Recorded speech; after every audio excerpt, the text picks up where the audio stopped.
New neighbors have moved in next door. It appears to be a family. Their child possesses hair reminiscent of white oak and eyes of vibrant colors, resembling an angel. At times, I would run over to their home. Teasing him was an activity I greatly relished in my youth. Chapter 1. The Child Next Door. On a frigid winter's day, snowflakes danced down from the heavens, and the streets were sparsely populated with passers-by. With a sudden thud, a bare branch sagged downward, releasing a large clump of snow, and the biting chill seeped from my head down to my very core. Yukie, holding a broom, momentarily halted her sweeping, brushing her head until all the snow was dislodged. Yet, some of the cold still seeped into her collar. She froze for a moment, silently tightening her garments. Dressed in an autumn kimono, the thin fabric did little to shield her from the penetrating winds. Those who passed by could not help but cast sympathetic glances in her direction. Yukie's hands were frozen and crimson, adorned with frostbite, swollen like small radishes. She cupped her hands around her lips and exhaled, watching a flamboyant woman enter the house, biting her lip. The snowfall intensified, and her gaze drifted to the neighboring house, where warm yellow light flickered. She could envision the warmth within, and her movements gradually slowed as envy crept in. The next-door residents comprised a family of 3, rumored to be members of a church. Their child, the prophet, was naturally endowed with hair akin to white oak and eyes of myriad hues. Each day, their sole task was to listen to the lamentations of the congregation. Yukie tightened her grip on the broom and averted her gaze. It was truly astonishing that someone so young could possess such a lofty status. A flicker of inexplicable emotions surfaced within Yukie, but her attention was swiftly drawn away by the woman emerging from her home. The woman adorned herself with exquisite jewelry and donned elegant attire. Her gaze, with its upward tilt at the corners, was utterly captivating. Yukie observed the man she referred to as her father, his face enraptured, while her mother stood nearby, her expression dark, pinching him sharply. "What is your name?" The woman, holding a delicate fan, playfully lifted Yukie's chin with it, her tone brimming with disdain, as if a mere touch would soil her hands. "How old are you?" "Yukie, 10 years old," she replied in a childlike voice, suppressing her excitement while contemplating whether she might be favored.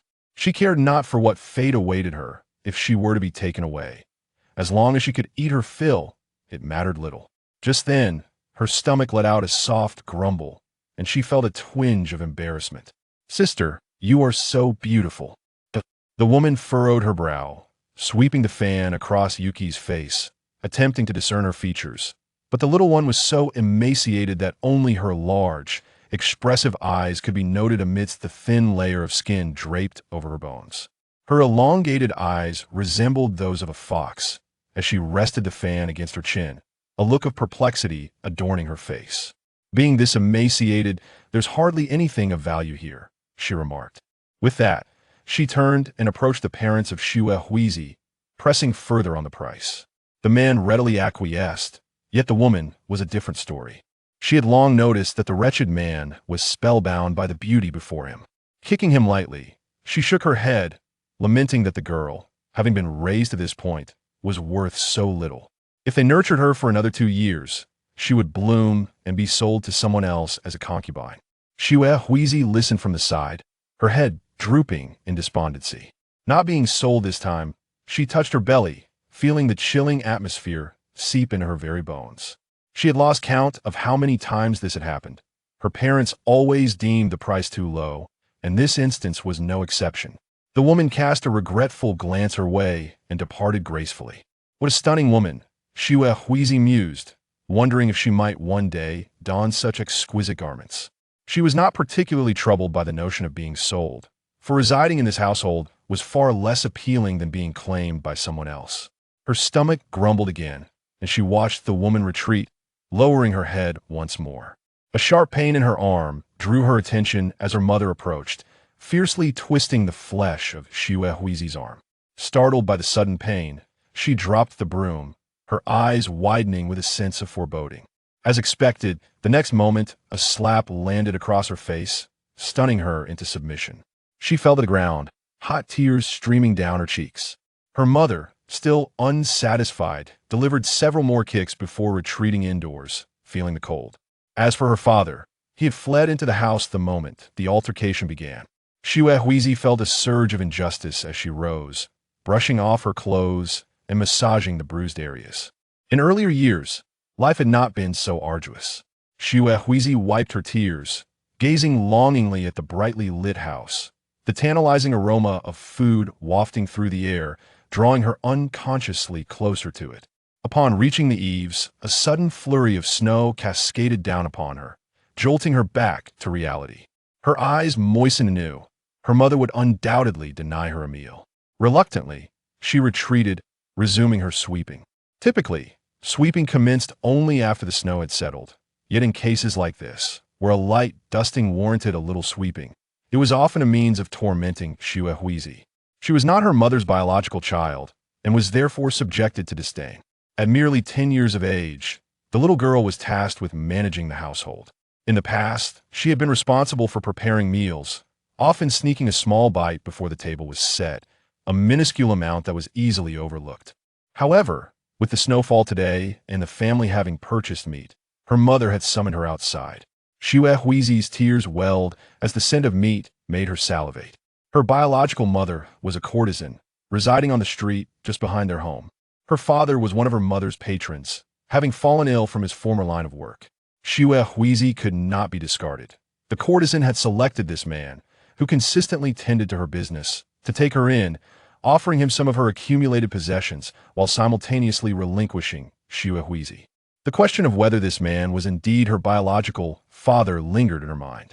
Xue Huizi sighed, deciding to flee to the neighbor's doorstep, hoping to escape the pervasive aroma of meat. There, she spotted a small child standing alone in the yard, wearing a hat and gazing downward, appearing quite soft and endearing. Xue Huizi felt her hunger pangs intensify. The little one was utterly charming, akin to a fluffy, steamed bun. She glanced around and scampered closer, squatting before the child and whispering, "Do you have anything to eat?" The boy, likely around 5 or 6 years old, tilted his head at her query, his eyes flickering with confusion, as if uncertain of her meaning. Xue Huizi repeated her question, hoping to clarify. Just then, a commotion erupted from within the house, signaling that someone was about to emerge. Unable to bear her hunger any longer and fixated on the child's cherubic face, she impulsively leaned forward and bit him, leaving a smear of saliva on his cheek. Xue Huizi was pushed away, catching sight of the little boy covering his face, staring wide-eyed at her. She murmured an apology, quickly patting him down, only to be met with disappointment at the absence of any food. Dejected, she turned to leave, only to hear footsteps behind her. She grasped the broom once more, straining to listen. A woman from next door gasped, followed by a series of conversations. After some time, Xue Huizi watched as that family, dressed neatly, stepped out. The little boy bore a bite mark on his face, and feeling a pang of guilt, she hurried back home. Chapter 2. The adorable child when the snow falls. Most people prefer to remain indoors. However, Xue Huizi dashed outside, reveling in the rare good mood of her mother, who, having completed her chores in recent days, allowed her some freedom. She mused to herself about this fortunate turn of events. The child from the neighboring house sat beneath the eaves, perched on a small stool, resting his chin on his hand, absorbed in thought. Xue Huizi, perplexed by the ground's allure, tilted her head, captivated by the warm glow of the fire within the house. Unable to resist, she stepped forward and leaned against the fence. Upon hearing the commotion, the child looked up, his colorful irises reflecting the patched figure of Xue Huizi. After a moment's gaze, he returned to his previous position. The house was silent. After a brief contemplation, Xue Huizi recalled that the couple had left earlier that morning and had yet to return. A smile crept across her face as she gauged the height of the fence and waved to the child, beckoning him to bring the stool closer. He approached the fence, observing her for a moment. It seemed that a visit from the neighbors warranted some form of interaction, so he raised his hand to open the door. As soon as the door swung open, Xue Huizi rushed inside, taking a few steps before remembering something and closing the door behind her. She looked down and asked, "What is your name?" "Domo," he replied. Despite being a mere child, something about him struck her as peculiar, if one were to describe it. It was akin to a piece of paper forcibly molded into a fixed shape. She placed her hand on her belly and declared, "I am 10 years old." "How old are you?" "5, Domo answered truthfully. Xue Huizi felt a surge of joy. It was rare for anyone to respond to her queries, as she was often scolded at home for being a burden. Yet, the courtesan had provided a considerable sum of silver. But the male head of the household squandered it on drink and vice, rendering them financially strained. She pursed her lips, realizing that few cared to engage with her. After all, a girl who constantly begged her companions for food is often met with disdain. Shui Huizi extended her small hand, palm up, with an air of entitlement. Give me something to eat. Domo, confused, tilted his head, unable to fathom why he should share his food with her, particularly with someone he barely knew. Nevertheless, he felt no stirrings of emotion. Having grown up in a detached manner, he regarded her with a sense of normalcy, shaking his head in refusal. Suddenly, Shui Huizi glanced around the house and inquired, "Your parents are not home, are they?" Domo nodded. Her face brightened at this revelation, and she reached into Domo's collar. Feeling the warmth of his thick clothing, she sighed contentedly, but a sudden gust of cold wind caused Domo to widen his eyes. Unsure how to react as she pulled him forward. "Your house is empty, and yet you dare to say that," Shui Huizi chattered, playfully patting Domo's head and ruffling his hair, declaring loudly, "You should know when to be timid. I am older than you, and it would be easy for me to overpower you." Domo's gaze shifted from her thin arms, skepticism etched on his face. He thought it improbable that this girl, who lived so close, would not be reprimanded if she shouted. After all, he had witnessed her being scolded and beaten by her family more than once. Besides, once her parents returned, wouldn't she find herself in trouble again? Startled, Shui Huizi was oblivious to his thoughts. Had she known, it would have been quite embarrassing. She assumed Domo had succumbed to her intimidation and reassured him, "All right, don't be sad. I won't hit you. Where do you keep your food? Why do you want to eat my family's food?" Domo asked, his face alight with innocence and plumpness, clearly well-nourished. Shui Huizi found his adorableness irresistible and could not help but pinch his cheeks for a moment, pulling her hand back only when his face began to redden. She feigned composure, cleared her throat, and said, "This is your dowry. I shall be your wife in the future, all right? You've hit the jackpot. All you need to do is occasionally share some food with me, and when I grow up, you can take me home." What a bargain. Domo looked at her gaunt face and fell silent, muttering softly, "I don't want you to be my wife." What? Shui Huizi, emboldened by the absence of the house's owner, grew audacious. Domo, though smaller than her, was slightly shorter. Her eyes darted around until they landed on a small stool, which she tugged him onto, standing before him. "You must grow tall so you can protect me. I don't want to." Domo's expression began to falter, his emotionless face revealing his discomfort. He stood on the stool, now eye level with Shui Huizi. It was evident that her life at home was fraught with hardship, yet he felt no sympathy, akin to the endless lamentations of the devout, which he found tedious and noisy. Without needing to tiptoe, Shui Huizi leaned forward and pressed her lips against his, as soft as she had imagined. Domo felt a sting from her chapped lips and pushed her away, wiping his mouth and turning his eyes elsewhere. "If we kiss, we're married," Shui Huizi declared, crossing her arms and huffing. "Only married couples can kiss. So you must treat me well from now on." Domo was now certain that Shui Huizi was not entirely sane. He silently hopped off the stool and dashed into his room, rummaging through drawers before emerging with a small paper bag. As he entered, Shui Huizi caught a whiff of something sweet and could not help but inhale deeply, her mouth watering. Domo handed her the paper bag and pointed towards the door, his intent clear. She should leave quickly. Shui Huizi, unconcerned, believed that where there was one, there was two, and with time, she would grow accustomed to it. She left with a carefree stride but paused in the courtyard, turning back to say, "I've noticed your family usually comes home around evening. It's still early, so I'll play with you a little longer." To be honest, Domo did not wish to play with her. He rarely exhibited emotional fluctuations. While he found Shui Huizi peculiar, it was not enough to elicit any real feelings. It simply felt as though having her around was making him lose his mind. Unable to rid himself of her presence, he retreated to his room, while Shui Huizi followed him, licking the remnants from her fingers. Domo's room was spacious, and Shui Huizi couldn't help but express her envy, exclaiming, "Your parents are so good to you, allowing you to have such an easy life in a large house." What does good mean? Domo was puzzled. Being so young, he could not comprehend why Shui Huizi would make such statements. Perhaps referring to the myriad of misfortunes faced by others? "Ah, it's definitely better than my situation," Shui Huizi said, stuffing another piece of cake into her mouth. Glancing at Domo, she took advantage of his distraction and offered him a piece as well. "You're willing to part with such delicious treats? I've decided. When the time comes for me to marry, I'll move in with you." Domo chewed on the cake, thinking she might still be half asleep, and said, "No." "Humph." Shui Huizi fell silent, content to munch on her food. It had been ages since she had eaten her fill, but she knew she must not overindulge. Reluctantly, she wrapped up the remaining cake and handed it to Domo, saying, "Keep this for me. I'll come back to get it when I'm hungry." Domo placed it on the table and stepped outside, standing at the door and gazing at the pristine white snow. What is there to admire about the snow? Shui Huizi crouched by the hearth, extending her hands to warm them by the fire, enveloped in its comforting embrace. The frost-bitten areas on her skin tingled, prompting her to scratch at them. As evening approached, Shui Huizi finally made her way home. Tomo sat upon a stool, his index finger probing the snowy ground, absent-mindedly toying with it. Before long, familiar shouts of anger reached his ears, causing his movements to falter. Soon after, the sound of a girl weeping loudly echoed nearby, prompting him to rise and enter the house. With a resounding thud, the door was shut behind him. Chapter 3. The kind-hearted child Yukihiko approached with a hint of audacity.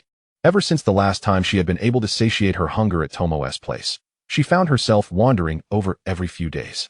Perhaps it was due to the favorable living conditions, as Tomo always seemed to possess an abundance of food. Gradually, her cheeks filled out, and her complexion improved significantly, leaving her mother perplexed. Despite the household provisions remaining unchanged, the fact that her daughter thrived without any financial burden left her largely unconcerned. One day, after finishing her chores, Yukihiko dashed to Tomo's home. Unlike her first visit, Tomo did not readily open the door for her. On numerous occasions, she had climbed over the wall to gain entry. Skillfully, she leaped down into the yard, pausing to listen against the wall.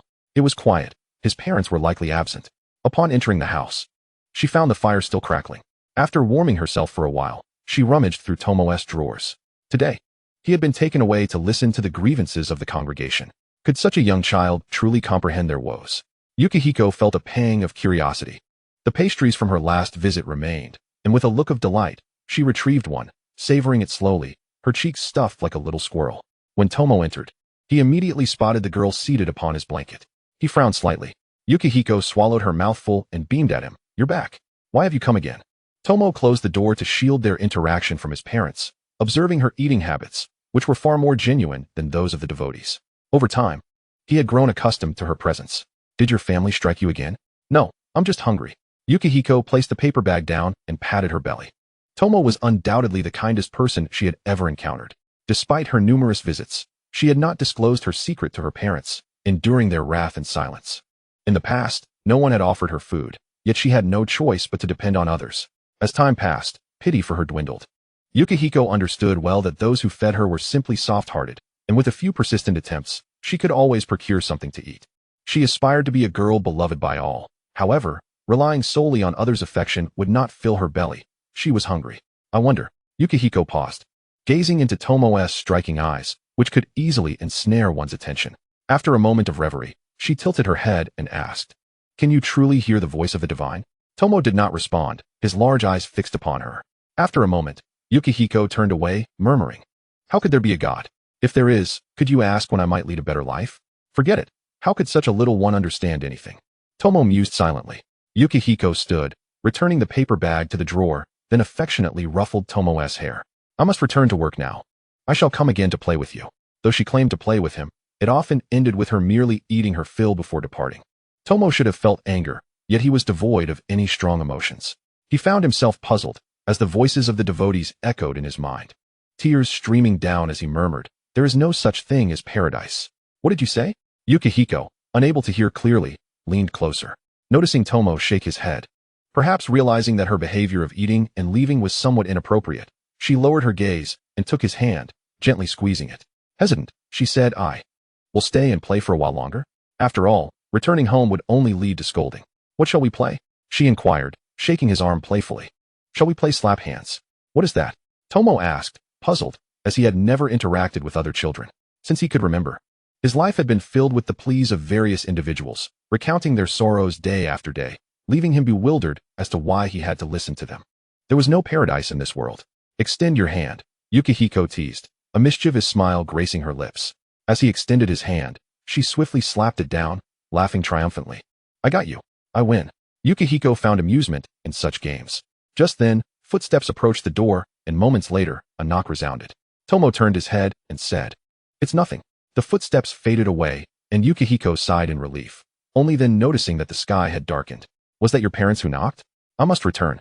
If I am late for supper, I shall surely be scolded." Before Tomo could respond, she stealthily approached the door, peering through a small crack. The outside was empty. The door to the adjacent bedroom tightly shut, voices drifting from within. She slipped off her shoes, tiptoeing in her socks to avoid making noise. Once in the yard, she quickly donned her shoes and ran away. Tomo stood at the doorway, and it was not long before he heard shouting from the next room. His parents emerged, having changed into their clothes, his mother placing a hat upon his head as they prepared to take him out. It was merely a matter of forgetting something and returning to that place, to listen to the adult's lamentations. Afterward, he might shed tears, year after year, day after day, repeating this cycle. Each time, a look of pity would appear on his face, and comforting words would spill forth. How pitiful! There is no paradise. Merely a fairy tale fabricated by human delusions, he contemplated, utterly incapable of grasping their suffering.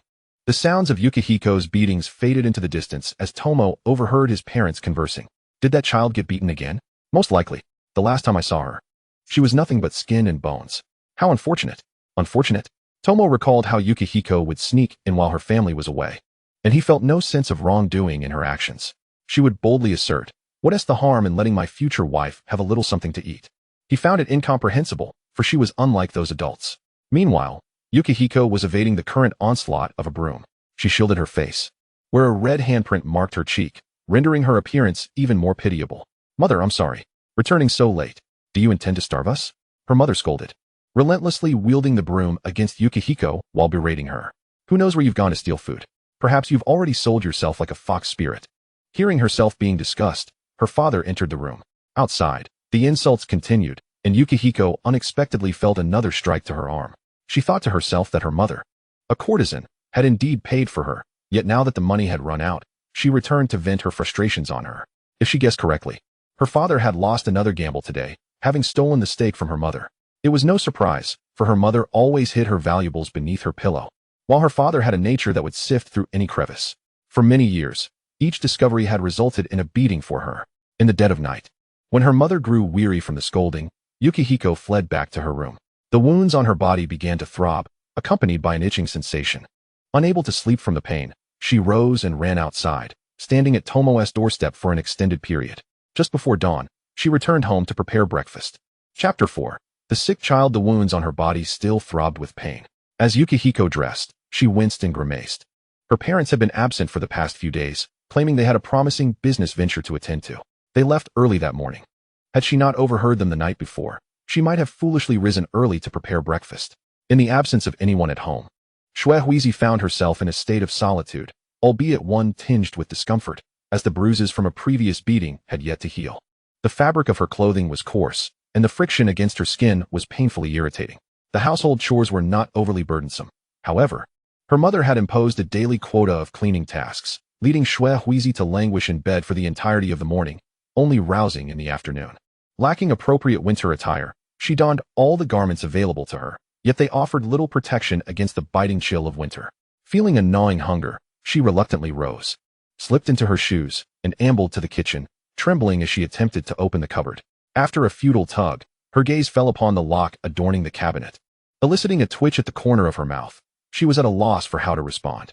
Surely, a simple meal did not warrant such stringent security measures. Was her mother truly intent on starving her? She rummaged through other corners of the house, only to find the pot utterly devoid of any remnants, leaving her with no choice but to return to the food cupboard, where she tugged again, feeling a wave of despondency wash over her. They were to be away for 3 days. Would she truly endure such a hunger?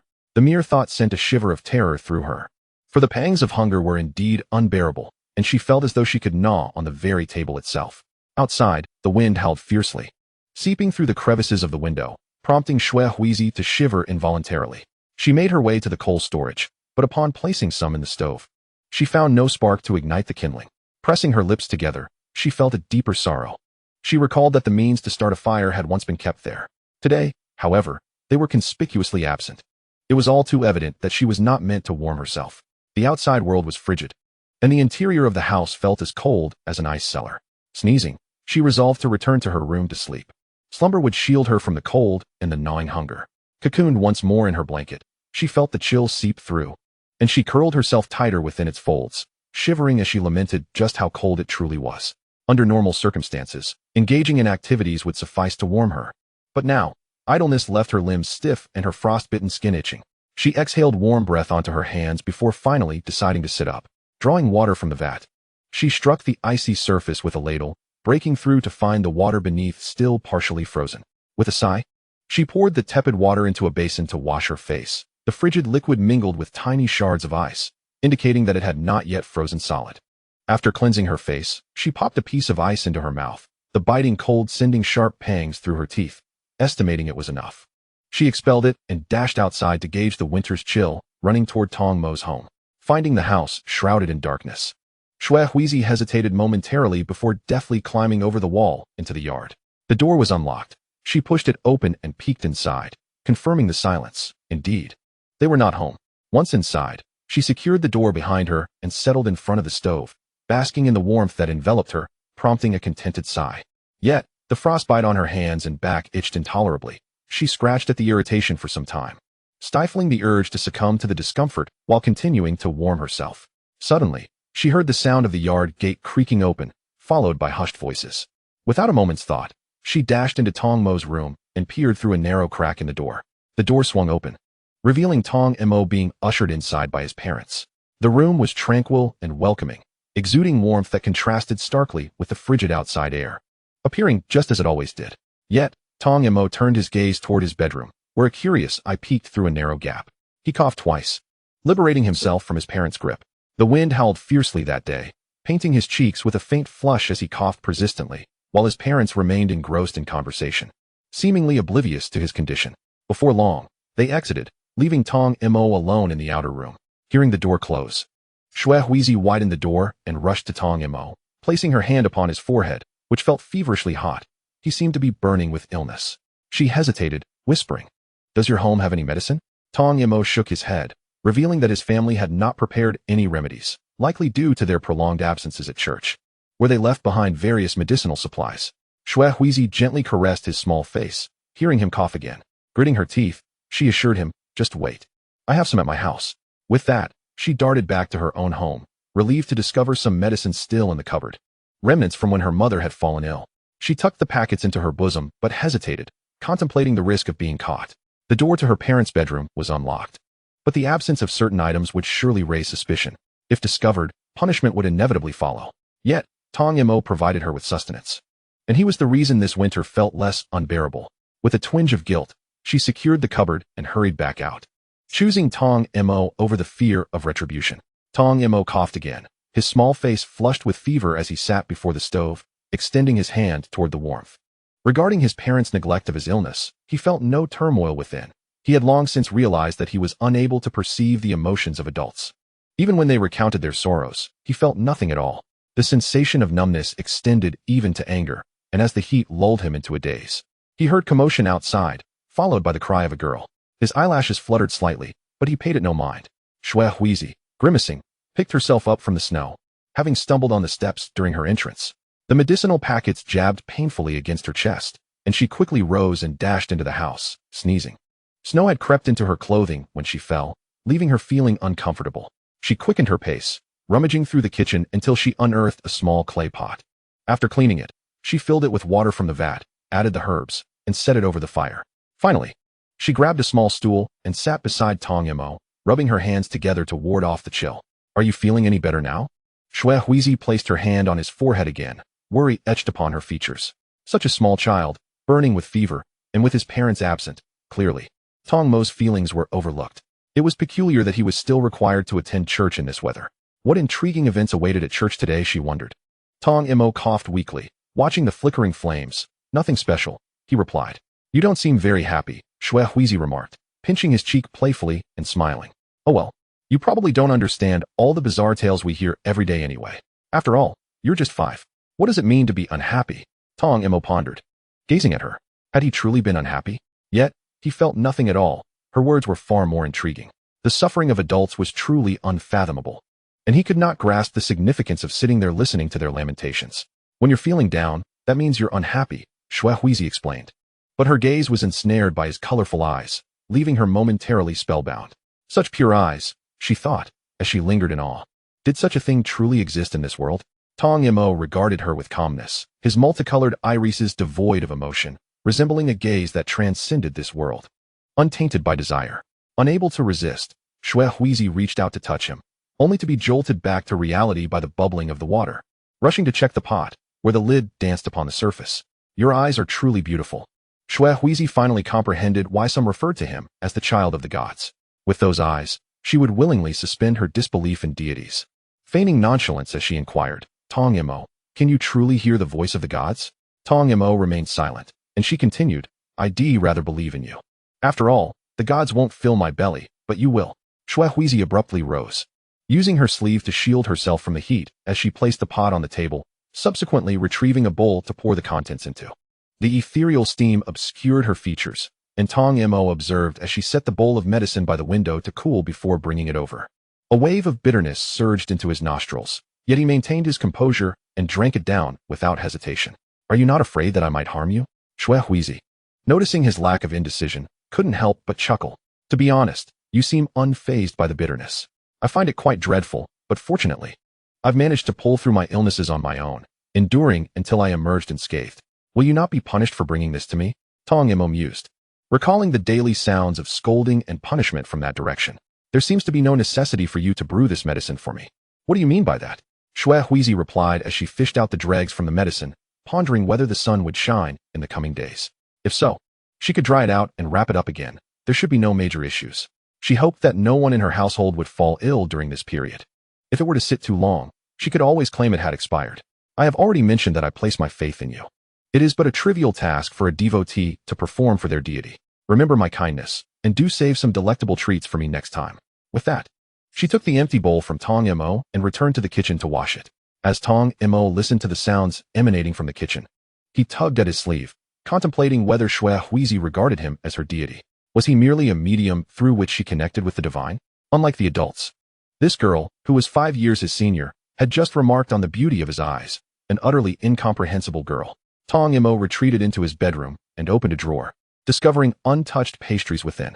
Thus, it became evident that Xuehuizi had not eaten today. Why then, would you prepare medicine for me? He pondered. Just then, Xuehuizi peeked her head through the door. My family is away for the next few days. May I sleep here? It is simply too cold. Before Tong Mo could respond, she entered, made the bed, and upon noticing the pastries in his hand, her face lit up with surprise.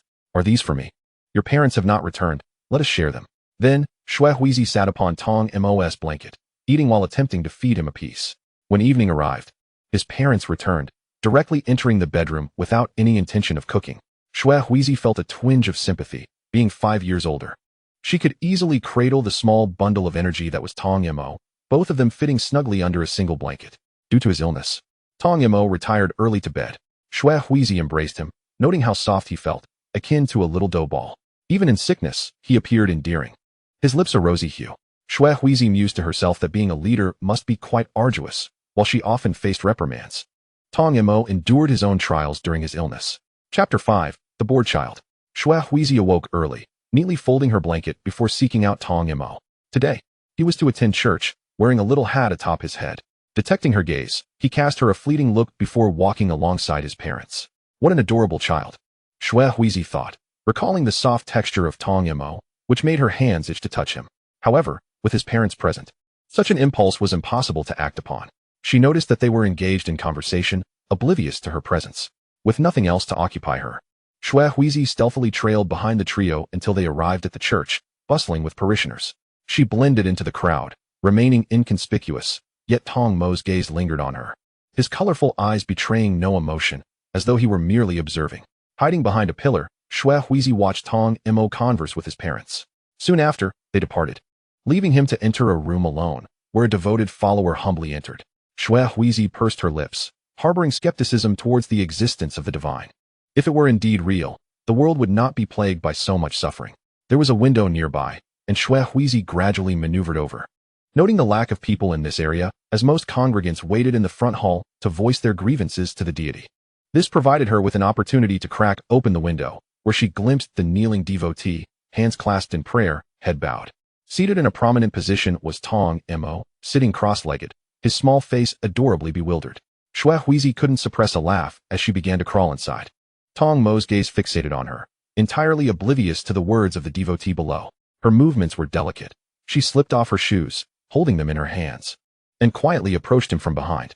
Tong Mo sat at a large platform, backed by a substantial board, affording ample space. Xuehuizi lingered there for a while, listening to the lamentations of the devotee, unable to stifle a smirk at the absurdity of it all. Do you really need to come here after losing everything in a gamble? She thought, stifling a giggle. The sound of her laughter was unmistakable, causing the devotee to look up in confusion. Seeing their leader seated upright, they assumed the sound had been a mere figment of imagination and resumed their supplications, stammering about their hopes of winning back their losses in future bets. How pitiful! Tong Mo's eyes welled up with tears, his voice choked. I will convey your message to the divine. The devotee, filled with elation, perceived a sanctified aura emanating from their leader, and once more lowered their head to share their recent misfortunes. Shui Huizi peeked her head out, resting it against the back of a chair, exclaiming in a sing-song voice. So pitiful. Her breath brushed against Tong Mo's ear, eliciting a slight tickle. Uncertain of her mirth, he felt an overwhelming sense of emptiness, unable to grasp her emotions. Shui Huizi stood on her tiptoes, leaning closer to whisper in his ear, You must find this all quite bothersome, Tong Mo. Their distance from the devotees rendered their whispers inconspicuous. While tears lingered in Tong Mo's eyes, he donned an expression of compassion. But his colorful gaze resembled stagnant waters, void of any discernible emotion. Oh dear, why do you always say I don't know? Shui Huizi chuckled softly, brushing her cheek against his. What I mean is, there is no need to relay that devotee's words to the divine. It's simply too amusing. By the way, doesn't your church rake in quite the profits? Tong Mo's small face was pinched by Shui Huizi, causing him discomfort as he shifted away. He sensed that she had some request in mind, as she always adopted this demeanor when she desired something. What do you want? Give me some money. Shui Huizi released her grip, smiling. I wish to buy a winter coat. It's terribly cold. Why seek it from me? Tong Mo questioned, glancing at the loquacious devotees below. Did they share any connection? As far as he understood, merely being neighbors did not necessitate buying gifts for one another. If such an exchange were to occur, it would require a return gesture. This was what he had learned. Shui Huizi seemed to have divined his thoughts, wrapping her arms around his shoulders, tightening her embrace. Is it so wrong to buy something for your future wife? Don't be so stingy. I'm truly freezing. Tong Mo encountered this type of person for the first time. He was perplexed, having never faced such a situation. He was uncertain how to respond or what demeanor to adopt. He cast a glance at the devotees below. The devotee had finished speaking and raised their gaze to Tong Mo. In that moment, Shui Huizi withdrew her hands, and Tong Mo instinctively displayed an expression of sympathy, offering the same words of consolation he had uttered countless times before. The devotee departed, appearing even more devoted than before.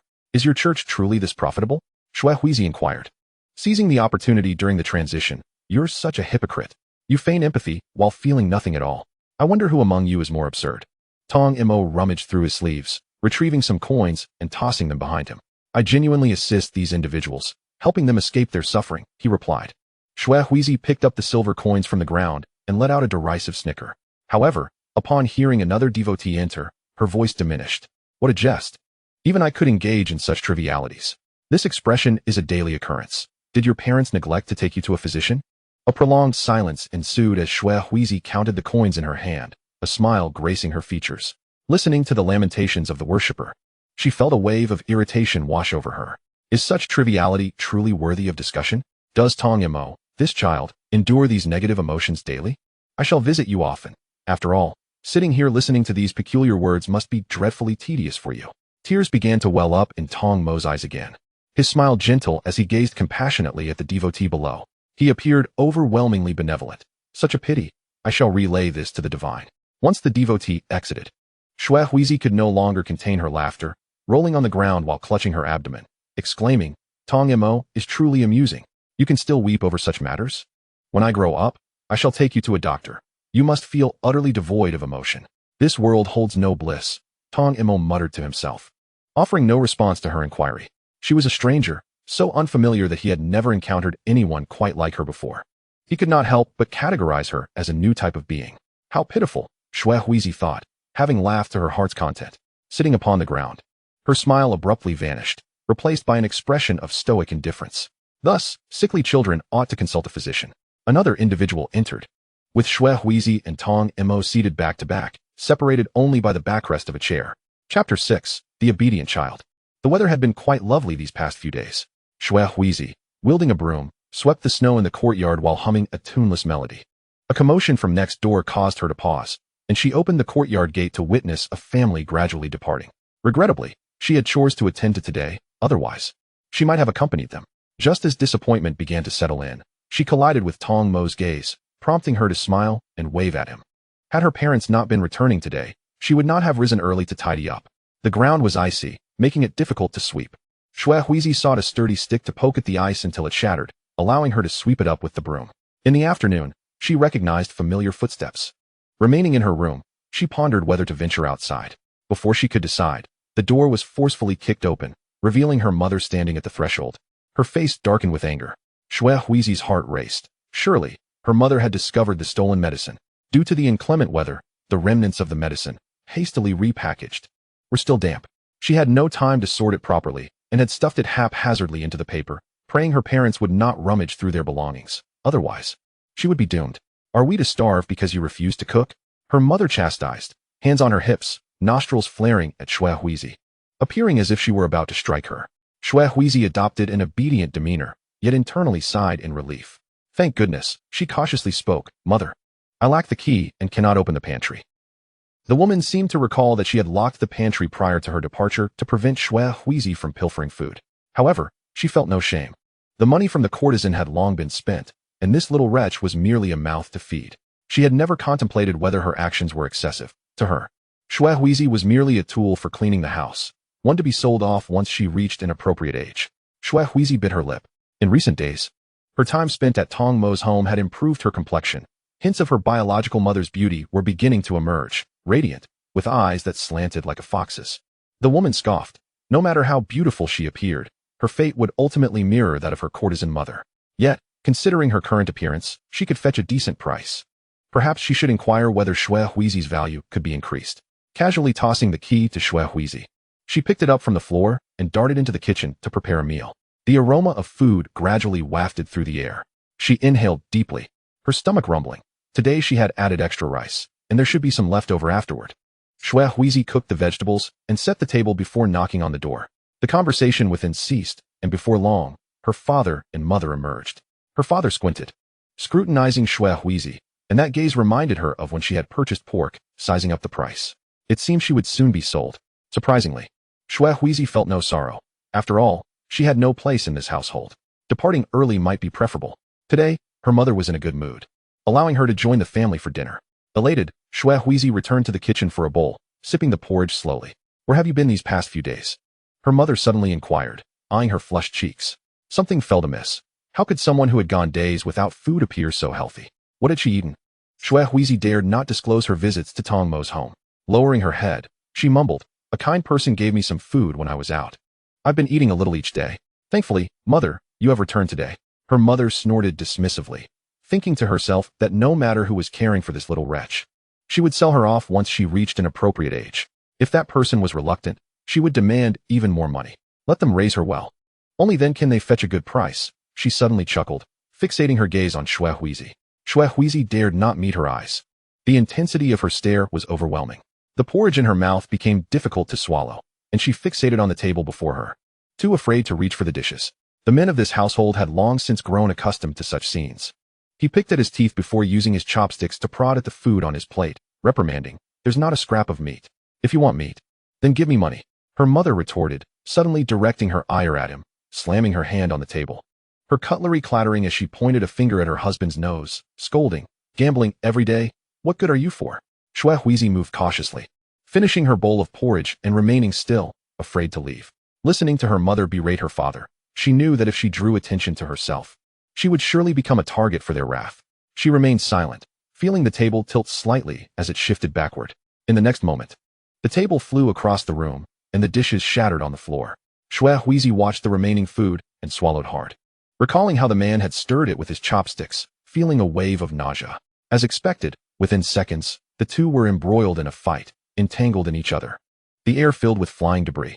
Huizi sighed in relief. When these two fought, she usually escaped unscathed, as fighting required considerable energy. She quietly slipped out, planning to return once the chaos subsided. Lingering in such a volatile environment made her susceptible to injury. The snow had ceased, and she felt the hard object wrapped around her waist loosen and relax. The money Tong Mo had given her previously was sufficient to procure a warm coat, but remaining at home with additional items would raise suspicions. Moreover, even if she clarified the source, the clothing would undoubtedly be confiscated. Yet, Tong Mo, still a child, possessed the authority to manage such a sum of money. She had assumed he could only acquire a small amount. How wonderful it would be if she could become his wife. Then she would no longer need to face hunger. Alas, such a notion seemed unlikely. Her mother would certainly demand every last coin, especially with their affiliation to that church. But where would her mother sell her? Leaning against the wall, she gazed skyward, plucking her tongue. Business seemed prosperous for courtesans over in West Street. Could that be her destined fate? Perhaps she would become a young mistress to a man many years her senior. Alas, no matter how one contemplates this, the future appears shrouded in darkness. In the dead of night, the Tomoe family returned home. Upon seeing Yukihiko, they exchanged greetings, and Tomoe feigned a demure demeanor, waving her hand. Once they entered the house, she let out a sigh. That little child, Tomoe, was indeed adorable. It was hard to imagine her growing into anything less. One could only wonder if, after being sold, she would still be able to come around for a meal. Chapter 7. The Sensitive Child. In the middle of the night, another snowfall commenced, the cold wind howling as it gusted into the house. Yukihiko's window had broken during the day, leaving her unable to sleep. She sat up, placing her hands before her mouth to exhale, the breath emerging frosty. The chill seemed to carry an icy essence, prompting her to rise, don her shoes, and gaze at the gaping hole in the window, a fist-sized opening, where the biting cold filled the room, making her sneeze repeatedly. From the adjacent bedroom came a string of curses, likely due to being disturbed from slumber.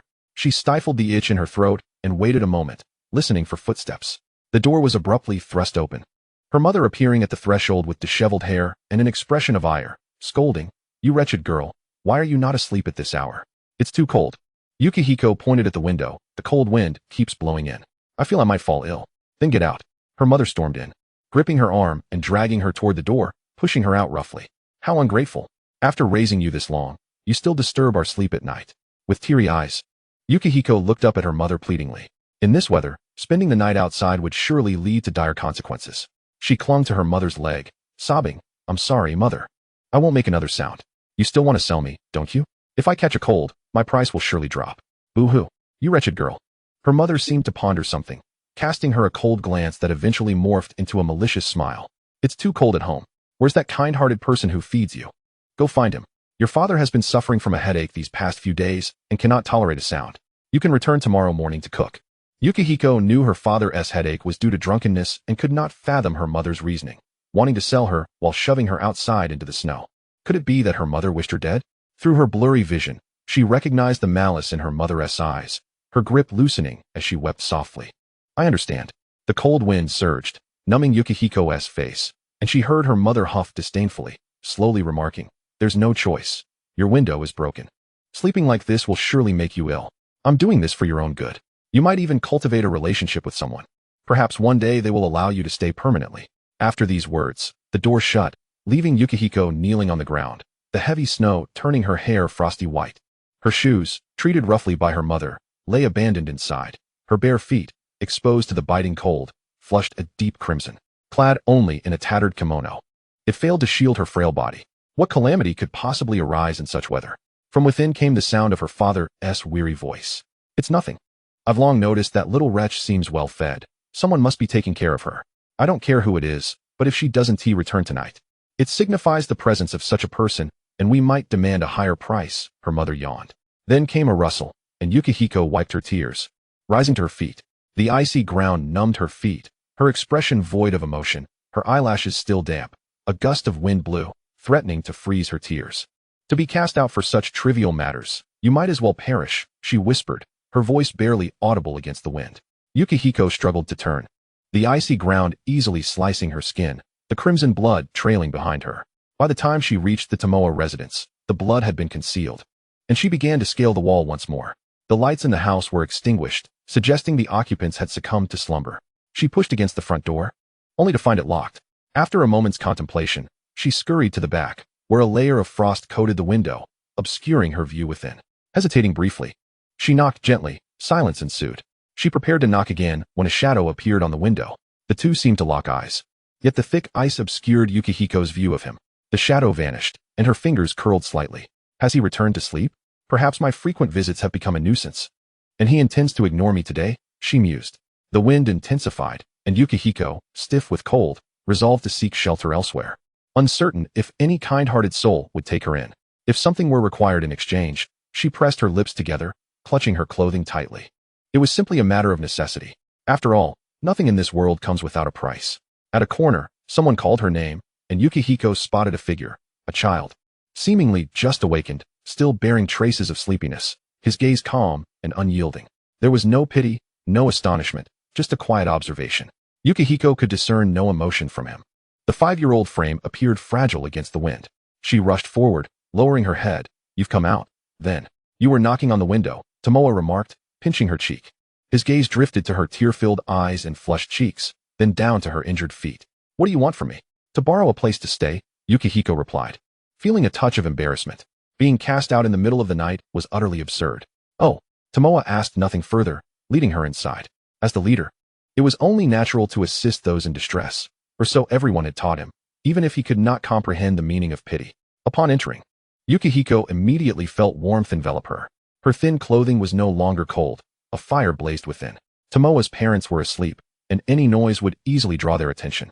Thus, she stood at the threshold, gazing down at her feet, which bore additional small cuts, oozing blood. This was likely from walking through the snow. Aside from blood, there was no mud, perhaps washed clean by the snow. Seeing her in such a state was a first for Tomoe. After a moment of hesitation, he directed her to his room, then took a cloth to wipe the bloodstains from the floor. The crimson marks trailed all the way to the door. Once finished, he returned the cloth to its place, and the master bedroom door opened, revealing a woman who appeared surprised to see Tomoe up at night. "Why are you out?" she asked, her expression a mix of surprise and concern. "I'm hungry," Tomoe replied casually, his multicolored eyes devoid of emotion. "Are we going to church tomorrow?" The woman hesitated, explaining, "There are matters to attend to with your father. You should stay home. We plan to expand the church." "Don't I need to go?" Tomoe questioned, locking eyes with her. "Wouldn't it be more convincing if I accompanied you?" The woman laughed awkwardly, approaching with a pretense of concern. "You must be tired. Just rest at home today. Your father and I will go." Tomoe nodded, refraining from further inquiries. She seemed to merely want to ensure there was no one outside. Patting Tomoe's head before retreating into her room, extinguishing the light. Thus, a simple excuse sufficed to cover for him. Tomoe washed his hands and entered the room, finding Yukihiko seated on the floor.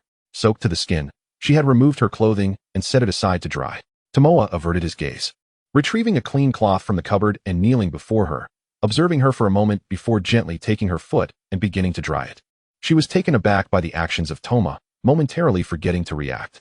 The water on her feet was wiped clean, revealing the injuries, numerous and delicate. Perhaps due to the pain, Yukihiko shuddered slightly, and her face gradually flushed.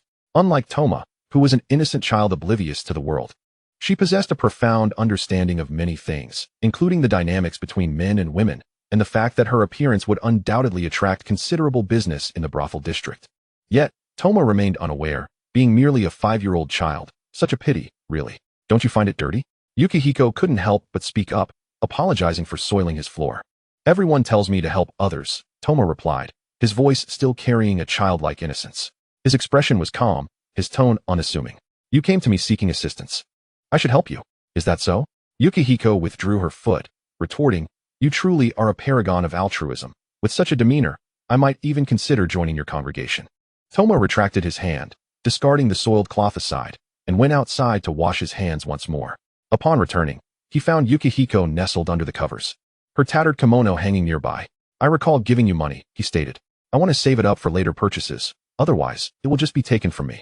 Yukihiko replied, feeling an overwhelming sense of security while lying there, free from the fear of sudden beatings or the cold night wind. She inhaled the scent of the blanket, feeling a twinge of reluctance. "Do you think I despise you?" What kind of emotion was that? Tomoe closed the door, observing her. After receiving assistance, she did not display the typical expression of profound gratitude. Instead, she appeared somewhat uneasy, gazing at him with her hazel eyes as if she desired something more. Tomoe pondered, unsure of what that could be. Once I have money, I'll take you to get treated," Yukihiko mumbled. Tomoe was unlike ordinary people, regardless of his sincerity. He had consistently helped her. Yet, she wondered if she would ever have the opportunity in this lifetime. The howling cold wind was thwarted outside, battering against the windows. Yukihiko, still awake, heard a faint sound of breathing nearby. She stared at the pitch-black ceiling and suddenly smiled. So, losing something means gaining something, doesn't it? Kicked out of her home, she had ended up at Tomoe's place. Perhaps not so bad after all. With Tomoe bringing her back under such circumstances, she could reach out to him whenever she faced difficulties. After all, this boy genuinely adhered to the principle of helping others. From a young age, Yukihiko had been adept at sensing the emotions of those around her. Whether they liked or disliked her was evident to her. Those who offered her assistance often displayed pity, which gradually faded after a few encounters, ultimately giving way to disdain, greed, desire, compassion, aversion, and malice. She could perceive them all clearly. Her sensitive perception had spared her from much trouble, even from terrifying situations. A slight smile graced her lips as her thoughts rolled. But Toma was different.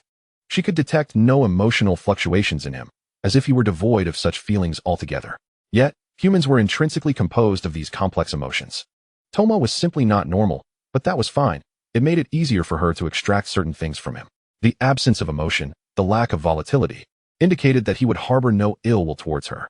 No matter how many times she found herself in trouble, she could always turn to him. Even if he was only 5 years old now, he would grow up, perhaps even becoming part of that congregation. Toma's inability to feel emotions meant that everyone was the same in his eyes. With a little guidance, perhaps she could reap unexpected rewards. She could certainly take advantage of this to improve her own life. The sight of her mother seemed to have already exhausted her. Today's visit was likely just a test to see how much she could extract. Yukihiko furrowed her brow, realizing that whether she wanted it or not, Toma's parents would surely disapprove. Ultimately, she might end up sold into a brothel, just like her biological mother, selling her body. If fortune favored her, she might be trained as a courtesan. Yukihiko bit her lip as a noise nearby interrupted her thoughts. Turning her head, she saw Toma's cherubic face, seemingly cold. Inching closer to her, soft as cotton candy, she felt an urge to take a bite out of him. Chapter 8. The child of the deity in the depths of darkness. Yukihiko beheld something terrifying. The surroundings were as black as ink. She ran, pursued by unseen monsters. Their malevolence palpable. A figure appeared not far away, a child with hair like white oak that seemed to glow, his colorful pupils devoid of emotion. She tightened her fingers and reached out. Despite their proximity, she grasped nothing as darkness engulfed her. Don't leave me alone, Toma. Yukihiko jolted awake, the blanket sliding down to her abdomen. Confusion lingered in her eyes as she turned her head to see Toma still fast asleep, his eyes closed. His cherubic face adorably innocent. Unable to resist, she pinched his cheek, breathing a sigh of relief that it had merely been a dream, albeit a vivid one. The sound of doors opening and closing reached her ears. She rose and opened the door, revealing an empty space. Had Toma's parents gone out? She recalled hearing something about being out for the day last night. A rustling noise drew her attention, and she turned around. Toma rubbed his eyes, sitting up in the blanket, looking pitifully small. Yukihiko felt her heart soften, as if pricked by a needle. Your parents have left. What do you want to do today? I don't know, Toma replied, managing to dress himself and putting on his shoes, standing beside Yukihiko. Aren't you going home to cook? I don't want to go back. I'll just get beaten anyway. Yukihiko's gaze softened as she replied, What would you like to eat? I'll make it for you. Anything is fine, Toma responded, watching as Yukihiko swiftly tidied herself up and rushed off like a busy bee. Yukihiko dashed to the kitchen and rummaged through the supplies, discovering some meat and cabbage. She cleaned the pot, estimating their appetite, and added a portion of rice.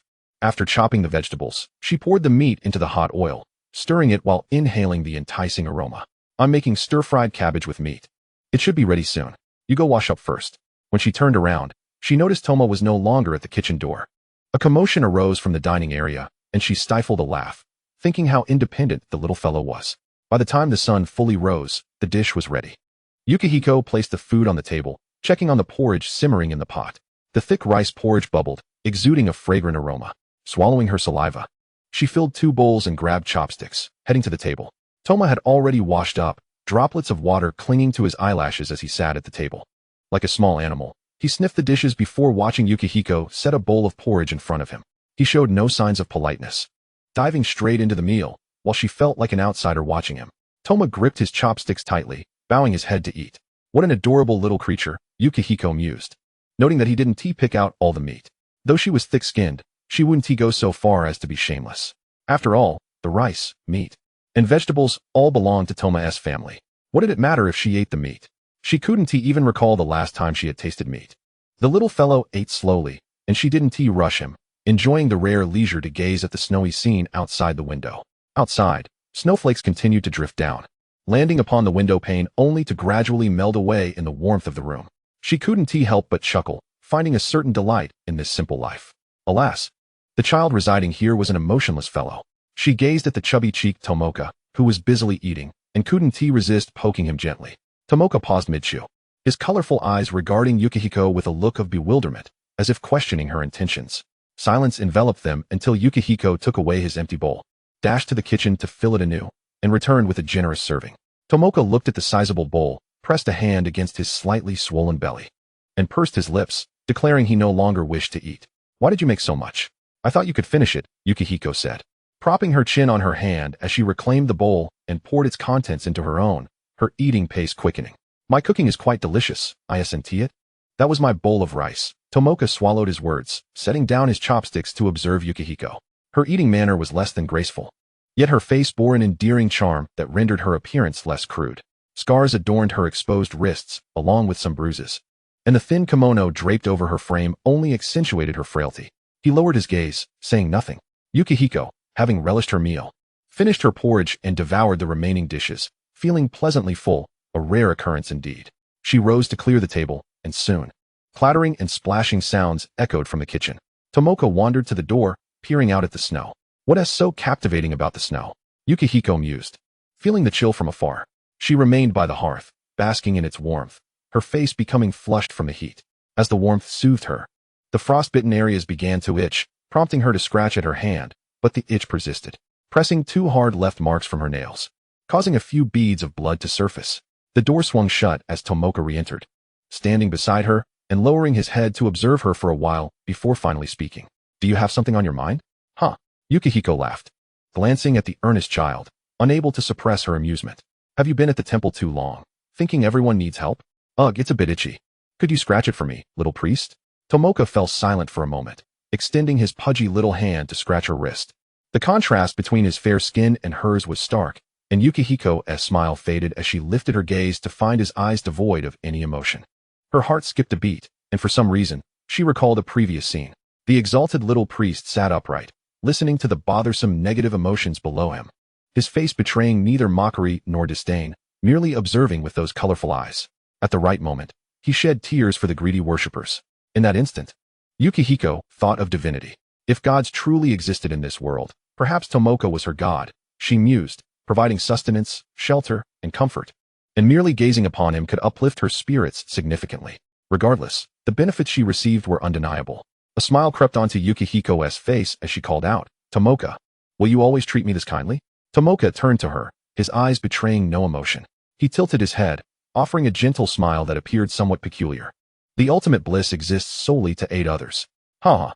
Yukihiko laughed until tears brimmed in her eyes, patting Tomoka's head, her tone laced with mirth. Don't tell me you actually believe in that. What do I care for ultimate bliss? Hey, if I become a courtesan in the future, would you despise me? Why would I?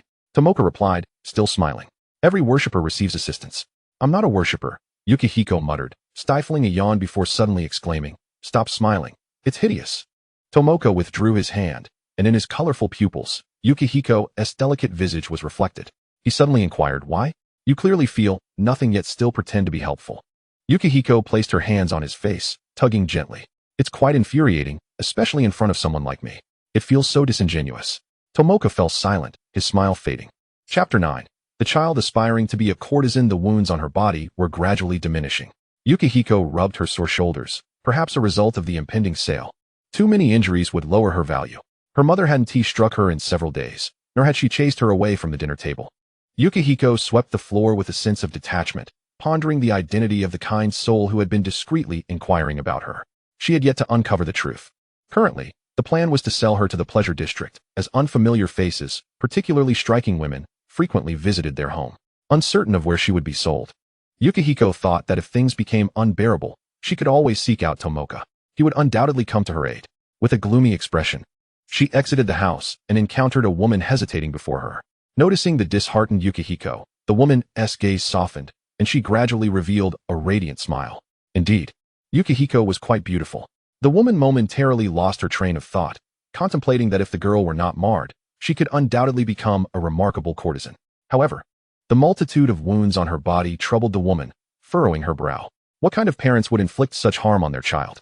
I'll have to think it over, she mused. There are simply too many injuries on this girl. At these words, Yukihiko's mother shot her a fierce glare before turning back to the woman with a smile. All right, I'll keep her a bit longer. She's just a child. Wounds heal quickly. I'll send her to you in a while for you to reconsider. Very well, the woman acquiesced, casting one last glance at Yukihiko. Her eyes filled with pity before sighing. Once the woman had departed, Yukihiko tossed aside the broom and dashed to catch hold of her sleeve. Her fox-like eyes wide and clear. My injuries will heal quickly. I hardly eat. I'm quite capable. Initially annoyed by being tugged, the woman halted upon hearing Yukihiko's words. She crouched down, looking into Yukihiko's eyes. Do you know what I do? Yukihiko nodded, speaking softly. I understand. But our situation at home is dire. My mother intends to sell me. The woman's heart ached as she gently patted the girl's head, her heartstrings tugged by Yukihiko's obedient demeanor. You're very pretty. If you manage to rise to the position of courtesan, life will be much easier for you. It's far better than being a mere courtesan. Are courtesans well compensated? Yukihiko tilted her head, her expression one of innocence. The woman nodded, charmed by the girl's naivety, pinching her cheek playfully. Yes, in the future, there may be kind souls willing to buy your freedom, but that will require your own effort. With that, she stood up, and Yukihiko lowered her gaze, seemingly deep in thought. After a long pause, she lifted her head, observing the woman's retreating figure, lingering on the exquisite patterns of her vivid red garment and the adornments in her hair. Her eyes darkened with an insatiable desire. It didn't matter what she did, as long as it led to a life free from worry about food and shelter. The innocence that had graced Yukihiko's expression had vanished, replaced by a hint of greed on her beautiful face. She continued to ponder the woman's attire, marveling at its beauty. Surely, one day she could wear such garments herself. Was freedom truly that significant? Yukihiko, what are you doing here? She recognized a familiar voice and smiled, turning to find Tomoka perched on a stone, his cherubic face exuding cuteness. Yukihiko approached and scooped him up, cheerfully declaring, I'm selling myself. Tomoka, still somewhat bewildered, regarded her with calm eyes. Yukihiko chuckled, poking his face and feigning sorrow. There's no choice. I can't even afford food anymore. My family has no option but to sell me. Upon finishing her words, she shed a couple of tears and pinched Tongmao's cheek, lamenting, at least you have clothes to wear and food to eat. If I don't sell myself, I shall truly meet my demise. So, do you wish to join the eternal paradise? Tongmao brushed her hand away, tilting his head slightly. In the depths of his colorful eyes, Xue Huizi could discern no emotions. She chuckled softly, her enthusiasm waning gradually. It was as if nothing had changed, as she remained oblivious to the shifts in Tongmao's emotions. Will joining the eternal paradise bring me any monetary gain? Her request was refreshingly straightforward. It was the first time Tongmao had encountered such a candid demand. His followers typically adorned their words with embellishments. He shook his head, replying, I shall convey your request to the deity. Then I might as well dream about it. Xue Huizi laughed, playfully poking his cherubic face, finding him irresistibly adorable. Haven't I told you? Trusting in a deity pales in comparison to trusting you, my little leader. When will you redeem me and take me home? Tongmao found himself at a loss for words. After a moment of contemplation, he wore a look of unexpected compassion for someone of his age, placing his hand atop hers in an overlapping gesture. If you ever face any troubles, you may come to the eternal paradise. Xue Huizi couldn't stifle her laughter, finding it utterly pointless to seek assistance from him. What resources could he possibly muster? Perhaps when he matured, she might inquire whether he could indeed rescue her. Her tone was languid as she squinted at the sun. No way. I aspire to become a courtesan. Once I achieve fame, you may come to see me, and I'll give you a discount for a performance. Tongmao remained silent. Uncertain of how to engage with this girl who was so different from his followers, she did not believe in his ability to communicate with the divine. The corners of his lips curved into a flat line, tears nearly spilling, but Xue Huizi halted him, placing her hand on his face and rubbing it gently, laughing heartily. You wouldn't treat me the same way you treat those followers, would you? Although her words were somewhat out of character, she paused, releasing her grip and gazing at his flushed cheeks. There's no need for you to feel pity for me. Well, perhaps you don't see me as pitiable, but that expression is just too amusing. I would rather you remain expressionless and tell me that deities do not exist. Why? Tongmao questioned, gazing into her eyes, his vision elevating as Xue Huizi set him atop a stone. Because this world is devoid of deities, she asserted. Pleading for such an ethereal concept is far less beneficial than providing me something tangible. If I must believe in something, then I shall believe in you. This was not merely a passing statement. Tongmao mused that this girl was exceptional. While she professed her faith in him, her actions consistently involved taking from him. The need for faith seemed unnecessary. Ah, I nearly forgot, Xue Huizi exclaimed, smacking her forehead. She reached into her sleeve and produced a colorful tassel, hanging it around Tongmao's waist with a satisfied smile. Isn't it beautiful? I made it, just as splendid as your eyes. Tongmao placed his hand upon the tassel. But when he lifted his gaze again, Xue Huizi had already departed. Sliding down from the stone, the tassel swayed at his waist, shimmering with hues under the sunlight. Chapter 10, The Scolded Child. The snow had fallen incessantly for several days. Xue Huizi rested her hand on her forehead, gazing at the sun in the sky. The warm yellow light bathed the ground, bringing warmth to her face as well. A rare good day, Shui Huizi sighed in relief. With the weather warming, her days would improve significantly. At the very least, she would no longer wake up to cook while shivering from the cold. Exiting the courtyard, Shui Huizi glanced around, noticing the absence of passers-by. After a moment of hesitation, she set down her broom at the entrance and dashed away. In recent days, she had received fewer beatings. Her mother had abstained from striking her for quite some time to ensure she could fetch a better price. Her confidence was growing. Following the familiar path, Shui Huizi arrived at the church, where a few waiting followers bore expressions of devoutness. She found it amusing, hiding behind a pillar to pick up a pebble and tossing it at one of the followers' calves, stifling her laughter as she turned her back, thinking, how ridiculous. Does he really believe the deity will grant him luck at gambling? The follower looked around suspiciously but found nothing amiss, eventually moving to another side to continue waiting. Shui Huizi, suppressing her mirth, stealthily approached the window from last time and pushed it open with care.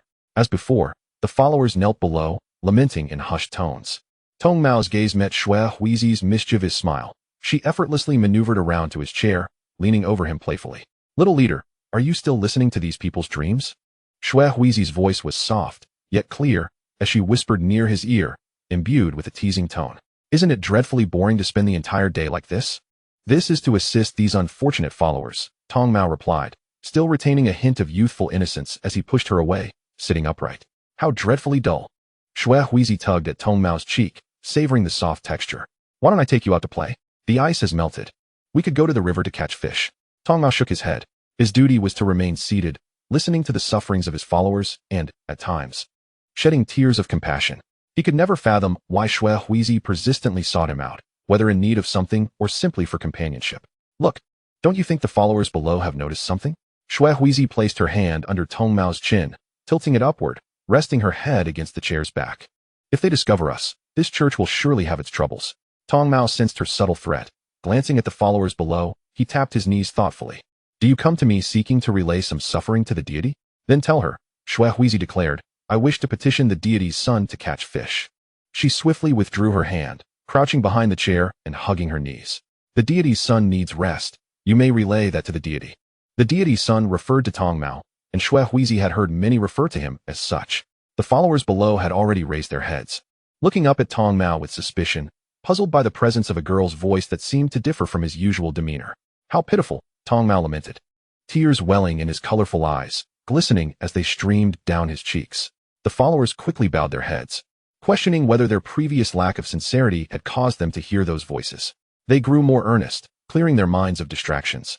Shui Huizi was nearly in stitches, pinching her thigh to suppress her laughter as the followers resumed their lamentations. She rose again, wrapping her arms around Tong Mao's neck, struggling to contain her mirth. Your reactions are so quick, you can cry over such things. This man squandered his money on liquor, leaving his wife and children to starve. Yet he dares to seek the divine? Surely even the deity would want to slap him. Enough, Tong Mao protested, pushing her arm away. Although he was uncertain what was so amusing, he feared that if Shui Huizi continued laughing, the followers might take notice. I cannot comprehend when you might cease your laughter. Release me. Not a chance, Shui Huizi countered, refusing to let go. Tong Mao felt soft and squishy, like a little bundle, and it brightened her spirits immensely.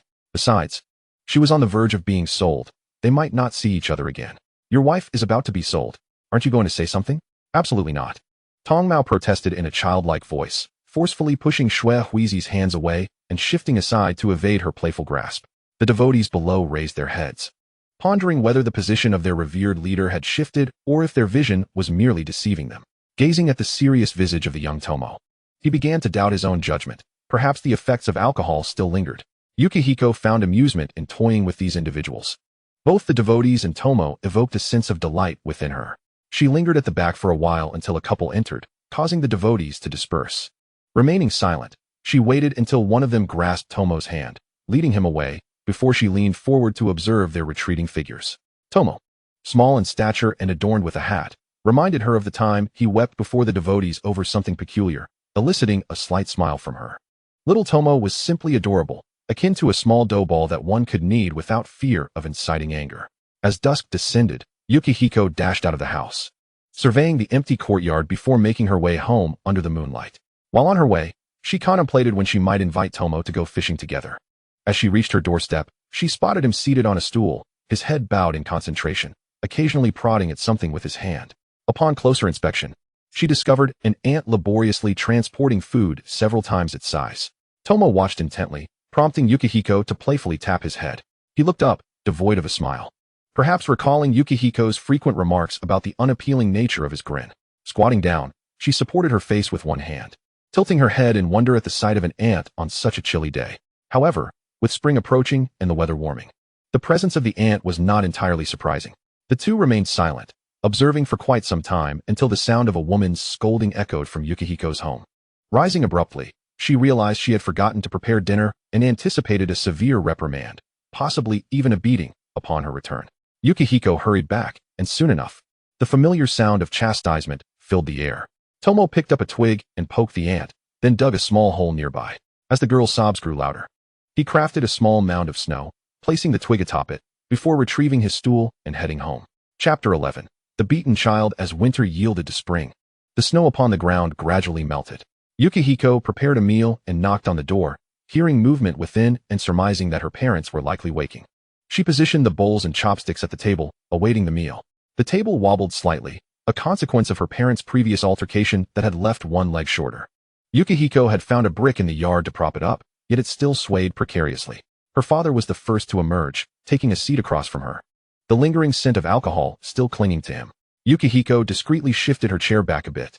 Shortly thereafter, her mother appeared, squinting at Yukihiko before finally settling down.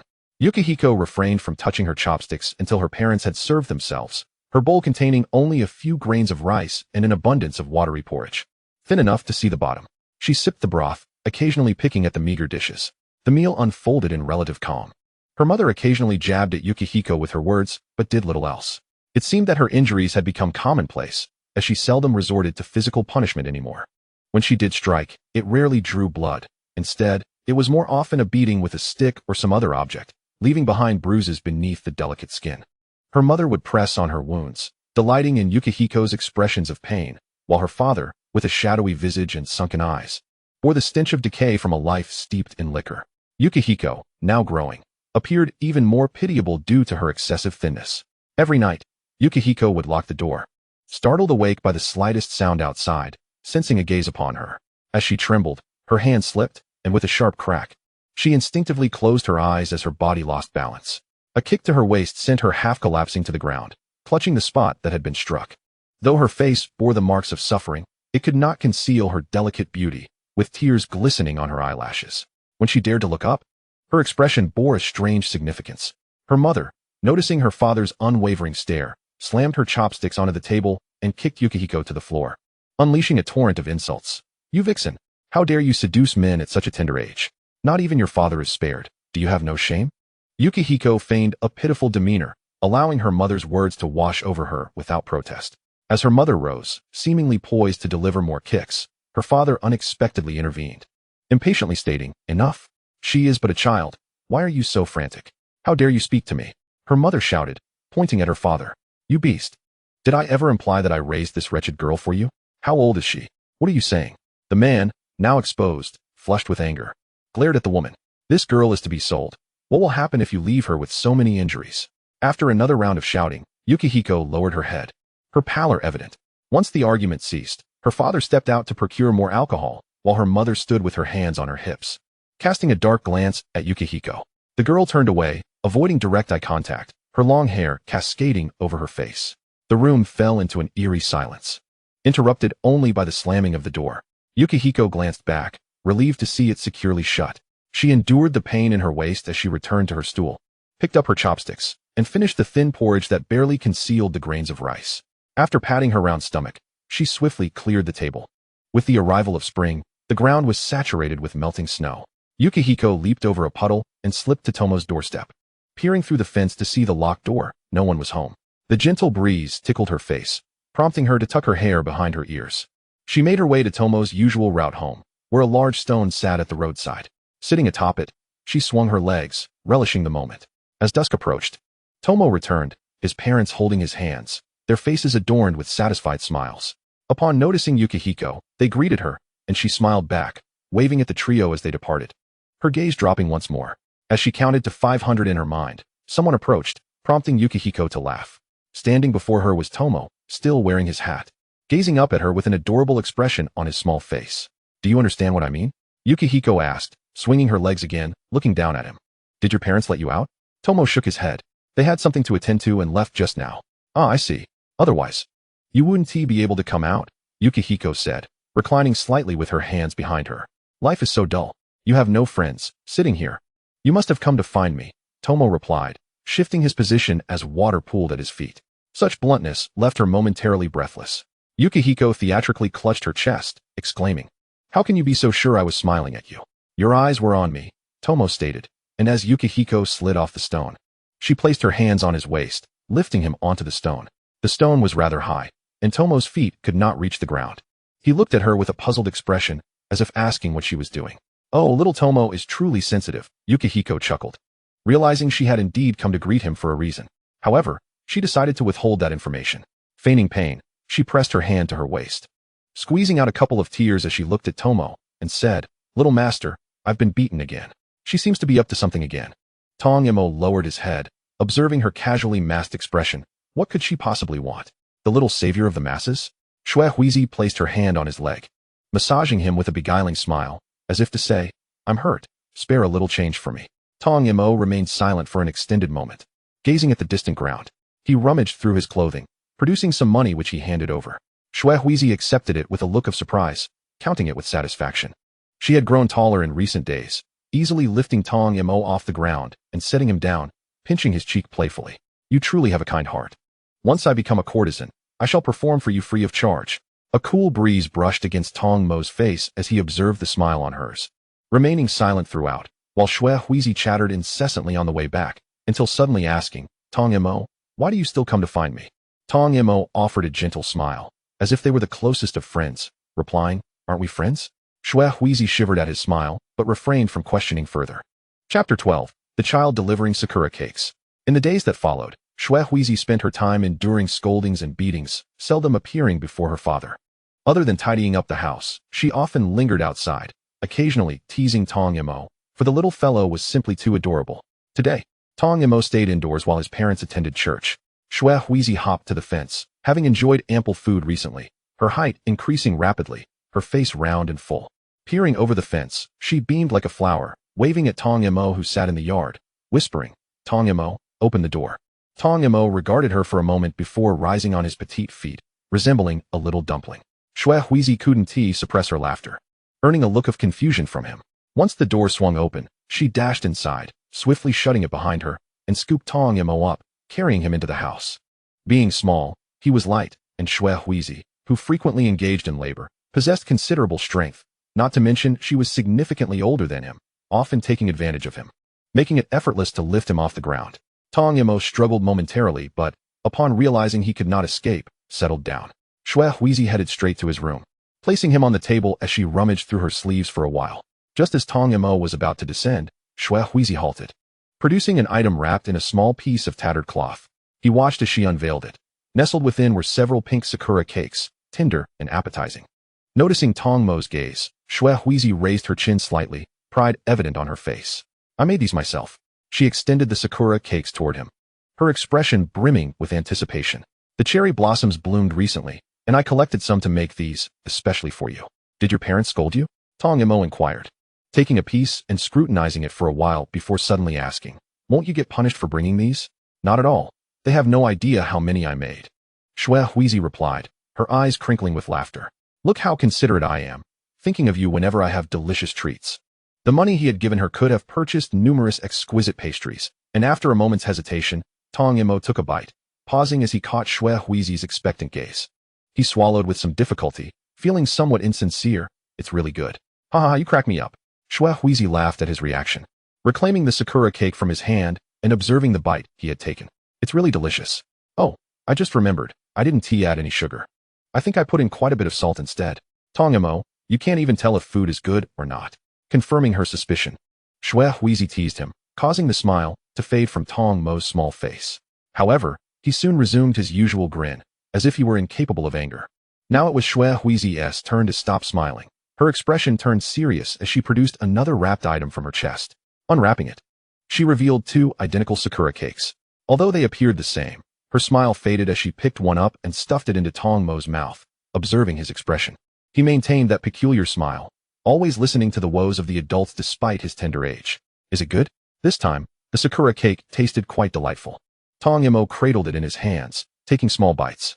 Upon hearing her question, he nodded, appearing quite obedient.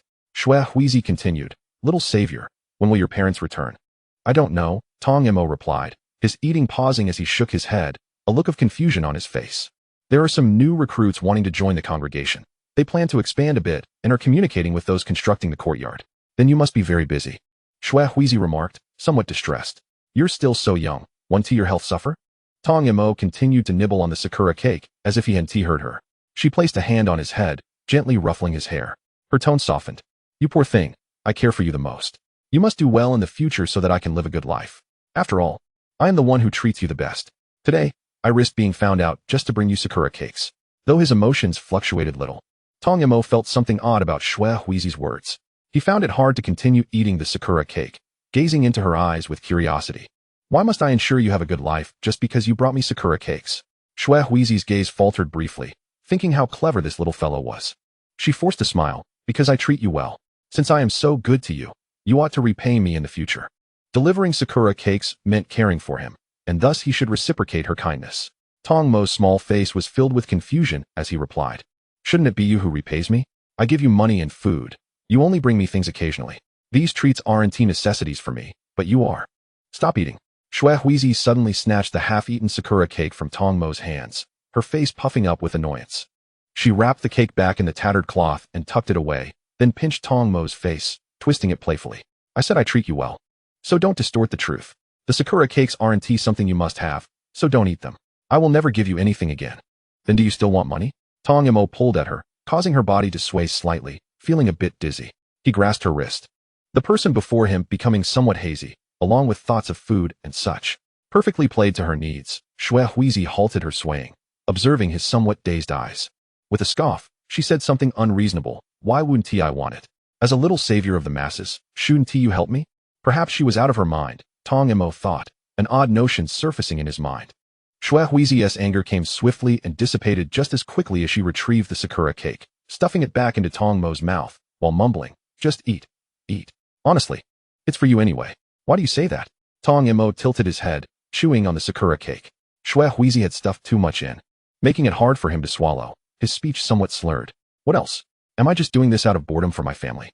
Shui Huizi pushed him further into the table to prevent him from falling, as it wouldn't be good if he got hurt.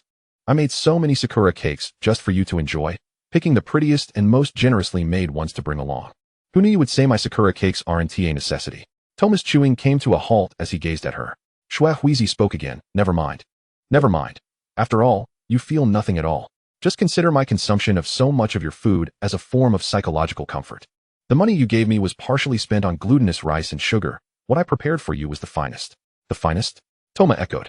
"Certainly. The other sakura rice cakes were made rather haphazardly." She paused before continuing. "After I mentioned it to my mother, she gave me some money. But it only sufficed to purchase the lowest quality of glutinous rice and sugar. I used those ingredients to prepare for my family, and later, I made the good ones for you. Who would have thought you would remain ungrateful?" As Toma savored his second sakura rice cake, he found himself at a loss for what to do next. Chapter 13. The Child Who Administers Laxatives. In the evening, Shui Huizi retrieved some sakura rice cakes she had made days prior and prepared a pot of porridge. Once the meal was ready, her parents emerged. Her mother still wore an expression of disdain, while her father occasionally stole glances at her. Shui Huizi subtly shifted her stool back, attempting to avoid the movements beneath the table that might inadvertently harm her, calmly eating her meal as if she had not noticed. Suddenly, a man's gasp broke the silence. Stealing a glance, Shui Huizi saw her father's face contorted with rage, his hands positioned beneath the table as if he were rubbing his feet. She lowered her head, suppressing a laugh. It seemed he had been stepped on quite hard, or else he wouldn't wear such a countenance. Her mother resembled a victorious rooster, her gaze fierce and her expression one of satisfaction. Daring not to utter a word, Shui Huizi slowed her eating. Watching as her parents finished their meal, one retreated to the bedroom while the other stepped out to buy alcohol. She hastily finished her porridge, feeling somewhat peckish. Most of the food had been consumed by her parents. After much internal conflict, she could not bring herself to eat the leftovers from their bowls and ultimately rose to tidy up the dishes. She realized that Toma had indeed spoiled her.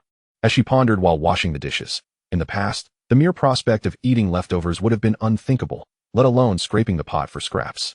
Now, she could afford to be choosy. Toma had one thing right. He was genuinely good at helping her. After returning the washed dishes to the cupboard, she took a small broom and began sweeping the floor. She had grown quickly. Just last year, she was shorter than the broom, yet this year, she towered over it. The frostbite from last winter still itched slightly, and she scratched the back of her hand, becoming tense at the sound of the door opening. Uncertain of what her mother wanted, she shrank back into the corner to minimize her presence, knowing her mother would hardly acknowledge her, as seeing her would only provoke anger and an uncontrollable urge to strike. A paper package was tossed onto the table, and Xue Huizi's expression shifted as she suppressed her emotions, desperately holding back her anxiety. It was the bag of dregs from the medicine Toma had brewed. Her mother had discovered it. She silently prayed not to be found out, then exhaled in relief upon hearing her mother's words. Boil this for a bit. My throat has been bothering me these past few days. Of course, Xue Huizi replied, taking it to the kitchen. She washed her hands, inspected the exterior, and found it unopened. Her heart leapt with joy, as it seemed her mother hadn't noticed. She poured the dregs into a pot, added some water, stirred, and placed it over the fire. A strange odor wafted through the air, and she peeked outside, not seeing her mother. In winter, the package had not dried properly due to her haste, and now it emitted a damp, fishy scent. She fanned the air, hoping the odor would dissipate quickly. Unbeknownst to her, her mother had silently appeared at the doorway, casting a dark look her way. Have you opened this paper package? No, I haven't, Xue Huizi replied, her smile faltering as a shadow hurtled toward her. She barely managed to dodge, feeling a sharp impact on her shoulder, landing on the ground. Her gaze fell upon a stool that had been thrown at her, suggesting her mother was aware that her appearance had diminished in value. You little vixen. Do you think I'm foolish? Her mother advanced swiftly, seizing Xue Huizi's hair and sneering. You foolish child. How long do you intend to deceive me? Let me be frank. I deliberately left the door unlocked. Upon returning home that day, I noticed things had been disturbed in the cupboard. You little brat. Who did you give it to? Tears streamed down Xue Huizi's face. She should have anticipated this. The kitchen cupboard was locked, and her mother was so vigilant against her. How could she have neglected to secure the bedroom door? Her shoulder throbbed in pain, and her hair was yanked, causing black strands to flutter in the air.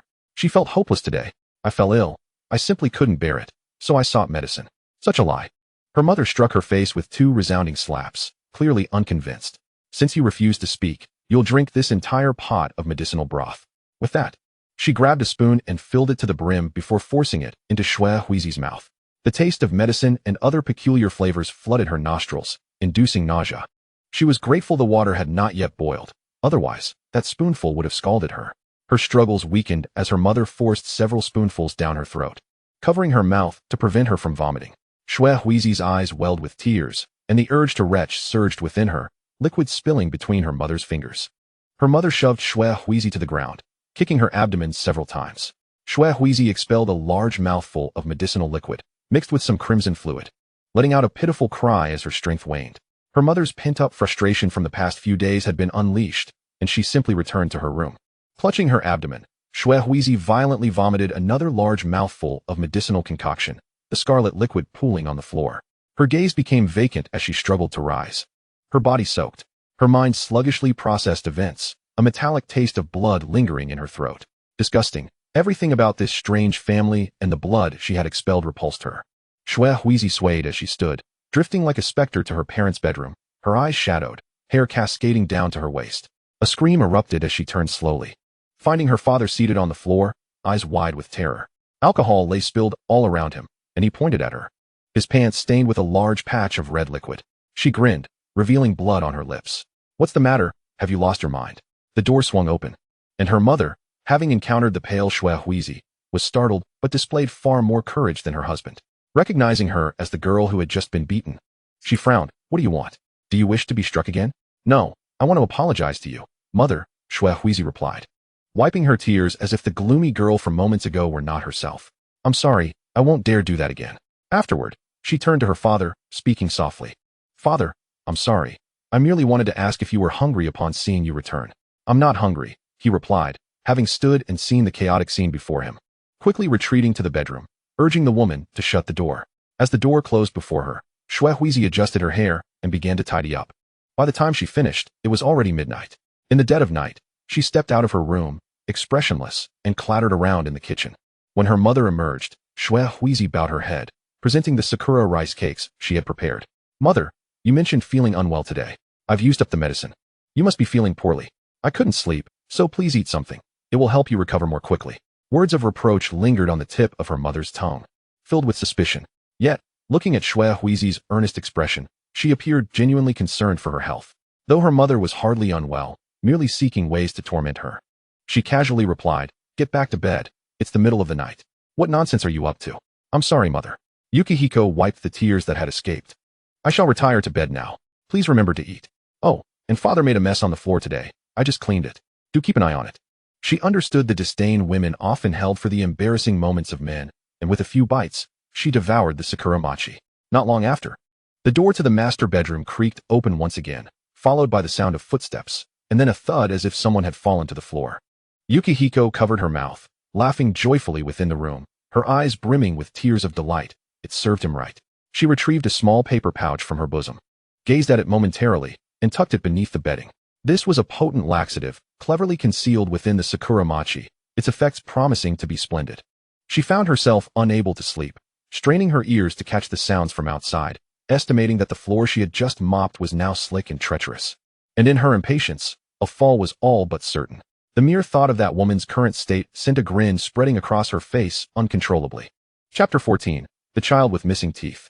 Yukihiko dashed to Tomo's church, stealthily climbing through the familiar window and hiding behind a chair.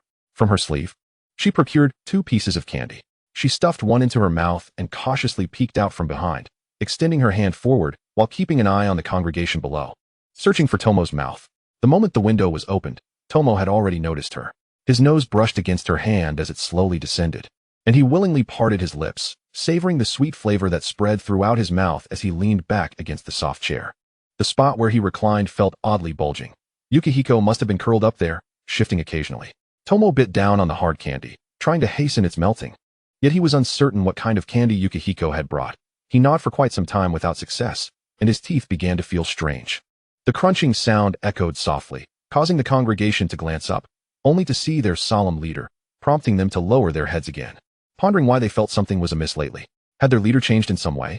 But judging by his demeanor, all seemed well, for after all, he was the son of God. Yukihiko heard the sound of Tomo biting the candy and whispered, "Why not take your time with it? Must you break it into several pieces?" While speaking, she risked being discovered, as Tomo continued to ponder the peculiar object in his mouth. The taste of the candy seemed to be changing, and he realized, this flavor is odd. It feels as though my teeth have fallen out. Yukihiko raised an eyebrow, recognizing that Tomo's confusion was indeed strange. Leaning closer to his ear, she whispered, "Tell him, God wishes to speak with you when he exits. I shall see if you've lost a tooth." After a moment of silence, Tomo suddenly spoke. "God has commanded me to listen to his words. You may leave first." The congregation, trusting him, rose and departed. Yukihiko struggled to suppress her laughter, and upon hearing the door close, she stood up, leaning over the chair's back.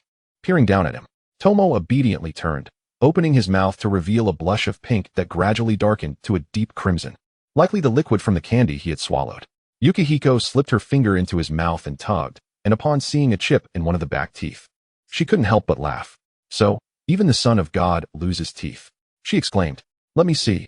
Ah, you've lost 2. Yukihiko grinned, tugging at the corners of his mouth. "Where's the candy?" Tomo, speaking somewhat muffled, said, "It hurt my teeth." He grasped Yukihiko's hand, trying to pull it away. "Let go of me. Hey, are you not going to let me see?" Yukihiko withdrew her hand, pulling out a piece of paper to wipe her fingers, feeling slightly sticky. And as she leaned closer, she caught the sweet scent of the candy. "What about your teeth?" Tomo hesitated, then pulled her hand closer, lowering his head to spit out 2 teeth, before looking back up at her. Now it was Yukihiko's turn to be silent. Staring at the 2 teeth resting in her palm, feeling a pang of surprise, she pointed at Tomo, struggling to find her voice, glancing from the teeth to him. "What do I want your teeth for? Did you not just ask me where my teeth were?" Tomo replied, appearing somewhat puzzled, his expression innocent. Yukihiko glared at him for a moment, then let out a derisive laugh. How ridiculous. She then pulled out the cloth she had used to wrap the candy, placing the 2 teeth inside, suddenly grinning mischievously. "Since you've given them to me, I shall accept them. When you grow up, I will return them to you." "What would I want them for?" Tomo looked at her, perplexed by the abrupt shift in conversation. He was unsure what Yukihiko meant. Yukihiko rolled her eyes, somewhat dissatisfied. "You ought to know, that's why you gave them to me. Do you not realize the value of the Son of God's teeth? I could sell them someday." Tomo fell silent, observing her expression, hesitating to speak. Yukihiko took out a piece of paper to wipe the blood from his mouth, her face showing disdain as she remarked, "I suppose I am merely cleaning the blood off a child with missing teeth. How utterly idle I am. If you treat me poorly in the future, you shall see what happens." Yukihiko often repeated such phrases, though in truth, she had not helped much. Tomo refrained from responding, based on his experience. He knew that any utterance would invite a torrent of rebuttals, for Yukihiko had a knack for resurrecting long-forgotten grievances. "What expression is that?" Yukihiko observed as he ceased bleeding. Discarding the paper into a small bin on the table, Tomo spoke again, looking at her. "That is for drinking water. Not to worry. I shall take the paper away shortly." Yukihiko dismissed, glancing at the table, where indeed a teapot lay. She carelessly pushed the cup toward it. "After all, you won't be drinking it anyway." At a loss for words, Tomo felt a slight ache where his tooth had been, unable to resist licking the spot. "Stop licking. What if it grows crooked?" Yukihiko patted his head, taking off his small cap to play with it for a moment before continuing. "Make sure to drink plenty of porridge in the coming days, or you'll be the one suffering." Tomo nodded, snatching his cap back from her and placing it atop his head, declaring, "Someone is coming." Yukihiko crouched down, and in the next moment, the door swung open, and a follower entered. Tomo was already seated, listening to the follower's lamentations, his mind conjuring the image of Yukihiko hidden behind him. So audacious. In this confined space with 3 individuals, he could hear her soft breathing, while the follower's voice faded into background noise as he regulated his own breath. "How pitiful," he murmured after the follower finished, obediently shedding tears, his colorful eyes seemingly filled with compassion. Though only he knew he could not comprehend such suffering, their plight utterly alien to him. Yukihiko peeked out again, her head close to Tomo's, whispering, "Look how foolish these people are, little leader, always begging for ephemeral things. Do you ever curse them in your heart?" "Never." Tomo shook his head. "True.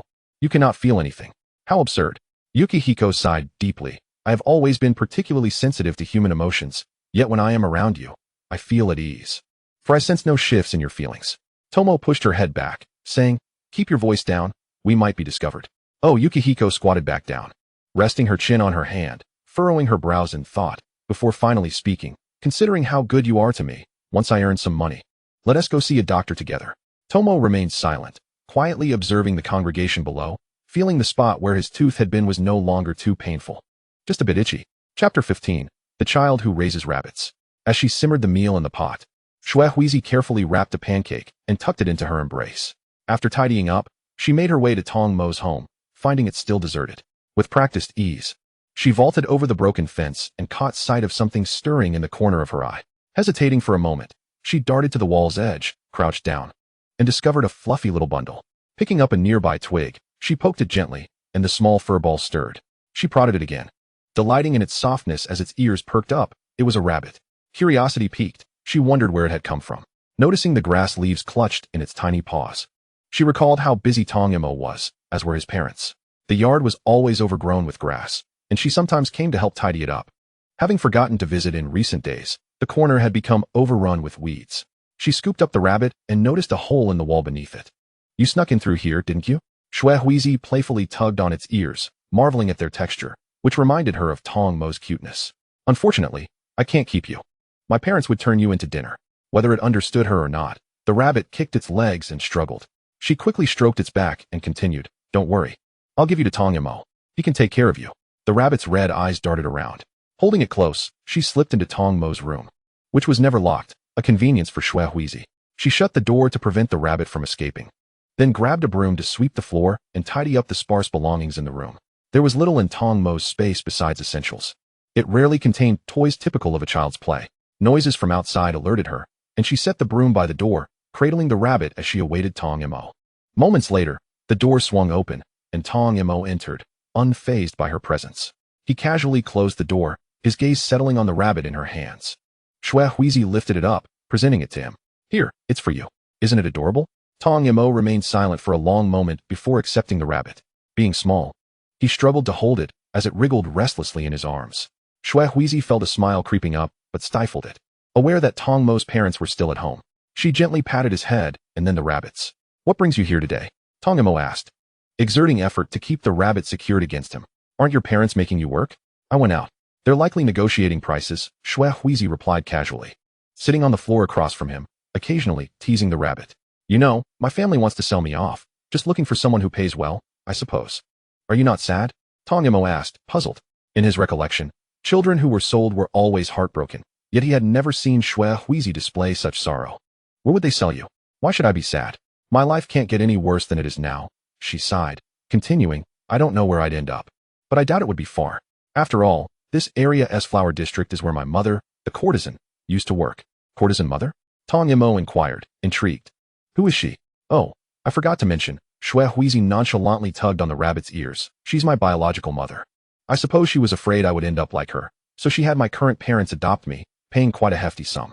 But once the money ran out, the beatings became frequent. You never mentioned this before, Tong Mo said, stroking the rabbit, unsure of how to respond. Because it holds no significance. I don't even know if she is still alive. Shui Huizi thought of the striking woman, exhaling deeply. I haven't seen her in years. Back when my father used to ask her for money, he brought me along, claiming it was for my upbringing. But as she aged, she could no longer attract customers. And the money dwindled. Gradually, we stopped visiting. What about you? Tong Mo asked, watching her as he petted the rabbit's head.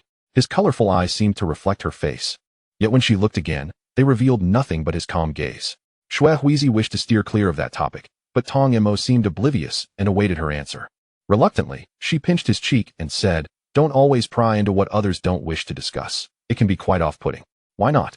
Tong Mo asked, confused. He couldn't grasp why some might become upset over such matters, his expression earnest as he regarded Shui Huizi. Because it evokes painful memories. Every thought of it brings discomfort. She paused, then suddenly smiled. Tong Mo, you likely cannot fathom this, right? Even if I say you're annoying, you wouldn't understand why. Tong Mo fell silent, tugging at the rabbit's fur, which kicked its legs in response. Shui Huizi grasped his wrist, halting his actions. If you keep pulling its fur, it'll go bald. Have you thought of a name for it? Name? Tong Mo pondered, lowering his head. How about Little White? Shui Huizi suggested tentatively. Look at its beautiful fur. You could keep it. Your yard isn't often cleaned, so there's plenty of grass for it to roam. Just be mindful of the hole in the wall. Fill it in when you have the chance. Oh, Tong Mo nodded, lifting the rabbit and shaking it gently. He had never owned a pet, and was unsure how to interact with it. It should survive on some grass, right?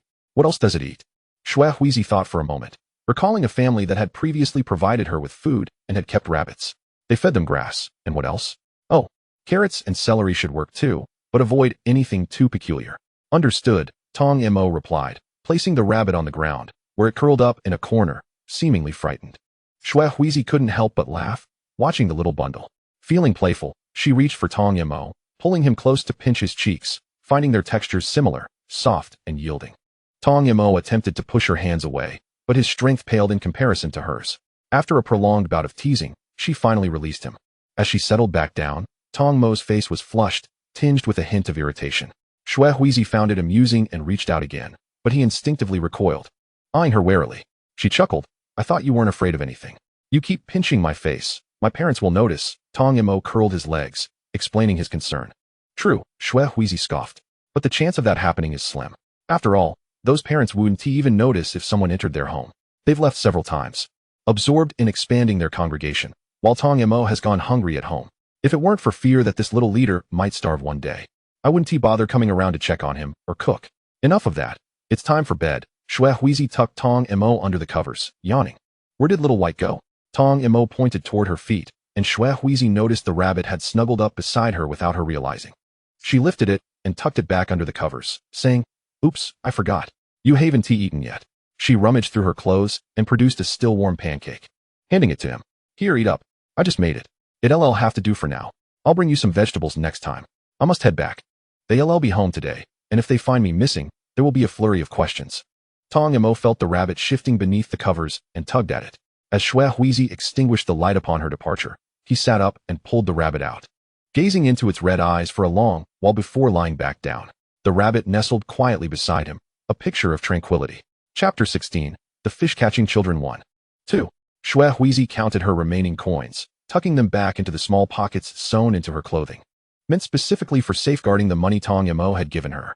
Once she secured the coins and confirmed they wouldn't fall out, she jumped twice before stepping outside. Father is still absent from home, presumably off indulging in drink once more. Mother is occupied contacting potential buyers, seeking out which household is willing to pay a higher price for the Jingjing house, which, in turn, grants Shui Huizi a sense of freedom. They are not returning, and she relishes her liberty. There is still some rice at home, and Shui Huizi prepares a pot of congee, sautéing some vegetables to keep warm. After finishing her meal, as twilight descends, she quietly slips out, knowing that the Tongma family remains shrouded in darkness and likely has not yet returned. After a moment of contemplation, she decides to pay them a visit. Walking along the familiar path, she arrives at a building and conceals herself in a corner. Puzzled by the unexpected number of people present, do they not return home for dinner at this hour? Inside the church, a multitude of voices fills the air, and she hears a male voice that, hidden behind a stone, she wonders if it belongs to Tongma's father. Though the words are indistinct, she strains to listen but ultimately retreats a little further, feeling the mingling emotions dissipate. With a sigh of relief, she smooths her long hair. Each time she approaches this place, she can sense the emotions of those gathered. Although rarely felt, it is undeniably bothersome. Su Huizi feels a twinge of sympathy for Tongma, who endures the incessant chatter of these individuals daily. It seems quite tragic, yet she has never witnessed Tongma in anger. Whether confronted with the incessant murmurs of the faithful or the neglect of his parents during mealtime, he remains remarkably quiet and obedient. When the believers speak, he listens, and when the atmosphere becomes heavy, he sheds a few tears, offering comforting words of pity, enduring hunger or seeking food for himself, exhibiting a commendable level of self-sufficiency. Su Huizi exhales, pondering that such a disposition must be essential for him to fulfill his role as a young leader. As the crowd gradually disperses, Su Huizi waits for the family of three to approach. Tongma stands in the center, his little hat bobbing with each step, and Su Huizi is charmed by his adorableness. Perhaps her gaze is too evident, as Tongma's mother hesitantly greets her, and Su Huizi reciprocates, asking, "Are you heading home?" She nods at the woman. "May I share some thoughts with the young leader?" Su Huizi produces some money from her pocket, her eyes wide with anticipation, appearing quite forlorn. She longs for a connection with the divine. The couple does not accept her money, being aware of her family's circumstances as neighbors. Accepting it would undoubtedly lead to complications, and the source of the money is uncertain. After a moment's hesitation, Su Huizi steps forward, grasping Tongma's hand and squeezing it gently. It feels pleasantly plump. "I will earn money in the future. I truly wish to share my ideas with the divine," she implores, her large eyes glistening. With her beauty enhanced by the glimmer of unshed tears, she elicits sympathy. "I will return him shortly. After all, it's not far." Reluctantly, the woman agrees. And with her husband, they depart. Once they have left, Su Huizi conceals her expression and excitedly pinches Tongma's chubby cheeks before lifting him into her arms. "Your parents refused to take my money," she exclaims. Tongma squirms slightly, his voice still childlike, expressing uncertainty about whether the money might have been stolen from home, which could lead to trouble. "You're clever." Su Huizi rolls her eyes, pondering whether in a couple of years, she would still be able to carry him like this. Tongma becomes still, allowing her to pinch him playfully. "I heard boys grow slower than girls. Why have I been growing so quickly?" She pauses, then continues. "Will this little shorty, Tongma, eventually be taller than me?" Feeling insulted by the remark about his height, Tongma struggles momentarily before resigning himself, saying, "You just mentioned that boys grow slower. That is not a certainty. It is possible that growth could halt midway." Su Huizi teases, setting him down by the riverbank. "This is where I wanted to bring you." She scurries behind a rock and produces two sharpened sticks, offering one to him. "Shall we catch some fish?" Tongma gazes at the sluggish river before looking back at Su Huizi. "What are you looking at?" "This river is quite shallow," she assures him, pulling him into the water, which reaches her calves, but only his thighs. Observing the bewildered child, she feels a pang of embarrassment, momentarily forgetting his diminutive stature. "No worries, I am here beside you. If you slip, I will pull you back." Tongma is not particularly bothered by the situation. Instead, he stares at the shimmering water illuminated by the moonlight, hesitating before plunging the stick into the water, splashing himself in the process. Su Huizi wipes his face and stands at a distance, ensuring he does not get swept away, occasionally prodding the stones beneath the surface with her stick. After some time of playing without a single fish in sight, Tongma glances at the sky, filled with countless stars. The cool night breeze envelopes him, and an inexplicable sense of relaxation washes over him, a feeling he cannot quite articulate but does not dislike. "Are we done playing?" Su Huizi yawns, patting his head. Tongma nods. It is getting late, and Su Huizi should not be late returning home. She lifts him under his arms and places him back on the ground, allowing him to adjust before they head back. "Not a single fish," Tongma remarks, puzzled as to why he has not seen any fish today. "Do they return home at night?" "How peculiar it would be if there were fish," Su Huizi chuckles, drying his hands as she leads him home, her tone teasing. "This is irrigation water from the village. If you caught a fish, that would be absurd." "Weren't you the one who said we were fishing?" Tongma looks up at her, realizing he has been tricked again. "Indeed, we were fishing today." "It's just that there were no fish," Su Huizi casually remarks, carefully avoiding the pits in the ground. Watch your step. Do you need to be carried? No need. Tongma sidesteps the hole and suddenly asks, why did you bring me here? Su Huizi smiles. Listening to such bothersome chatter daily must be dreary. One needs to unwind occasionally. I cannot feel anything, Tongma mumbles, staring at his damp shoes. Never mind. It is not important. Su Huizi ruffles his hair. I intended to bring you here last time, but it has been delayed until now. They remain silent until they reach her doorstep. Su Huizi glances at the similarly darkened houses before looking at her own door. Hesitating slightly, I will go inside for a moment. As she steps inside, she halts, returning to grasp Tongma's hand, leading him into the yard. A child as small as you would be troublesome to lose, especially since you are so delicate and valuable, she muses, leaving him in the yard while she checks inside. Her parents have yet to return, so she calls for Tongma to join her. Young leader, come and eat. She beckons, watching as he runs over. She leads him to the kitchen, where the uneaten food remains in the pot. After reheating it slightly, she serves it at the table, encouraging him to eat. Tongma sits on a stool, his feet dangling above the ground. Observing as she fetches bowls and chopsticks, they both eat little. Su Huizi returns the leftovers to the pot, cleans up the remnants, and then walks Tongma back home, exchanging a few words along the way. Upon returning, the house is illuminated, and she steps inside. Her mother is seated at the dining table, and upon seeing her, offers a strained smile. I see you are back. I went to check the river for fish, but unfortunately, I did not catch any. Su Huizi's clothes are still damp, and she appears timid. Her mother squints, saying nothing, and after finishing her meal, retreats into the house. Su Huizi tidies the dishes, exhaling in relief. Chapter 17. The hungry child. Su Huizi rises early the next morning. Preparing breakfast and placing the embroidery she completed a few days prior into a basket. After bidding her family farewell, she steps outside.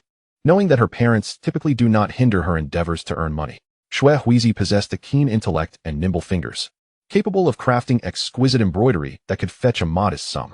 Most of this money would be seized by her mother, yet she managed to secretly squirrel away a portion. As the dawn broke, the streets were sparsely populated. Shui Huizi cast her gaze downward, meandering slowly until she reached the flower street. This locale was not intended for the sale of embroidery, but her beauty rendered her a captivating figure, easily drawing the attention of passers-by. All she needed to do was settle on the ground, place her basket beside her, and hug her knees, casting a pitiful glance at those who wandered by. Sometimes it was women, sometimes men, but it mattered little. The funds she garnered could be partially retained without her mother being the wiser about her earnings, allowing for greater flexibility. It had been a considerable time since she had peddled her wares, as it was a laborious endeavor with little financial return. Her mother would never pass up an opportunity for profit, compelling Shui Huizi to work slowly. Recently, however, it seemed her mother had found a buyer for her creations, an establishment known as Jingjiu House, and Shui Huizi surmised that the payment would be substantial. In recent days, her mother's demeanor had also softened. A change of environment often necessitated significant funds, and Shui Huizi was poised to sell her long-saved embroidery, hoping to use the proceeds to purchase some beautiful garments. After all, in such places, appearing too shabby would not bode well. As she waited, someone halted before her, crouching down to examine her embroidery. With her large, fox-like eyes, she observed quietly, seemingly evoking pity. The individual promptly purchased a considerable portion of her creations and departed in the direction of what was likely a Jingjiu house, revealing herself to be a striking woman. Shui Huizi lingered a while longer. By midday, her basket lay empty. After a yawn, she ventured out to buy 2 buns, nibbling as she watched her surroundings. When conditions permitted, she never hesitated to indulge herself. The flower street during the day held few patrons, occasionally graced by elegantly adorned women. After surveying all the Jingjiu houses along the street, she felt a sense of relief. Business appeared promising, alleviating her concerns about hunger after selling her goods. This was the largest flower street, where patrons were notably more generous with their spending compared to other locales. As she strolled, she unexpectedly found herself in a familiar place. The entrance appeared somewhat dilapidated, and she paused to clean her hands. Hearing commotion within, she sidled into a corner, and shortly after, a woman emerged, carrying a basin of water to wash her face in the yard. Upon lifting her gaze, the vestiges of her youthful beauty could still be discerned. Shui Huizi recognized her. She hastily shoved the buns back into her basket, pressing her lips tightly together. This was her biological mother, now aged and faded, the once bustling home now desolate. As the woman slowly approached, Shui Huizi noted the creases at the corners of her eyes. She was no longer young, and her kimono bore patches. Are you well? Shui Huizi blurted out, only to pause, realizing the truth of her mother's circumstances. The woman gazed at her for a long moment, seemingly lost in thought. It had been many years, and she barely recognized Shui Huizi. Tears quickly welled in the courtesan's eyes, and the basin clattered to the ground as she stepped forward, trembling, as if yearning to touch her daughter. Before her fingers could brush Shui Huizi's cheek, she hesitated, aware that courtesans were often scorned. After several tentative touches, Shui Huizi gently placed her hand over her mother's, saying, "I came today to sell embroidery. I sold quite a bit." "How impressive. My Shui Huizi is remarkable." The courtesan nodded repeatedly, wiping her tears. "You've blossomed beautifully, more so than I. You must be 11 now, how wonderful." Shui Huizi remained silent, entering the house with a somber expression. The air was thick with the scent of cheap perfume, and as she sat at the table, she suddenly remarked, "I am the most beautiful in our village. Is that so?" The courtesan smiled, dabbing at her tears. "Where are your family? Did you come alone?" "Yes," Shui Huizi nodded, studying her mother's face. An uncomfortable silence enveloped them. The courtesan sighed, "Coming alone as well. In a few years, you'll be married. And then you'll have your own home, no longer needing to depend on others. I lack the means to provide for you. Shui Huizi, you have suffered. Why did you send me to another family?" Shui Huizi felt a wave of sorrow rise within her, a sense of grievance washing over her. It was apparent that the woman before her genuinely cared for her, even felt a pang of sympathy. "I have not fared well." Like a weary bird returning to its nest, the pent-up grievances surfaced upon finding a confidant. Her eyes glistened with unshed tears, appearing quite pitiful. The courtesan, feeling helpless, wished to wipe away her daughter's tears, but was momentarily taken aback by her poignant inquiry. After a prolonged silence, the courtesan choked back her emotions. "I thought to place you in a normal family. My status could cast a shadow over your future. I offered more money, hoping you would grow into an ordinary girl. Not like me, destined to live in such a place for a lifetime." Shui Huizi reached into her basket, finding a whole bun alongside the half-eaten one. She pursed her lips and said, "I understand. I'm sorry, I just believed that life would be better that way," the courtesan replied, rising to rummage through her vanity. "She remained oblivious to my experiences," Shui Huizi mused, recognizing that her mother had endeavored to grant her a semblance of a normal childhood. Yet regrettably, the family that received her would eventually sell their daughter to the flower street, condemning her to a life akin to her own. "I heard the Jingzhou houses on this street are quite prosperous," she ventured. "Indeed," the courtesan sighed. "If only I could ascend to the rank of a courtesan. But it requires many years of training. My family was in dire straits, and I had no choice but to become a courtesan to support them." "Do you still keep in touch with them?" Shui Huizi inquired. "No, they departed before your birth. I do not know where they went." The courtesan replied with a bitter smile. It was difficult to articulate her feelings. Her parents had fallen ill, and she had no choice but to sell herself. Once was not enough. After a while, it became inconsequential. Eventually, they welcomed a younger sister, who was quite adorable, but the past was best left unspoken. The courtesan sighed and suddenly remarked, "At your age, you should adorn yourself more. I have some jewelry. You can take one for your current mother and one for yourself." With that, she retrieved 2 hairpins from a box and handed them over. Shui Huizi noticed the significant emptiness within the box, rendered speechless. When she had departed years earlier, it had been full. Her father must have taken the valuables. She wondered how many times he had returned after that, for he had a penchant for precious items that could elevate her circumstances. Yet now, she could not extend her hand. "I don't want them," Shui Huizi said firmly, pushing the hairpins back. "I have plenty at home. Though they may not be valued there, I manage well enough, and even have pocket money. By the way," Shui Huizi hesitated, reaching into her bosom to retrieve the coins given to her by Tong Mo, placing them on the table. "Please accept this. It is what I have saved. I will come to visit when I can." The courtesan initially refused, but Shui Huizi did not retrieve the money. Rising, she declared, "The things I embroider are exquisite and lucrative. You need not worry. Keep the jewelry for yourself. Give it to me when I am married." "Very well," the courtesan nodded. "I will keep it for you until your wedding. I will earn a great deal of money," Shui Huizi whispered, "a substantial amount." With that, she departed. And on her way, she tucked a portion of the money earned from her embroidery into her bosom, strolling slowly. Upon returning home, she presented the money to her mother before setting off again with her basket. The Toma household remained devoid of occupants as she skillfully slipped inside. The door to Toma's room was still unlocked. She waited for a while, and when dusk fell, Toma returned, lighting a lamp and gazing at Yukihiko, who was seated upon his bedding. "Have you eaten?" Yukihiko inquired. "No," Toma shook his head. "Today, there were many congregants at the church. I was quite occupied and didn't have time. My parents were also exhausted upon returning, so no meal was prepared." "Come here," Yukihiko beckoned, placing her hand atop his head and gently ruffling his hair.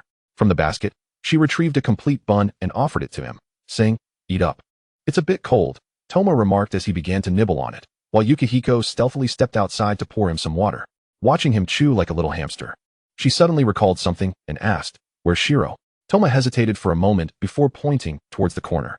Upon seeing the rabbit scratching at the wall, Yukihiko couldn't help but chuckle. "So adorable," she exclaimed. Toma had finished eating and was wiping his greasy hands. Observing this, Yukihiko handed him the remaining half of the bun with a smile. "Eat more, you need to grow up strong." Toma, who hadn't eaten lunch either, hesitated for a moment but then took another bite, his hunger undeniable. Chapter 18, The Discovered Child. As Yukihiko conversed with Toma, the door creaked open, and she turned, puzzled, to see a woman, Toma's mother. They exchanged glances, momentarily speechless. Yukihiko abruptly stood up, a bit flustered, looking towards Toma, only to find him calmly munching on the bun, seemingly oblivious to the strange atmosphere enveloping them. "What are you doing here?" The woman's brow furrowed, having heard conversations emanating from Toma's room frequently of late. Today was no exception. Upon entering, she immediately spotted Yukihiko. "When did you arrive?" "Just now," Yukihiko replied, lowering her head, uncertain of how to respond. Sneaking into someone else's home and getting caught felt exceedingly awkward. "I went to the market today. Toma mentioned he would be hungry this evening, so I brought something back." "Is that so?" The woman recalled that she rarely cooked in the evenings, yet her expression bore no embarrassment, only skepticism, as Toma was typically very busy. "I know," Yukihiko interjected. "He is the child of God. I merely happened to have the opportunity. Last time, Toma listened to me speak for so long, and I still haven't repaid him. Once I have money, I wish to join your church." The woman held little hope for Yukihiko's words. Having heard of the girl from next door, beautiful, eloquent, yet often seen soliciting from others, leading to a less than favorable reputation. Each encounter, however, was pleasant. She hesitated before saying, "It's late. You should head home. Otherwise, your family will surely worry." Upon hearing this, both fell silent. The woman closed the door and departed, prompting Yukihiko to sigh as she squatted before Toma, poking his forehead with her index finger. "Eat, eat, eat. Yet you didn't utter a single word just now." "What should I say?" Toma swallowed his food and took a sip of water. "Weren't you two conversing?" I wanted to hit you." Yukihiko tugged at his small face, pulling it from side to side before crossing her arms and expressing her dissatisfaction. "You should have said it was you who invited me. That would have been better." "But you said it was my suggestion to bring something," Toma responded, somewhat perplexed, his eyelashes fluttering. "You've already mentioned it. It's different. My words lack the impact your words have." Yukihiko couldn't help but pat his head. "Next time, you'll know how to phrase it, right?" "Understood," Toma nodded, then added. "Your family is going to scold you." "Why?" Yukihiko seemed a bit taken aback. "You appeared at my home in the middle of the night. My mother will undoubtedly inquire." Toma took another sip of water, noticing Yukihiko's expression darkening. He added, "Didn't your family say they would sell you? It shouldn't be too serious." That notion struck a chord with Yukihiko. She furrowed her brow and sighed heavily. "I'll head back now. Once I settle down, I will come find you." Toma obediently nodded, watching as Yukihiko opened the door and greeted her mother before departing. With grease clinging to his hands, he stepped outside to wash them in a basin. His mother, standing behind him, suddenly spoke. "Does that girl visit often?" Toma paused, his hands suspended in the water as he contemplated his reflection for a long while before shaking his head. "No, today is her first visit." "I see," the woman mused. Toma turned to face her, those colorful eyes meeting hers. "Then I won't be cooking." Toma remained silent, watching her enter the bedroom. He fetched a small stool and settled in the courtyard, the evening breeze a touch chilly. He wrapped his arms around himself, pondering Yukihiko's words. Though he couldn't fully grasp her emotions, he felt compelled to act in some manner. If this was indeed her first visit, her parents would likely remain unaware. But why was she doing this? Toma found himself unable to comprehend. As he gazed at his fair, tender palms, he contrasted them with Yukihiko's. Her hands bore the marks of labor, while his were unblemished. When she touched his face, it was often painfully abrasive, a stark contrast to the calloused hands of those who toiled. His thoughts lingered on her peculiar nature. Even now, he found her strange. He observed an ant scurrying about the ground, extending a finger to prod it.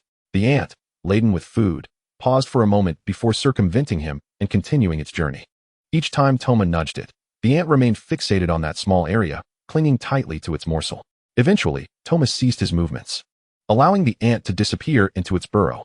Feeling drowsy, he yawned and prepared to return to sleep. Just as he stood, he heard a sound. Approaching the wall, he discerned the noise of a door opening, then halted in front of it. "Who is it?" I still can't sleep, huh?" "That guy Toma didn't help me at all," she grumbled, pouting, her feminine charm executed flawlessly. "I even brought him food today. What should I do now? I'm out of money. I should have saved some." "Are you short on funds again?" Toma suddenly spoke, his tone laced with confusion. "Didn't you say you were saving up for later?" Yukihiko jumped, nearly losing her composure at his sudden remark. "In the middle of the night. Venting her frustrations only to be interrupted was rather alarming. She lowered her head, staring at a hole in the wall, realizing that was the only reason her faint murmurs traveled next door. Yet, what was Toma doing up at this hour? I saw someone worse off than me on my way back. I was just doing a good deed. I don't believe it, Toma replied, certain that Yukihiko was incapable of altruism. He would sooner believe she squandered her own money rather than help others. Believe it or not, Yukihiko rolled her eyes, tapping the wall. I mean, can't you consider the possibility of me being kind? I can't imagine you being good. Toma appeared genuinely contemplative, remaining silent for a long while before responding. Yukihiko's impatience flared. She yawned and casually remarked, you really are something, always saying such disheartening things. Are you feeling down? Toma tilted his head, perplexed about what he had said wrong. He pressed his hand against the wall, seemingly trying to hear what was being said on the other side, but could only catch faint murmurs. What are you saying? I can't hear you. Yukihiko muttered a reprimand, pausing at his words. The color of his clothing appeared at the hole, prompting her to hush. Yawning once more, she nonchalantly declared, I didn't say anything. I'm going to sleep. See you tomorrow. Oh, Toma replied, listening to the sound of her footsteps gradually fade away. He withdrew his hand, gazing at the small hole for a prolonged moment before poking it, and then departing. Chapter 19, The Deceitful Child. Are you implying you want to tell my parents? Xue Huizi's face radiated delight as she lifted Tong Mo into her embrace, cherishing the softness of his cherubic face, his crescent-shaped eyes and gentle smile confirming that her affection for him was not in vain. To her astonishment, Tong Mo had revealed to her that this was his first visit, leaving her to ponder the reason for her anxiousness over the past few days. With renewed vigor, she hoisted him onto a stone, her tone brimming with pride as she remarked, if only you had told me earlier. These past days have truly been nerve-wracking. Tong Mo, seated upon the stone, glanced at the ground below, then lifted his head to meet her gaze, expressing his wish to descend. Xue Huizi, her eyes squinting with mirth, found amusement in his diminutive stature, which rendered him incapable of climbing down on his own. First, you must promise to treat me exceedingly well. To place me above all else, she playfully demanded. When I seek your assistance, you cannot refuse, and you must unconditionally support any endeavor I wish to pursue. The proposition seemed rather unbalanced to Tong Mo, who shook his head in silence, knowing he would eventually be lowered to the ground. Hurry up and agree, Xue Huizi urged, tugging at his hand with the cunning charm of a playful fox. You must also vow that even if I err, you will not hold it against me. Otherwise, you may remain here until I return. I have matters to attend to. Farewell. A profound silence enveloped them, and as Tong Mo contemplated the ground, he hesitated. Xue Huizi had already turned her back, seemingly intent on leaving him alone. Finally, in a tender voice, he acquiesced, I promise to help you, no matter the circumstances. I will not blame you. He felt a peculiar detachment, watching as she joyfully scooped him up and produced a piece of candy, placing it in his mouth. I do not wish to eat candy, he protested. Ah, but you do, she retorted, playfully pinching his cheek, utterly enchanted by his cuteness. How can you be so irresistibly adorable? You shall do as I say. You must keep your promise, for those who lie must swallow 1,000 needles. Tong Mo countered, pushing her hand away. What if you deceive me? That is not fair. Are you angry? Xue Huizi teased, ruffling his hair. Very well, if I deceive you. Then let me. She faltered, pondering her own potential mischief. Suddenly, her eyes sparkled with confidence as she crossed her arms, declaring, Then you shall punish me in your own way. Tong Mo, unable to conjure a response, remained oblivious to her schemes, while Xue Huizi reveled in her cleverness. As for Tong Mo, he was lost in thought, grappling with the concept of anger, which left him puzzled. The little master must get to work. Xue Huizi suddenly exclaimed, observing two figures approaching. Your parents have arrived. Oh, Tong Mo acknowledged, walking towards the pair and positioning himself between them. Xue Huizi smiled at the trio. Yet only Tong Mo discerned the light in her eyes, akin to precious gems glistening under the sun. Once the three departed, Xue Huizi's smile faded, and she turned away, a rare sense of melancholy washing over her as she contemplated her impending departure from this place. Biting her lip, she recalled the woman who had visited her home that morning, dressed in a manner befitting only certain establishments. Her mother seemed pleased with the monetary offer, not even scolding her as she left home that day. Xue Huizi's thoughts became a whirlwind, hoping fervently not to be sold as a courtesan. The very path her biological mother had traversed, once beautiful in her youth, but now trapped in that life. Xue Huizi silently prayed for better fortune as she approached her doorstep, observing the elegantly dressed woman inside. Her hand trembled slightly, the faint sounds of haggling wafting through the air. Steeling herself, she entered the courtyard, donning a forced smile as she approached the interior.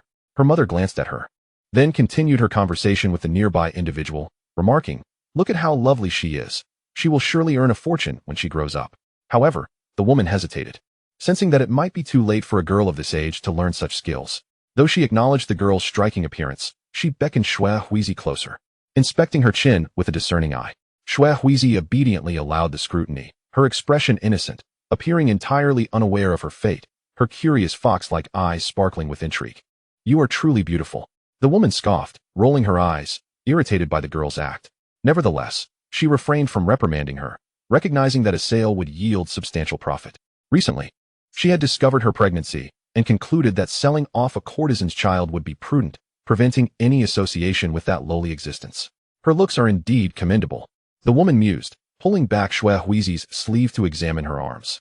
Lately, Xue Huizi had avoided punishment, with only a faint bruise remaining that would soon fade. The woman felt satisfied, yet some hesitation lingered. Sensing her uncertainty, her mother remarked, "She is the most beautiful girl in our area. If it weren't for our pressing financial needs, I would be loath to part with her. If you find her suitable, she can be taken today." "There's no need to rush," the woman replied, having encountered many parents in similar circumstances.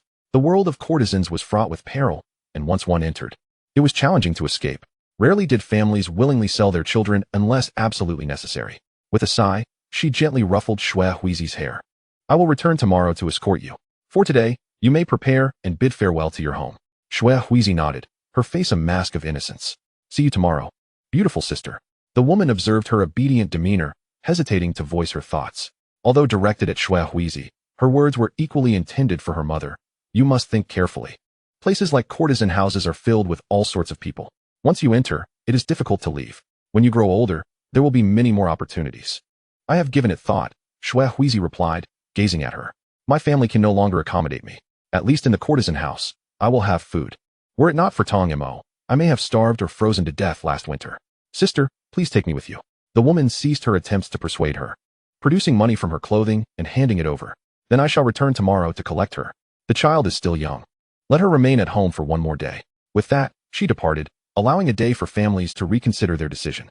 Some parents, out of reluctance, would choose not to sell, while others, like Xue Huizi's, sought to rid themselves of a burden. Observing her mother count the money with a greedy expression, Xue Huizi suddenly spoke. "Does this mean I will have no ties to my family anymore?" Her mother, engrossed in the money, replied dismissively, "Indeed. There you will eat well and dress well. What is there to be dissatisfied about?" "Do you truly believe that?" Xue Huizi questioned, emboldened by the thought of finding a place to belong. "You received so much money from my biological mother, yet you still wish to sell me. Aren't you afraid of nightmares tonight?" Her mother, infuriated by the accusation, narrowed her eyes in search of an object to strike her, angered by the exposure of her intentions. "What nonsense are you spouting? Do you want me to beat you? That money has already been spent. Selling you is quite reasonable. If you have the means, go ask your mother for more money. If she provides a greater sum, I shall not sell you." "Then please do sell me," Xue Huizi replied flatly, darting away before her mother could catch her, a smile of delight on her face. "You have struck me today, and I bear the marks. Let us see how you sell me tomorrow. You wretched girl." Her mother's eyes, filled with irritation, followed her, but rather than confront her further, she retreated to her bedroom and slammed the door shut. Xue Huizi's smile gradually faded away. The weather was considerably warmer than last winter, yet her body remained persistently cold. Chapter 20. The Farewell Child. Having been sold, Xue Huizi did not cook that evening. Instead, she hurried to the market to buy a few buns. Counting the remaining coins, she sighed, wishing she had saved a little more, as she had hoped to share a good meal with Tong Mo. Her emotions fluctuated swiftly. The warm buns wrapped in paper were pressed against her chest, prompting her to quicken her pace. Skillfully, she climbed over the wall and waited in Tong Mo's room. Time passed, and as a chill wind swept in, she rubbed her tired eyes and stepped outside. The moon hung low in the sky, and stars twinkled. Hesitating for a moment, she went to the kitchen to reheat the now-cold buns, wrapping them anew in paper before stepping outside to check. No one was waiting at the door. Was Tong Mo still at the church? The congregation was sparse that day, and Xue Huizi blended into the crowd. Feeling an inexplicable unease, her hand slipped into her pocket. Hesitating, she pulled out the buns. No one noticed her actions as she made her way in a familiar direction. To her surprise, the room where Tong Mo usually stayed was empty, devoid of anyone listening to the prayers of the faithful. Whispers filled the air, and Xue Huizi tightened her grip. A cacophony of chaotic emotions overwhelmed her, and she quickened her pace. After circling the area, she stumbled upon a room with no one at the entrance. A faint metallic scent filled the air, growing clearer as she approached. Shui Huizi's hand trembled as she placed it against the door, hesitating to push it open. What had transpired within to create such a heavy odor? Suddenly, she withdrew her hand, clutching the buns in bewilderment. The room was eerily silent. She crouched down, fear coursing through her as images of Tong Yamo filled her mind. Hoping he was not inside. After what felt like an eternity, Shui Huizi steeled herself, trembling as she pushed the door open. The scene inside was starkly clear. The buns fell to the ground, rolling a few times before being stained with crimson liquid. Her scream lodged in her throat as she beheld a child standing with arms crossed. Tong Yamo, Shui Huizi called, her body weakening. As if she could no longer maintain her stance. Tong Yamo had been looking down at the bodies of his parents when a bun rolled to his feet. He bent down to pick it up, but before he could speak, a thud echoed through the room. Straightening up, he saw Shui Huizi sitting on the ground, her face a mask of terror. Shui Huizi? Tong Yamo looked at her, puzzled by her expression. He slowly approached and offered her the bun, saying, "It has a bit of dust on it." Shui Huizi heard a ringing in her ears, watching as his mouth moved, unsure of what he was saying. His small hand extended toward her, offering the plump bun. Under normal circumstances, she would have devoured it despite the dust, but the current scene exceeded her capacity for acceptance. Her lips trembled, speech eluding her. What is wrong? Tong Mo's hand reached forward again. Behind him lay a gruesome sight. Blood splattered across the screens. The ground soaked in red. As Shui Huizi gazed at his face, an overwhelming fear named Tong Mo surged within her. Her voice quivered, her finger pointing behind him. That is your, my parents, she stammered, her words slow. Tong Mo finished for her, observing her as she seemed to sink into a terrifying emotional abyss. He reached out, gently patting her head as he had done before. Father always strayed with female believers. Mother had to kill him, but she took poison too. Shui Huizi felt the weight of his hand upon her head and dared not move. Her mind felt hazy, and for a fleeting moment, she thought she might be dreaming. Shaking her head, she dismissed the notion. I think something is wrong with my head. You are Tong Mo, right? Though he did not understand why she posed the question, he nodded. In the next instant, she grasped his hand, causing the bun to drop to the ground. Rolling into the pool of blood, he furrowed his brow at the sight, hearing Shui Huizi speak. We should find someone to take care of this. I can't stand up. Could you help me? Tong Mo obediently placed his hand on her arm. His touch was cold, causing Shui Huizi to shiver. But she restrained herself from pushing him away. As they rose together, she studied his face, his lips pale and devoid of sorrow. As if the bodies before them were mere strangers. Yet, if it had been strangers lying dead before him, his reaction would not be so subdued. A chill ran through Shui Huizi. Tong Mo was truly frightening. She exhaled slowly, casting aside the chaotic emotions and leaning against the door frame to regain her composure. It's all right, Tong Mo. Words of comfort failed her, as Tong Mo appeared entirely indifferent to her plight. Standing up, she placed her hand on his shoulder, preparing herself mentally. She managed a feeble smile. Are you hungry? I had planned to eat buns with you today. Tong Mo's thoughts drifted to the filthy buns, which made him feel queasy.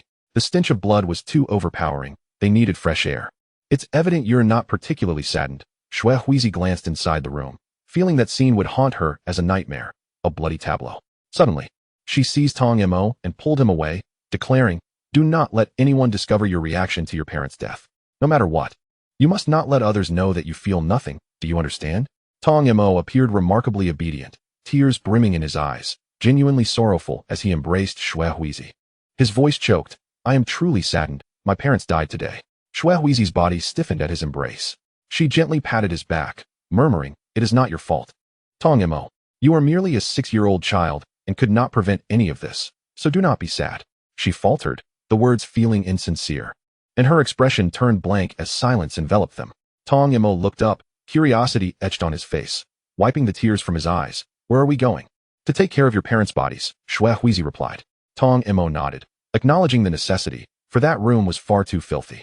Shui Huizi concocted a reason, stating that Tong Mo's parents had been guided to heaven by divine intervention. With Tong Mo's influence, the remaining believers readily accepted this notion, deepening their faith in a non-existent deity. Once everything was settled, Shui Huizi finally felt her heart begin to ease. Tong Mo sat where he usually listened to the prayers, and Shui Huizi knelt before him, using a damp handkerchief to wipe his hands. They were clean, yet she felt they were sullied until his soft skin turned red from her scrubbing. She paused, staring blankly. "What do you feel inside?" "Never mind." Shui Huizi interrupted his response, having already discerned the answer from his demeanor. "I must leave." "Going home?" Tong Mo asked in return. "You can stay at my house. After all, I'm the only one left now." "Not home." Shui Huizi shook her head, her emotions stabilizing as she sighed. My family sold me. If I lived nearby, I would come to visit you often. You must grow up quickly. Grow up to do what? Tong Yimo initially wanted to ask why she wouldn't stay, considering he could buy her since she was quite interesting. However, he was astute enough to realize that keeping Xue Huizi would entail dealing with troublesome matters next door. Given their proximity, did she wish to remain? Not at all. Xue Huizi bit her lip, gently pinching his cheek as she had done before. My family will soon welcome a younger sibling, and my days will become difficult. At least where I'm going, I can be assured of enough food. Tong Mao remained silent, while Xue Huizi settled beside him and whispered, if only you were an adult, you could take me home. Your church must be quite prosperous. Surely, buying me, a mere little girl, would be well within your means. Tong Mao had grown accustomed to Xue Huizi's unabashed requests for things. After a moment of hesitation, he retrieved some silver coins from his sleeve and placed them in her palm, his expression innocent. Is this enough? Xue Huizi felt a smile tugging at her lips. She ruffled Tong Mao's hair and softened her tone. Little lord, aren't you afraid of being deceived by giving me so much money? Well, I shall accept it. She refrained from mentioning her wish to stay, but Tong Mao understood her unspoken intent. It was then he noticed that dawn had broken, light streaming through the window, illuminating Xue Huizi's hair as if it were aglow. I'm leaving now, Xue Huizi said as she jumped down, pinching his cheek playfully. Little lord, wait until I become a courtesan. I will dance for you. Chapter 21. A new beginning at Tsukiyuki House. Before them lay a low table, where Xue Huizi and the other girls knelt on the floor, observing the flamboyant woman across from them intently. At 11 years old, she was the eldest among the group. Yet, her beauty surpassed all. Perhaps this was the reason she had been chosen. The woman continued to speak, and Xue Huizi listened intently, aware that if she were to merely exist in this place, she would likely end up as a mere courtesan, living a life of poverty akin to her birth mother as she aged. She was determined to avoid such a fate, yearning for many things to acquire and a secure home in her later years. The establishment she found herself in, Tsukiyuki House, seemed to be doing well, and Xue Huizi exhaled in relief. On the table lay an instrument. She heard the courtesan Nanaya mention it was a shamisen, to be played for future guests. Xue Huizi placed her hand on it, caressing its surface, feeling an indescribable excitement. It was her first encounter with such exquisite craftsmanship, and she had heard that she would also learn to dance. Although singing and dancing in the pleasure district was not uncommon, mastering these skills would mean that future opportunities might lean in her favor, possibly even leading to someone willing to redeem her. She found herself quite enamored with the instrument. Nanaya, noticing her fascination, nodded slightly, undoubtedly aware that Xue Huizi's striking appearance could attract more patrons as she matured. Now, let me explain the use of the shamisen, she said. Upon hearing this, Xue Huizi sat up straight, observing the shamisen in Nanaya's hands, noting that it was more refined than the one before her. However, it was expected. How could they possibly be the same? Xue Huizi prepared herself and began to practice, quickly getting the hang of it. A knock sounded at the door, and Nanaya responded, stepping outside and not returning for some time, seemingly occupied with a guest. Xue Huizi strained her ears, struggling to hear over the cacophony of instruments. She felt a twinge of irritation, puzzled by the discordant sounds of their conversation. That child has considerable talent, Nanaya remarked to another woman. She learns the shamisen quickly and listens intently. I believe she could become well known in the pleasure district. The woman standing opposite, the proprietress of Tsukiyuki House, expressed her satisfaction, albeit with a hint of concern. Yet, the child's heart is not pure. Having journeyed through similar trials herself, she had established Tsukiyuki House with her meager savings. While not exceedingly successful, it fared better than many others in the district. The child's music carried a certain emotion. 2 years of nurturing should suffice. Did you not mention her family is in dire straits? Nanaya observed, dismissing any concerns about Xue Huizi's purity of heart. In this pleasure district, does it truly matter? Regardless of her inner thoughts, her beauty is undeniable. I feel she will attract many patrons as she grows. The proprietress nodded in agreement, acknowledging Xue Huizi's exceptional beauty. Persuaded by Nanaya, she reflected that children from such backgrounds seldom emerged with sunny dispositions. Most were sensitive and timid. Yet Xue Huizi seemed merely to have transitioned into a new environment, showing no signs of longing for her former life. The proprietress sighed, hoping that during her years at Tsukiyuki House, Xue Huizi would temper her desires. After all, many patrons disliked overt displays of greed, and even her beauty could not shield her from disdain. After some time, Xue Huizi saw Nanaya return, her expression one of satisfaction. With a sigh of relief, Xue Huizi became even more diligent in her practice. Soon, Nanaya approached her, crouched slightly to adjust her posture, and praised, "You're learning well. Keep it up." Xue Huizi nodded, continuing her movements until late into the night. When everyone else had dispersed, She practiced a while longer before leaving. The children resided in the backyard of Tsukiyuki house. As she strolled through the yard, she gazed up at the moon, feeling a sense of relaxation wash over her for the first time. No longer preoccupied with the uncertainties of tomorrow's meals or the fear of beatings, nor the dread of waking in fright from nightmares, she could focus solely on honing her skills. In time, she would perform and save money. Life would gradually improve. Suddenly, a thought struck her, and she bit her lip. What was Tong Mao doing now? Managing such a church alone after losing his parents must be arduous. She was overthinking. Tong Mao was far too clever to falter. Besides, sitting there daily to listen to the lamentations of his followers would surely bring him some income. Why fret over him when she should ponder the knowledge she had gained today? Laughter from guests mingled with that of the courtesans in the front yard. Xue Huizi brushed her long hair aside, took out her shamisen, and sat beneath the eaves, plucking a few notes. The sound was clear and bright. Tsukiyuki house treated its children well. Once their practice was complete, they could play elsewhere under the watchful eye of older girls to prevent abductions.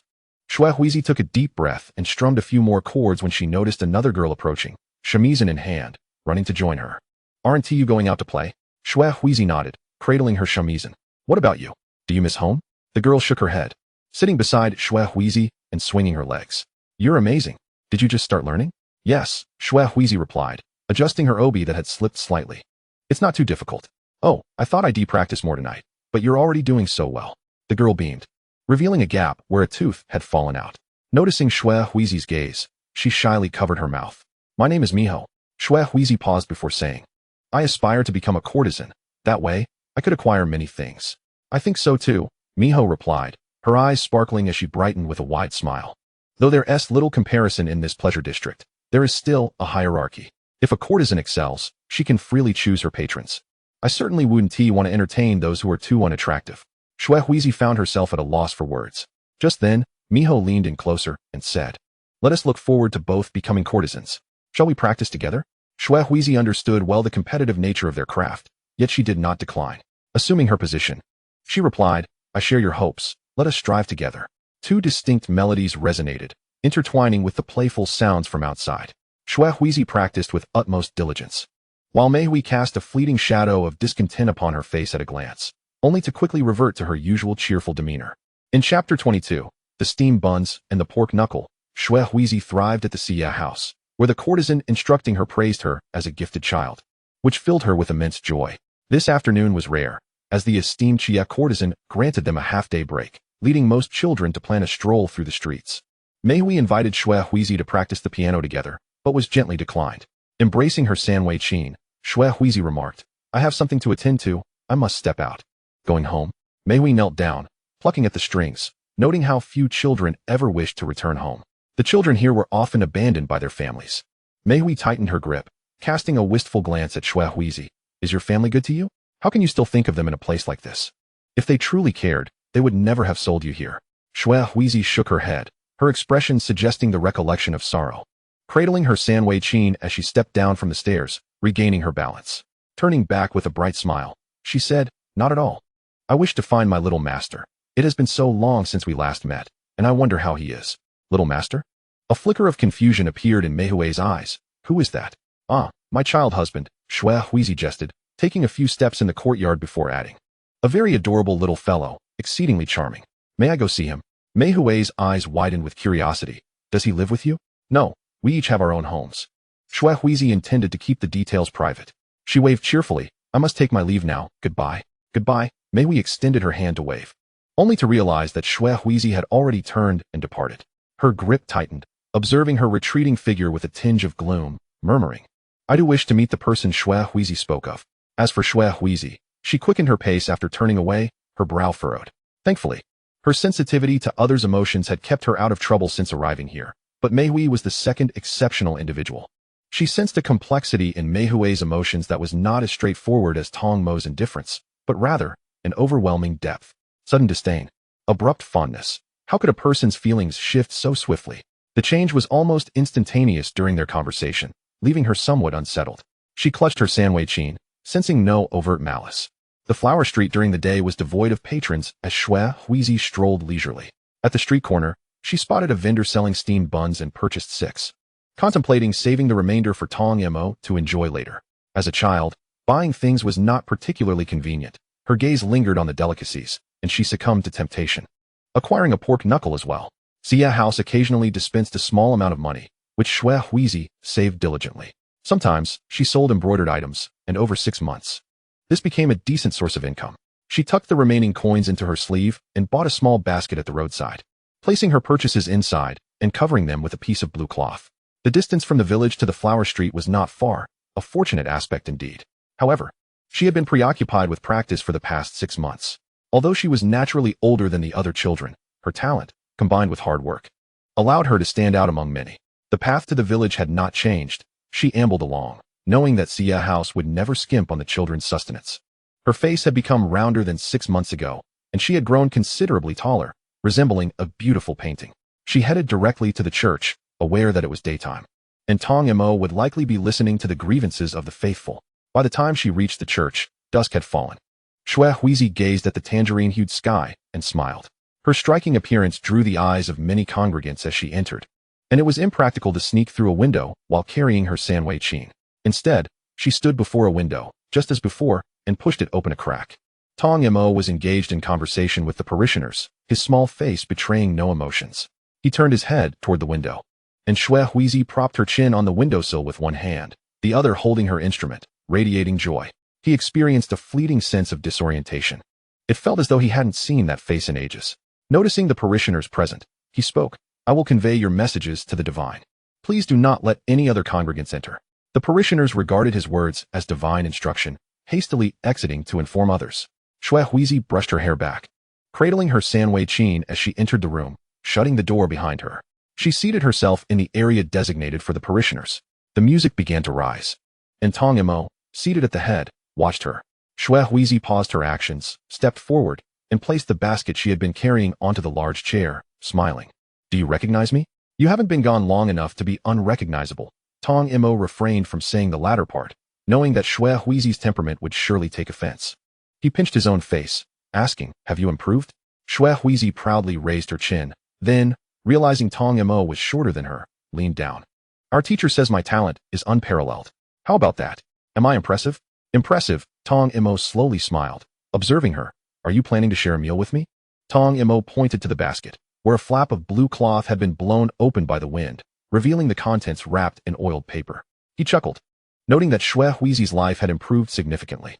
The condescending tone irked Shui Huizi, and she could hardly fathom the fabrications in which the devotees of eternal bliss lived daily.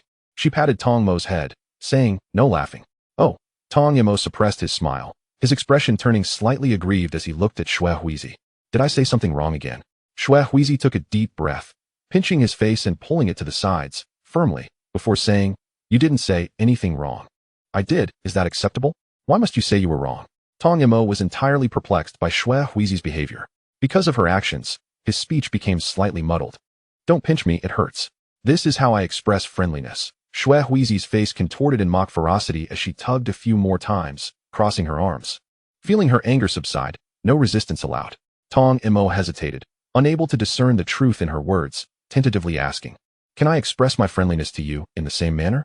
"Absolutely not," Shui Huizi replied emphatically, then pulled over a nearby table, placing the pork knuckle upon it, exclaiming, "Earlier, I didn't have enough money to buy this, but now we shall feast." Tong Mo had no particular preference regarding food. After all, he managed a large church and lived comfortably off the offerings of the faithful. Yet, seeing Shui Huizi's delight, he pondered, still uncertain as to why she bore such an expression. As she retrieved the buns, he couldn't help but inquire, "Shall we eat the buns alongside the pork knuckle? Is that a problem?"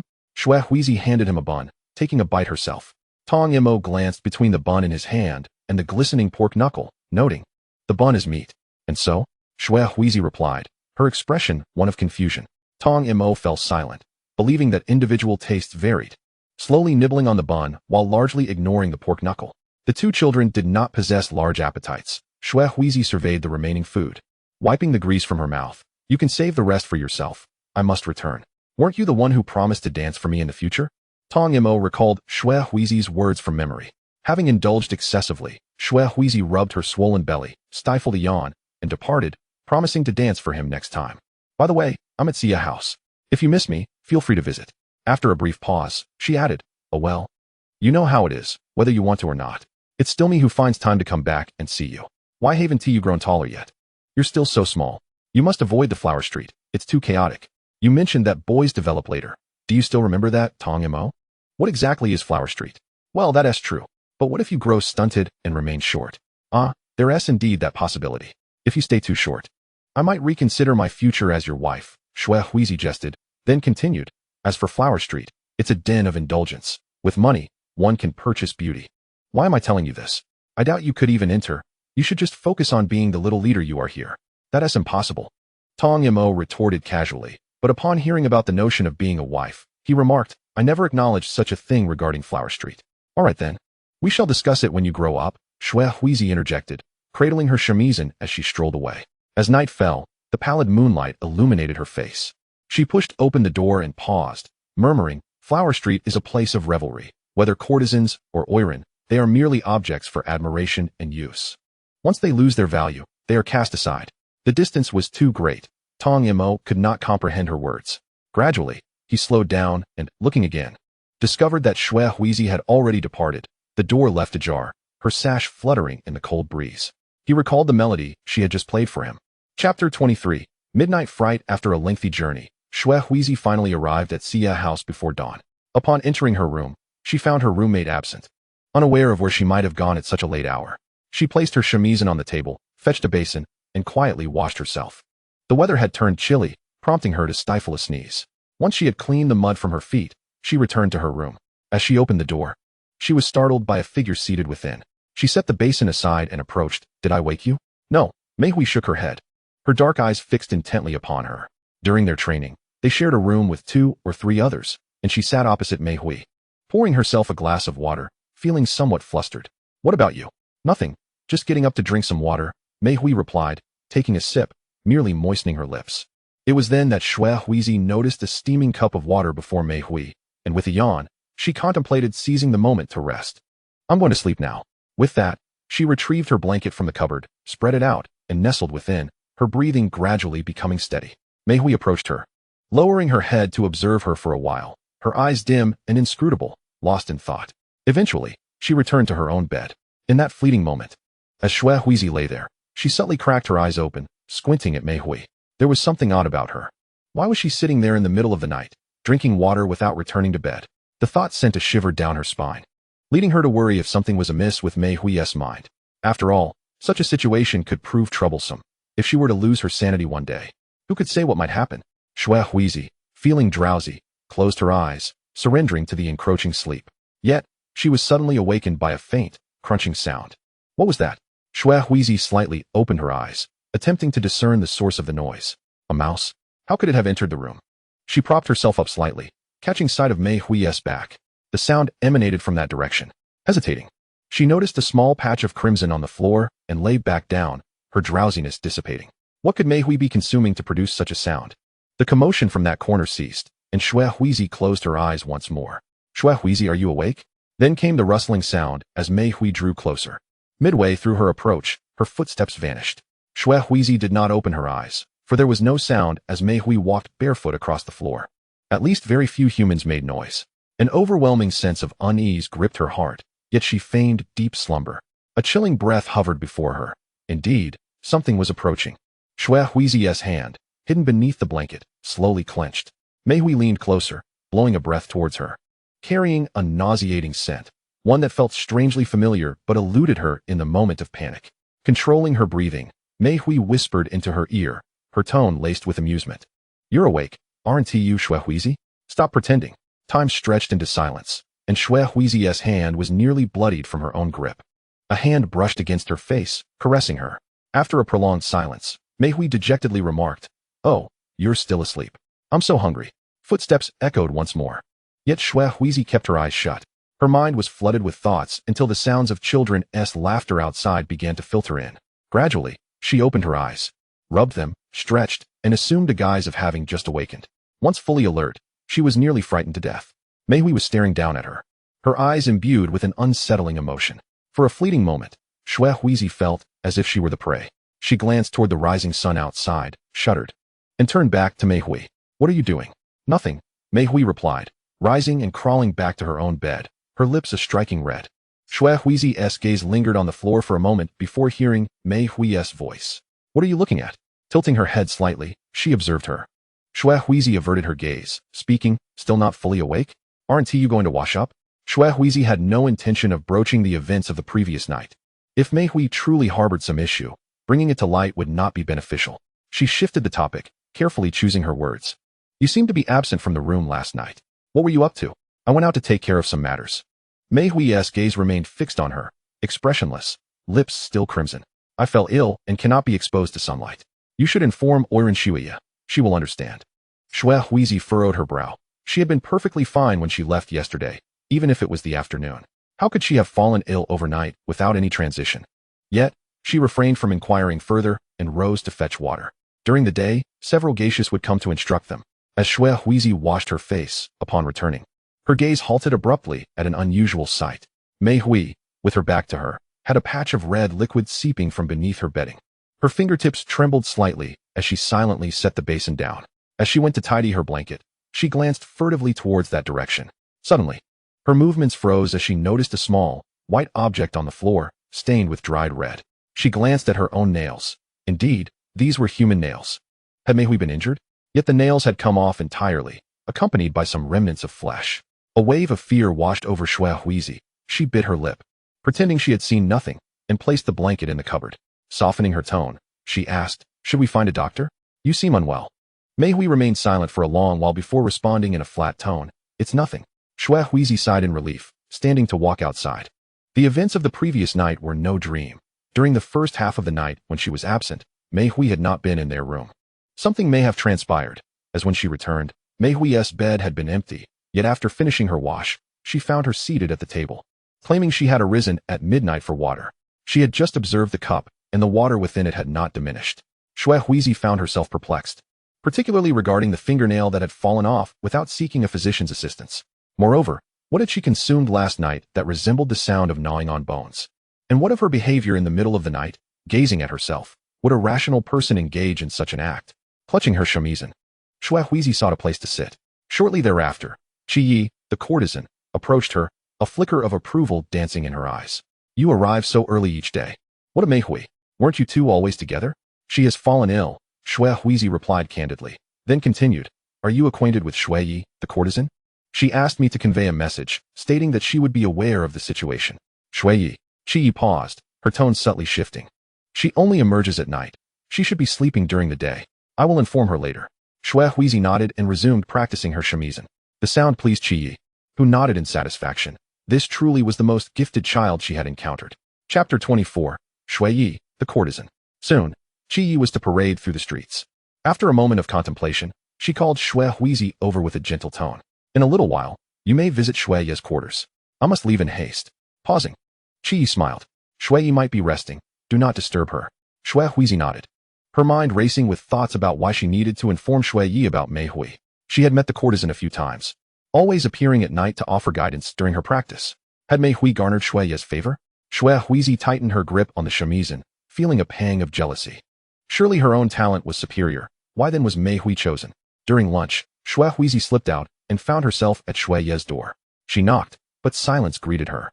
Biting her lip, she slowly pushed the door open. The interior was shrouded in darkness, permeated by a peculiar odor. Furrowing her brow, she wondered if Mei Hui had lingered here, leaving behind that nauseating scent. A strange noise emanated from within, causing her steps to falter. Hesitating, she was unsure if she should enter. Mingled with the odd sounds were faint whimpers and cries for help that abruptly ceased. She knocked again. Shui Yi. Mei Hui sent me to inform you that she is unwell. As if it were anticipated, the courtesan displayed no sign of concern. I understand. She will accompany me. The sultry voice of a woman floated from within, enticing and disarming. Would you like to come in? Shui Huizi bit her tongue, striving to regain her composure. Gazing into the pitch-black room, she declined. Although uncertain of Shui Yi's activities, the previous sounds had seemed distinctly human, and a sense of wariness crept over her. She took 2 steps back, stating, I must return to my practice. Very well, came the reply, and the room fell silent once more. Shui Huizi closed the door, her heart gradually settling. Wiping the sweat from her brow, she chuckled at her own fear. Why was she so anxious over merely delivering a message? Surely, Shui Yi's impression of her must be unfavorable. She must have misheard. How could the delicate Shui Yi possibly be involved in anything sinister? She was still shaken by Mei Hui's frightening demeanor the night before. What could possibly happen in this world? As she walked, she resolved to engage meaningfully with Shui Yi during their next encounter, hoping to glean more wisdom. Yet, she had not anticipated Shui Yi's striking beauty, nor the unpleasant scent that lingered in the room. The daytime Yue house was devoid of customers. Most of the geishas were asleep, while some strolled outside, and others sought patrons in the quiet of the day. The corridor felt eerily silent, and Shui Huizi's footsteps slowed as she detected an unusual odor. Her eyes widened, and her heart raced. It was the same metallic scent she had encountered when her parents perished. A significant amount of blood must have been present to leave such a stain. What was concealed within Shui Yi's quarters? Was that moan merely a figment of her imagination, or was there truly someone inside? Thoughts of Mei Hui flooded her mind. What had she consumed last night? The image of her gnawing and the crimson liquid seeped forth, accompanied by the unsettling crunching sound. What could produce such a noise? The more she pondered, the more dread enveloped her. In a fleeting moment, she recalled Mei Hui's expression when she had spoken of hunger. A look that conveyed a desire to devour her own kind. Clenching her fists, Shui Huizi felt the world around her shifting into something incomprehensible, and it was alarmingly close. Living in the same room as Mei Hui felt increasingly perilous. She quickened her pace, eager to escape the oppressive atmosphere. Returning to her practice area and strumming the shamisen strings. To share a room with another person at Yue House was already a privilege. Even if she were to seek a different place, she might not find such favorable conditions. She could perhaps obtain the money for her release from Tong Mo. Yet she was uncertain whether Mei Hui would remain fixated on her. If she left immediately, it would be evident that she had discovered something amiss. So she decided it was best to stay for now. Exhaling deeply, she noticed her hands trembling. Why were such horrifying events occurring so close to her? What were Mei Hui and Shui Yi? Or perhaps she was merely overthinking the situation. In truth, they could simply be indulging in unfamiliar cuisine. Shui Huizi recalled the fingernail fragment by her bedside. The music gradually ceased. It was undeniably abnormal. She pressed her lips together in contemplation.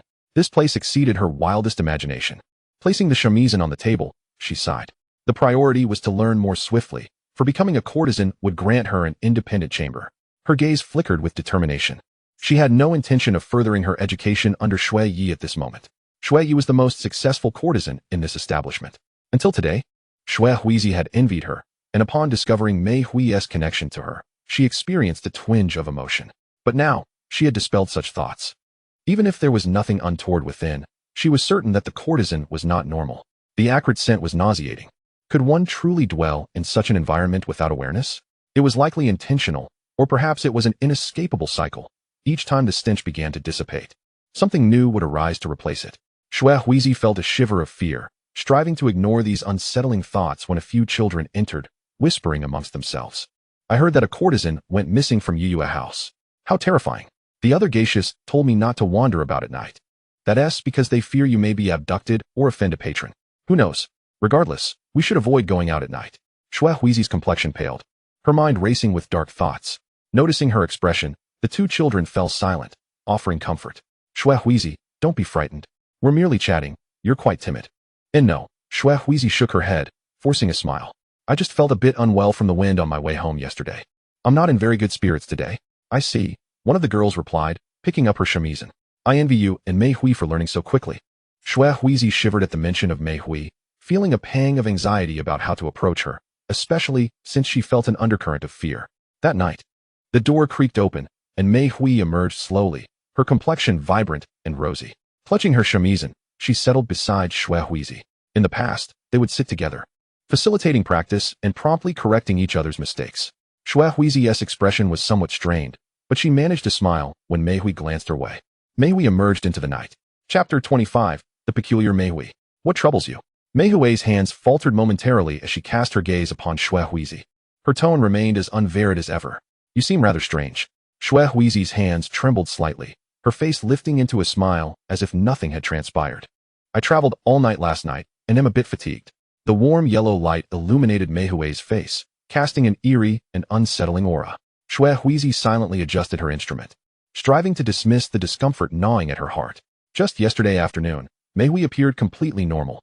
How could one night away lead to such a transformation? Mei Hui's eyes sparkled with a sense of satisfaction, akin to a satiated being, relaxed and languid. As Shui Huizi listened to the melody, she could also hear the laughter of guests outside. Clutching the sanxian tightly, she remarked, there are many guests today. Indeed, Mei Hui continued her actions, a glimmer of something dark flickering in her gaze.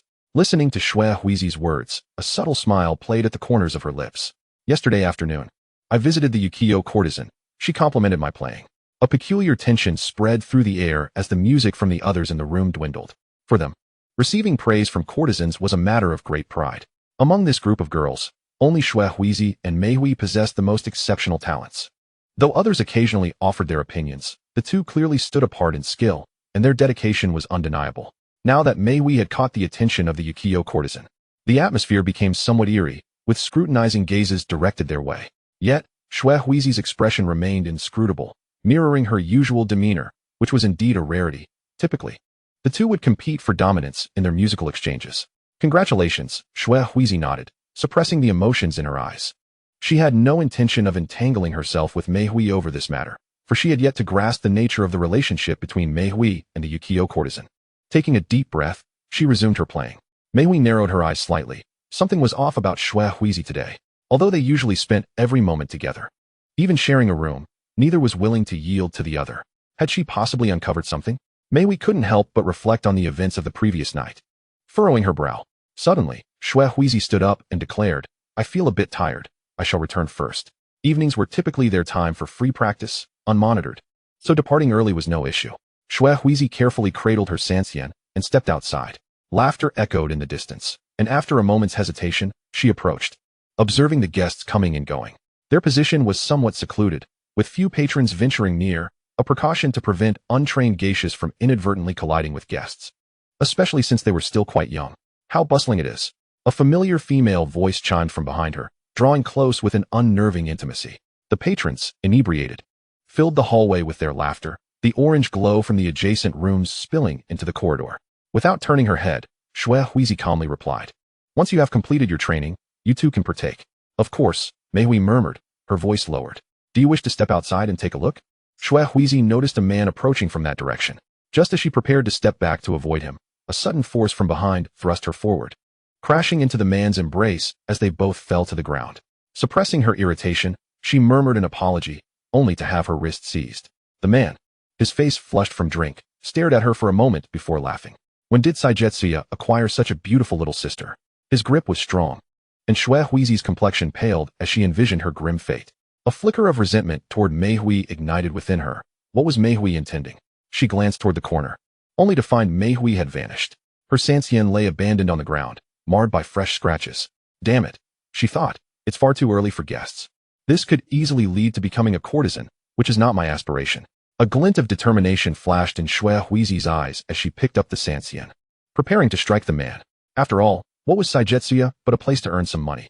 She would endure a punishment, but her talent would ensure she did not fall behind in her training. Just then, a voice interrupted a guest. Mei Hui reappeared, clad in different garments, her tall figure tilting her head as she observed the two, seemingly oblivious to the unfolding drama. Her lips, crimson as blood, radiated a seductive allure. Shui Huizi felt the grip on her wrist loosen, and she hastily got to her feet, intending to slap Mei Hui. However, as her hand rose, Mei Hui deftly evaded it. With a delicate gesture, Mei Hui tucked a strand of hair behind her ear, adopting an ostensibly frail demeanor as she assisted the man to his feet, leaning against him. She cast a glance at Shui Huizi before guiding him away. Mei Hui, what are you planning? Shui Huizi called after her, skepticism shadowing her belief that Mei Hui was acting out of concern for her. Mei Hui ignored her, continuing to support the man as they retreated to the back courtyard. Shui Huizi's expression darkened as she bit her lip, contemplating whether to inform the proprietress. Yet, recalling Mei Hui's earlier shove, she ultimately decided against it. Returning to her room in silence. In the dead of night, Mei Hui returned, reeking of a foul, briny odor. Shui Huizi, still awake, listened to the rhythmic dripping of water, which grew increasingly near until it reached her side, an overwhelming stench invading her nostrils. Cold droplets splattered onto her face, prompting her to open her eyes. Mei Hui stood before her, drenched, her gaze fixed intently upon Shui Huizi. Her lips, vibrant and painted, glistened enticingly. Shui Huizi gradually sat up, her brow furrowing as she scrutinized Mei Hui. It isn't raining outside, is it? Why are you so wet? The dimness of the room obscured her features. Have you been asleep? Mei Hui inquired. Shui Huizi rolled her eyes internally. Even if she had been asleep, Mei Hui's presence would have disrupted her rest. A nauseating scent of blood filled the air, heightening her wariness. The darkness obscured Mei Hui's visage, leaving only her seemingly luminous eyes and dark lips visible. Why did you return so late? Was it raining outside? As her hand grazed the ground, it encountered a sticky sensation. Shui Huizi suppressed her reaction, discreetly pinching her fingers together, feeling the unpleasant tackiness. You should change your clothes first, you're drenched. The kettle has warm water. All right. Mei Hui stood up again, turning to wash up. Shui Huizi exhaled in relief. Observing Mei Hui bending to retrieve a basin, seemingly engaged in her ablutions. Her hand slowly lifted, only to suddenly freeze. As she caught sight of something bizarre in her peripheral vision, her fingertips trembled, and she stifled a yawn, murmuring, I'm going to sleep now. Please be quiet. Silence enveloped the room. Shui Huizi's concealed hand trembled beneath the covers as she witnessed Mei Hui's head twist unnaturally, her neck appearing as if broken, long hair cascading down. How could a human perform such a feat? What on earth was Mei Hui? The eerie sounds from the other side continued intermittently, and she tightly shut her eyes, praying that Mei Hui would not suddenly turn hostile. Later in the night, rustling noises reached her ears. Shui Huizi remained tense, unable to drift into a deep slumber, pondering what could possibly be cleaned at this hour. The liquid on her fingertips had dried, leaving them parched against her skin. Shui Huizi dared not move until the commotion ceased. After a while, she coughed twice, feigning a midnight excursion as she slipped on her shoes. Half-lidded, she found Mei Hui sitting directly in front of her. Yawning, Shui Huizi began to shuffle toward the door when Mei Hui asked, Where are you going? A sharp pain gripped Su Huizi's abdomen, yet she did not glance back, her footsteps unwavering. Silence enveloped her companion behind her as she opened the door, a gust of cold wind striking her, causing her heart to race. Was she still ensnared in a dream? As she traversed the corridor, she extended her hand. The moon casting a chilling light, she beheld a streak of crimson above. What are you looking at? Mei Hui's voice emerged softly from behind her. I wish to see too. Chapter 26. A mutual probe. The sudden sound made Su Huizi's hand tremble, her silhouette appearing frail under the moonlight, her complexion ashen. Yet she feigned composure, turning to reveal a smile. Unbeknownst to her, a cut had marred her finger. Su Huizi opened her palm, revealing a pool of blood that dripped to the floor. Mei Hui swallowed hard, her gaze fixated on the bleeding digit, silence enveloping them for a prolonged moment. Is dawn approaching? Aren't you going today? Do you need me to request leave for you? Su Huizi ventured, placing her other hand on her abdomen, her fingertip caressing a warm object concealed within, a pair of scissors. Aren't you the one with a stomachache? Mei Hui narrowed her eyes, leaning against a nearby pillar, her expression shifting from hunger to scrutiny. You've been acting strangely these past few days, as if you harbor some fear. Straightening her posture, Mei Hui approached Su Huizi, an unsettling sense of danger permeating Su Huizi's heart. She stifled the urge to flee, her gaze flickering momentarily. It's nothing, just a visit to my little master, where I learned some unsettling tales about malevolent entities. Perhaps I'm a bit frightened? Frightened of me? Mei Hui's lips parted slightly, revealing a glimpse of her sharp canines. Su Huizi averted her gaze, pretending not to notice. If Mei Hui were indeed a threat, dispatching an adult male would likely not pose a challenge to her. She observed the fallen leaves in the courtyard, chuckling lightly. What do I have to fear from you? It's just that he mentioned some man-eating creatures have been seen in the village. Luckily, I happened to be there when one was eliminated. The one who eliminated it seems to still be around, Su Huizi remarked calmly, meeting Mei Hui's gaze. Yet I still harbor some fear. An unsettling feeling lingers within me, which is why I've been quite on edge these past few days. What about you? Are you afraid? Her hand, concealed within her sleeve, tightened into a fist as she scrutinized Mei Hui's expression. The sharp fangs had retreated, as if she were unaware that Su Huizi had seen them. For a fleeting moment, Mei Hui's expression froze, and Su Huizi sighed in relief. Every entity has its nemesis, though she was unsure of Mei Hui's true nature. The fact that she had caused harm to humans placed her in opposition to them. There must exist forces that could restrain her. Even if she were mistaken, it would be a welcome misjudgment. Perhaps it was merely a false alarm, and Mei Hui had simply consumed something peculiar. Afraid? Mei Hui finally uttered, her eyes darkened, as she adjusted her clothing with a forced smile. I thought you had seen something dreadful. By the way, how does your little master know so much? The things you've mentioned have given me quite a fright. Indeed, Su Huizi replied with a faint smile, her heart sinking. So, does that mean Mei Hui truly consumes humans? What a dismal conclusion. She could not directly request a room change from the innkeeper, for that would imply she knew something. Thus, she hurriedly distanced herself from Mei Hui, speaking softly. He truly possesses vast knowledge. He has many followers and acquaintances. It's all about belief. Su Huizi hoped that Mei Hui would grasp the underlying implication of her words. Knowing many individuals could imply the existence of their adversaries. That truly is troublesome. Mei Hui murmured, her voice barely above a whisper, as if to herself. Su Huizi silently cursed Mei Hui in her mind multiple times. Yet, she acknowledged that Dong Mo was indeed quite effective Whenever he was brought up, many issues found resolution. However, she was acutely aware that she had just been fabricating stories. Dongmo's teachings primarily attracted those who placed their hopes in deities, even those who had endured suffering. In such circumstances, even Dongmo's presence would prove futile. Su Huizi suppressed her turbulent emotions. It was clear that Mei Hui was not human. In that fleeting moment, she had sensed a potent malevolence emanating from Mei Hui, a dark intention directed at her. Reflecting on Mei Hui's eating habits at night, could it be that she truly regarded humans as sustenance? I suddenly remember my stomach still hurts. Su Huizi feigned agony, clutching her abdomen. Before Mei Hui could respond, she fled, this time unimpeded. She secluded herself in the restroom, uncertain of what to do. She had never truly been in pain. Returning home felt daunting, so she lingered in the restroom for a considerable time. As dawn approached, she finally returned, fetching a basin to collect water for her ablutions. Upon her return, she hesitated at the door, lingering for an extended moment. When the first rays of sunlight graced her, she heard movement within. With a gentle push, she opened the door, her gaze landing on Mei Hui curled up in the corner, perplexity flooding her senses.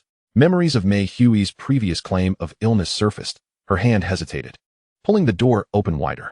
Mei Hui lay in the shadows, her position devoid of sunlight. Slowly, she lifted her head to meet Su Huizi's gaze, then glanced at the sunlight on the ground.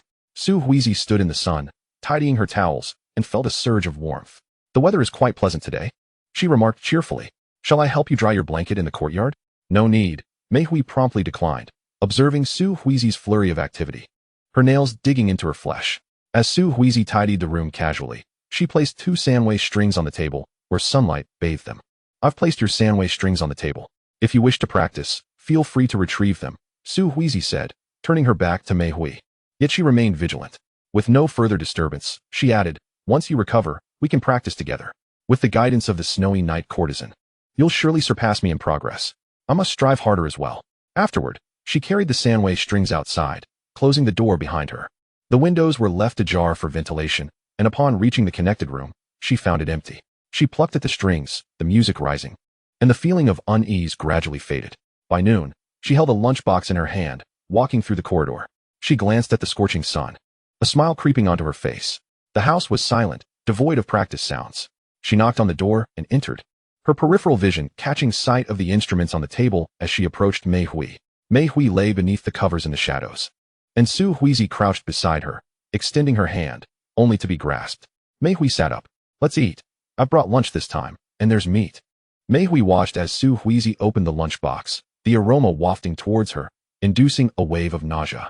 She shook her head, her gaze sweeping over the sunlit room. "Could you please close the window? The sunlight makes me uncomfortable." "Of course," Su Huizi replied, shutting the window. "The weather is delightful. I've just realized how effective sunlight can be at banishing malevolence." "What do you mean?" Mei Hui's shadowed gaze scrutinized Su Huizi's back. "I was quite frightened a couple of days ago, but now that I'm basking in the sun, I feel no fear." Su Huizi squinted, turning to lean against the window, feeling the warmth envelop her. "Once you recover, we can enjoy the sun together." "Why aren't you eating?" "I have no appetite," Mei Hui replied, making no move towards the food. Su Huizi did not press further, returning the meal to the box. As she exited, she suddenly spoke. "In a few days, I'll likely need to return home. He's been quite worried about me. After my prolonged absence, he nearly sent someone to find me. Isn't it amusing? What could possibly happen to me here, especially with you by my side? Can we both not face a singular challenge?" "Indeed." Mei Hui's eyes narrowed slightly as she watched Su Huizi close the door, her footsteps receding. Chapter 27. He Qing. As Shui Huizi walked, her thoughts meandered. The Sanwei Xian, which she had placed on the table that morning, remained untouched. Due to the angle of the sunlight, it basked in its glow throughout the morning. Mei Hui had once harbored aspirations of becoming a courtesan, practicing diligently. Narrowing her eyes, Shui pondered whether Mei Hui was so fearful of the sun that she could not bear to be touched by even a sliver of light. What affliction could render one so sensitive to sunlight? Shui furrowed her brow in contemplation. Could it be a skin condition? Yet, that did not seem to fit. Mei Hui appeared to harbor a profound dread of the sun. With a sigh, she opened the lid of her food container, only to find the meal within entirely untouched, which left her somewhat distressed. What manner of creature was Mei Hui, who would be residing with her for an extended period? The thought alone was somewhat unbearable. She closed the lid, contemplating the need for further probing. If sunlight truly posed a grave threat to her, she could devise a plan to coax her into its embrace. In the afternoon, a geisha arrived to teach the dance. Shui Huizi swayed her body, receiving corrections on her posture from the instructor. She softened her movements, Being of a more mature age, her bones had settled, rendering her motions somewhat rigid. Moreover, her lack of flexibility meant she faced considerable challenges. The teaching geisha observed her for a while and adjusted her stance. She had heard of this young girl. Shui was exceptionally talented in music, but her dancing left much to be desired. Nevertheless, her dedication was commendable, and her appearance was pleasing. With a few more years of practice, she would surely perform prominently. The front courtyard served as the heart of the geisha district, a vibrant hub bustling with life at night, illuminated by countless lanterns, where cups clinked and laughter echoed. The rear courtyard was a practice space for those geishas yet to master their craft, mostly children. During the day, some geishas would come to instruct them, while at night, they were left to practice on their own, as the majority of guests arrived after dusk. Shui practiced earnestly. Her long hair gathered at the back of her head in the simplest of styles, yet her face was striking, akin to a blossoming flower bud. Her fox-like eyes, when gazing at others, seemed to carry a playful glint, and her lips bore a delicate pink hue, allowing her to stand out even amidst the throngs of beauty in the flower district. The geisha sighed and once more corrected her posture, reflecting on Shui striking appearance. She hoped this girl would not be entranced by the district's opulence. Having crossed into her 30s, she had once been the epitome of grace and beauty. Having witnessed many youthful girls, radiant like flowers, indulging in a life of excess. Yet, after reaching the zenith of their allure, they swiftly withered, leaving only nostalgic patrons willing to reminisce. In such a place, where young and beautiful girls were abundant, they came in waves, akin to chives sprouting anew. The Sia house would not sustain those who had lost their charm. The unfortunate end for many was to become wandering women, perhaps to perish in obscurity. While still youthful, she had saved some money, and her exceptional dancing skills led the proprietress to assign her the role of instructing this group of children. Shui was a child of notable talent, as the proprietress had mentioned, tenacious yet burdened with a certain bitterness. After observing her for some time, the geisha found her demeanor acceptable. Unlike some children who would become uncomfortable midway through their training, their tensions palpable. She gently squeezed Shui arm, pondering the weight of her bitterness. In the flower district, such sentiments were of little consequence, at worst leading to minor damages to others' belongings. Yet, throughout her extensive teaching, no such incidents had arisen among this group of children. In her past experiences, she had often turned a blind eye to minor mischief, as such places inevitably foster competition. Children would employ small tactics to gain advantages, and as they matured, they would seek greater benefits, as long as their actions remained discreet. Every establishment in the flower district turned a blind eye to such matters. "All right, thank you, Sister Hutching," Shui said sweetly, a smile gracing her face, appearing quite obedient. She continued to practice for a while longer until the other children had exited the room. Glancing out the window, she noted the twilight settling in, the moon casting a gentle glow. Biting her lip, she felt a reluctance to return. Hutching, busying herself with her belongings, noticed Shui and inquired, "Aren't you going back?" It was still early evening, and the front courtyard had begun to bustle with activity. Many children enjoyed delivering a teacup to witness how the beautiful courtesans captivated their guests, while others would meander through the streets. They had been there long enough to avoid the risk of getting lost, and occasionally, they would even receive some money. It was indeed a rarity to see Shui venture out. Hutching observed her countenance, noting a hint of sadness. Shui was not solely a dancer. She practiced diligently, but also enjoyed occasional outings. However, those excursions had previously been shared with Mei Hui, who now faced difficulties. Shui worried about potential mishaps. Even if they returned to their room together, she felt apprehensive about Mei Hui's sudden revelations. I feel a bit off today. I want to stay a little longer." Shui smiled, appearing quite docile. She longed to become a courtesan soon, to have her own room, thus relieving herself of daily anxieties. "You should still go out to unwind," Hutching advised, not typically offering such counsel to every child, but Shui was an exception. Remembering something, she continued, "I recall another little girl. What has happened to her recently?" "She has fallen ill," Shui replied, her interest piqued. "She cannot tolerate sunlight and seems terrified. She used to come out at night, but perhaps she has something to attend to today." "I see," Hutching mused, furrowing her brow. "It sounds like she has a condition akin to that of Shui. Does the courtesan Shui also fear the sun?" Shui asked, curiosity evident in her tone.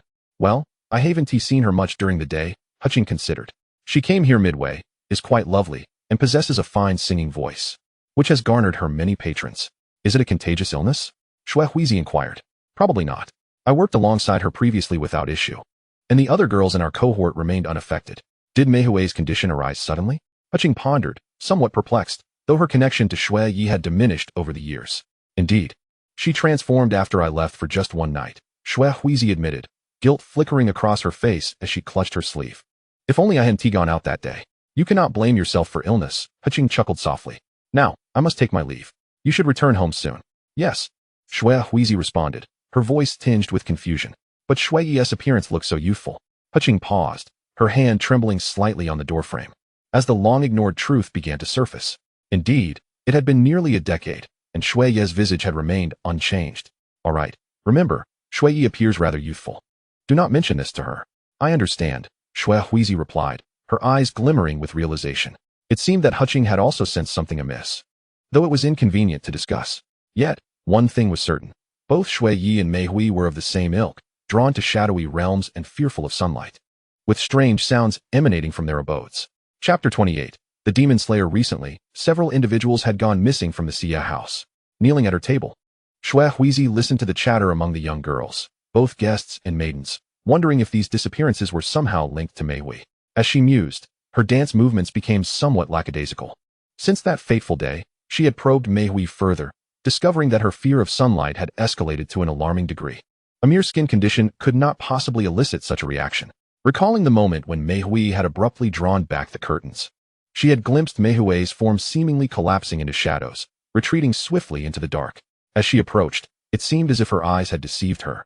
The spot where Mei Hui had vanished had re-emerged, as if nothing had occurred. What are your thoughts, Shui Huizi?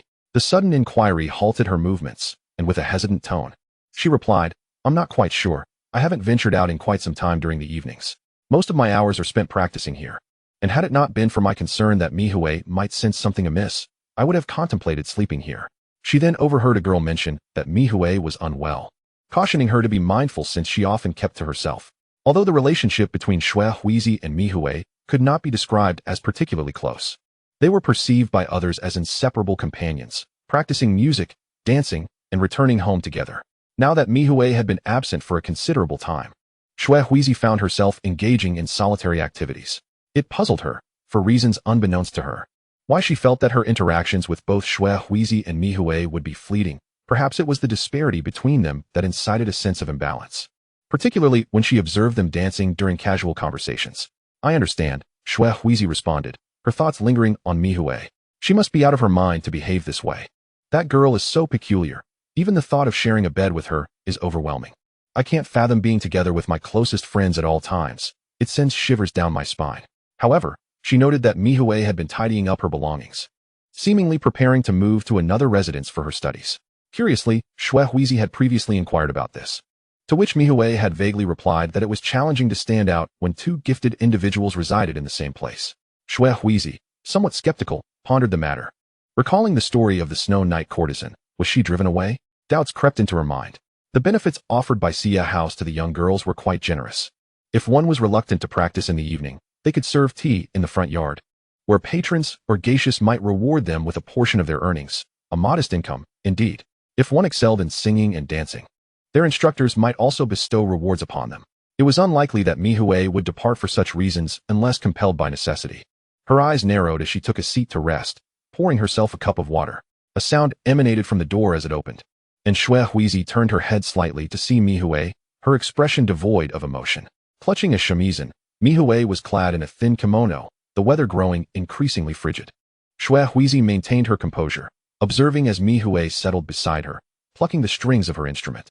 The girls sold to this establishment typically came from impoverished backgrounds, their families resorting to selling a child to augment their finances. Judging by her initial demeanor, Mei Hui undoubtedly fit this criterion. The money acquired previously had mostly been saved for necessities, yet it was far from sufficient for her redemption, unless someone offered it to her. Shui Huizi's mind raced as she squinted, also strumming a string. The clear sound resonated, drawing Mei Hui's attention. Her complexion appeared somewhat pale, reminiscent of a spectral figure. Shui Huizi was startled by this thought, quickly donning a smile as she inquired, Are you feeling any better? Somewhat, Mei Hui replied hesitantly, her gaze fixed intently on Shui Huizi's face.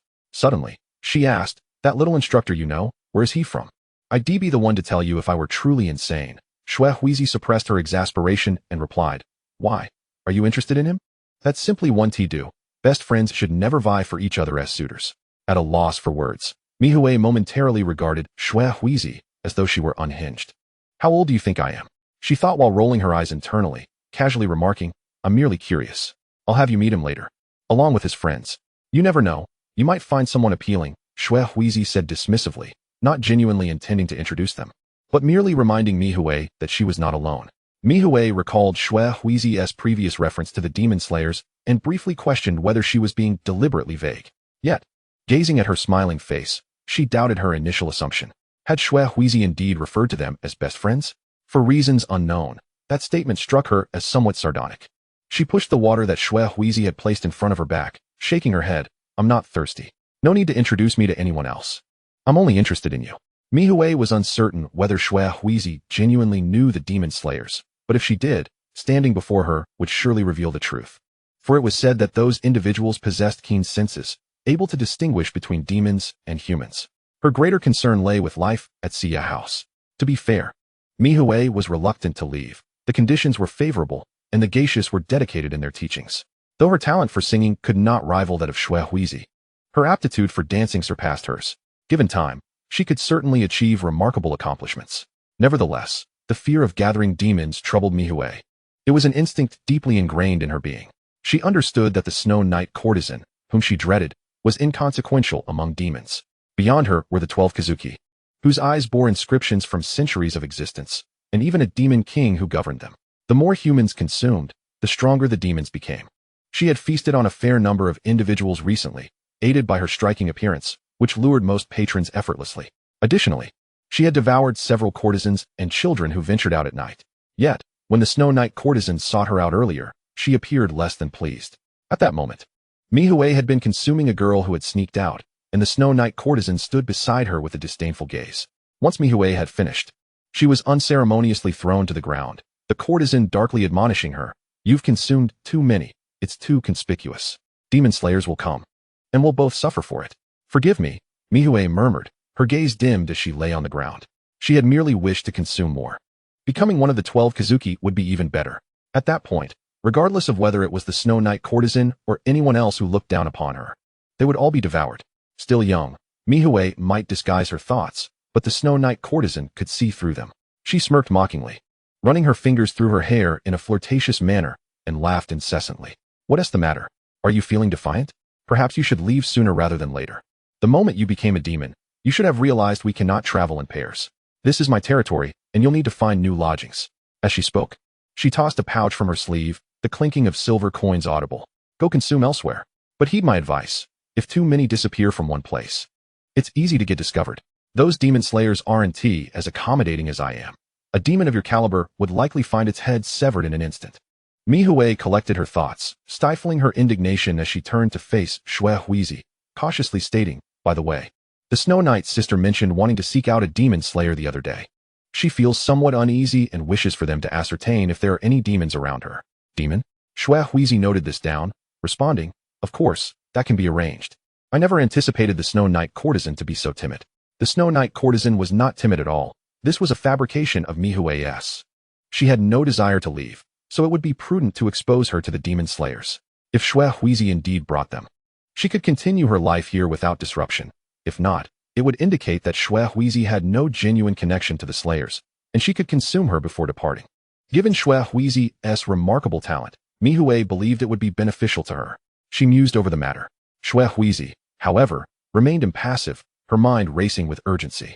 She was well aware of the deceptive nature of the church that had once scammed people. Although it harbored some destitute souls, its core essence was still one of deceit. Perhaps it would be wise to venture out in the coming days. With so many individuals missing, surely someone would come to investigate. Chapter 29, You Have Returned Home. As the weather grew increasingly frigid, Shui Huizi donned an additional layer of clothing, sneezing as she prepared ginger tea, the fragrant aroma permeating the entire room. She glanced outside at the clear skies and let out a long sigh of relief. The past few days have been dominated by incessant rain, leaving the leaves in the yard drooping under the relentless downpour. At long last, the sun has graced the sky today, yet Shui Huizi finds herself feeling slightly feverish. After taking some medicine, she requested leave from Hutching and managed to sleep until noon, only to feel somewhat better. As she stirs the pot of water, her thoughts drift to the whereabouts of the little master. With so many days of rain, she wonders how the congregation has fared. Perhaps they have opted to remain at the church. A sigh escapes her lips as she recalls Mei Hui, who has been lingering in the corner, and she cannot help but feel overwhelmed by a cascade of troubles. Recently, Meihui has been fixated on her, and although Xue Huizi initially considered seeking out Tongma, she is apprehensive about Meihui potentially trailing her. What if Meihui discovers her deceit? Thus, she has been procrastinating. Meihui has inquired several times about her return, and Xue Huizi can only feign that she must practice her singing and dancing during the day, while at night, she fears for her safety. Her faith is waning. Pouring the ginger-infused water into a bowl, she takes a sip, its spiciness igniting her senses, and suddenly mentions that the number of missing persons from Xia House has decreased. Though a few individuals still vanish from time to time, she casually remarks as if engaging in small talk. Meihui, initially taken aback, gazes at Xue Huizi's silhouette and absent-mindedly touches her own belly, responding, "Yes, that ghost hasn't eaten anything." Xue Huizi pretends not to hear this remark. Taking another sip of ginger water, pursing her lips before turning to face Meihui, the mist enveloping her features. "Do you need to sun your bedding? The weather is quite pleasant today." This slips out effortlessly, and before she can amend her words, she realizes that Xue Huizi seems oblivious. A wave of relief washes over her as she watches the sunlight dance on the floor, retreating further into the corner. Xue Huizi has a penchant for opening windows, claiming it is for ventilation, and the sunlight occupies most of the space indoors, leaving Meihui with no choice but to hide away. Silence descends once more as Xue Huizi finishes her ginger water and heads outside to clean the pot and dishes, while Meihui, with her head lowered, appears lost in thought. Cradling her shamisen. Hearing the noise, she raises her head slightly, plucking a few strings before producing a series of melodious notes. Whether it is an illusion or not, Xue Huizi senses that Meihui's skill has waned somewhat. Approaching the table, she picks up her own shamisen, greets Meihui, and prepares to leave. "Aren't you on leave?" Meihui suddenly interjects. Xue Huizi's eyes flicker momentarily before she replies with a smile, "I feel much better now. Would you like to join me?" "I won't go." Meihui's response remains unchanged. As Xue Huizi walks away, she feels her taut nerves begin to ease slightly. Just moments ago, she sensed Meihui's malice once more. Being acutely aware of others' emotional fluctuations can be a double-edged sword, but at least it allows her to detect when Meihui is about to strike. She touches her wrist, feeling its coldness. After much contemplation, she resolves to return and inquire with Tongma about this matter, knowing that the likelihood of him having answers is slim. To avoid arousing Meihui's suspicion about her absence from practice today, she takes her shamisen with her. The distance from Xia House to the village is not particularly short, and she essentially runs back. During the day, Meihui is unlikely to emerge, a fact she has discerned through her observations. First, she checks on Tongma at his home, but finds him absent. The weeds in the yard have grown rampant, and she swiftly uproots them, discarding them outside. She then surveys the interior, noting that the stove is cold, as if it has been neglected, and his room feels equally frigid, devoid of warmth. Rekindling the fire, the room gradually warms. In the kitchen, some rice and flour remain, though the vegetables have mostly spoiled. After tidying up, she needs some dough for noodles, estimating enough for 2 servings, and sets aside the excess in a bowl, thinking that Tongma can manage on his own for the next couple of days, given the mild weather. As she nears the completion of her cooking, a knock resounds at the door. Peering out the window, she catches sight of Tongma accompanied by 2 women, who are making their way into the house. Hesitation grips her. Should she reveal herself? However, as Tongma approaches, he suddenly halts midway, speaking to the 2 women, who then depart. Once they leave, Tongma enters the house, inhaling the aroma wafting through the air. His gaze falls upon the girl standing in the kitchen, her face beaming, dusted with flour. A smile gradually spreads across his face, only to witness Xue Huizi's expression falter, leaving her bewildered. "You're up quite early," Xue Huizi observes, glancing at the still bright sky. "Go wash your hands. It's time for dinner." "I had intended to go to the church." "Oh," Tongma nods, moving to pour hot water for hand washing. After cleaning up, he sits at the table, noticing Xue Huizi's shamisen, unable to resist plucking a string. A light chuckle escapes him, prompting Xue Huizi to rush out of the kitchen, bowl in hand. "Be careful not to break it. I only have one," she warns, her tone anxious. She does not prohibit Tongma from touching it, and he retracts his hand, chuckling. "I'll buy you another one." "That wouldn't be the same. This is my first shamisen, and I have a deep attachment to it." Returning to the kitchen, she adds a pinch of salt to the pot, evenly distributing it into 2 bowls, along with the eggs, before presenting the meal and retrieving chopsticks.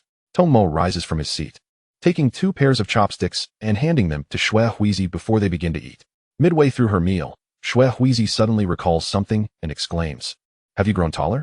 You're significantly taller than last time." Unbeknownst to him, Tongma has not noticed this change. As he eats the noodles, he finds them rather bland and loses his appetite. Xue Huizi remarks, "There's not much choice. All that remains at your place are eggs and noodles, as the vegetables have spoiled. What did you eat before?" At the church, the followers provide meals, Tonghua replies. Are you unwell? A blush creeps on Shui Huizi's cheeks. She is surprised that Tonghua can discern this, especially since she has not so much as coughed. The cold, rainy days have taken their toll. Then why aren't you resting today? Tonghua queries. With his question, Shui Huizi finally recollects her purpose. She finishes her noodles, stating, I slept in this morning and felt much better. After lunch, I came out. By the way, I have something to ask you. You seem rather listless, Tonghua remarks. Setting his chopsticks aside, no longer interested in the tasteless food, Shui Huizi does not press him, contemplating before speaking. Do you know about demons and demon slayers?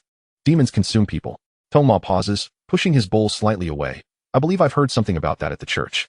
It seems someone mentioned a family member being devoured by a demon, but they fortuitously weren't home that day. Is it truly the case? Shui Huizi murmurs, then inquires. Do you know what to do if one encounters a demon? For instance, where do demon slayers typically appear? Tonghua shakes his head, hesitating. A demon's lair should harbor its nemesis. Finding them is likely just a matter of time. Have you encountered a demon? Not really. Shui Huizi conceals her disappointment, yet does not feel disheartened. Tonghua's words resonate with her thoughts. She should frequent more populated areas in the coming days. If demon slayers are indeed nearby, they would surely possess methods to distinguish between humans and demons. Since she spends most of her time with Meihui, she adds, if you happen to meet a demon slayer, just inform them to head to Sia House. There's a Snow Knight courtesan who feels uneasy, always sensing the presence of demons around her. Tonghua pulls his bowl back and resumes eating, finding amusement in Shui Huizi's demeanor as she spins her tale. As night falls, Shui Huizi arrives at Sia House to find Meihui seated at the table. Her tone is flat. I didn't see you today. What? Shui Huizi feigns ignorance. The little girls haven't seen you practicing. Meihui narrows her eyes, her gaze probing. Did you go home? In the courtyard, I was practicing. Did you not hear me? You never come out. The intermittent strains of music filled my ears, and it was then that Shui Huizi spoke. Meihui hesitated, casting a glance at Shui Huizi, whose face bore a serene expression, and replied, perhaps I simply did not pay attention. Chapter 30, Meihui's Malice. In the days that followed, Shui Huizi felt as though she were living under the scrutinous gaze of Meihui. She maintained an impassive demeanor, dedicating her days to learning new dances. And each day she would take time to wander outside, contemplating whether any exorcist had been drawn to her presence. At night, she would practice within her room. During this period, she made considerable progress. Huqing gifted her a new shamisen, exquisitely crafted, which she cherished immensely. Meihui, in contrast, had displayed a more subdued demeanor of late, remaining in her room during the day and practicing with others at night. Yet her expression soured upon witnessing Shui Huizi receive the new shamisen. Shui Huizi refrained from flaunting it before her. She only took it out occasionally, partly because it was delicate and appeared quite expensive. And since she was still in the learning phase, there was no need for excessive usage. Furthermore, Meihui always regarded her with a mysterious gaze that sent shivers down her spine, making her fear that one day Meihui might consume her without a second thought. Their music intertwined harmoniously until Shui Huizi concluded her performance, prompting Meihui to cease her own actions. They both turned their attention towards the entrance as the door creaked open, revealing the proprietress dressed elegantly, who smiled and said, You've all worked hard. I see you practicing earnestly today, so you may return home now.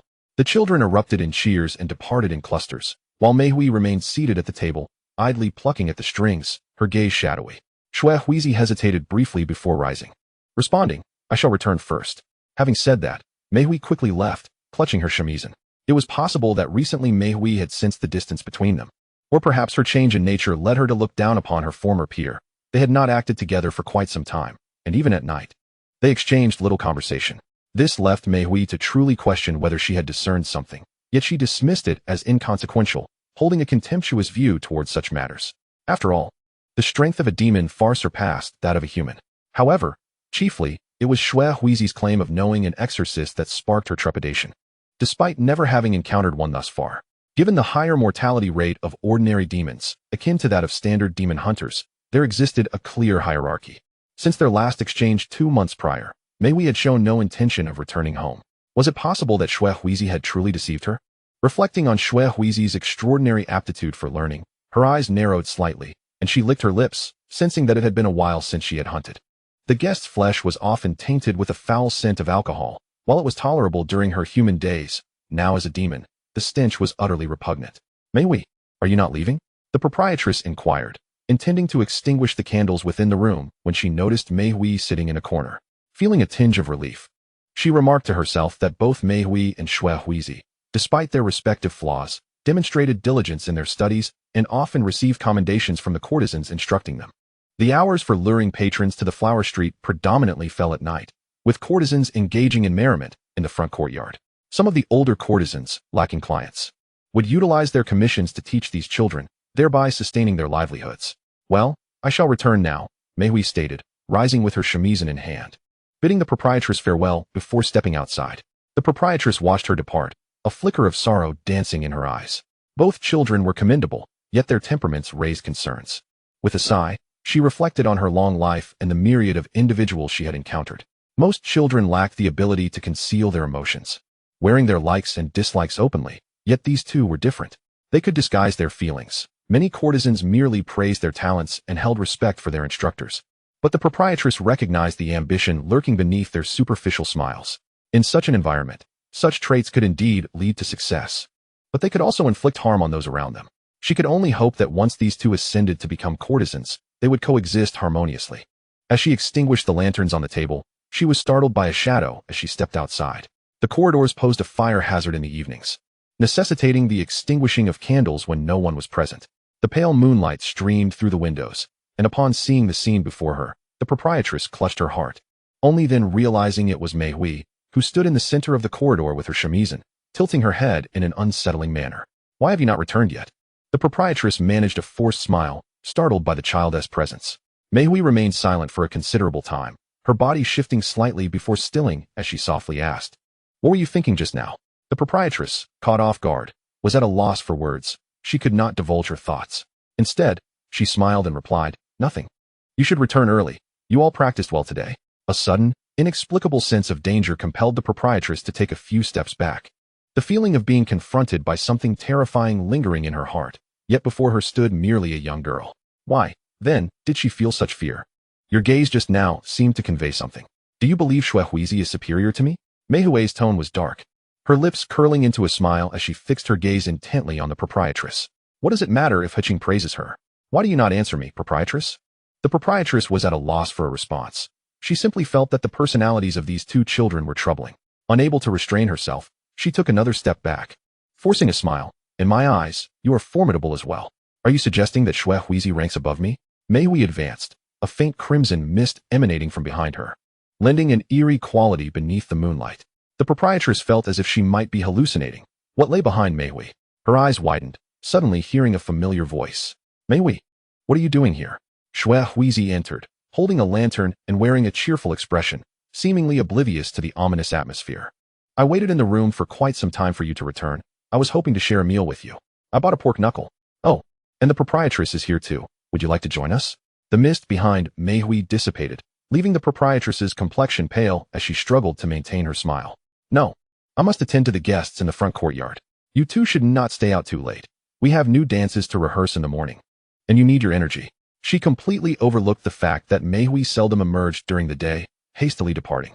Xuehuizi approached Meihui's side, remarking, "It has been a while since we've shared a meal together. I feel as though we have grown distant." Clearly, you are the one who has been deliberately distancing yourself from me. Meihui narrowed her eyes, scrutinizing Xuehuizi's face, unable to discern any hidden intentions. Was it merely a coincidence? Xuehuizi, contemplative, observed as the proprietress vanished around the corner, a smile gracing her lips. The front courtyard appeared bustling, even as the proprietress. She bore significant burdens. The Xia house treated everyone well, and the proprietress played a crucial role in that. While minor frictions might arise among the courtesans, the issues were not substantial, and most geishas could amass a modest sum of savings. I truly hope to become a courtesan soon. I long to wear beautiful garments and adorn myself with exquisite jewelry. She paused before adding, I shudder to think what would happen if the proprietress were no longer here. What do you mean by that? Meihui questioned, a flicker of doubt creeping in, wondering if her earlier actions had been noticed. Nothing. I was merely expressing relief at being bought by the Xia house. Xuehuizi tilted her head with a smile. Come now, the porridge is still simmering in the house, and it has been ages since we dined together. I am not hungry. As Miho gradually calmed down, she pondered the implications of the landlady's untimely demise on Tsukiyuki house. She had yet to discover her next destination. Perhaps it would be prudent to wait a little longer. Yukihiko ceased her attempts to persuade her, recalling that both the landlady and Miho were still inside the house. She hurried over, hoping that Miho had not taken any drastic actions. After all, the benefits of Tsukiyuki House were undeniably appealing. The landlady's death could jeopardize their stay, and with her not yet married, the future of Tsukiyuki House was uncertain. Should a new landlady take over, her temperament remained an unknown factor. What if she turned out to be miserly? This uncertainty compelled her to investigate further. Chapter 31. The Consumption of Humanity. Nothing was visible, nothing existed. A scarlet mist enveloped the surroundings. Yukihiko reached out, groping blindly, only to find emptiness. Miho, who had stood beside her moments ago, had vanished. Suppressing her rising anxiety, she exhaled deeply and inquired, "Has Miho turned into mist?" An eerie silence surrounded her, heightening her vigilance. What was Miho up to? Was she truly contemplating consuming her? In her mind, Miho stood nearby, her demonic transformation revealing the stark clarity of human expressions.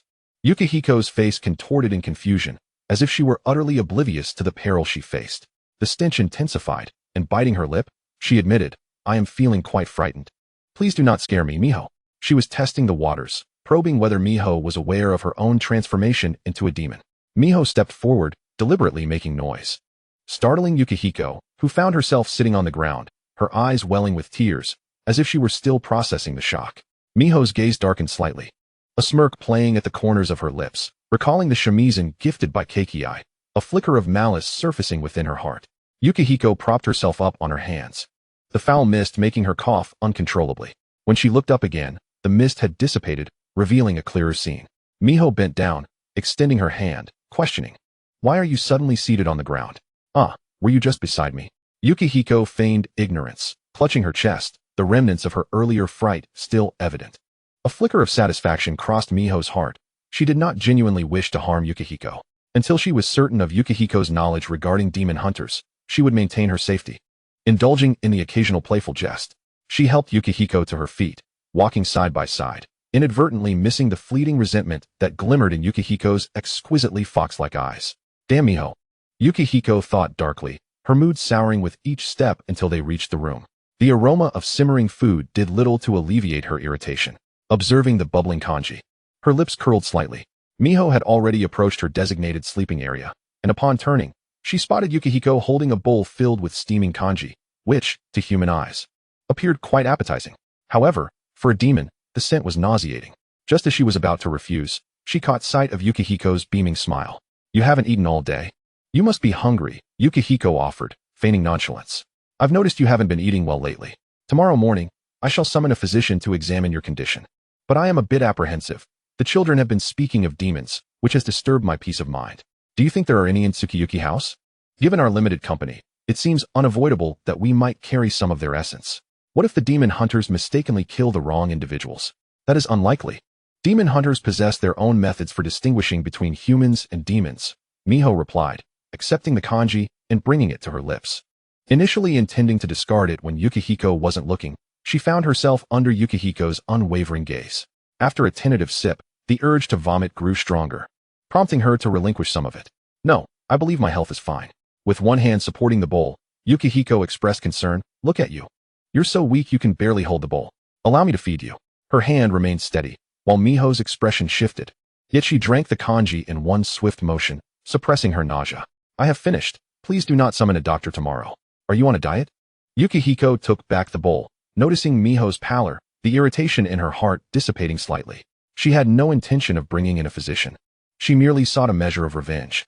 While Miho's current state was amusing, she turned away, contemplating the potential consequences of pushing too far. On the table lay a plate of glistening pork knuckles, and as Yukihiko sipped her kanji, she mulled over the situation. Continuing in this manner was unsustainable. The endless cycle of torment was draining. What would they present to guests in the future? Would they be courtesans or high-class courtesans? Miho's vigorous betting actions threatened to choke her with the kanji's remnants, and her expression darkened as she strode toward the exit. Passing the table, Yukihiko remarked, "We are still growing. It is unnecessary to skip meals for the sake of dieting. What if we end up shorter in stature?" "I understand," Miho replied, refraining from countering the notion of dieting. After all, it was indeed difficult to find a reason for not eating for an extended period without seeking a physician. She inhaled deeply and stated, "I have a small stomach. I may have overeaten earlier. I shall take a walk." As her words faded, she departed, leaving Yukihiko silent. The door slammed shut behind her, and Yukihiko continued her meal, reflecting on the futility of intimidating those weaker than oneself. She lowered her gaze, contemplating their peaceful coexistence over the years. Eventually, they would each have their own rooms, free to do as they wished without interference. She could choose who to dine with or whom to frighten, but only provided she successfully ascended to the rank of high-class courtesan. She observed that Miho's prowess was not particularly formidable, possibly even among the weakest. Even the Snow Knight courtesan might be slightly stronger, but still outclassed by Miho. She sighed, foreseeing an increasingly arduous future. After finishing her meal, she retrieved the shamisen gifted by Keikiai and began to play, the sound resonating throughout the room. Miho stood in the corridor, her sharp nails digging into the nearby pillar, resenting Yukihiko's prodigious talent. Even amidst her feelings of malice, she could not utter the words that Yukihiko played poorly. Never mind, just wait a little longer. I shall probe further, and I will discern who stands by Yukihiko, she thought. When she returned later, she would detain her during the night and witness firsthand the significance of the figure she referred to as her master. Should she dare deceive her, they would share the same fate. As a piece of the pillar crumbled away, a voice gasped in surprise. She slowly turned to see Yuyu from her group, her expression tinged with concern. I saw you vomit earlier. Are you unwell? Where does it hurt? If you're injured, I can help bandage it. Yuyu only noticed the damaged pillar, oblivious to the long scratches left by Miho's nails. She took a few steps closer, asking, what's wrong? Is Yukihiko not around? If you feel embarrassed, I can go find her. Thinking Miho was simply shy, Miho licked her lips and softened her tone, suggesting, perhaps you should go to her. Is your roommate around?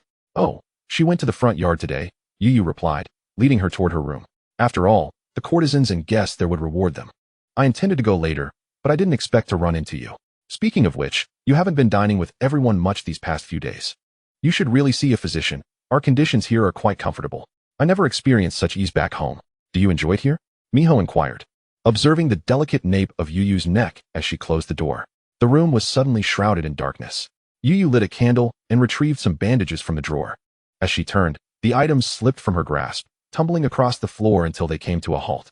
With wide eyes, she knelt on the ground, her head tilted back, trembling in fear. Meihui revealed her ghastly form, a crimson mist enveloping the entire room. With a splatter, some red liquid splashed against the window, causing the candle flame to flicker and extinguish. Let it remain here forever, Meihui said, licking her fingers before stepping outside. Chapter 32, The Death of Yuyu.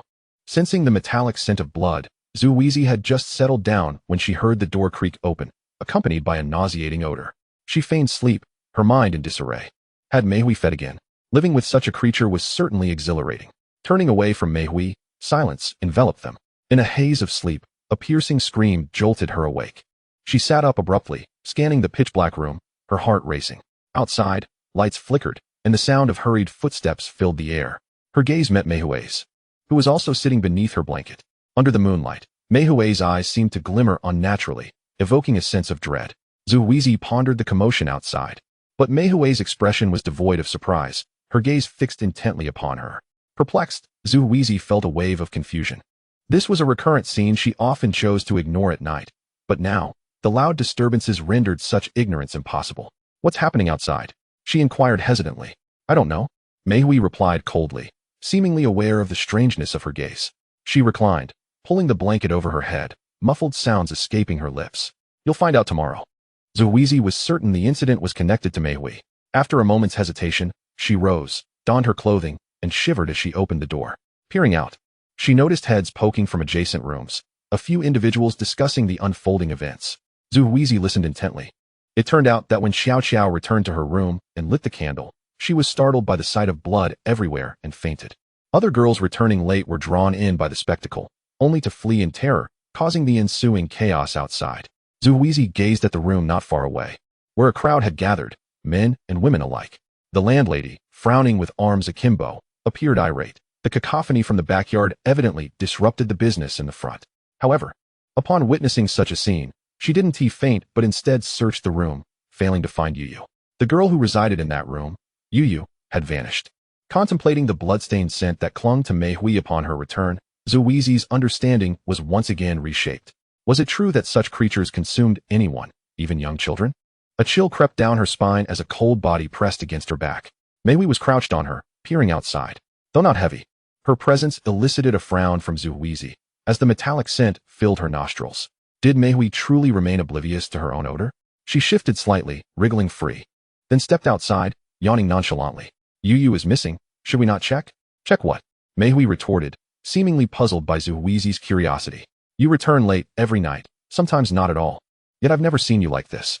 To understand the situation, Zhu Huizi replied, taming her disheveled hair as she trotted over. The first thing she noticed was the large pool of liquid reflecting in the window. The night was heavy with dew, and the blood had not yet dried completely. After observing for a moment, she approached the door, attempting to peek inside, only to be restrained. The landlady yanked her back, patting her head. Go back inside. Children should not be witnessing nightmares. Zhu Huizi offered no resistance, obediently stepping aside, leaning against the wall. She glimpsed the red stains on the floor, feeling a wave of nausea. The sight of flesh and blood among her peers instilled a primal fear within her. Taking a deep breath, she was momentarily transported back to the day her parents perished. A day awash in red. Gathering her composure, she approached her own room. That's a lot of blood, she murmured, providing an answer to those unacquainted with the situation. The adults had cordoned off the area, sending the children back to their rooms for sleep. The door was shut, blocking out the moonlight, plunging the space into darkness. Zhu Huizi sneezed and crawled back into her blanket. Just as she lay down, she felt a piercing gaze upon her. Without needing to look, she knew it was Meihui watching her. Zhu Huizi turned over. She was sensitive to the stares of certain individuals, a nightly occurrence. Uncertain of what to say, she opted for ignorance, sifting through useful information in her mind. From her observations, it seemed that these creatures were averse to sunlight, feasting on humans, and often retching at human food. Sleep was a rarity for them, though she wasn't entirely convinced of this last point. Being human herself and unable to stay awake all night, she massaged her temples, feeling overwhelmed by the absurdity of recent events. First, there was the inexplicable transformation of Meihui into a ghost, followed by the revelation that Shuya Huakue was also a ghost, and that humans were their sustenance. A profound weariness enveloped her, and with pursed lips, she drifted back to sleep. As Zhu Huizi succumbed to slumber, Meihui emerged from her blanket, slipped on her shoes, and squatted beside her, hugging her knees. Her neck was slender and pale, a testament to her recent indulgence in food. Her skin was delicate, and her body was gradually maturing. She appeared to be an enticing meal, though she had just eaten, a hunger for Zhu Huizi still gnawed at her. Unconsciously, she reached out, but hesitated before making contact. However, knowing that Zhu Huizi was acquainted with a ghost hunter, and that this hunter was nearby, she retracted her hand, pondering that if she discovered she had been deceived, she would consume Zhu Huizi first, nurturing her until she was larger, before devouring her. Zhu Huizi slept soundly, unaware of Meihui's thoughts. She only felt a chill, and pulled the blanket up, covering her exposed neck. Meihui tugged it back down, and after several such exchanges, Zhu Huizi buried her head beneath the covers. As dawn approached, Meihui returned to her sleeping place, adjusting her position to avoid the rays of the rising sun. In the dim light of morning, Zhu Huizi opened her eyes, rubbing her neck. Am I catching a cold? She mused, tilting her head, perplexed at how, despite her innocent sleeping posture, she could still wake up with a stiff neck. She neatly folded her blanket and placed it in the cupboard. Turning to look, she noticed Meihui still lying there, eyes shut, seemingly still asleep. Is she pretending? Zhu Huizi wondered, though she had no intention of confronting her. She dressed and, clutching her Sanwei Xian, stepped outside. As she passed Yu's room, her footsteps faltered. She placed her hand on the door, pushing it gently. It was unlocked. Standing at the threshold, she observed that the blood on the floor had been cleaned up, though remnants remained on the window. That window would likely need replacing. Closing the door behind her, she left, silently lamenting the loss. Yu was indeed a remarkable child, the last time they spoke. She had mentioned saving money for new clothes for her sister. It was inconceivable that in the blink of an eye, she had vanished. Zhu Huizi could not entertain the thought of Yu still being alive, given the volume of blood shed. It was improbable for any human to survive such a loss. Chapter 33, The Fury of Shuya. A few days ago, the incident of Yu's disappearance stirred quite a commotion. There were several patrons present that day who witnessed the scene, and the business of the Xia house has since been significantly affected. Previously, the courtyard would be filled with lively chatter as night fell. But now it has grown eerily silent. The geishas of Xia house have found themselves with little to do, and Shui Huizi has noticed more than once the troubled expression etched on the proprietress's face. Speaking of which, business has not been flourishing lately, Meihui remarked unexpectedly. Her brow furrowed with concern, as if she had entirely forgotten her previous actions. She plucked at the strings of her instrument, sorrow evident in her tone, lamenting the fact that the courtesans have also been wearing gloomy expressions of late. It would be odd if they were in good spirits, Shui Huizi thought to herself, rolling her eyes inwardly. If it were merely a case of a simple disappearance, it would not warrant such a frenzy. In the pleasure districts, the occasional vanishing of an individual is hardly a grave concern. After all, despite its bustling nature, It is a place where both the virtuous and the nefarious intertwine. Even when there were rumors of cannibalism, patrons continued to visit. However, the current situation is starkly different. The presence of actual blood makes it impossible not to conjure images of something horrific. The proprietress did send people to investigate, but ultimately, no answers were found. And they had no choice but to abandon the search. Shui Huizi's eyes flickered with contemplation as she pondered Mei Hui's actions. The ample blood left within the establishment was a blatant indication that something was amiss. She doubted Mei Hui was oblivious to that fact. Previously, any incidents of cannibalism were meticulously cleaned up. This was the first time she had witnessed such a gruesome scene. Given the gravity of the situation at Xia House, many patrons have refrained from visiting, Shui Huizi remarked blandly, rising to her feet. Shall we head back? Mei Hui glanced at the sky, hesitating momentarily, just as a soft, melodious voice called out to her. Her body trembled slightly before she regained her composure, donning a semblance of a smile as she stood, lowering her head submissively. Yukie, the courtesan. Upon seeing her demeanor, Yukie's anger flared. She suppressed her fury, her piercing gaze sweeping across the other occupants of the room. Her voice gradually fading as everyone ceased their activities, exchanging wary glances. Yukie seemed to be irate, yet the tension did not linger long. Mei Hui exited, following closely behind Yukie. Shui Huizi's expression turned peculiar, her curiosity piqued. Were these two entities about to clash? It seemed improbable, and she quickly dismissed the notion. Clearly, Mei Hui was no match for Yukie. Otherwise, she would not have been so easily ordered to leave. She gazed out at the moon through the window, pacing slowly. The corridor was dim, distant from the practice area, creating an atmosphere of profound stillness. She lowered her voice and, upon reaching a corner, overheard someone engaged in conversation. She took a few steps back, straining her ears, only to hear a sudden thud, followed by the sound of someone collapsing to the floor. Just as she suspected, Mei Hui was clutching her left cheek, sprawled on the ground, absorbing Yukie's reprimands, her long black hair cascading down to obscure her troubled visage. Shui Huizi was eager to glean more clarity, but she hesitated, uncertain if the hearing of a ghost surpassed that of a human. After a moment's indecision, she opted against advancing, even retreating a few steps. The scolding intensified until suddenly, Yukie's voice fell silent. Frowning, Shui Huizi straightened herself, then stepped forward, making a sound as she called out, "Mei Hui, are you over there?" Silence enveloped the air. As she rounded the corner, Shui Huizi spotted Mei Hui on the ground. She feigned urgency as she rushed over, grasping her arm. "What happened to your face? Yukie is truly harsh." Mei Hui silently pulled herself up, her gaze drifting over Shui Huizi's shoulder to the terrifying scene beyond, and swiftly changed the subject. "What brings you here?" "I was worried when you didn't return for so long, especially after what happened a few days ago," Shui Huizi replied, her expression a mask of concern. Though her heart raced with trepidation, she clutched Mei Hui's arm and smiled. "I just informed the children from our batch that I was coming to find you. I also wanted to inquire about dance. Yukie has many clients, and I thought perhaps I could learn something." Mei Hui's long hair had cascaded down to Shui Huizi's neck, then abruptly halted. Ignoring the figure of Yukie above, Mei Hui replied, "What a pity. She just left." "Oh, is that so?" Shui Huizi feigned disappointment, scratching at the back of her neck, which felt oddly itchy. "By the way, regarding that matter about the demon slayer I mentioned last time, I have some news." Her hand met only emptiness, and Shui Huizi scratched her neck in confusion, feeling it was peculiar that she had sensed something amiss moments ago. Raising her gaze, she noticed the emptiness of the ceiling above. A faint smile crept across Mei Hui's lips. That piece of information held considerable weight for ordinary ghosts. Meanwhile, Shui Huizi continued to scan her surroundings, appearing somewhat foolish. Did this creature know that Yukie had just been overhead? Were it not for that timely remark, one could surmise that Xia House might have seen yet another disappearance. Walking side by side, Mei Hui inquired tentatively, "What news?" "Well, my little master's friend intends to stay here for a while longer." Shui Huizi fabricated a story, sensing a profound sense of impending doom as she turned the corner. The hearing of ghosts indeed surpassed that of humans. Yukie had surely sensed her presence, which was why she had ceased speaking. She did not believe she could outrun such a creature.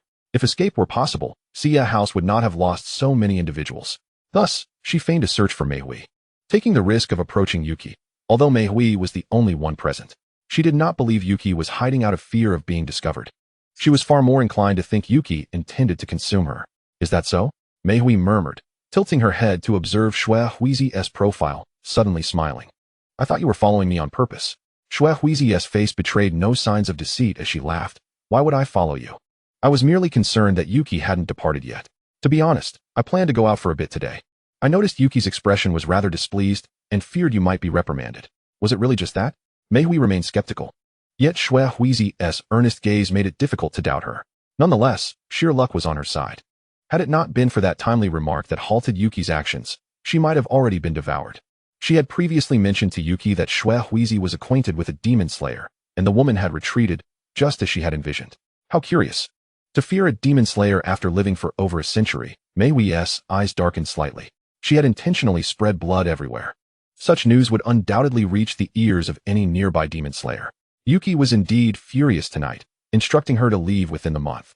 Yet, it mattered not. Before departing, she would leave behind ample traces of demonic activity, ensuring that even if Yukie survived, she would be severely weakened.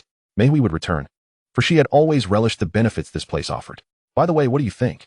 Xue Huizi suddenly recalled something and added, "Didn't Yukie take you on as a disciple? I remember you wanted to leave this place. What are your thoughts now?" "Of course, I wish to leave." Mei Hui's lips curled into a sinister smile, though only when Yukie is dead or gravely wounded. At that point, she will be the only ghost remaining here, and food will no longer be contested. I'm indeed quite curious about the demon slayer you know. The topic shifted too rapidly for Xue Huizi to respond, her gaze drifting over Mei Hui's smiling face as she too smiled, genuinely intrigued. "Tell me, how many ghosts do you think reside in Xia House?" The curve of Mei Hui's smile widened as she locked eyes with Xue Huizi. "I'm not entirely sure, but I believe you should exercise caution. After all, you tend to stand out a bit too much at times." She conceived a rather ingenious method to devour Xue Huizi, and Mei Hui could hardly contain her anticipation, a glimmer of greed flickering in her eyes. "Your talent is commendable," Xue Huizi remarked, sensing the oppressive danger that hung in the air, almost as if speaking to herself. I suddenly recalled that during my recent outings, several individuals inquired if I had noticed anything dreadful around me. Indeed, they seem to have lingered here for quite some time. Shall you go and investigate? Are you implying there is more than one?" Mei Hui furrowed her brow. If there are too many demon slayers, it could become quite troublesome. She pressed her lips together, falling silent. Xue Huizi exhaled in relief. Her longevity was largely attributed to her keen senses.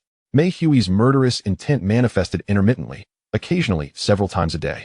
Had she remained silent, she would have likely been consumed long ago. This statement was not a mere fabrication. She deliberately meandered through the streets, circling the vicinity daily, and indeed attracted some attention. Although she was uncertain if they were demon slayers, she had certainly spread tales of the tragedies that occurred at the Tsukiyuki house. Her frequent recounting of these events had contributed to a recent downturn in business, leaving her somewhat apprehensive. "I shall not venture out today. I feel rather fatigued." Mei Hui declined the invitation to go out together. If those individuals were still in the flower district, stepping outside would essentially be courting death. "You may go alone." "Oh." Xue Huizi did not press the matter further. After all, her invitation was merely a ruse to extricate herself. If Mei Hui had truly accompanied her, it would have been disastrous. What if they wandered to a secluded area and she suddenly felt the urge to consume her?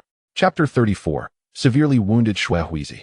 Xue Huizi donned several additional layers of clothing, cupping her hands over her mouth to exhale a breath, for the weather was growing increasingly frigid, and the leaves from the trees were falling rapidly, leaving only bare branches. The evening's lesson had been cancelled. It was rumored that yet another incident had transpired at the Tsukiyuki house. When a few courtesans were discovered, they were bloodied and dismembered. This time, the scene was promptly secured, preventing the children and guests from witnessing the horror. She sighed in relief, observing Mei Hui sitting upright in the room, her brow furrowed. The method employed was unmistakably Mei Hui's handiwork. After all, the Snow Knight courtesan had resided there for many years and was unlikely to engage in such conspicuous acts. Recalling Mei Hui's whispered remarks to the other children about strange noises emanating from the Snow Knight courtesan's quarters and peculiar odors within, Xue Huizi wondered if she feared being discovered and eliminated. Yet, observing Mei Hui's nonchalant demeanor, her fingers twitched as she smiled. "You seem to be in high spirits these past few days. Have you encountered anything interesting?" Of course, Mei Hui smiled as well, gathering her belongings from the cabinet. As she contemplated the events that would unfold after her departure, her smile deepened. "I found a rather decent place willing to take me in, and the business there seems promising."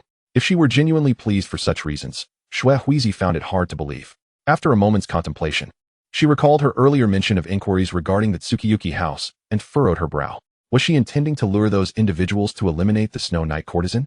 "I had thought you would be staying for a while." "I shan't be gone long," Mei Hui replied, her mood buoyant. She gazed at the sunlight streaming onto the floor, a peculiar smile gracing her lips. "I might be back sooner than you think. Snow Knight courtesan, perhaps we shall not meet again." Having packed her belongings, Xue Huizi's eyes flickered. The previous night, she had slain numerous individuals, framing it on the Snow Knight courtesan. It was indeed something Mei Hui was capable of. In the hushed room, Xue Huizi stood in the sunlight, gazing at her. Her visage was strikingly aggressive, as vibrant as a blooming flower. The missing tooth from their first encounter had finally grown back, and her lips were adorned with a delicate hue, exuding an exquisite beauty. She momentarily lost herself, unable to resist caressing her cheek. Such an aggressively striking appearance often created a sense of distance in others, yet Mei Hui was different.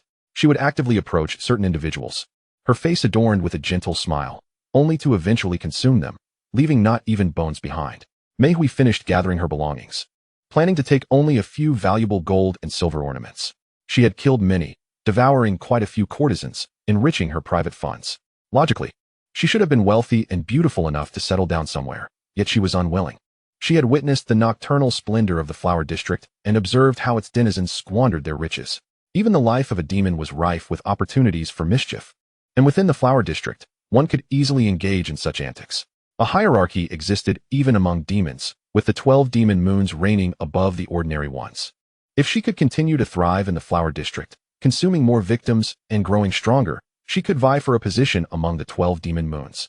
Resources were limited, so perhaps the Snow Knight courtesan ought to perish. A glint of ruthlessness flashed in her eyes as she recalled how she had frequently lingered near the other children, absorbing the scent of demons. Are you so certain you can return? Xue Huizi approached the window and shut it, plunging the room into darkness.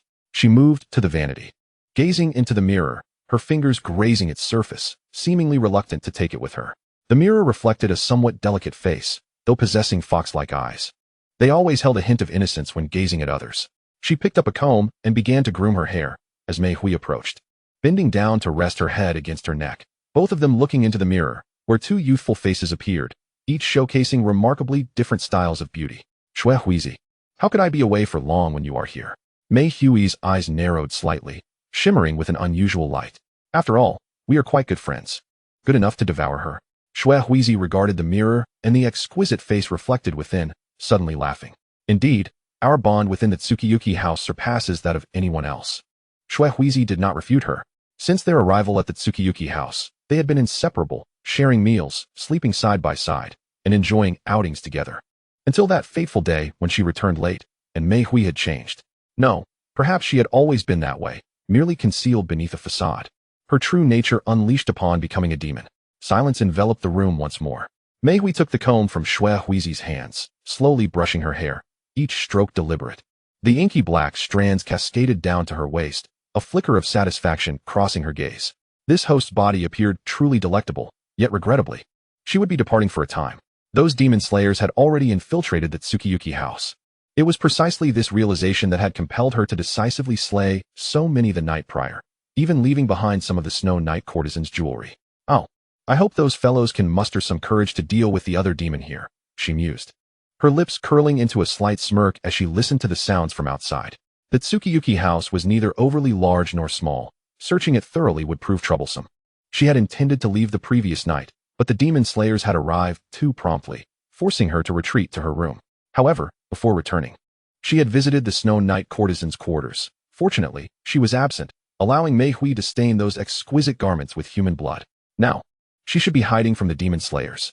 The thought of this brought Mei Hui a sense of delight. That woman, huh? Having lived so many years yet remaining an ordinary demon, what a waste. Perhaps reminded of the Snow Knight courtesan's plight, she temporarily forgot the humiliation of being crushed. Having been rendered powerless, someone has arrived, and suddenly, Mei Hui spoke up. She had heard footsteps at the door. Leaning in, she brought her lips close to Xue Huizi's ear and whispered, "You know what to say, don't you? Xue Huizi, you are clever. You have long known that I am a ghost, haven't you? Each time I desire to feast upon you, you conjure the presence of the ghost hunter. Though you possess a modicum of cleverness, this repeated charade does little to convince me of your sincerity. You dare not speak the truth, do you?" Xue Huizi, having her secret exposed, was not particularly surprised. She raised an eyebrow and tilted her head to catch a glimpse of the shadow standing at the door. She had never anticipated that Mei Hui would reveal the truth before anyone else arrived, thinking instead that she would devour her after the ghost hunter had departed. "Do you take me for a fool?" Mei Hui mocked. "I know you. Once they enter, you will undoubtedly proclaim that I am a ghost. Oh, we are friends. And since I have refrained from consuming you for so long, you would certainly assist me, wouldn't you? You wouldn't betray me, would you?" Xue Huizi observed the hand Mei Hui had placed on her neck, her fingernails elongated and glistening ominously. She made no attempt to refuse. In the next moment, a sharp pain pierced her throat, blood oozing forth, her gasp caught in her throat. Mihue chuckled, "Apologies, but your eloquence is quite persuasive. I believe your injury will serve to enhance your credibility." With swift determination, she tore at her shoulder, a violent motion that nearly split her body in two. Before anyone could enter, she fiercely embraced Xue Huizi's waist, dragging her to the ground and pinning her beneath her. Blood spilled from her mouth, splattering Xue Huizi's face.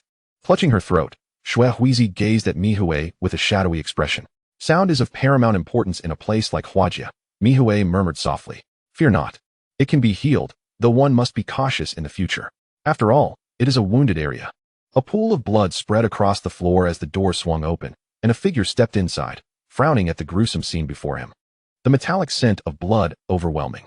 Just as he was about to approach, a faint voice halted him. "The Snow Knight courtesan. How terrifying. Hurry, fetch a physician. Xue Huizi is dying." With no teammates in sight, the man glanced at the girl pinned beneath Mihue, her complexion pale, blood gushing from her neck, the vivid red stinging his eyes. Hearing Mihue's voice, he saw her body nearly torn asunder in a protective stance over the girl beneath her. Despite his doubts about how a ghost could roam freely in daylight, witnessing the impending demise of both women compelled him to rush away in search of a physician. The door remained ajar as Mihue rose from atop Xue Huizi, watching as her severed arm gradually faded from view. She murmured, "I must depart, otherwise more ghost hunters will arrive, and my cover will be compromised. I am uncertain if there is any difference in anatomy between ghosts and humans." Xue Huizi parted her lips, watching as Mihue approached her, inhaling her scent. "I hope you survive. I must go now. Look, the time is just right." The severed arm had regenerated, and Mihue secured her small bundle, walking to the door. Turning back, she suddenly laughed. "I was just thinking that if the sun had not set, I would accompany you as an injured party. After all, it is quite normal for one gravely wounded to carry a hint of ghostly aura. But fate seems to favor me. Night has fallen." The moon had risen, and Xue Huizi watched as Mihue's silhouette faded into the darkness of the room. The intense pain dulled her consciousness, and she emitted a muffled sound. "Mihue, I will find you." Another spurt of blood erupted from her mouth. Her vision dimming as footsteps approached, her eyes narrowing. A face filled with concern emerged, blood staining his clothing. Xue Huizi closed her eyes, thinking, "He does not appear to be someone who would frequent Huajia." Chapter 35, Jingya. The pain radiating from her neck was nearly unbearable for Xue Huizi. She fought the urge to cough, listening to the patter of rain outside, a fleeting fury igniting in her gaze. A white cloth encircled her neck, slowly saturated with crimson liquid. She placed her hand against the wound, feeling the tightness, wishing to loosen it just as a stranger's voice broke through. "Oh no, more blood." At this remark, Xue Huizi paused, struggling to tilt her head, but was stopped by a cold hand on her face, worry evident in the voice. "Don't move. Just endure for a few days, and you'll be fine." Due to her throat and hands, Xue Huizi could not speak. The scent of rain and blood mingling in her nostrils as her large, sorrowful eyes regarded the newcomer. Her delicate brows knitted slightly, tears welling in her eyes. Her features were soft and beautiful, and a lingering innocence was evident in her expression. Indeed, she was truly innocent given her current state. Another voice chimed in, "Don't cry. You will be able to speak again soon." Xue Huizi was not crying. Her enchanting eyes were dark and beautiful, resembling glistening water. She grasped the hand extended towards her, her pale lips curving into a faint smile, giving her an even more fragile appearance. "I am Jingya," he said, retrieving a medical kit from behind him. Hesitation flickered across his face as he realized the severity of her wounds. She needed fresh bandages, yet he felt a pang of reluctance at the sight of her. He resolved to be gentle in his actions. "Jingya," Xue Huizi repeated, committing the name to memory. She scrutinized the young man before her. He seemed to straddle the line between youth and adulthood, perhaps 17 or 18, dressed in a light beige kimono. A fleeting thought crossed her mind. Was he the one who had saved her that day before she lost consciousness? Thus, he was her savior, she mused. As the cold scissors drew near her neck, she frowned, hearing the sound of bandages being cut. As they were slowly peeled away, even the gentlest touch elicited pain, causing her complexion to pale further. Jingya wiped away the blood, applied medication from a bottle, and rewrapped her wounds. Unable to speak, Xue Huizi's face grew even paler, resembling paper, enveloped by a sense of fragility. Jingya adjusted her blanket, covering her delicate neck, his tone soft. "I apologize for causing you pain." His unfounded apology elicited a glance from Xue Huizi. She felt a chuckle rising within her, but dared not exert herself, instead reaching out to pat his arm, signaling her well-being. Observing him, she felt a twinge of curiosity, It was her first encounter in Huajia with someone so immaculate, his aura reminiscent of snow. Where had that ghost hunter found such a physician? A hint of confusion flickered across Shui Huizi's face as she regarded his attire. The fabric was exquisite, clearly beyond what a mere physician would typically wear. As if deciphering her thoughts, Jingye awkwardly returned his belongings to the box, his kneeling posture stiff. I am not actually a physician. My elders came here for discussions, and I accompanied them. I enjoy studying medical texts, and that day, a flustered young girl bumped into me, saying someone was injured here, so I came. What a kind heart, Shui Huizi thought, her interest waning. He dressed well, and seemed to have come from a different world altogether. Coupled with her current state, she held no desire to engage further. At 12 years old, she had grown quite tall, her youthful features remaining. She was indeed a blossoming young lady. In a few years, she would be entertaining guests, and she hoped that Mihui's actions would not leave her with scars. As it happens, the little girl was covered in blood. Jingyi suddenly recalled something. A wave of concern washing over him, uncertain if she had sustained any injuries. That day had indeed frightened many guests. Shui Huizi squinted, pondering whether that person could be Mei Hui, who had played a trick on her and even brought someone to see her.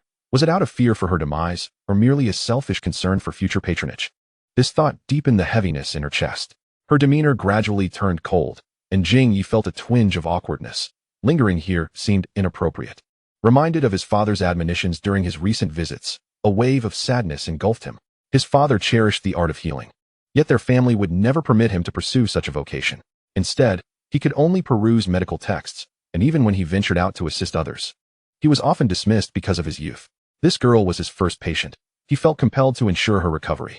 After gazing at the ceiling for a moment, Shui Huizi suddenly recalled something and gestured towards the cabinet, indicating for him to retrieve an item.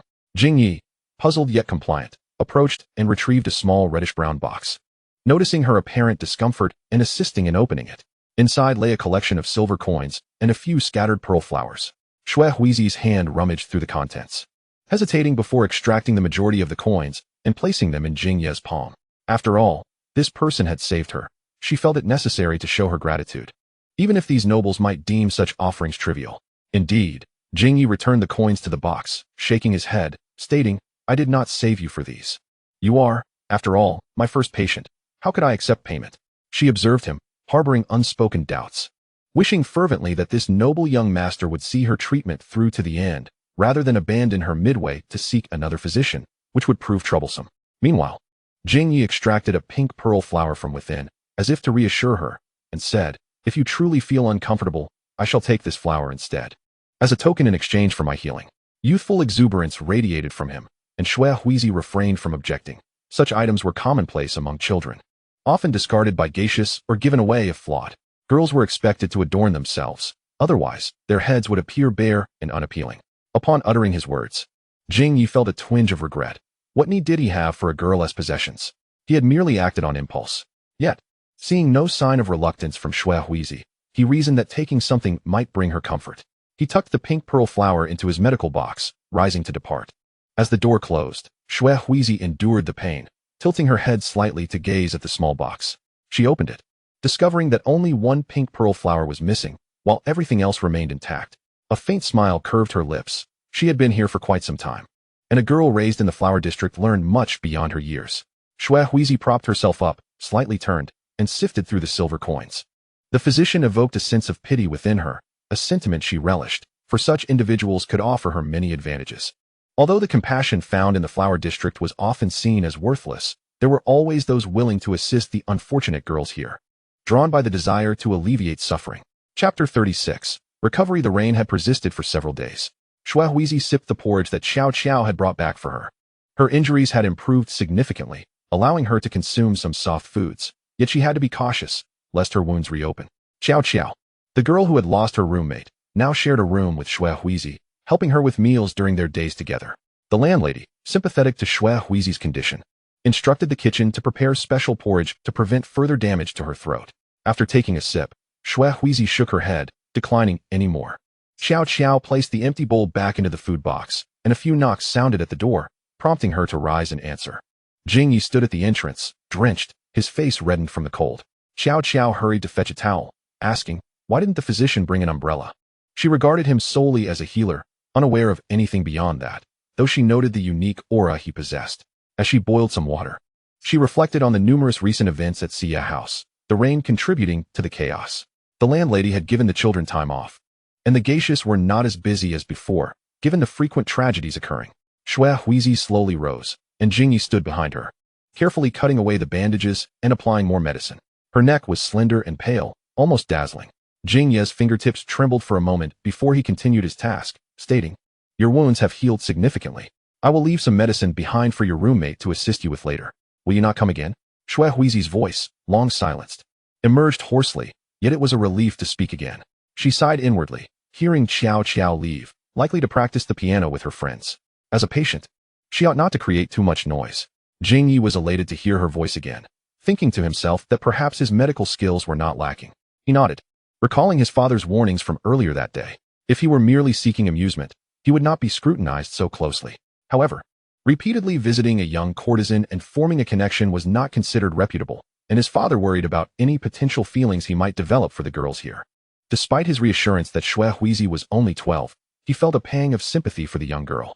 With a heavy sigh, he recognized the plight of those who frequented this place.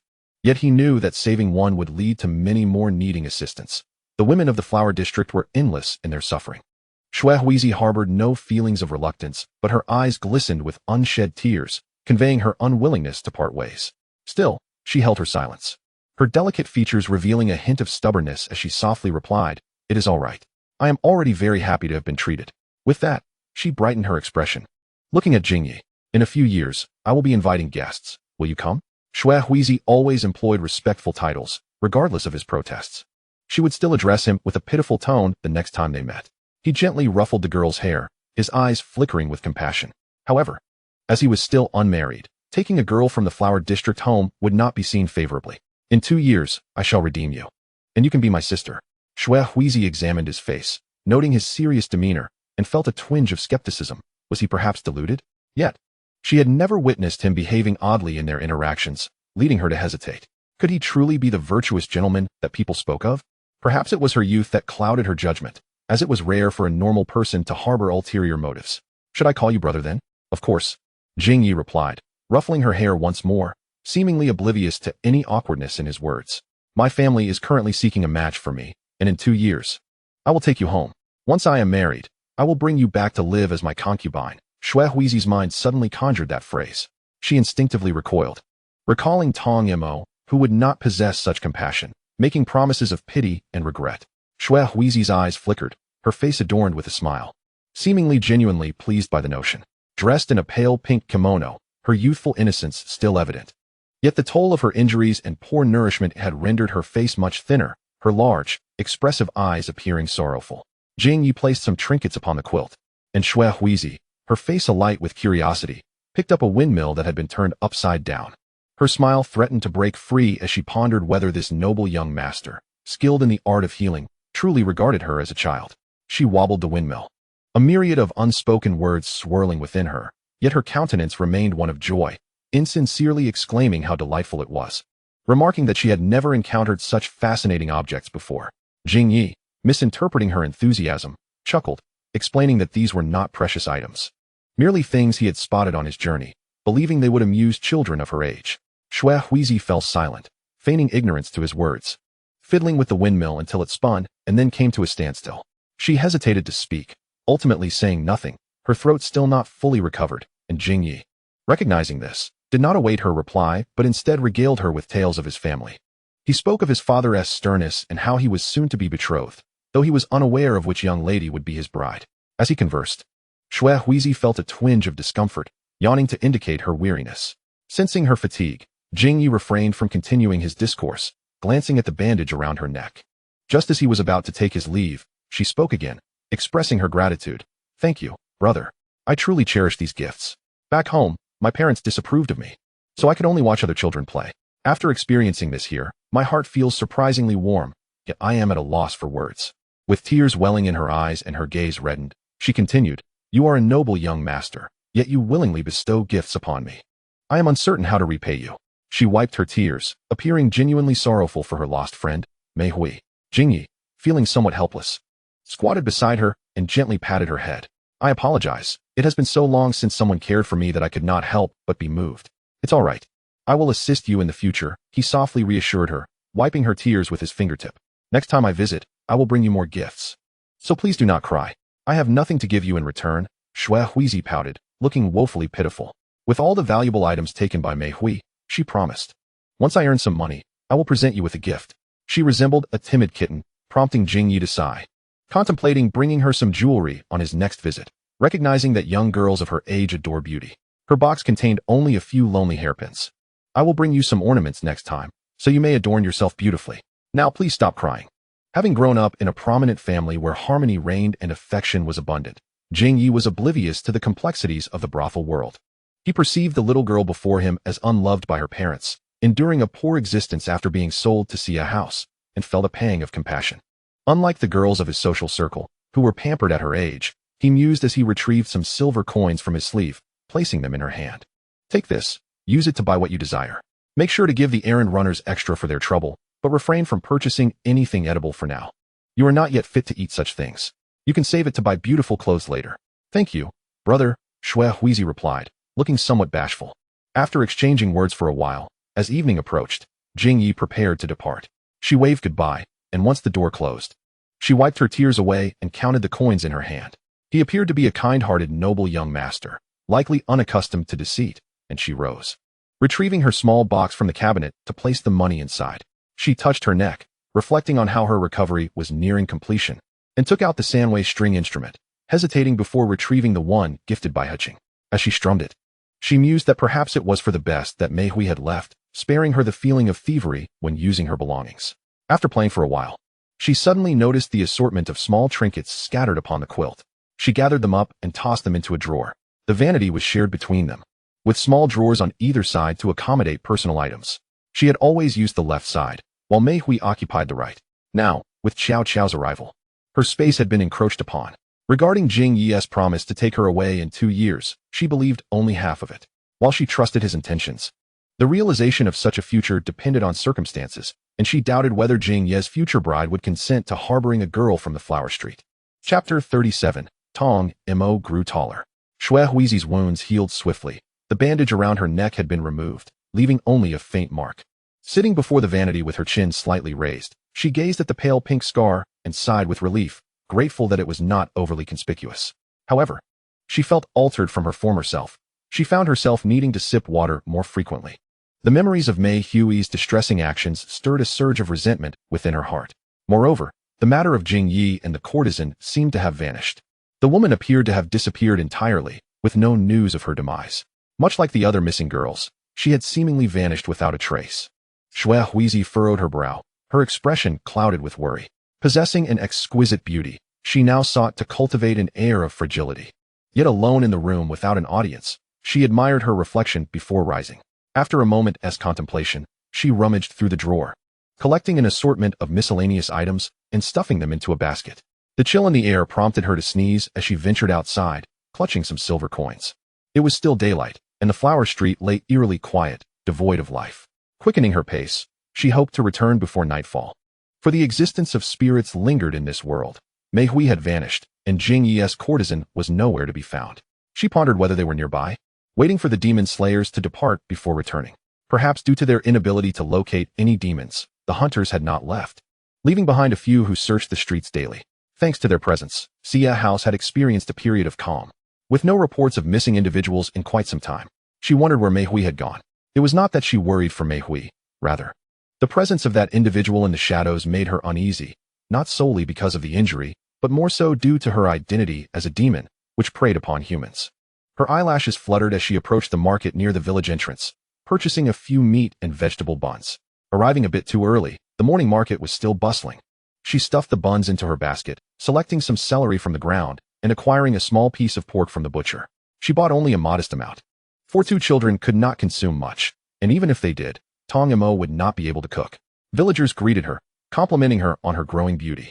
Shui Huizi smiled warmly, though when someone inquired if she missed home, she fell silent, leaving the question hanging in the air, prompting the inquirer to lose interest and refrain from asking further. Shui Huizi wished to avoid any discussion regarding her 2 foster parents. She ran her fingers through her long hair and paused before a jewelry stall, selecting a few floral hairpins. Soon, she would need to attract customers. so she felt the necessity to adorn herself. After making her purchase, she headed towards the village. Along the way, numerous clothing vendors caught her eye. Yet despite her sufficient funds, she dismissed the thought of buying anything, finding their styles rather unimpressive. At the far end of the market, a stall drew her attention, causing her to halt momentarily. She crouched down to sift through a pile of colorful fabrics, pointing at a piece of off-white cloth. She opened it to inspect its quality and requested the vendor to cut a portion, which she neatly folded and placed into her basket. By this time, it was already noon, and some villagers had begun to serve themselves lunch while engaging in casual conversation. To sidestep any awkward encounters with her foster parents, Xuehuizi opted for a detour. She had no desire to run into them, especially since the items she had gathered could easily be misconstrued. Stealthily, she evaded them and paused at a familiar spot. The courtyard of the church was bustling with people exchanging pleasantries. Xuehuizi calmly made her way to a window, parting it slightly to gaze at the individuals kneeling inside. She caught sight of Doma seated at the head of the group, his legs crossed and chin resting on one hand, his expression rather neutral.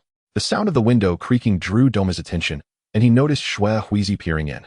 He instructed the congregants below to step outside. Once they had exited, she climbed through the window, stumbling slightly as she did. Not eating? Xuehuizi raised an eyebrow, surveying the empty table. Although it was somewhat inappropriate for the preacher to dine above while the congregation remained below, she thought it was high time for a break. Is there a kitchen around here? Oh, yes, Doma replied as he descended from his chair. Xuehuizi nodded, and just as she was about to lift him for a playful squeeze, she noticed he had grown taller. The baby fat on his face still remained, but he was undoubtedly taller. This girl had always been so familiar with him. Despite their time apart, there was no hint of awkwardness. Doma lifted a corner of the cloth from her basket, revealing its contents. I couldn't find the demon slayer. Did you honestly think I came to see you for that? Xuehuizi laughed, settling into Doma's former chair and playfully tugging at his ear. You can't possibly believe I rely on you for such things. During their last encounter, Doma had placed his hand atop hers, urging her to release her grip. His touch was gentle, not painful at all. Then why did you come? Oh, so it's not permissible to visit unless there is something of consequence? Xuehuizi feigned a sigh, pretending to be heartbroken. I've been so consumed with thoughts of tea and food, I never expected the little preacher could be so heartless. That is not what I meant, Doma said, patting her hand and smiling. I know we're good friends, and I wanted to see you too. Xuehuizi felt a slight ache in her teeth. The term good friends seemed to be applicable in every context. She thought of Mihui, and a pang of discomfort shot through her. Suddenly, she heard Doma inquire, and wanting to steer clear of the topic, she placed a small hand on her neck. Feeling a chill, Doma looked puzzled, poking at the pinkish wound on her neck. What happened here? It's just a little injury, Xuehuizi replied nonchalantly. There was no need to feign pity in front of a child. After all, with the noble young master's sisterhood game, she had reaped quite a few benefits lately. It wouldn't be fair to take advantage of Doma as well. He was just a little child, and there would be many future expenses. Worst case, she could redeem herself and ask him for money later. How about stir-fried pork with celery? Or should I make some porridge? Are you hungry? Would you like to have a bun first?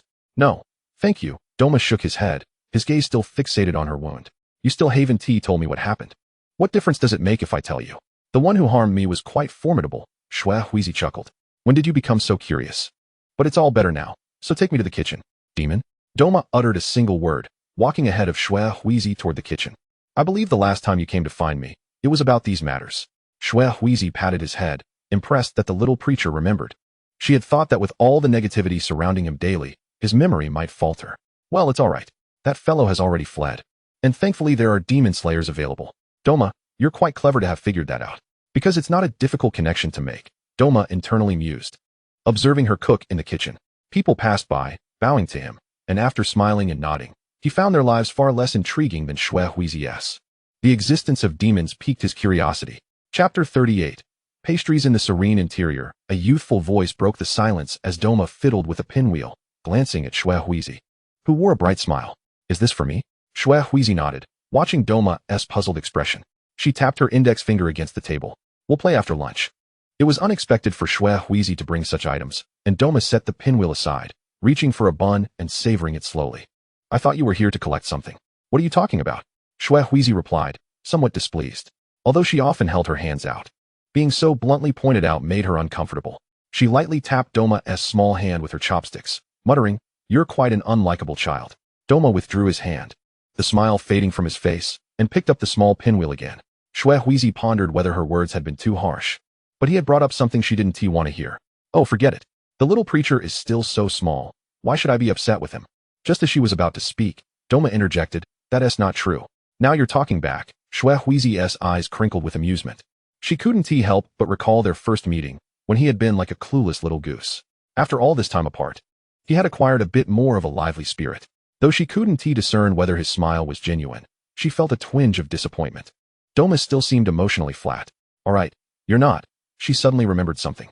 Pinching his face, she urged him to open his mouth, unable to suppress her laughter. "Is that why you eat so slowly? It seems you've lost a tooth." "Let me see. Ah, the last tooth is coming in nicely. Good. It hasn't grown and crooked." Perhaps due to her extended time in the flower district, there was a faint scent of powder about Xuehuizi. Doma, clutching her wrist, tugged her down, his colorful eyes revealing no emotions. "Eat." Some congregants had begun preparing lunch, and the aromas wafted through the window. Xuehuizi's nose twitched, contemplating how her culinary skills surpassed theirs. She stirred her porridge with a spoon before suddenly asking, "Who cooks better, me or them?" "You cook better," Doma answered honestly. He wasn't particularly concerned about what he ate, but Xuehuizi's current demeanor clearly indicated her desire for compliments. "You're still the same. You need affirmation for everything. The congregation is growing, and more children from other places have joined us. I let them handle the cooking." "You speak as if you're so grown up." Xuehuizi pinched his cheek, sighing.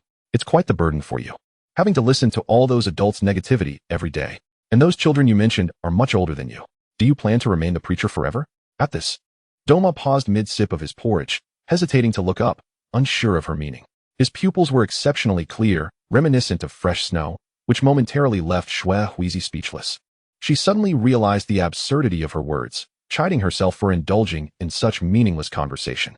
If he doesn't continue as the preacher, where else could he go? He possessed nothing outside this church. Xuehuizi sighed once more. "Let us focus on our meal." The evening moon house would never permit her to bring along a child, even though the proprietress was rather kind. What future could there possibly be for someone so young in a place like the Flower Street? Besides, she herself was at a loss regarding what to do, so how could she possibly spare the energy to care for a little one? In that moment, she felt a pang of shared sorrow. "We are truly unfortunate," Yukie lamented, "with no home to call our own. While Toma has a family, he is no different from me." Toma remained silent. Yukie often uttered peculiar thoughts, sentiments that he could not quite grasp. As he nibbled on a bun, he mused that it was not nearly as delectable as the sakura cakes Yukie used to make. Her culinary skills had always been exceptional. He gazed at the windmill placed upon the table. Such trifles were familiar to him. He had seen others at the church holding children, with the little ones often clutching various objects. He remembered listening to the adults' prayers, the children babbling in their embrace, while the windmill whirred in the breeze, creating a delightful sound until the parents stilled it, seemingly to avoid disturbing the revered preacher above. In truth, there was little amusement in such things. He reminded himself that these objects were inherently tedious, much like the grievances spoken of by the adults. Yukie had finished her meal and rummaged through the cabinet, retrieving a mirror and placing it before Toma. Holding a jeweled flower, she tilted her head adorably, clearly enamored by the reflection. This room served as his bedroom in the church, a place for rest, as there was little meaning in returning elsewhere. He continued eating, his head bowed, listening to the clinking sounds of Yukie rummaging through the drawers. After a while, she returned, placing a comb on the table, seemingly intent on fixing her hair. Toma set his bowl down, a look of confusion crossing his face. "I am eating," he stated. "Oh, I forgot," Yukie replied, a hint of embarrassment creeping in. Having just been inspired by a hairstyle while in front of the mirror, she held the mirror close, watching him eat. His cheeks were puffed out like a small hamster. Utterly adorable, melting her heart as she gazed at him. Once Toma had finished his meal, he stood and sought out 2 female congregants to clear the table. He then approached the cabinet, opened it, and after some contemplation, retrieved an item wrapped in oiled paper. He ambled slowly back to Yukie, who had begun to comb her hair, oblivious to his actions. As he unwrapped the paper, a fragrant aroma wafted into the air, causing Yukie to pause mid-comb, eyeing the revealed pastries. She glanced at her palm. "I was just fixing my hair, and you bring me this, from that pastry shop in the southern city? Were you not full?" Toma broke off a piece and stuffed it into her mouth. "It's from a believer who visited a few days ago. Are they still feeding you?" Yukie questioned, a hint of skepticism in her voice. Weren't those people treating him like a son of the divine? How had he mingled with them? Toma chose not to answer, pushing another half into her mouth, his expression as amiable as ever. "Why bother with such details? Surely you did not buy it yourself. Did you go to the city?" Yukie observed the exquisite pastries, well-made and rich in ingredients. She had passed by that shop several times, but had never had the heart to purchase anything. Although she had never tasted them herself, she had seen other children enjoy them.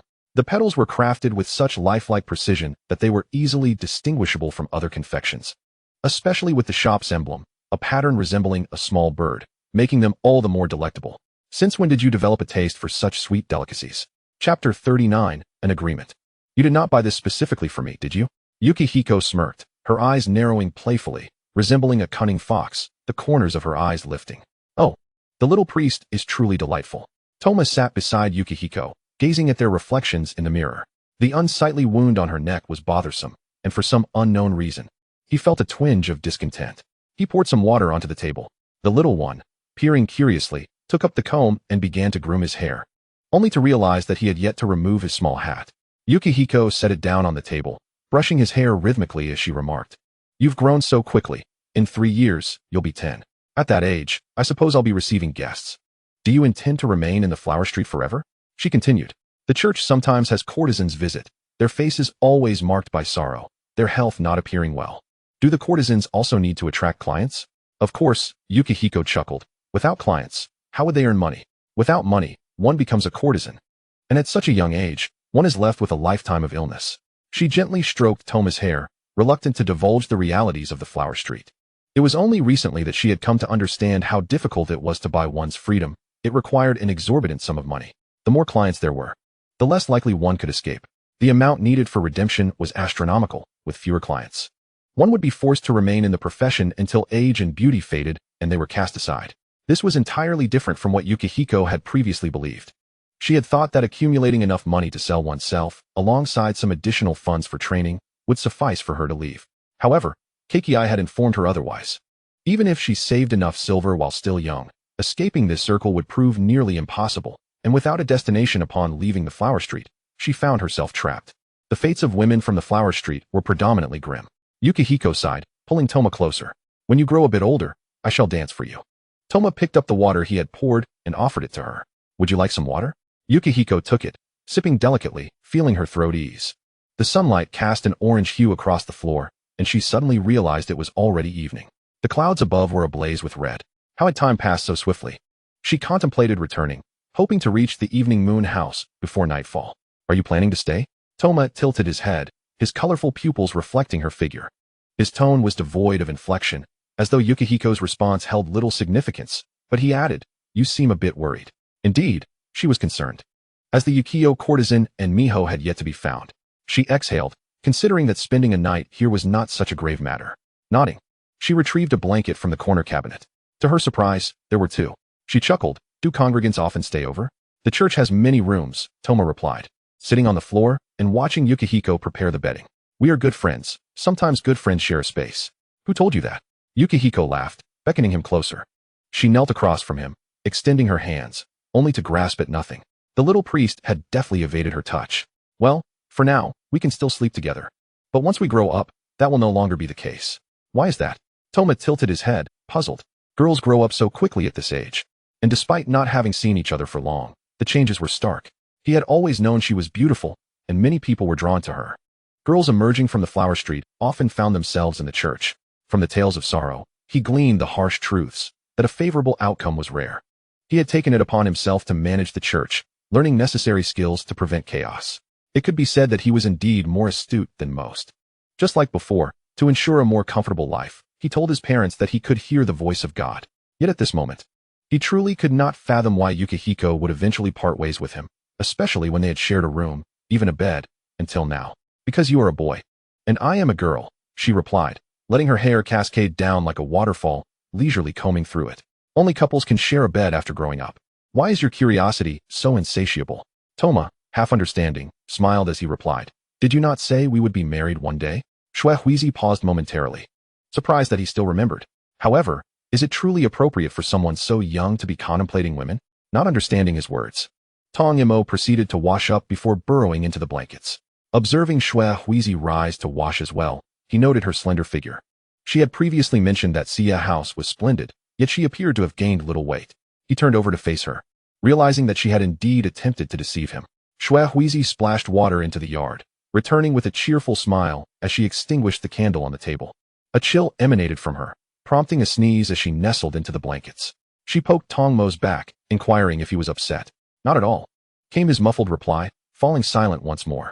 Xuehuizi placed her hand on him, then turned him to face her, the darkness surrounding them only brightened by the moonlight, illuminating his beautiful eyes. What purpose does it serve to discuss such matters? Once you've matured, you shall surely forget them. Why did Tong Imo still not comprehend? Was growing up so distant from him? Instead of dwelling on such profound questions, Xuehuizi playfully pinched his cheek, feeling its soft warmth.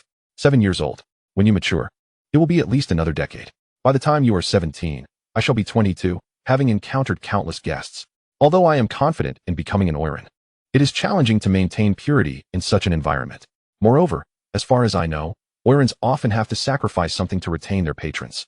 You are quite beautiful, Tong Imo remarked, placing his hand on her face, his tone wavering. Does beauty necessitate doing things you would rather avoid? What worth is beauty if it merely causes one to bloom more vibrantly? In due course, all flowers wither, Xuehuizi mused, sensing that Tong Imo might not grasp her sentiments. Yet she felt a touch of melancholy. Once the words were spoken, they flowed freely. I am so greedy, yearning for that intoxicating world. Even if it requires sacrifices, it matters not to me. Am I merely a discarded option? Tong Imo seized upon the crux of the matter, reflecting that once, the desire to be his wife was perhaps a choice. Now, having seen more, she felt less valuable, making abandonment seem inevitable. He held no sorrow in his gaze, staring intently at her. Will I too be entirely forsaken in the future? Forsaken? Xuehuizi found his concern amusing. What could a child like you possibly ponder? Very well, I shall always choose you. You will forever be my primary choice. Are you pleased? I am not angry, Tong Imo replied, pulling the blankets over his face, his voice barely audible, though he conceded that it was indeed more entertaining than his previous remarks. Let us sleep. Tomorrow morning, I shall measure you to create a garment. Xuehuizi yawned. It must be made larger. What if you grow again by the next time? Did you not say we would not be spouses in the future? Tong Imo inquired again, puzzled as to why she still intended to make him clothes. Consider it an act of kindness, will you? Now hush and sleep, Xuehuizi retorted, annoyed by his incessant questioning, placing a hand over his mouth to silence him. Truly, so many inquiries. Yet, you are increasingly resembling a human. Although I still cannot perceive your emotional shifts, once I save enough to take you for treatment, you shall see how good I am to you. Thus, you too must save money to redeem yourself in the future. Indeed, Xuehuizi still sought funds. Tong Imo closed his eyes, pondering whether her words were merely a guise for pity. Alas, Xuehuizi had deceived him too often. Every time she borrowed something, a piece was taken from him in return. Releasing his grip on his mouth, he listened to the steady rhythm of her breathing. You promised that I would always be your first choice. And I am human, Tong Imo reiterated, recalling their agreement. The adults say those who go back on their word must swallow 1,000 needles. Silence enveloped the room, perhaps due to the chill in the air. Xuehuizi, in a daze, pulled Tong Imo closer, cradling him in her arms. Moonlight bathed the two slumbering children, casting a gentle glow upon them. Chapter 40, Xiao Xiao's face. A brisk wind caressed Xuehuizi's cheeks as she recorded Tong Mo's measurements on paper. Finally, she pinched his ear, delighting in its familiar softness. With a teasing tone, she asked, "What are you hiding from? Feeling shy?" "It tickles." Tong Imo evaded her hand, his face flushed. He donned the hat from the table, murmuring, "I want to go listen to them talk." "Are you leaving?" "Yes," Xuehuizi nodded, tearing off the paper and placing it in a basket, which she balanced on her elbow. She patted Tong Mo's head. "All right, off you go."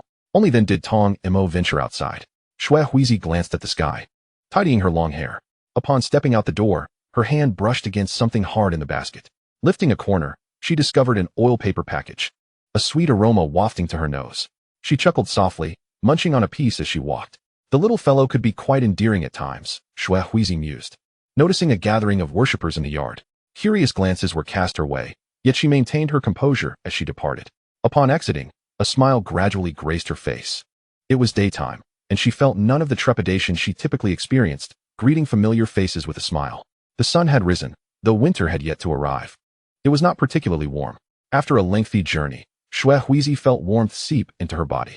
By noon, she arrived at Xia House, entering through the back door. For some inexplicable reason, the backyard felt eerily quiet. The music that once filled the air was conspicuously absent. Confused, she pondered whether there was some event taking place. Just then, a girl emerged, carrying a basin. Xuehuizi recognized her and called out, "Yuezi, why is it so quiet today?" Yuezi jumped in fright, the basin slipping from her grasp and rolling away. She stared at Xuehuizi, her face pale and seemingly frightened. Trembling, she stammered, Xuehuizi, you're still alive?" What a strange thing to say. Why would she not be alive? Shui Huizi's heart sank as she observed Yuezi's reaction, akin to seeing a ghost. Unable to contain herself, she replied, I returned home. What is going on? That expression suggested she thought she had died. Upon hearing the word die, Yuezi trembled again, her lips quivering. Last night you went missing, and we thought you were dead. So, everyone had been spooked by recent events? Shui Huizi found it amusing. Taking a few steps closer while observing Yuezi retreat. What are you afraid of? Look, I am very much alive. Feel my breath, it's warm. Yuezi's fear began to dissipate as she touched Shui Huizi's neck and face, noticing the tender pink wound still present. She sighed in relief and said, Xiao Qiao was injured last night, and we thought you had been taken. What do you mean? Shui Huizi furrowed her brow. Did Mei Hui return? She grasped Yuezi's shoulders, noticing her pained expression, and relaxed her grip. How did she get hurt? When we returned last night, Xiao Qiao was attacked by something and bled a lot. After a moment, she added, At that time, we couldn't find you, and we feared the worst. Attacked by something? Shui Huizi inhaled deeply, releasing her hold as she quickly made her way to her room. The door stood ajar, revealing a girl lying down and a man with his back to her. She pushed the door open, and both turned, eyes wide with surprise. Approaching Xiao Qiao, she examined her injured face. What happened? Little Shui is back, the person beside her.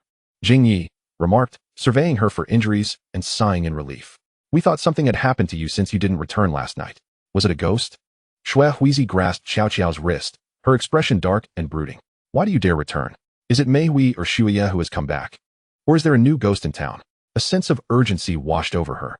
If it were the former, they would undoubtedly seek her out. And no matter how vigilant she was, injury was inevitable. Unbeknownst to her, the existence of ghosts in the Xie house was not a strictly taboo topic. Xiao Qiao, somewhat perplexed, responded, A ghost hunter saved me. I thought I was going to die. The mention of a ghost hunter eased Shui Huizi's anxiety. If those individuals were nearby, she should be safer. Gazing at the bandages on Xiao Qiao's face, she pondered how she could have sustained such an injury. Thanks to Dr. Jingye, Xiao Qiao's cheeks flushed with embarrassment, and she momentarily felt disheartened about her own appearance, knowing it would likely leave a scar.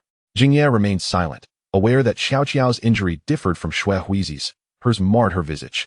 He had applied the finest medicine and was taken aback by the severity of the wound, as it was a chunk that had been gnawed away, making scarring unavoidable, especially in the red light district where such injuries marked the end of a path. As she spoke, fresh blood seeped from the wound, and Jingye deftly wiped it away. His movements practiced. He had come to find Shui Huizi the previous evening, worried she might have encountered something even more terrifying.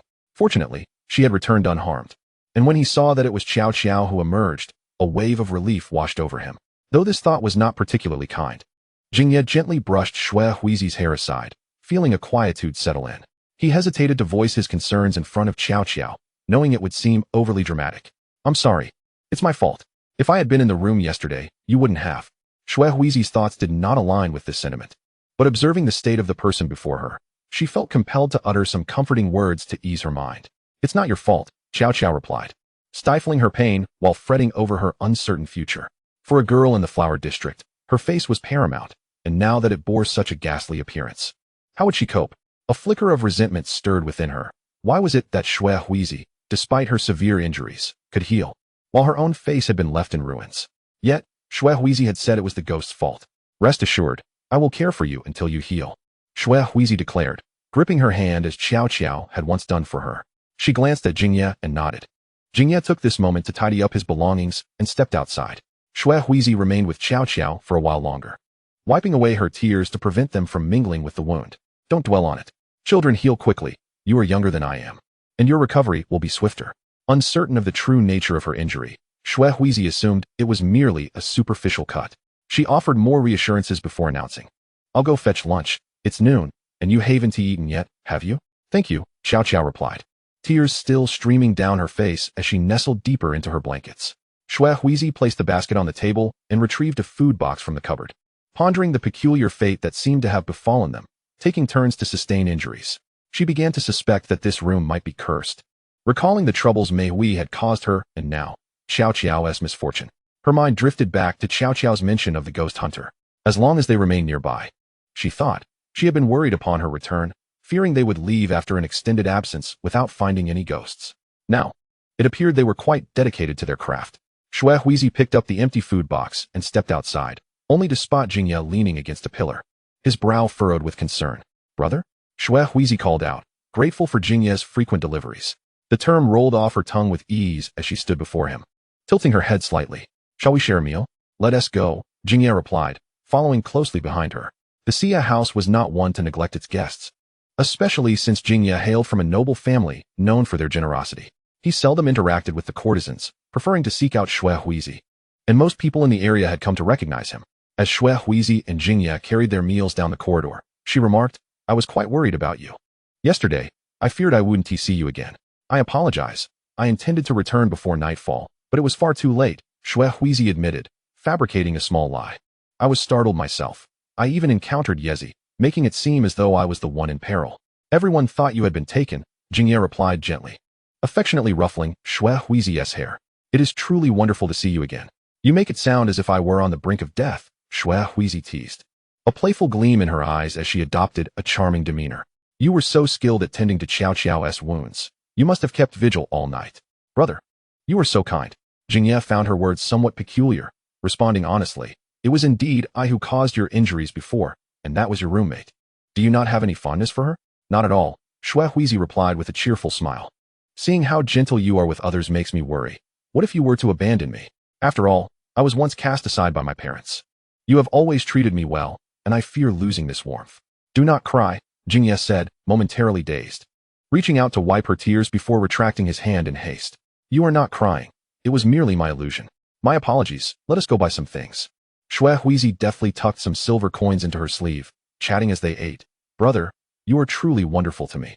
I feel so fortunate. Once their meal concluded, Xue Huizi returned the dishes to the kitchen and requested a meal specifically for patients before heading out. Noticing Jingye had already departed, she then ambled slowly towards her room. Chapter 41, Exclusively Cherished. The chill of winter enveloped the air, and as the season turned, Xue Huizi retrieved her stiff, frozen clothes from the courtyard, reflecting on the morning sun that had promised warmth, only for snow to fall again by nightfall. In her room, she set up a rack to hang her clothes, which dripped with moisture in the warmth of the room. Qiao Qiao sat in a corner, practicing the pipa, her notes ringing clear and demonstrating her dedication. Xue Huizi felt a pang of regret, realizing only later the extent of Qiao Qiao's facial injuries. Though the bandages had been removed, her face still bore uneven scars, leaving her uncertain of how to navigate life in the flower district. The proprietress, while kind-hearted, was not one to engage in altruism without reason. Xue Huizi sighed, concluding that she would inevitably become a courtesan to recoup her expenses, or perhaps cater to difficult patrons. She had seen women marred by wounds, enduring beatings, yet earning little in return. Your skills have improved, Qiao Qiao, Xue Huizi praised with a smile, then went to fetch some warm water to wash her hair. The cold weather had kept her from doing so for quite some time, and her hair felt greasy to the touch. Outside, the sounds of music mingled with the laughter of patrons and courtesans, creating a lively atmosphere in a place that, despite numerous attacks, remained vibrant. As Xue Huizi crouched to wash her hair, she massaged it with the soapwort she had purchased, the fragrance lifting her spirits considerably. This soapwort had been brought by Jingye, who said it was favored by the nobility. Using it herself felt like a sign that she was not so different from those noble women. The only distinction lay in their privileged backgrounds. Lost in her thoughts, she failed to notice a figure before her and gasped when she lifted her gaze, momentarily mistaking the presence for Meihui. Damn it, that fellow has certainly cast a long shadow over himself. So now, when someone suddenly stands before her, it startles her somewhat. Like a ghost appearing out of nowhere, Xue Huizi suppressed her discontent. After such a long time, Qiao Qiao's face bore ugly marks, though thankfully, it was no longer bleeding. Is there something you need? Xue Huizi's expression shifted to one of concern as she paused her task of drying her hair. Do you need to wash too? Would you like me to fetch some water for you? Qiao Qiao shook her head, her gaze lingering on the soap pod nearby, a hint of curiosity in her eyes. Just as she was about to reach out to examine it, Xue Huizi grasped her wrist firmly. Turning her head, she noticed the smile on Xue Huizi's face, though the grip on her hand was anything but gentle. Is something wrong? Did you forget to put this away? Are you going to use it? Qiao Qiao observed her, noting the smile on her face juxtaposed with the coldness in her eyes. With a slight curl of her fingers, she retracted her hand. No. I merely wanted to take a look. I have never seen such an exquisite object before. The soap pod was adorned with beautiful patterns, and she had just noticed a peculiar fragrance emanating from it. Her earlier intention to reach out was simply out of curiosity. Xue Huizi, it seemed, had always been somewhat contradictory. By the way, it seems you Haven Tea practiced the piano today. I have a few matters to attend to, Xue Huizi replied, gathering her hair and putting away the soap pod. She then retrieved a small piece of cloth from her cabinet, her fingers tracing patterns upon it as she casually remarked, "You may practice. I won't be a distraction." Perhaps it was due to the onset of night, but outside, the atmosphere was quite lively, with the sounds of vendors calling out. Xuehuizi took a pair of scissors and cut along the lines she had just sketched, then drew some patterns with chalk. From a drawer, she procured needle and thread and began to sew, having previously mentioned to Tong Mo that she would craft him a new garment. As music began to play from behind her, not unpleasantly, Xuehuizi continued her work, collecting the excess scraps into a basket, contemplating making a small doll. Given the chilly weather, by the time she finished, she suspected Tong Mo would not be able to wear it until the following spring, by which time he would likely have grown taller. Thus, she decided to make it a bit larger to prevent it from being too small. She worked diligently, so engrossed that she failed to notice when the wind blew open the window, bringing with it a chill that made one shiver.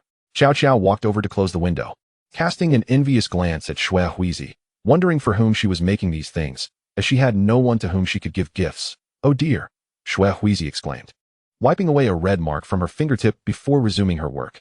Although she was quite adept at such handiwork, she occasionally cut herself. A faint smile played on her lips, lending her an air of gentleness, as if she radiated light.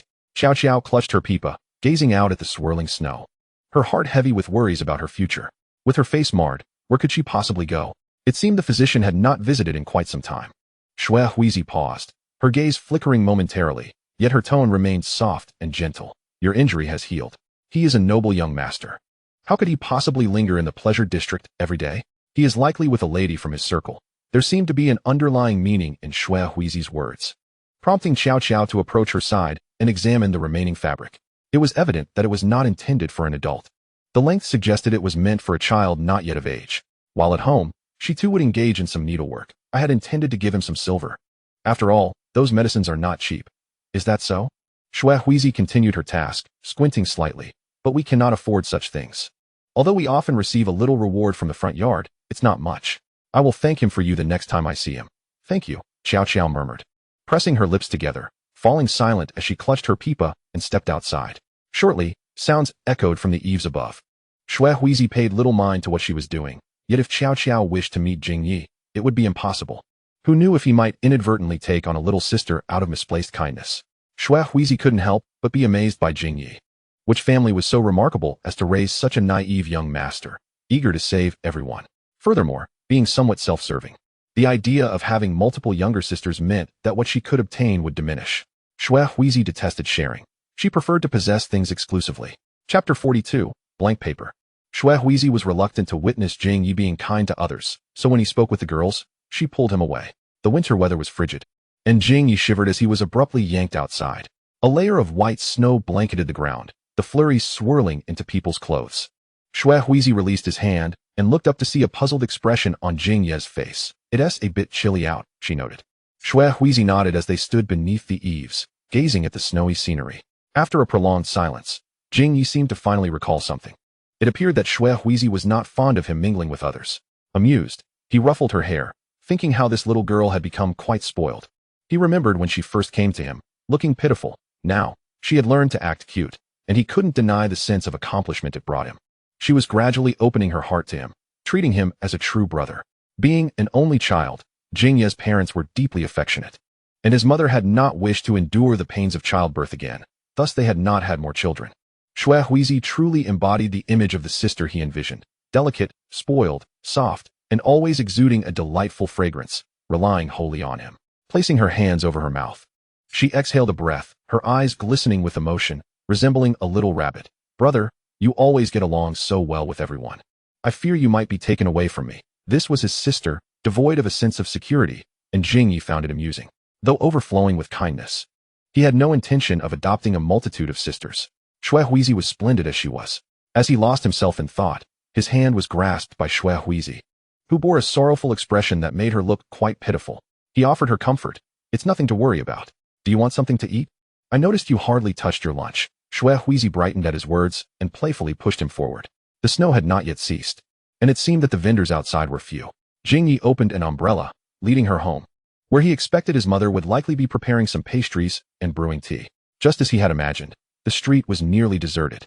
Xuehuizi glanced back, frowning as they moved further away from Sia's abode. She had merely intended to grab a bite nearby. Where were they headed? As they walked, they reached a clean street. The snow cleared from the roadside, and she halted in her tracks. "Brother, you're not planning to take me home, are you?" Xuehuizi asked, unwilling to proceed. Although she relished the idea of indulging in food, she was wary of entering the house of a noble family as a girl from the pleasure district.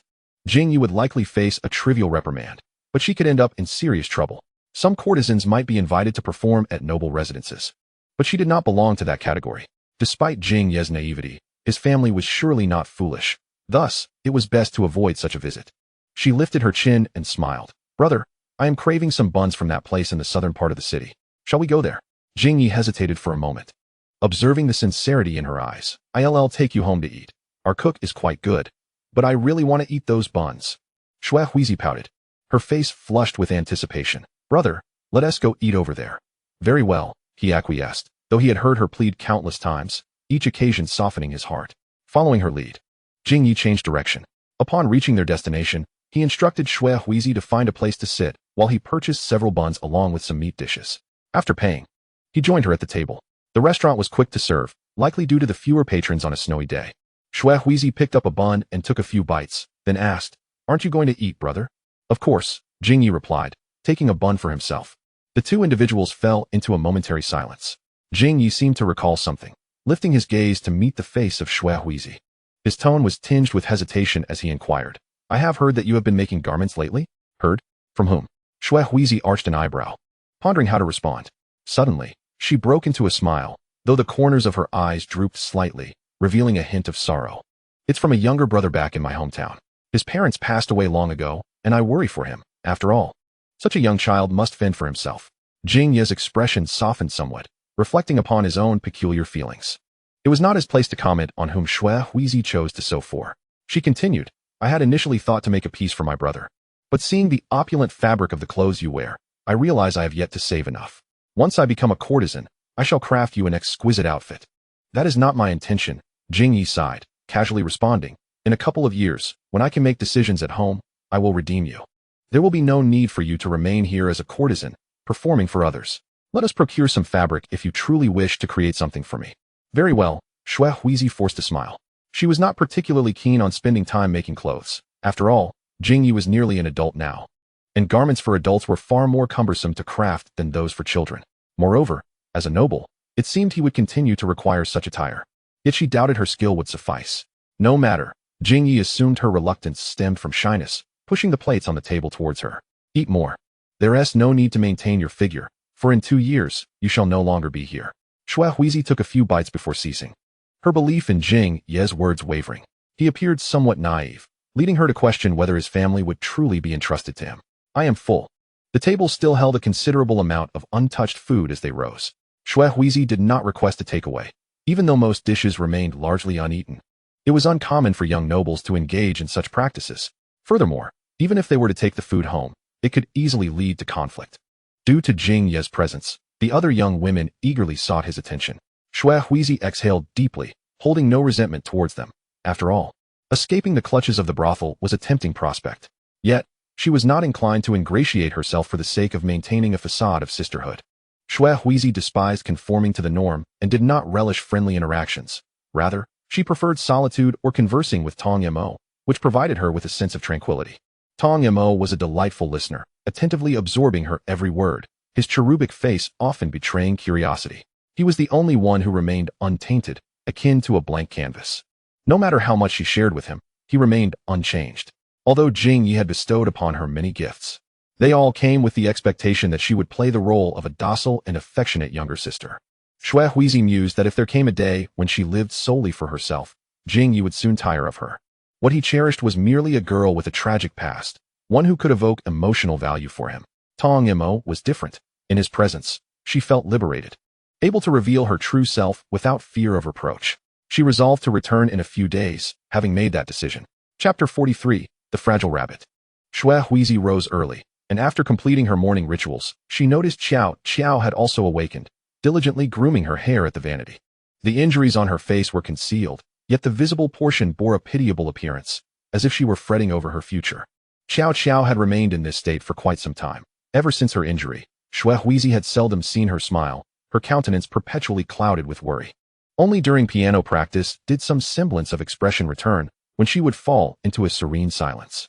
Xuehuizi felt a twinge of apprehension towards girls like her, perhaps overthinking it, always sensing they were waiting to unleash something unexpected, much like Mei Hui had done to her, leaving her with a significant psychological scar. She feared that after the calm, something dreadful would inevitably occur. The malevolent spirit that had harmed Qiao Qiao had yet to be captured, leading Xuehuizi to question whether it had fled or remained hidden, waiting for the demon slayers to depart before revealing itself. "Would you like to join me?" Xuehuizi inquired, but after a prolonged silence, Qiao Qiao shook her head. She preferred to practice alone in her room, for her facial disfigurement was severe enough to frighten her clients. Although the courtyard served as a practice and rest area for geishas, it was not uncommon for drunken patrons to wander there, and she had frightened many with her appearance. It seemed the proprietress had recently begun to entertain thoughts about Qiao Qiao's practice attendance, showing little concern for her participation. A geisha with a ruined face could hardly earn any income. After donning her attire, Xuehuizi wiped away her faint sense of pity and adorned her hair with a pair of pale blue hairpins, adding a touch of color, and applied a light layer of soft pink to her lips. She was soon to receive clients herself and wished to enhance her appearance, occasionally taking a stroll in the front courtyard to increase her visibility. She wanted everyone to know that there was a beautiful girl at Xia House, one who would soon be revealed to the world, yet she was cautious not to overdo her makeup, lest she draw the ire of the already prominent geishas. Clients were a form of resource, and competition existed among them. After bidding Qiao Qiao farewell, Xuehuizi stepped outside, greeted by a vast expanse of white snow. She exhaled, her cheeks flushed from the cold. During this season, few practiced in the courtyard, and after traversing several long corridors, she entered one of the rooms. It was empty, so she removed her fluffy outer garment and tucked it beneath the table, kindled a fire, and soon felt the warmth enveloping her. He Qing, the dance instructor, opened the door, his surprise fading as he smiled at Xuehuizi. "You are here quite early again. I wish to practice more," Xuehuizi replied with a smile, picking up a fan from the table and slowly beginning to move her body and dance. Dancing was her weakness. Given her age, a degree of rigidity was unavoidable. Fortunately, it was not too late. After much practice, she had developed a gracefulness in her gestures akin to a delicate willow swaying in the wind. This was largely thanks to her visage. Xuehuizi's beauty gradually unfolded, and delightfully, the charms of her childhood remained intact. Her eyes always conveyed a sense of softness, with a subtle upward curve that carried a hint of allure, yet remained unpretentious, like tiny hooks that gently stirred the heart. He Qing, though older, found herself captivated by this enchanting face. She casually corrected a misstep of Xuehuizi's and settled to the side to watch. Before long, other girls entered, dressed in vibrant colors, creating a lively atmosphere. As the year neared its end, everyone had enough silver to purchase new clothing or adornments. He Qing observed the cheerful demeanor, her face betraying a smile. Once enough attendees had gathered, she stood, clapping her hands. "Today, we shall continue practicing with the fans. Everyone, pay attention to the beauty of your movements." I noticed some expressions appeared rather grotesque earlier. Recalling the previous scene, He Qing chuckled, reminding them to manage their expressions, as patrons came to admire, not to be amused. "And you, Yizi, eat less." The girl named Yizi retreated further into the crowd, her face noticeably rounder than before. Xuehuizi caught her gaze, meeting her shy eyes. He Qing spoke again, sighing, "I understand that the conditions at Xia House are favorable, allowing some of you to indulge, but it is essential to remember that the proprietress brought you here to earn money." After a brief pause, she continued, "Surely we cannot expect our esteemed guests to carry you. Once you have saved enough money, or encountered a benevolent family to redeem you, you may indulge in your desires without restraint, with no one to hinder you." Xuehuizi noticed that Yezi's face had grown even redder. After Tsuruking finished expressing her thoughts, she instructed everyone to practice what they had previously learned. She expressed her hope that they could earn a considerable amount, as in their youthful prime. Attracting devoted patrons was far preferable to remaining unnoticed and perpetually working as courtesans. At the very least, well-performing geishas could occasionally select their clients, thus evading those with peculiar preferences. She spoke her piece and, uncertain of how many of the children would absorb her words, observed them practicing. Her gaze fell upon Xuehuizi, whose efforts were evidently earnest. Her posture had become much more graceful than before, and her face was perpetually adorned with a smile that uplifted the spirits of those around her. Tsuruking possessed an abundance of patience with the young girl, correcting her movements once more. Feeling a sense of ease, she noted that Xuehuizi would not repeat her mistakes in a particular action, having grasped the new technique. No one wished to reiterate their teachings ad infinitum, as it could easily give the impression of a lack of diligence in learning. In the afternoon, Tsuruking introduced some new pieces before departing, allowing them the freedom to practice. A few with prior commitments left early, but Snow Wheezy continued to practice until mealtime, at which point only 3 or 4 individuals remained in the room. She ceased her movements to partake in dinner. Snow Wheezy was always solitary. After finishing her meal, she intended to return home. The weather was exceedingly cold, and she donned the fluffy garment that Jingya had gifted her a few days prior. As she caressed the white fur, a glimmer caught her eye as she approached her room. What was that? Snow Wheezy pondered, deciding to head straight back inside. For nighttime was not particularly safe. She felt a twinge of concern that it might be a ghost, though it did not appear so. As dusk had only just begun to settle, there were still a few people in the courtyard, some venturing out for a stroll. Children often went outside to digest their meals. After a moment of hesitation, Snow Wheezy approached, noticing that the path had been cleared for walking. With snow piled on either side and several snowmen scattered about, could it be that she had simply misperceived earlier? Rubbing her eyes, she turned around, only to trip over something soft, causing a momentary fright. Looking down, she discovered a rabbit, its fur as white as snow, lethargically sprawled on the ground. Snow Wheezy crouched down and gently patted its large head. The rabbit let out a couple of soft cries, and she then realized that her earlier misstep had landed on one of its legs. She quietly apologized, cradling the rabbit, which seemed utterly frozen in place. Pausing her stroking hand, she recalled the rabbit she had given to Tong Mo, wondering if it was still alive after all this time. Remarkably, during her recent visits home, she had not seen it, nor had Tong Mo mentioned it. She mused that perhaps it had perished from neglect. The lives of such small creatures were invariably fragile. Snow Wheezy pinched the rabbit's ears, contemplating a return to check on Tong Mo, wondering how the little fellow managed in this heavy snow. Chapter 44. Seizing what cannot be obtained. After a flurry of activity over several days, Tong Mo's clothing was finally complete. Snow Wheezy laid it out in the sun to dry before carefully folding it, placing a fragrant sachet atop it, and tucking it away in her cabinet. Suddenly, she spotted the fabric she had purchased recently. Her movements halted as she hesitated, pulling the cloth out. The texture was exquisite, a luxurious material for which she had paid a handsome sum. Gently caressing it, she mused on the extravagant nature of nobility. The price of a single bolt of fabric could sustain them for several years, yet she hesitated to part with it. Jingya seemed to have taken her request for clothing to heart, often coming around to inquire about it, which vexed Snow Wheezy. Nevertheless, Jingya had promised her that the remaining fabric would be hers to use. Reflecting further, she realized that Tong Mo might require a new cloak. Snow Wheezy began to sketch out how to best cut the fabric for an appealing design. Just then, her leg was nudged, and looking down, she saw the rabbit she had rescued gnawing at her pant leg. How could a rabbit possibly understand human speech? She thought, as it continued to chew. Reluctantly, she returned the fabric to her cabinet and picked up the rabbit, gently patting it twice. You ought to show some gratitude to your savior, she chided playfully. If you ruin this, I shall have to make amends, but I promise to take you to meet your companions soon. Today, she intended to make a brief visit home. This rabbit was likely wild, and she pondered how it had wandered into the crowded area. Snow Wheezy had been inquiring about lost rabbits for days without any leads. The busy courtesans and geishas lacked the time to care for pets, while those struggling to make ends meet could barely afford to feed themselves. Though the little creature was indeed adorable, Snow Wheezy did not wish to keep it indoors, as her room was shared with others. At night, rabbits occasionally grind their teeth, disrupting sleep. Since the last incident, Xiao Xiao had been a light sleeper, easily roused by the slightest sound. Observing the daylight, Snow Wheezy noted it was still midday. Feeling a bit hungry, she contemplated stepping out to buy a bun to eat. She found herself with a decent amount of money now, no longer living in the dire straits of the past. Furthermore, Jingya frequently gifted her clothing and jewelry, leaving her with little need to spend.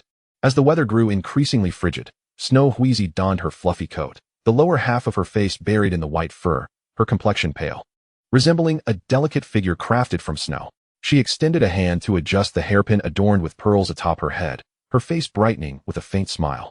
With these adornments, she felt confident about soon becoming a courtesan, as the jewelry made her appear like a young lady of noble birth. Her features were gradually becoming more refined, though a lingering air of vulnerability remained in her gaze, softening the hearts of those who met her. Snow Wheezy lifted the basket, placing the rabbit inside. After a moment's hesitation, she retrieved the newly made garment, wrapping it in an additional layer of cloth to prevent it from getting soiled by the rabbit. She planned to return home to check for fit. If it did not suit her, she would bring it back for alterations, ensuring it would be ready for wear in the coming spring. After bidding her roommates farewell, she stepped outside. During the day, the flower district was somewhat quieter, with a few elegantly dressed women lounging against doorways, exhaling plumes of milky smoke, exuding an air of both grandeur and languor. Most women here were of this ilk, indulging in pleasures at night, and basking lazily in the sun by day. The western side of the flower district was where the courtesans resided. Snow Wheezy hesitated before heading in that direction, stopping to purchase some food along the way and selecting 2 new garments from a tailoress shop. She remembered that her biological mother resided there. And after traversing a considerable distance, the dilapidated courtyard came into view. She entered. The door was ajar, and a musty odor wafted from within. Snow Wheezy? A courtesan emerged from the house, her hair cascading loosely as she held a basin, preparing to wash up. Her face lit up with surprise. What brings you here? I just happened to pass by, Snow Wheezy replied softly, refraining from stepping inside. The sound of a man snoring drifted from within, prompting her to furrow her brow. As the implication dawned upon her, the courtesan appeared somewhat embarrassed, washed her face, and stepped outside, casually shutting the door behind her. The cold wind brushed against her still damp face, and Snow Wheezy wondered if she might catch a chill. She took a seat at the stone table in the courtyard, quietly observing her. Are you not going to sit? Snow Wheezy suddenly inquired, placing her basket on the table, the covered fabric stirring slightly, piquing the courtesan's curiosity. The cloth was lifted, revealing a pristine white rabbit before her, accompanied by some food. The rabbit was rummaging through the contents. Snow Wheezy gently patted its rear and placed the pastry she had just purchased on the table, saying, I happened to pass by and thought I would check on you. Have you ever considered moving to another place? The courtesan remained silent, feeling a twinge of unease towards this girl, especially after hearing her mention her previous hardships. She wondered if that family had promised her to someone and what kind of person he might be. She pushed the food back, softly saying, no need for that. Take it back and share it with your parents. I don't really enjoy these. Where would I find parents? Snow Wheezy murmured, observing the patched, tattered clothing that adorned the courtesan's form. With a sigh, she retrieved 2 newly purchased kimonos, exclaiming, this pattern is quite beautiful. You should wear it. It's a size I cannot fit into. The courtesan felt a pang of guilt at the earlier remark. It was her poor judgment that had led her to choose such a family. Yet, she hoped that, considering the substantial gifts she had bestowed upon them, they might find her a suitable husband in due time. Gazing at the neatly folded garments, she couldn't help but reach out and touch them. It had been many years since she had donned new clothes, and seeing Snow Wheezy made her heart ache. How many flowers must one embroider to save enough for 2 kimonos? Snow Wheezy, recognizing the expression on her face, understood her thoughts without needing to explain the source of the money. After all, she had worked hard to extricate her from such a place, only to find that, years later, she had returned. A silence enveloped them, as Snow Wheezy grasped the rabbit's ears, her fingertips caressing it. In truth, there was little to say between her and the courtesan, and after a prolonged pause, she rose to her feet. I must take my leave. If there is anything, let it be. She trailed off, her words left unvoiced. What could possibly happen? Should the courtesan seek someone at the Sia house? With a sigh of relief, she added lightly, farewell. The courtesan, feeling reluctant, took a few steps forward and inquired, has your family arranged a betrothal for you? Snow Wheezy turned to glance at her. Her tone flat. Yes, but he is still growing. Confused, the courtesan pressed, is it that you do not like him? I could fetch you some jewelry to take back. No need. Snow Wheezy adjusted the hairpin atop her head. I have plenty. Many admire my beauty and bestow gifts upon me. This simply would not do. The courtesan, now serious, felt uncertain how to articulate her concerns. Gazing at Snow Wheezy's delicate features, she felt a sense of melancholy. One cannot always rely on the possessions of others. Gifts from others often come with ulterior motives. I worry for you. Your beauty is striking, and such overt displays may invite trouble. Rest assured, I have my own plans.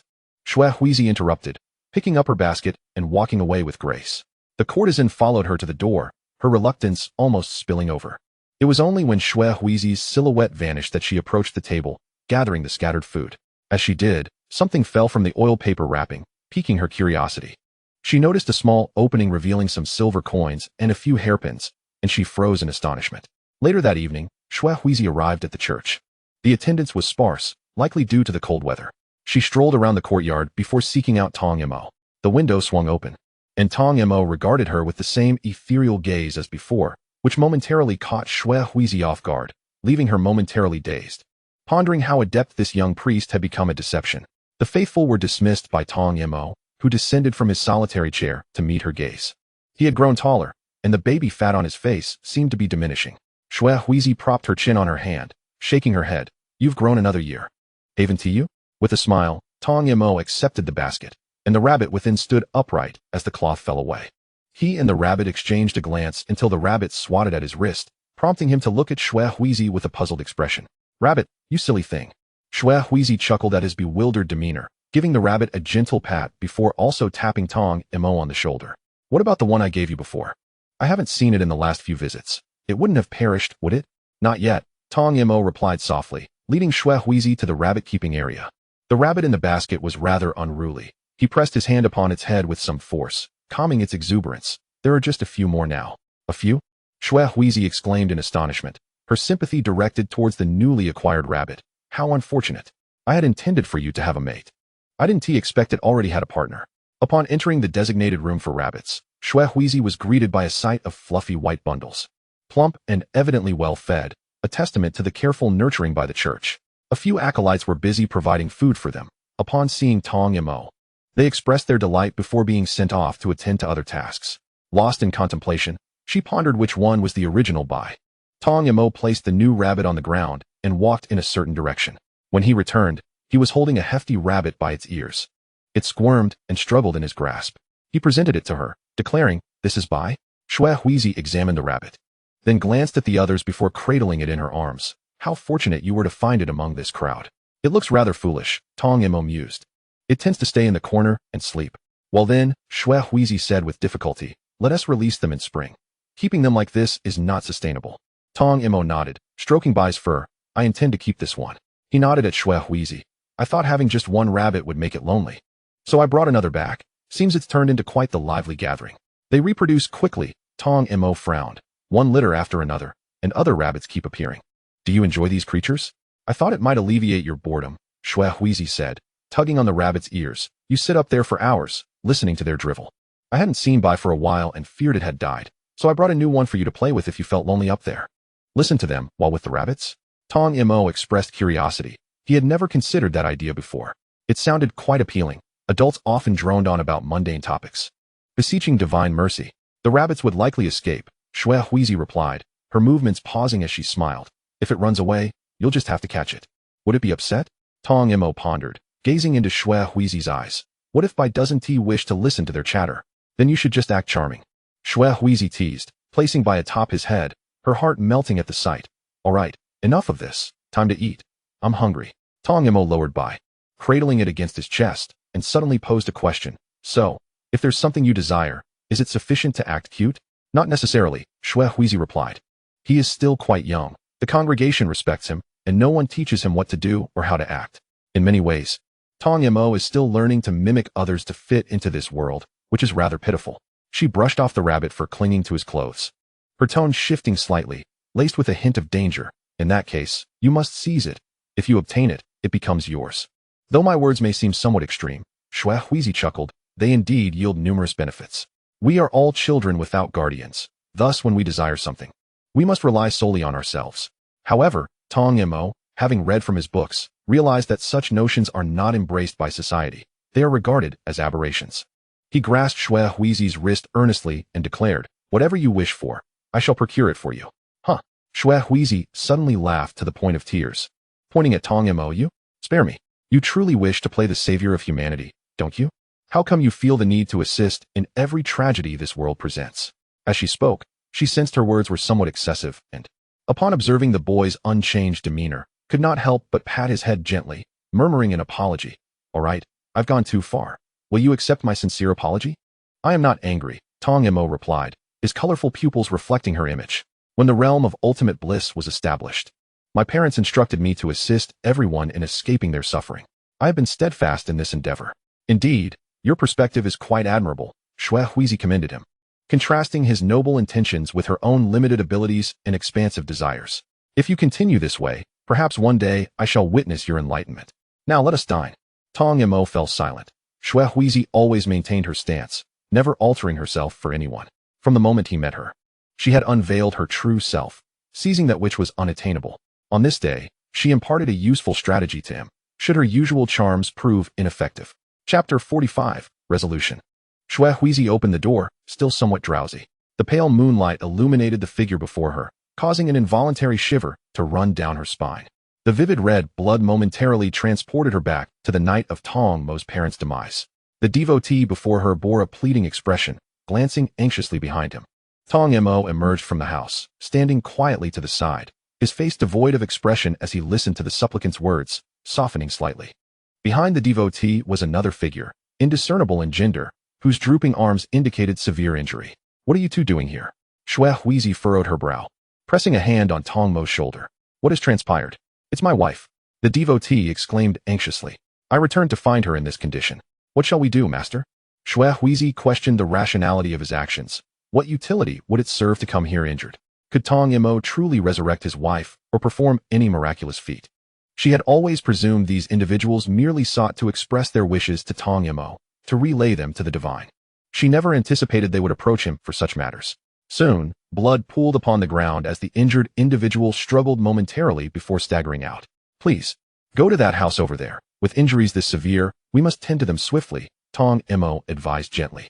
The devotee hurriedly expressed his gratitude and followed the indicated path. As Shui Huizi regained her composure, she inquired, Can you treat her? I cannot, Tong Mo replied calmly, gesturing for Shui Huizi to follow him in another direction. There is someone who can. Not far away, another individual resided within the church. Shui Huizi recalled the people he had taken in. Before long, a woman appeared, yawning as she opened the door. She regarded Shui Huizi with confusion. But Tong Mo spoke up. Someone is injured and requires your assistance. The woman lowered her gaze, noticing the seriousness etched upon their leader's face, and felt a surge of reverence. She hurriedly donned appropriate attire and followed the two into a room where the heavy scent of blood lingered. A box was slung across her waist as she entered. Shui Huizi stood outside, curious as to why Tong Mo made no move to follow. Is that woman a physician? Aren't you going in? Tong Mo regarded her with mild surprise, his colorful pupils illuminated by the moonlight. After walking a short distance, he replied, I am not a physician. What purpose would I serve in there? His response left Shui Huizi momentarily speechless, and she offered an awkward smile. Has this happened before? You seem quite unfazed. Yes. Tong Mo nodded, observing her shadow. Recently, there have been frequent injuries or fatalities. Is that so? Shui Huizi pondered, hesitating before continuing. Did you employ a physician specifically for this? I never expected you to be so benevolent. Not at all, Tong Mo shook his head. The cool night breeze prompted him to sneeze as he added, She is a physician who fled from elsewhere, claiming to have suffered abuse from her husband. I allowed her to stay. Strangely, some of the wounds resemble those inflicted by beasts. Yet, why would some devotees in the city also fall victim to attacks? Shui Huizi contemplated this, her expression shifting as she recalled tales of demons. You mentioned disappearances. Are there many? Not excessively, Tong Mo replied, observing her. But previously, such occurrences were rare. Many devotees have approached me, imploring me to inquire of the divine regarding their missing kin. You have asked? Shui Huizi laughed. Tong Mo regarded her with bemusement, noting her foolish expression, and pursed his lips before continuing. What you spoke of regarding demons struck me as peculiar. Many of the bodies brought to me were dismembered, or entire persons simply vanished. Shui Huizi's demeanor grew serious. The topic of demons sent chills down her spine. What about the village? It seems only the homes of the devotees are afflicted, Tong Mo pondered, perplexed. When you returned, did anyone follow you? I am here during the day, Shui Huizi exclaimed incredulously. How could it be my fault? I left during daylight, fearing the demon's gaze. Abruptly halting mid-sentence. She furrowed her brow, murmuring, was it Mihue or Shuya? But how could they possibly know where I come from? Ah, does that not place you in grave danger? Unaware of her connections to the demon slayers, Tong Mo remained silent until the female physician exited. Her voice carried a note of respect. Master, the wounds have been treated and dressed. She may run a fever. I must keep watch. Tong Mo nodded, watching her re-enter the room. He seemed accustomed to handling others' sentiments. As Shui Huizi and the others departed, she remarked, it appears you manage people quite well. Is that a rare feat? Tong Mo countered, gazing at the snow in the courtyard, which bore traces of red. To a human, it was profoundly unsettling. It is not difficult, but do you remember your age? Shui Huizi silently scoffed. In the midst of disappearances and injuries, this young lad maintained an orderly church, so starkly contrasting her expectations of chaos. The two fell into a contemplative silence upon returning indoors. Awakened abruptly in the dead of night, sleep eluded them, so she engaged Tong Mo in conversation. He exhibited no signs of irritation at being disturbed, clearly accustomed to such occurrences. Shui Huizi pondered the strange events. Who could be attacking the devotees? Are you not afraid the demon slayers will pursue you? Unless you are stronger than them, or certain they cannot reach here, she mused anxiously. Could the lurking demon be drawn here because of me, seeking to ascertain whether the young master is truly connected to the slayers? Mihue or Shuya, the question lingered. The likelihood of an unfamiliar demon was slim. Mihue must have been expelled due to something Shuya said. Otherwise, she would not have been so reluctant, claiming she would return. With a deep sigh, Xuehuizi felt an overwhelming sense of insecurity. This place was no longer safe. Tong Mo, poor fellow, had indeed drawn the short straw by encountering her. Ever since their paths crossed, it seemed he had been embroiled in one predicament after another. Xuehuizi's gaze inevitably bore a hint of sympathy as she affectionately tousled her hair, a gesture akin to compensation. Tong Miao, oblivious to her thoughts, pulled the sleeping little white rabbit over and placed it on Xuehuizi's lap, indicating she could continue petting the creature. Xuehuizi mused to herself that the rabbit was no match for Tong Miao's softness. As the sun gradually ascended, warm rays of light filtered through the window, infusing the space with a touch of coziness, which lifted Xuehuizi's spirits slightly and prompted a resolve within her. Chapter 46. The encroaching danger. Once the day fully dawned and the fragmented light scattered across the floor, Xuehuizi rose to wash up. After completing her morning ritual, she sat at the vanity to brush her hair. The sound of water splashed behind her, and as she caressed the mirror's surface, she reflected on how, during her last visit, such amenities were absent. Tong Miao, a boy, had indeed made the place quite intriguing. Nevertheless, it was convenient for her. After styling her hair into an elegant updo, the door swung open, and Tong Miao stepped out. She overheard voices inquiring about last night's injured guest, and shortly thereafter, Tong Miao returned. Dressed and poised, Xuehuizi was rummaging through a basket filled with clothes she had brought back, which she had yet to show Tong Miao. She beckoned him over with a wave of her hand. Tong Miao obediently approached, watching as she extracted a garment from the basket and held it against him. It seemed a tad long, yet more suitable for the coming spring, considering the fabric was somewhat thin. Xuehuizi then suggested they tidy up and head to the city for a few days. If there were indeed spirits, they were likely targeting him. Why would a spirit fixate on me? Tong Miao questioned, fully aware that this must pertain to Xuehuizi in some manner. She must have uttered something. If it were a spirit, it was likely testing the waters. He did not wish to go. Surprisingly, the little fellow refused, having never denied her requests before. She pinched Tong Miao's cheek playfully, insisting that the area was safer, as demon slayers were present there. Yet, he firmly declined once more, continuing before Xuehuizi could speak again. Just have those slayers come here. If this matter relates to you, it puts me in greater peril. Besides, I recall that you, the apprentice geisha, likely share quarters with others. What sort of person is your roommate? Xuehuizi hesitated, recognizing the validity of his words. After all, he was a boy, and the proprietress would undoubtedly disapprove. Who knew when they could capture that spirit?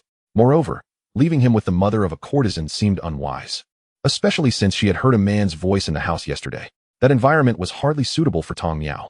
There are many matters at the church, Tong Miao remarked coolly. If I leave, that spirit will surely sense something amiss. When it finds you, we both could perish. Xuehuizi silently admired his cleverness. Dismissing the thought, her hand lingered on his face. Tong Miao was slowly growing up, losing some of his baby fat as he matured. She chuckled. Do you think I am someone who can send others wherever I please? Last time, I was fortunate enough to have them nearby. Otherwise, you wouldn't see me now. Is that wound on your neck from that spirit? Tong Miao inquired, noticing the faint scar that, although healed, was still apparent upon closer inspection. During her absence, Xuehuizi had often asked him about spirits. As for his former roommate, well, she did not conceal her thoughts. After all, she sometimes hoped Tong Miao would become powerful enough to vanquish those who bullied her. Yet, he was still a child, barely 10 years old. Though he exhibited maturity beyond his years, his age was undeniable. If they were to encounter a spirit, they might very well end up as its prey. She noted Tong Miao's words, contemplating the need to urgently seek out a demon slayer upon her return, as spirits had begun to appear in their vicinity. Let fate decide, she mused, placing the garment in Tong Miao's hands for him to try on, then turned away, not wishing to watch him change. After a moment, Tong Miao gently patted her shoulder, standing before her. Xuehuizi nodded approvingly. It would fit come spring, and he couldn't possibly grow larger than this garment. She mentally calculated how much of the fabric given by Jing Yi would be needed to craft a cloak for Tong Miao. It shouldn't require too much. But the cloak needed to be longer. The fabric was pricey, yet it could last him for years. Xuehuizi stood, having not purchased anything else. Suddenly, Tong Miao tugged at her hem, tilting his head upwards, extending his hand from his long sleeves, where a ribbon in shades of pink and blue rested. Xuehuizi accepted it, pondering for a moment if it was a gift for her waist. However, it seemed rather short and challenging to coordinate with her attire. Did her waist truly measure such a size? She glanced at her waist, doubting whether she appeared too robust in Tong Miao's eyes, although in the context of Yukie house, she was rather slender. It's for tying your hair, Tong Miao explained. You can create beautiful bows or other styles. You might inquire with the older geishas. Images danced in Xue Huizi's mind as she recalled others fashioning similar fabric into elaborate hairpieces or hairstyles adorned with intricate silk flowers. A surge of delight filled her as she touched the ribbon, exclaiming, "It's lovely. I truly adore it." Tong Miao's face remained cheerful, yet Xue Huizi found herself unable to discern his emotions. She began to question whether she was incapable of sensing anything about him. Whereas the little fellow harbored genuine concern and affection for her, along with the complex array of human emotions such as worry and joy. In the past, she had firmly believed in her abilities, but now doubts crept in. Tong Miao had clearly shown concern for her. He had quickly noticed her healing wound, once even sharing food with her. After her parents' demise, he consistently gifted her items, and the rabbit she had given him was thriving. Had Tong Miao truly fallen ill? Or was everything merely a facade? If it were the latter, it was rather frightening, considering he was just a child. Xue Huizi bit her lip, neatly folding the ribbon and placing it back into the basket, bidding him a cheerful farewell. As she departed, a few followers approached him. Tong Miao couldn't quite grasp why Xue Huizi had seemed off earlier. With a barely perceptible furrow of his brow, he stepped outside and returned to the enclosed grand house. Moments later, a follower entered, kneeling in the center, and he sank into the softness of the chair's backrest. The mundane chatter resumed. Yet Tong Miao's thoughts drifted back to Xue Huizi. What had transpired? Why had she suddenly appeared discontent? Receiving gifts should typically evoke joy. He found himself perplexed, shifting his position and crossing his legs. His movements were subtle, while the follower continued to share their woes. Suddenly, Tong Miao recalled the time Xue Huizi had climbed through the window, hiding behind the wide chair's back to avoid detection, laughing as she recounted tales from the village and occasionally teasing him. It seemed that Xue Huizi was gradually changing, and Tong Miao's gaze flickered with intrigue. She rarely asked him for anything anymore and even began to offer him gifts. She had encountered more things, and soon she would encounter even more. No longer clinging to him like a lifeline, she was taking the initiative, releasing him, and he ought to have felt nothing. Chapter 47. Spring arrived swiftly, and the courtyard began to sprout with green plants. Xue Huizi hung her freshly washed clothes out to dry, relishing the rare day of splendid sunshine as she attended to her laundry. The unfortunate incidents that transpired within the church have yet to be fully resolved. However, thanks to the perseverance of the demon slayers, she managed to locate one after several days and sent him to investigate the situation surrounding Tomo. It was rumored that indeed a demon lurked in that vicinity, yet they had still not managed to capture it. Upon hearing this, Yukihiko felt a tinge of concern for Tomo's safety, as this matter held a degree of personal significance for her. After the demon slayers arrived, reports of missing persons in that area diminished significantly, which brought Yukihiko joy. Time passed swiftly. Last spring, Tomo donned the new garments she had envisioned, and they fit him perfectly, just as she had imagined. During the transition from winter to spring, Tomo had grown taller. Now, at the age of 14, Yukihiko looked forward to the prospect of welcoming guests next year and having her own room, where she could extend invitations to Tomo to visit and play. The city was indeed vibrant and bustling, yet she knew she could not linger too long, as the Azaoi house was predominantly frequented by girls, and the environment was quite mixed. As the new year commenced, life continued without disturbance, yet the impending age brought about increased competition among them. The instruments in their possession grew more expensive, as they all prepared for the future, aspiring to become courtesans, which offered more choices than that of a typical geisha. Moreover, a critical aspect was that the clientele of courtesans was of a higher caliber, significantly reducing the likelihood of coercive circumstances, as nobles often carried an air of elegance. There was also the possibility of encountering a commendable man who might redeem her. However, Yukihiko was not particularly interested in that notion. After all, her purpose in this realm was to earn money. She had not yet amassed enough wealth to consider returning home prematurely. Yukihiko was determined to become a courtesan. Her striking appearance and sensitivity to others' emotions gave her confidence that she would thrive in this world. "Is Yukihiko here to air out her clothes?" A feminine voice called out. Greeting her, Yukihiko smiled and nodded. They had been studying their craft for 4 years, and their instructors no longer enforced rigid rules. They had imparted all the necessary knowledge, leaving the rest for the students to explore. One could choose to venture outside or engage in other activities. But if the performance on the day of receiving guests did not meet expectations, the consequences would fall solely upon them. The worst fate would be to become a wandering woman. Yukihiko's roommate, Chikako, seemed destined for such a conclusion, as a geisha with a marred face was evidently not appealing. However, upon recalling certain matters, Yukihiko furrowed her brow, only to hear a familiar male voice call her name. A smile instantly brightened her face as she slightly turned to look, presenting her most flattering angle, undeniably alluring. Upon noticing the girl beside him, her eyes flickered momentarily as she sweetly exclaimed, "Brother Kaguya." Yukihiko and Kaguya exchanged smiles. His hands appeared to be retrieving something from his sleeve. I went to your room earlier, but couldn't find you. Chikako mentioned you were airing clothes, he explained. Yukihiko gracefully approached and stood before them, obediently accepting a small golden comb from him with a cheerful thank you. Over the past year, Kaguya had visited frequently, each time bearing gifts, to the point that her wardrobe could hardly accommodate them. Yet, as she glanced at Chikako, who had left some hair to fall on either side of her face, effectively concealing the ghastly scar, Yukihiko mused that, disregarding the injury, she could still be considered beautiful. How had Kaguya become so familiar with her? What had transpired in her absence? Chikako, undeterred, smiled gently at Yukihiko before speaking. Your birthday is approaching soon. Brother Kaguya came to ask if there's anything you desire. She had articulated it, and Kaguya nodded, observing Yukihiko's expression with trepidation, fearing she might take offense. This sister of his exhibited a strong sense of possessiveness toward him, though he found it endearing. How do you plan to celebrate your birthday? He inquired. Yukihiko feigned contemplation for a moment, her tone brightening. I would like the jewelry made by that shop in the southern part of the city. I've seen many courtesans sporting them.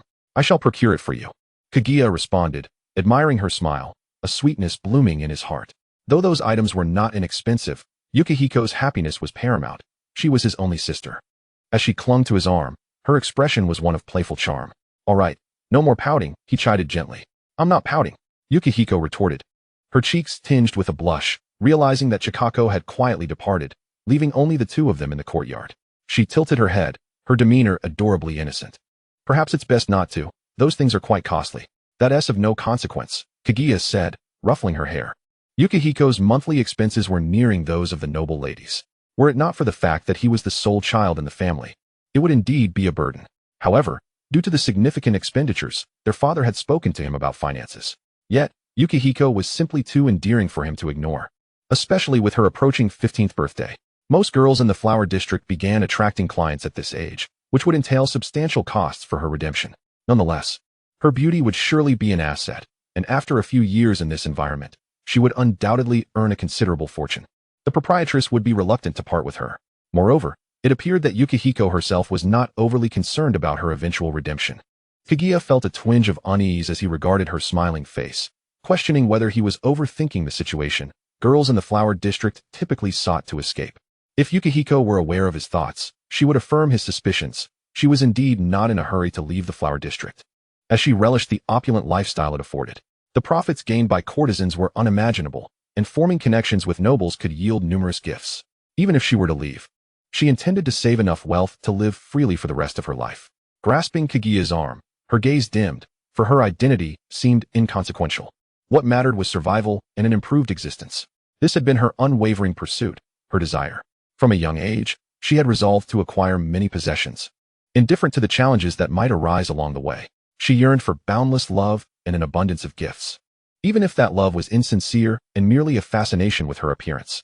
Even if the gifts she received bore ulterior motives, they were still what she desired. Thank you, brother, Yukihiko continued, her words flowing. You are so good to me. I have never been this happy before, and it is all thanks to meeting you. You will possess even more in the future, Kaguya said, pinching her cheek playfully.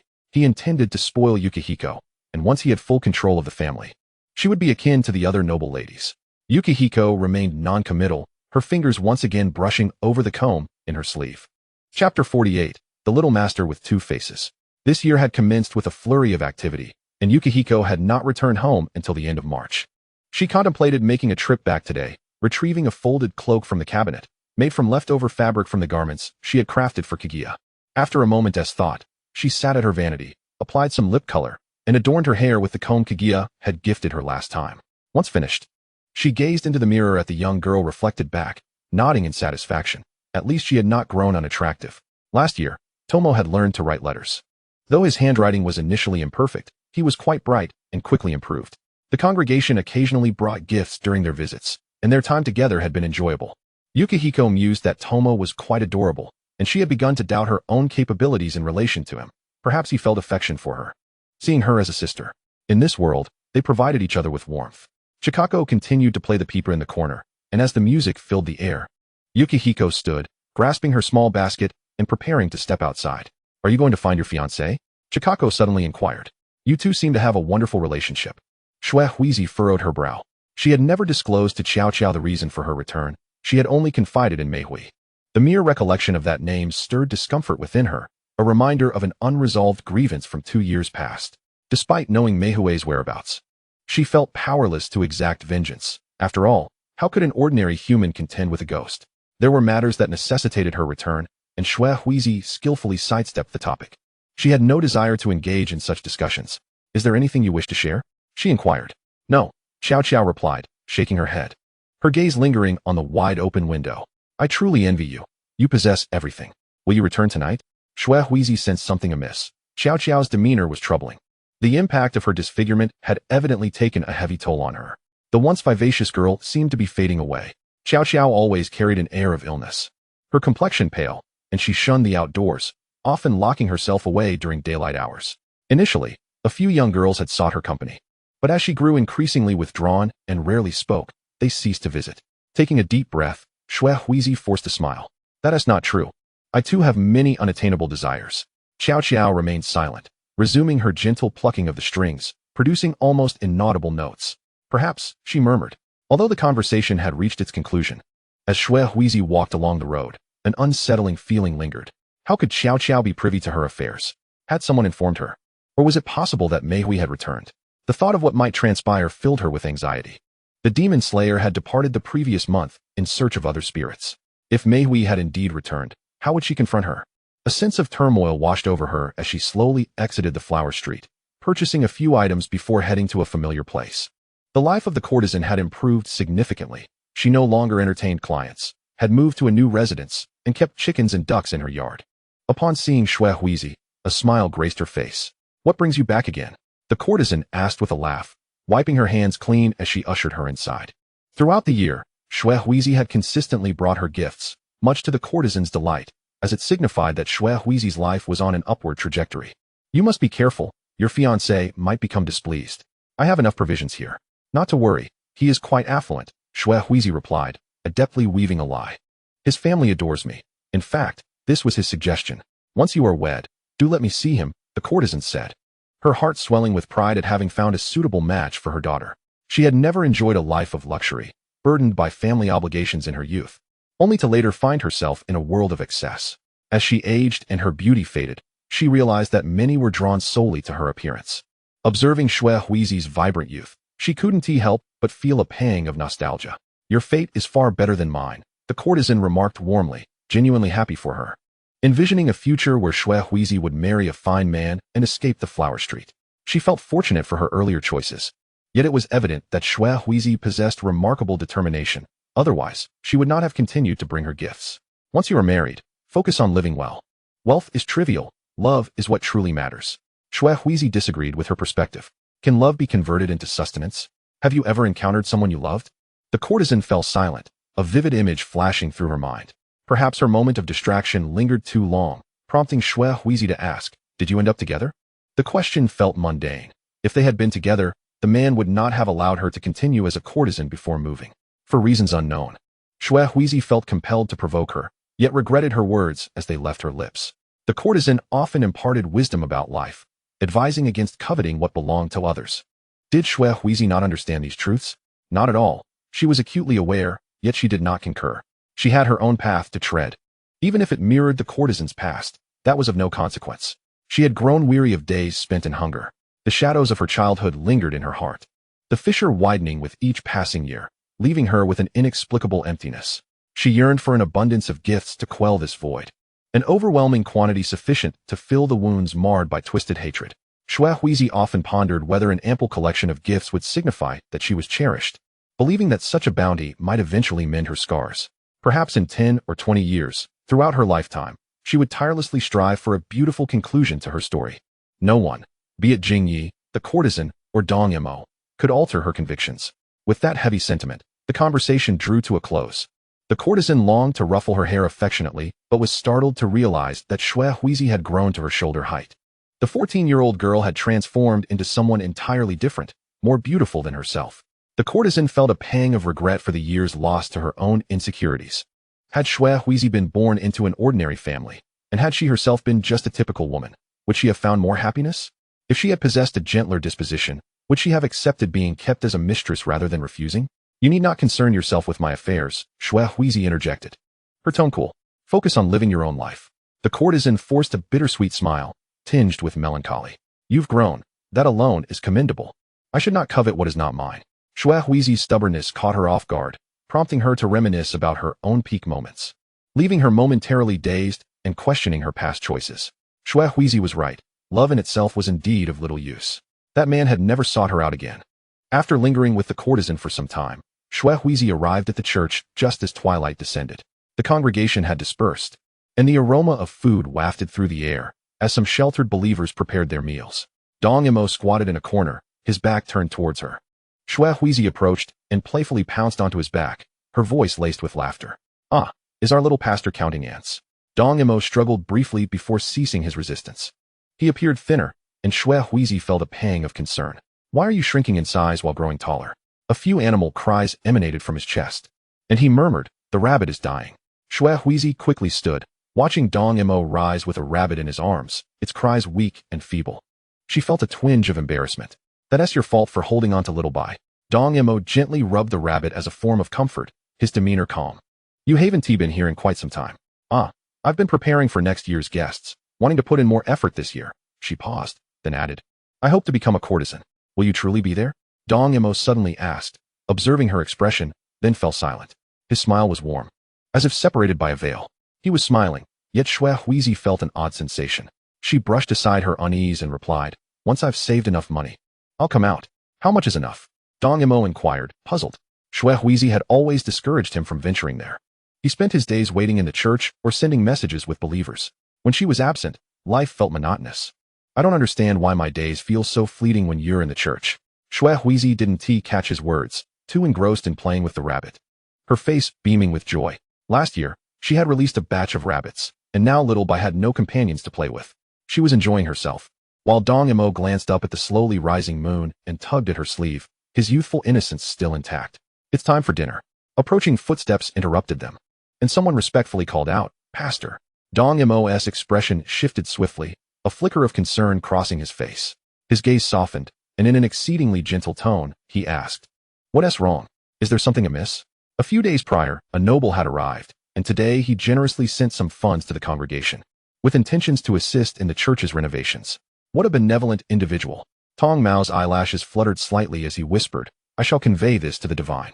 After informing the priest, the noble departed. Shui Huizi, lost in thought, mused about the duality of the young priest's character. Unable to resist, she placed a rabbit atop Tong Mao's head, observing it for a moment before sighing in relief. He was still the same charming little priest. Feeling the weight of the rabbit on his head, Tong Mao gently lifted it down, playfully pinching its ears and beaming at Shui Huizi. What troubles you? He inquired. Oh, nothing.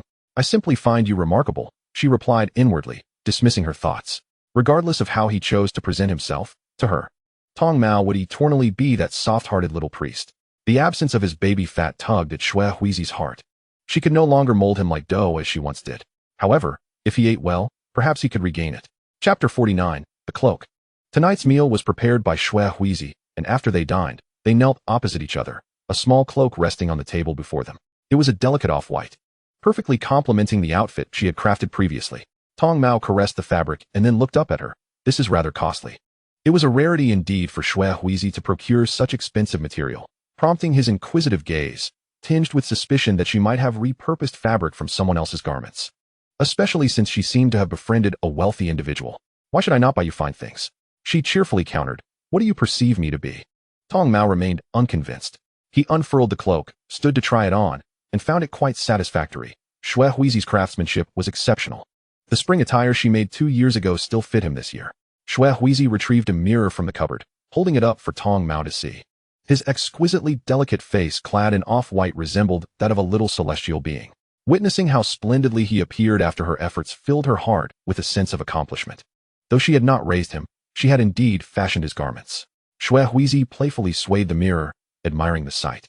Tonight, more congregants were arriving, and Tong Mao had to prepare to listen to their prayers. I must go now, he said as he changed his attire. Go ahead.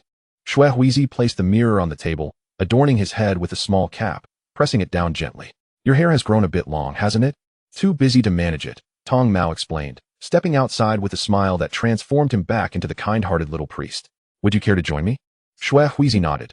She had not heard the congregants' outrageous tales in quite some time and felt eager to enjoy the evening.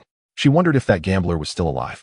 Following behind Tong Mao, she tidied his hair, mumbling that she would cut it short next time, as it was becoming quite unruly. Upon entering the room, Tong Mao took his seat. Since she had entered right behind him, she chose not to hide behind the chair this time.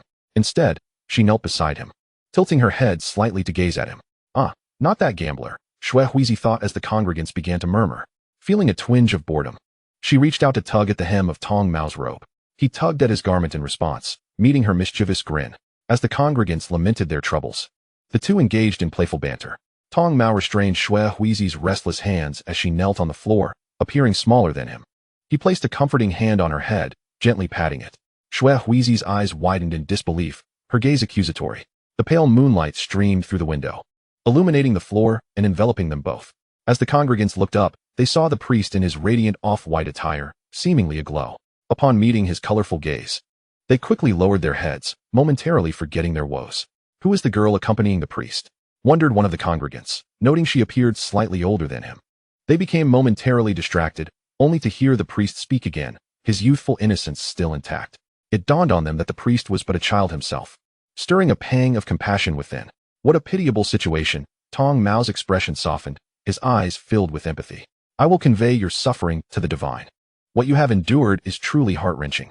Tong Mao had developed a complete repertoire for addressing the congregants. Shui Huizi gazed up at him. He remained small, seated cross-legged on the chair. From this angle, he appeared even less intimidating, especially when his colorful eyes brimmed with curiosity. When will this end? Shui Huizi whispered, gesturing towards the congregants below, stifling a yawn. Aren't we to rest tonight? Not quite. Tong Mao casually excused the congregants, and once they departed, only the two of them remained in the room. As soon as they were alone, Shui Huizi rose from the floor, her legs having grown numb from sitting for so long. She took a seat, and Tong Mao extended a hand to massage her knee, appearing obedient and gentle. You need not stay here. You seem quite bored. I have no one else here. Shui Huizi leaned her head against his slender shoulder, speaking weakly.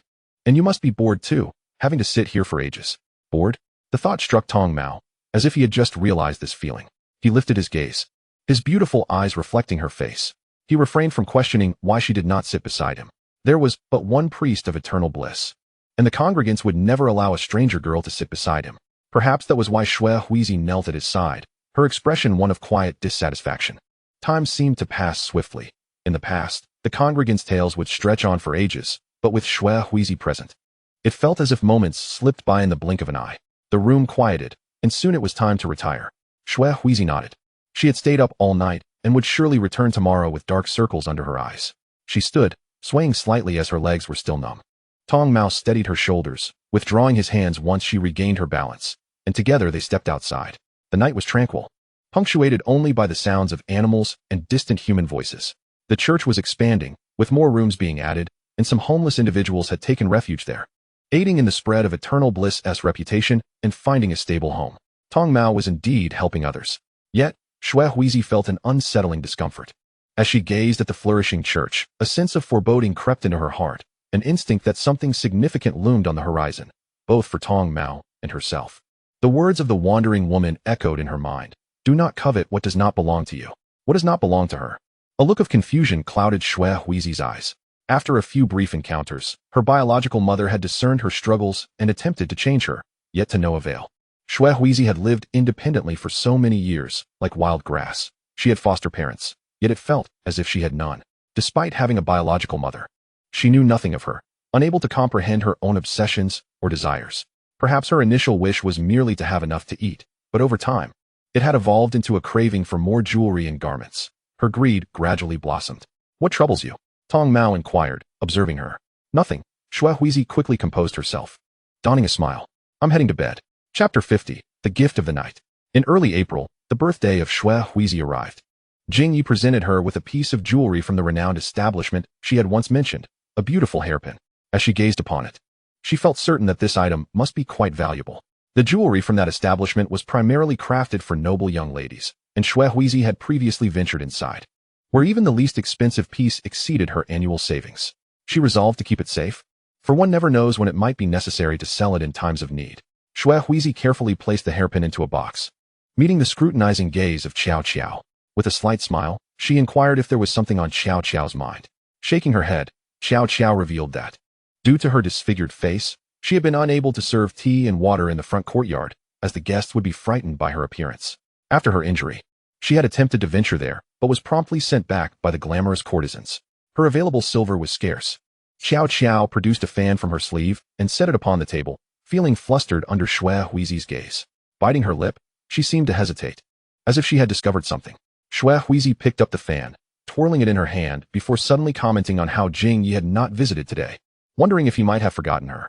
Xiao Xiao found something peculiar in her tone as she inhaled deeply. Uncertain if Xue Huizi had realized that the gift was from Jing Yi, intended to convey the care of her companions, though she personally believed Xue Huizi did not require such tokens. When Jing Yi was absent, not only did the other girls remain silent, but even Xiao Xiao, who shared the same room, seldom spoke. Xue Huizi was indifferent to others. She often preferred solitude, practicing her dance or playing musical instruments alone. In truth, her rapport with the courtesans surpassed that with her peers.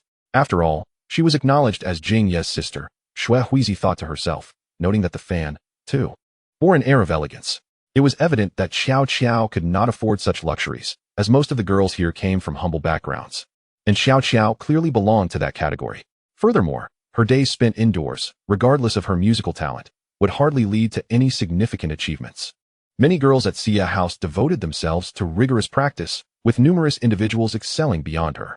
Yet, their beauty granted them opportunities. Some had discreetly attracted clients, lingering beside the older courtesans to earn a bit of pocket money, destined to become wandering courtesans in the future. Having received the gift, Xue Huizi suddenly recalled something and asked, "I remember you inquiring about my fiancé before I returned home. Could you tell me who mentioned it?" Pausing, she lifted her gaze to the mirror, where her reflection, adorned with the hairpin, appeared even more regal. Her brow furrowed slightly, as if troubled by some unseen burden, her countenance evoking a sense of pity. Her eyes dimmed, reflecting Xiao Xiao's bowed figure. Xiao Xiao had interacted with too few people and felt increasingly unsure of how to engage with others. She remained silent, and Xue Huizi, unperturbed, patiently awaited her response. After a long moment, Xiao Xiao lifted her head, her earlier panic subsiding. Her voice, though soft, was melodious. "I suspect that your style is intended for men. Your powers of observation are commendable," Xue Huizi replied, arching an eyebrow, uncertain of her own belief. She removed the jewelry from her head and retrieved the ribbon gifted by Tong Mo, wrapping it around her hair. Unsure of how to style it, she struggled for a while before taking it off and carefully folding it into a beautifully crafted box adorned with exquisite patterns. Inside were several layers. The top layer contained the ribbon, while the second held various trinkets, including dried candy wrappers and 2 white teeth. The third layer was empty, as Xue Huizi had yet to decide what else to place inside. "Did you make something for Jing Yi with the remaining fabric?" Xiao Xiao asked nonchalantly. While Xue Huizi had not hidden her crafting from her roommate, it was impossible to conceal everything in their shared space. She smiled softly, her expression still delicate. "He is my younger brother, orphaned at a tender age. It's rather pitiful. I often feel the urge to return and care for him." Xiao Xiao sensed deception, remembering that the person had explicitly mentioned a fiancé but refrained from pressing further, retreating to a corner to play the pipa. Meanwhile, Xue Huizi let her hair down, her expression gradually darkening. Just moments ago, she had sensed a wave of inexplicable malice. Why would Xiao Xiao harbor such thoughts? Although she herself was not of the finest character, she had never acted with hostility towards her. Sighing deeply, she felt as if a fog obscured her vision, preventing her from seeing clearly. "Has Mei Hui returned? Did she inform you of these matters?" She pondered, questioning the motivations behind such actions. The demon slayer had already departed. She could have easily consumed her, yet she did not. Was there some ulterior motive for using Xiao Xiao? Her mind raced as a knock echoed at the door, jolting her back to reality, the pallor of her face revealing her distress over her preoccupation with Mei Hui's situation. Her disappearance loomed as an insurmountable obstacle in her heart. Until she laid eyes on Mei Hui's body, an unease would persist. Upon opening the door, Jing Yi entered, prompting Xue Huizi to compose herself and return the box to the far left corner of the cabinet. Just as she prepared to rise, a hand rested upon her shoulder, causing her brow to furrow slightly, though not noticeably. A cold object was inserted into her hair, a rather unappealing pearl flower. Though she disliked it internally, she feigned surprise, asking, "Did you make this yourself, brother?" Jing Yi, slightly embarrassed, adjusted the flower and glanced at their reflection in the mirror, feeling it appeared rather unattractive. His cheeks flushed as he reached to remove it, but he was halted by Xue Huizi's expression of delight. Relieved, he said, "I wanted to make something for you." but my skills are lacking. If you dislike it, feel free to take it off. I truly adore it, Shui Huizi said, her fingers caressing the pearl flower's center. Her voice brimming with joy. This is the first time anyone has made me a gift by hand. Thank you, brother. While it may not have been the most exquisite, the pearl still held value. For that reason, Shui Huizi maintained her expression of surprise, knowing that once disassembled, it could fetch a decent sum. Her fondness for all things valuable shone through her genuine smile, leading Jingyi to believe her affection was sincere. As the door closed and Qiao Qiao exited, only the two of them remained in the room. Each time he beheld Shui Huizi, a peculiar sense of kinship enveloped him. Although she was not his biological sister, he felt an instinctual desire to protect and cherish her, nurturing a delusion that she had grown alongside him, a charming, affectionate little sister. The longer they spent together, the more they seemed to resemble one another. Shui Huizi observed their reflections in the mirror, her eyes narrowing slightly. The corners of her eyes lifted as she contemplated Jing Ye's words, momentarily lost in thought before responding with a smile. Perhaps we do share some connection. Jing Yi brushed off her comment, focusing on styling her hair, marveling at how Shui Huizi was indeed a beauty. He resolved to take control of the family affairs soon, intending to bring her home as a true noble lady. Chapter 51, The New Courtesan. After the departure of the Shui courtesan, business at Xia House had declined significantly. Although the remaining courtesans were lovely, none could fill her shoes. The proprietress had been feeling irritable of late, as evidenced by the blemishes appearing on her face. It has been 4 years since Shui Huizi arrived here. The proprietress occasionally comes to observe the progress of the trainees, nodding in satisfaction. Perhaps due to her prolonged stay, Shui Huizi's once palpable hostility has gradually diminished. By next year, she should be able to take over the role of the Snow Knight courtesan. Thoughts then drifted to the missing Mei Hui, and she let out a heavy sigh. That girl had shown great potential, but regrettably disappeared after that fateful day. According to Shui Huizi, Mei Hui had injured her, and although she had previously noted the issues surrounding the Snow Knight courtesan, she had turned a blind eye. Despite not fully understanding her nature, the benefits she brought were substantial. At least over 50% of the clientele came specifically for her. The proprietress felt a twinge of worry as the gentle rain began to fall outside, its sound mingling with the giggles of the geishas and the drunken banter of the patrons. She adjusted her hair, reminiscing about her own youthful days. After saving up some money, she had leveraged the affections of her former clients to leave the flower district and establish her own establishment, the Evening Moon House. Now, with age having taken its toll on her appearance, the patrons flocked to her younger, more alluring geishas. She didn't feel disheartened, knowing that ultimately, the profits would still flow into her hands. The proprietress had many matters to contemplate daily, such as the appropriate placements for each geisha, who might ascend to the role of courtesan, and the unfortunate incidents that befell the girls during their training, like Qiao Qiao, the girl whose face had been marred. She felt a pang of indecision about how to best position her for profit. Having once performed similar work herself, she wished to treat these young girls kindly. Though it did not imply a willingness to engage in charity, acquiring a child was no inexpensive endeavor, and she needed to recoup her costs. As these thoughts occupied her mind, she made her way to the quarters of the young geishas. Music emanated from one of the rooms, causing her to pause and glance around. The courtyard was empty, with all doors tightly shut. She approached, hesitating with her hand resting against the door, pondering her next move. Qiao Qiao shared a room with Shui Huizi, and having just seen Shui Huizi practicing nearby, she felt disappointment upon realizing that the occupant must be someone else. Just then, she heard a male voice from within, freezing her in place. "Your music is quite enchanting," came the voice. A man? The proprietress narrowed her eyes, recalling the one she had encountered after her own disfigurement. If he were willing to redeem her, it might indeed prove to be a favorable option. She contemplated whether to arrange a new lodging for Shui Huizi, as her current situation was rather inconvenient. Given Shui Huizi's striking features, it would be detrimental if word spread of her mingling with other men prior to her establishment as a courtesan. Having made her decision, she retreated, mulling over which vacant room might be suitable. She had complete faith in Shui Huizi's abilities. With her talent and diligence, fame was surely within her grasp. The proprietress felt her spirits lift, only to collide with a small child at her waist, frowning slightly at the unexpected encounter. "A very beautiful woman has come, seeking you," the child said, looking up breathlessly. "I heard she was in the back courtyard." The proprietress nodded, casually removing a hairpin and placing it atop the child's head. Smiling as she said, "I see. You should learn more about etiquette, running about so hastily here." The child appeared somewhat embarrassed yet delighted by the adornment. Being new to this place, the proprietress had not yet memorized her name, surmising that she must be one of the young girls acquired in the past 2 years. With a sense of curiosity, she inquired about the visitor's identity. As the rain intensified, the proprietress quickened her pace, spotting a familiar silhouette. squinting her eyes. She felt a strange sense of recognition. When the figure turned, however, it revealed an unfamiliar face, sending a wave of inexplicable dread coursing through her. Ignoring her discomfort, she approached to inquire. A remarkably beautiful woman wished to work at her evening moon house, which should have been a delightful prospect, yet the proprietress felt an unsettling premonition. This anxiety rendered her momentarily speechless, while the woman appeared impatient, pressing for a response. Very well, the proprietress hesitantly nodded. Such a stunning visage would undoubtedly attract a considerable number of patrons. However, given the recent string of troubling incidents, her heart raced. It is wonderful that you wish to join us. I welcome you. But what? The woman frowned, pressing for clarification. Are there better options? Not quite, the proprietress replied, shaking her head, gritting her teeth. Recently, we have been short-staffed at the evening moon house, and the courtesans who parade during the day have dwindled significantly. If you join us, you will certainly be expected to participate in these parades. Of course, the woman's lips curled slightly, but I would prefer to avoid daytime work, especially with summer approaching. I do not wish to tan. The proprietress nodded, concealing her hands within her sleeves, nearly digging her palms into her flesh. Another courtesan who could not withstand the sun. She forced a smile, ensuring her expression remained unreadable. This small establishment seemed to attract nothing but oddities. Rejecting her outright was not an option.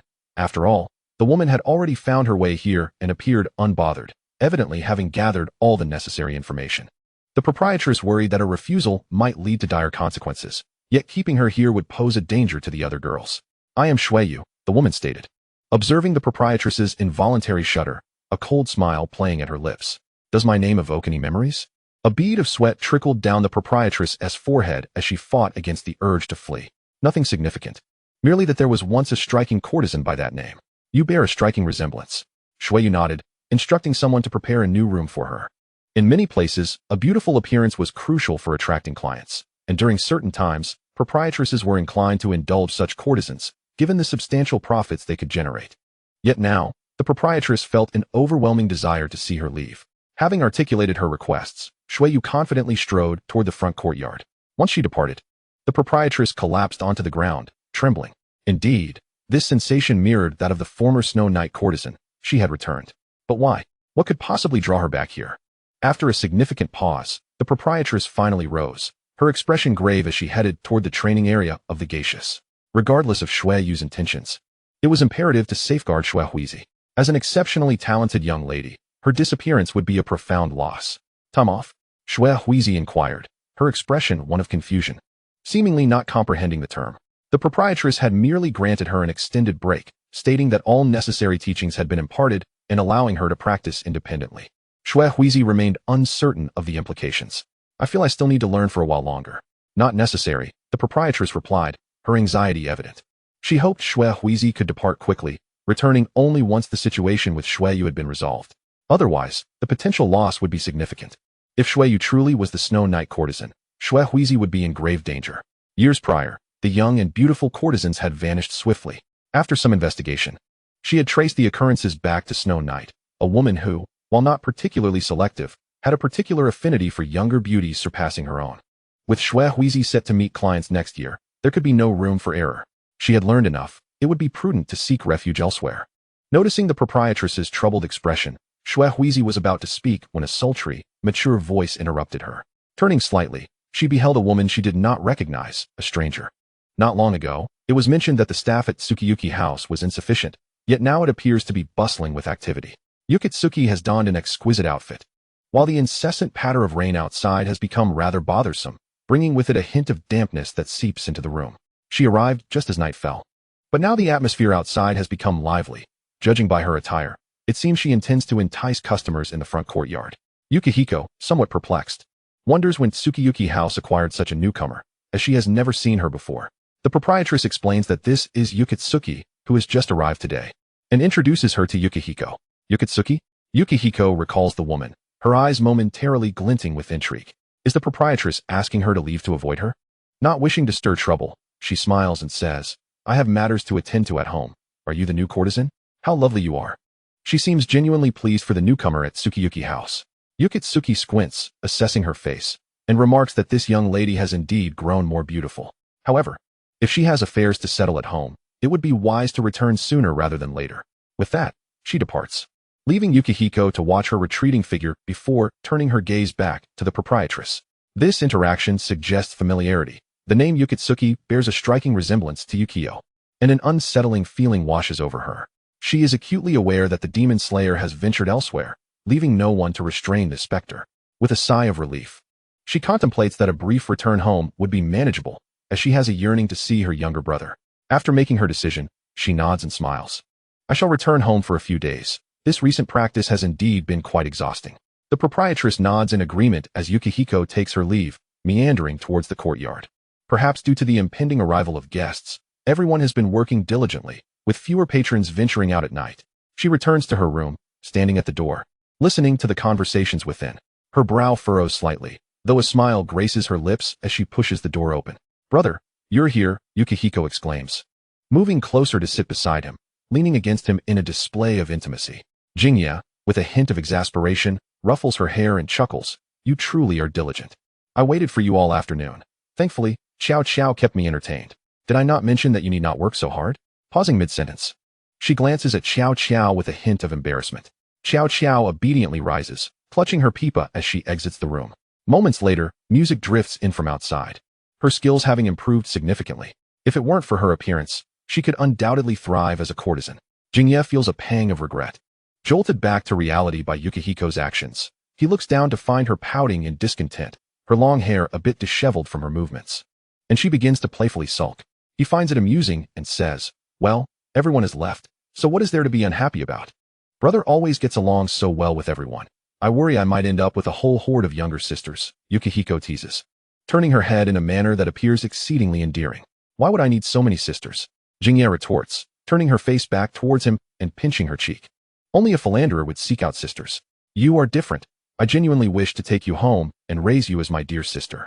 Promises, promises, Yukihiko responds, her spirits lifting slightly. She recalls the proprietress's words. If I perform well, the proprietress has granted me some time off.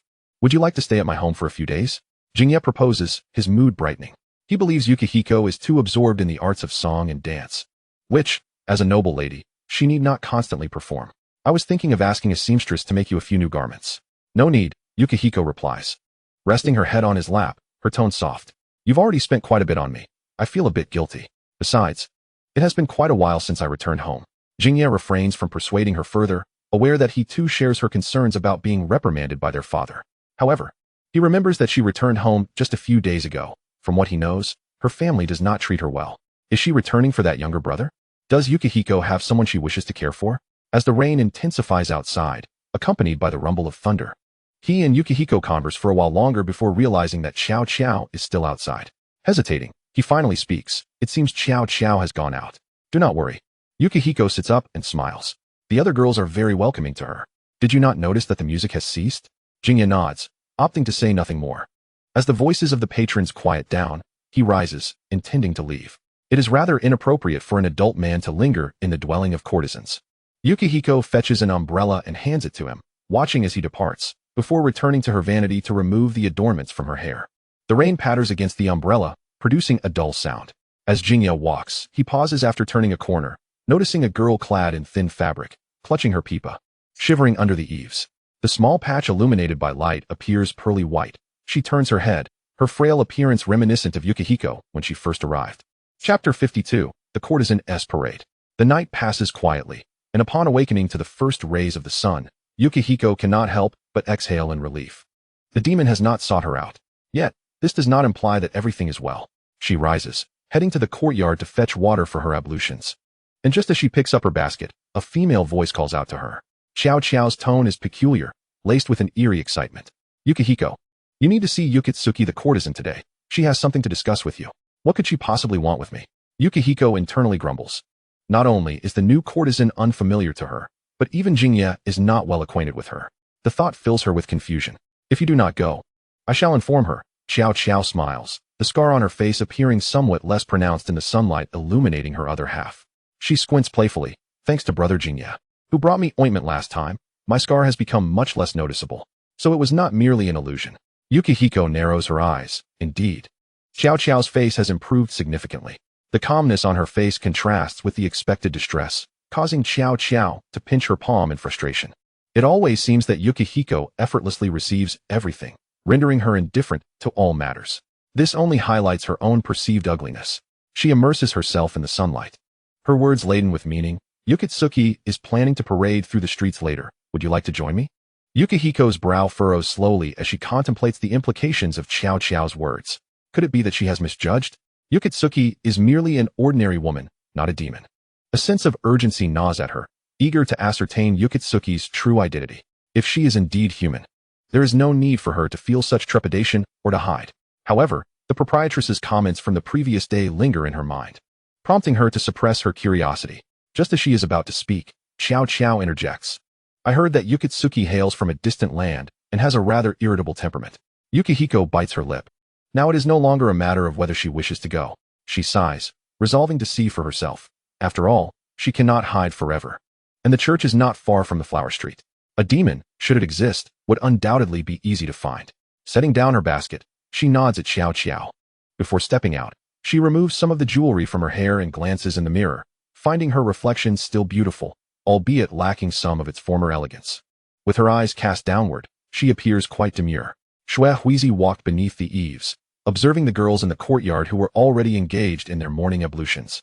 She lowered her gaze, her thoughts swirling, and made her way to the front courtyard.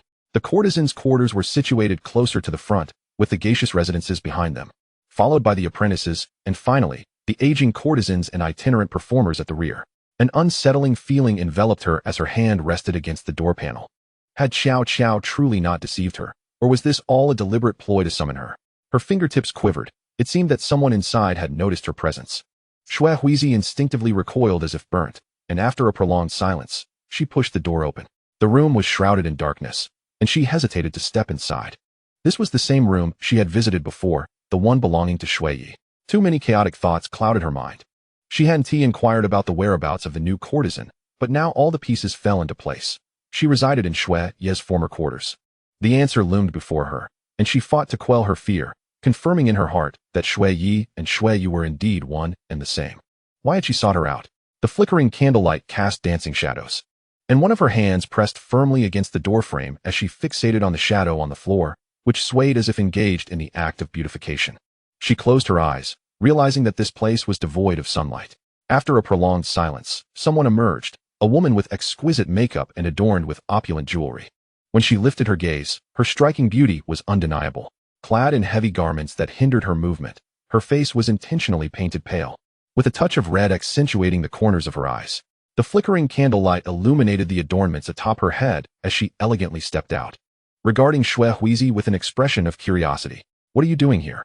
It was an utterly mundane exchange, yet Xue Huizi took a few steps back, tilting her head to gaze up at her. In this close proximity, she could ascertain the formidable beauty of the woman, whose striking features instilled a sense of self-doubt within her. Xue Yu narrowed her eyes, studying her for a moment before playfully tapping the top of her head with her fan. What are you staring at? We're going out to parade today. Parade?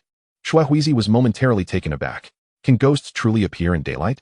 A conflicted expression washed over her youthful face. ISNTC house's business not doing well lately? Xue Yu frowned slightly. If it weren't for me being new here and lacking any reputation, I wouldn't dare venture out during the day. Honestly, what kind of expression is that? If you want to try, I want to take along a seemingly foolish child. Realizing the inevitability of the situation, Xue Huizi sighed in relief, a smile breaking across her face as she casually closed the door. Glancing inside, she caught sight of the shadow still engaged in its grooming, which seemed to sense her gaze and tilted its head. A hand reached out, brushing against hers, and the icy touch sent a shiver down her spine as the door clicked shut. Xue Yu's smile appeared somewhat enigmatic as she bent slightly. What are you looking at? Xue Huizi shook her head, committing the earlier scene to memory while maintaining an expression of confusion. Aren't we going to blow out the candles? No need, Xue Yu replied, standing upright with a languid tone. They will extinguish naturally. Xue Huizi refrained from further inquiries. Trailing behind Xue Yu, her fingers trembled incessantly as she spotted the proprietress in the front courtyard, attending to customers. She contemplated inquiring about the occupants of the room, but ultimately decided against it. After all, there was little joy greater than the arrival of a new and beautiful courtesan. An umbrella was raised, casting a large shadow over the courtesan. Xue Yu wore high shoes today, and Xue Huizi remained vigilant. She had not eaten and now felt a pang of hunger, her stomach growling softly. However, it seemed that the courtesan had also skipped breakfast, and she hesitated to mention the matter of food. As they strolled through the streets at a leisurely pace behind Shueyu, Shuehuizi felt faint from hunger.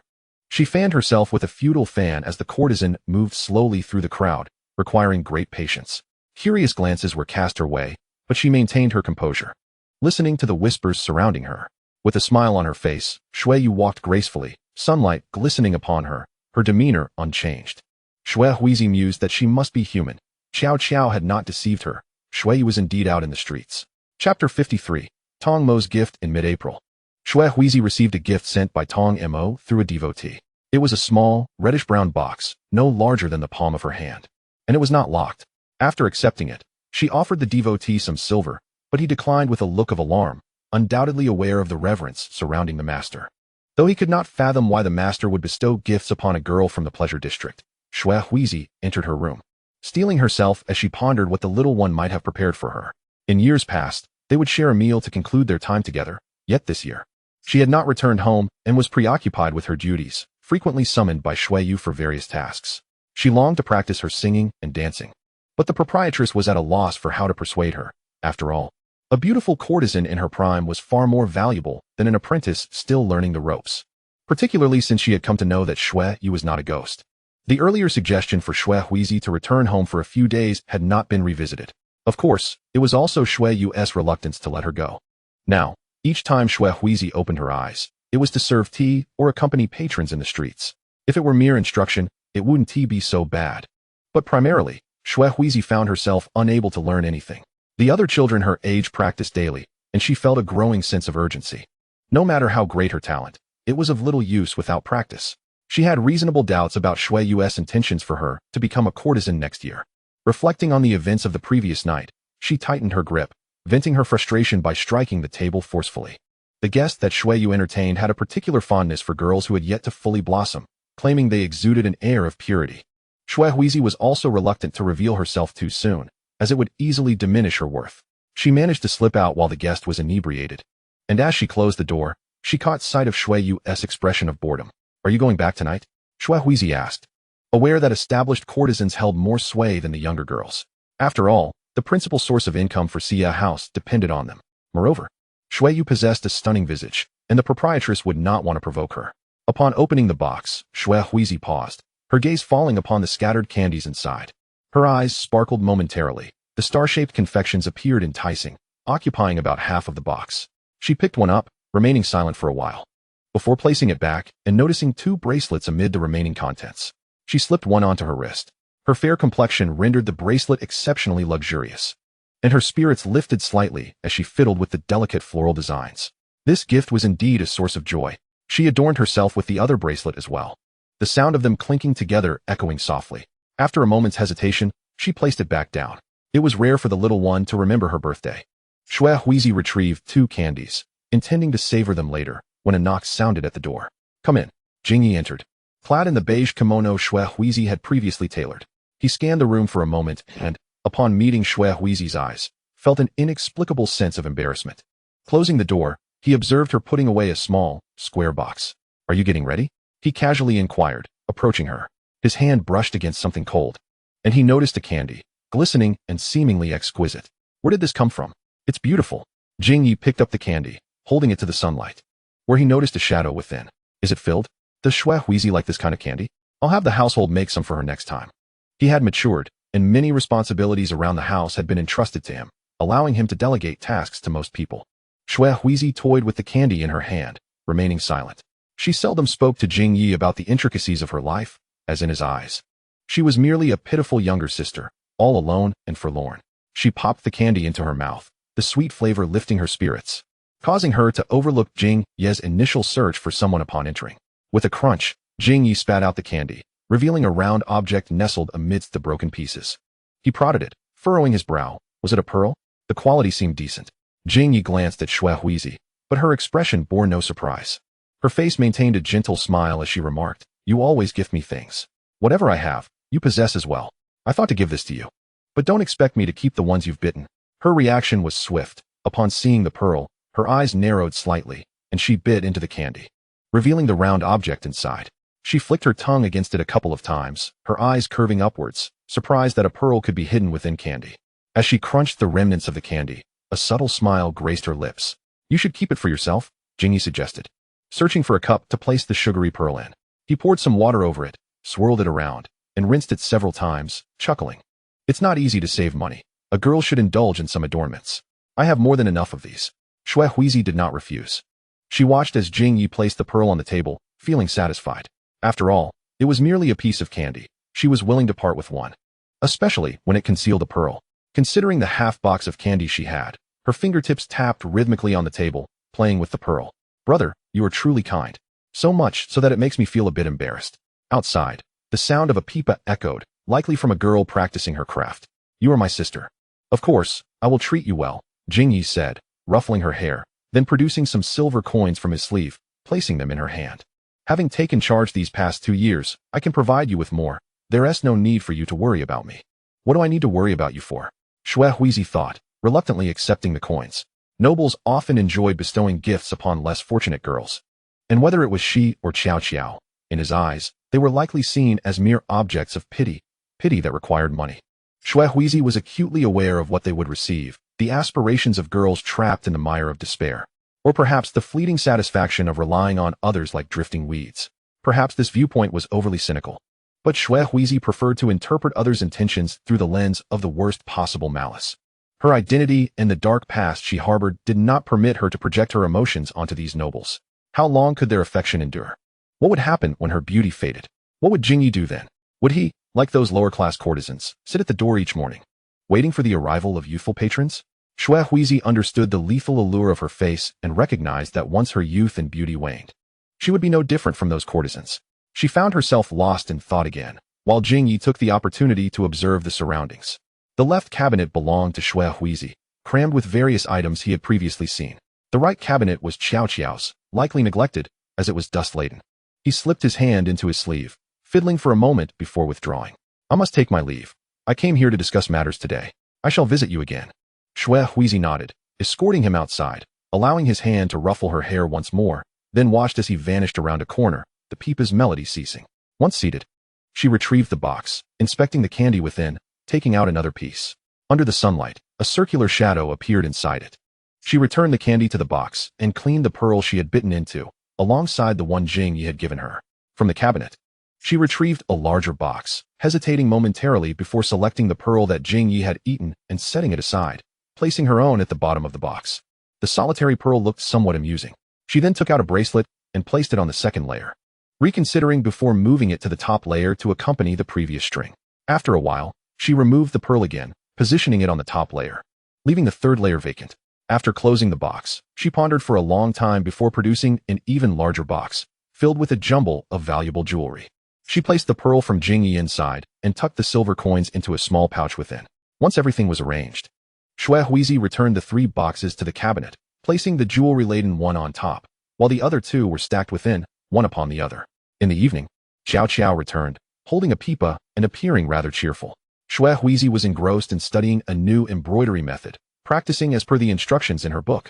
When she lifted her gaze and froze, Qiao Qiao wore a golden comb in her hair, the orange-red light casting a rosy hue on her face, her expression still beaming with joy. Upon noticing Shui Huizi's stillness, she paused. Shui Huizi slowly lowered her head, resuming her task, the room falling into a quiet lull. After a long moment, her laughter broke the silence, sounding somewhat abrupt, almost mocking. Just as Qiao Qiao placed her peep on the table, she heard it and momentarily thought it was her imagination. Shall we go eat? Qiao Qiao inquired, moving towards the corner cabinet where 2 bowls were kept. She picked up her own, hesitating slightly, when a hand reached over and took the other bowl. Shui Huizi wore a smile, showing no signs of discontent. Her tone as casual as ever. Let us go? The 2 exited together, and upon reaching the dining area, Shui Huizi seemed to remember something, her tone nonchalant. Qiao Qiao, you look truly beautiful. You've been much more optimistic lately, always running out. Are you meeting someone? Qiao Qiao instinctively touched her head, feeling the comb. About to respond when she saw Shui Huizi already serving rice, seemingly indifferent to her question. What did that mean?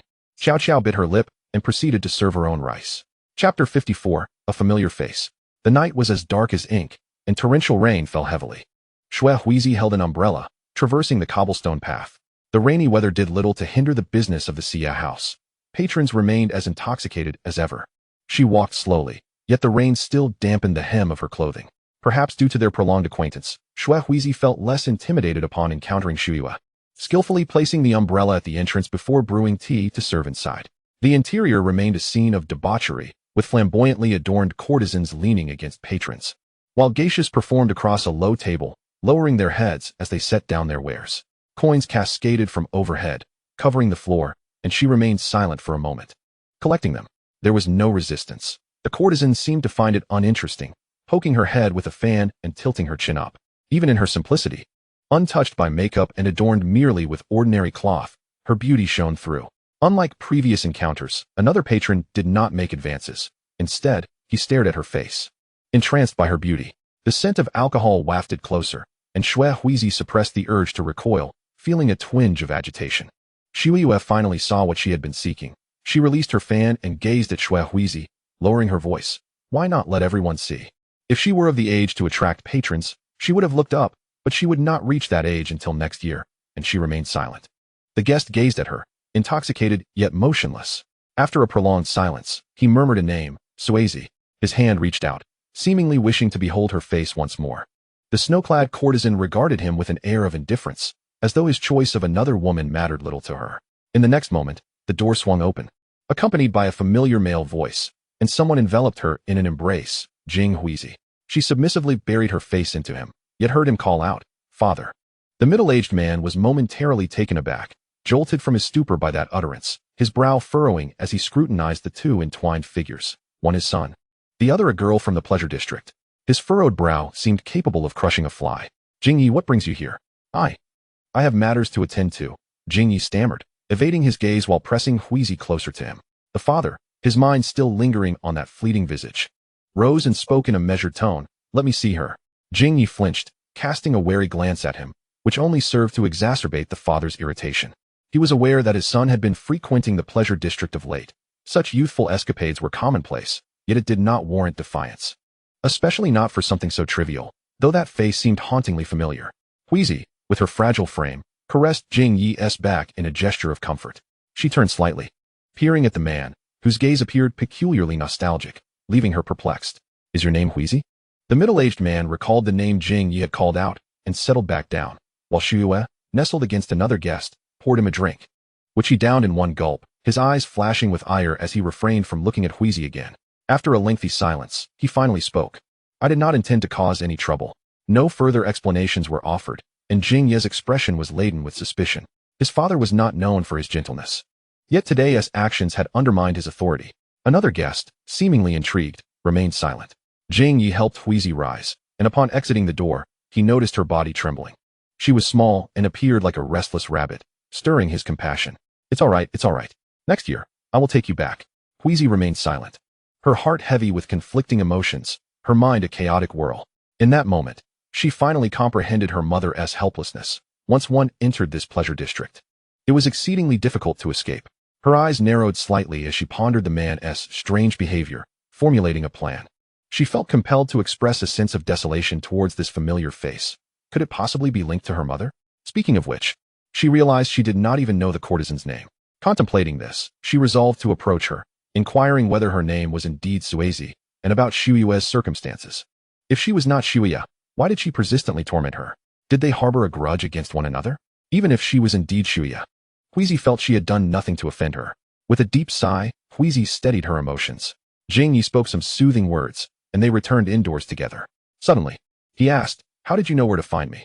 After a moment's hesitation, Jing Yi replied, "I came to look for you today." Inside the house, only Qiao Qiao was present. "She mentioned you were called away by Xue." He paused, then added, "Your relationship seems a bit strained. I was worried. After finding you, I stood at the door for a while, and only entered upon hearing voices inside. I apologize for my father's behavior today." "It's not your fault," Huizi replied.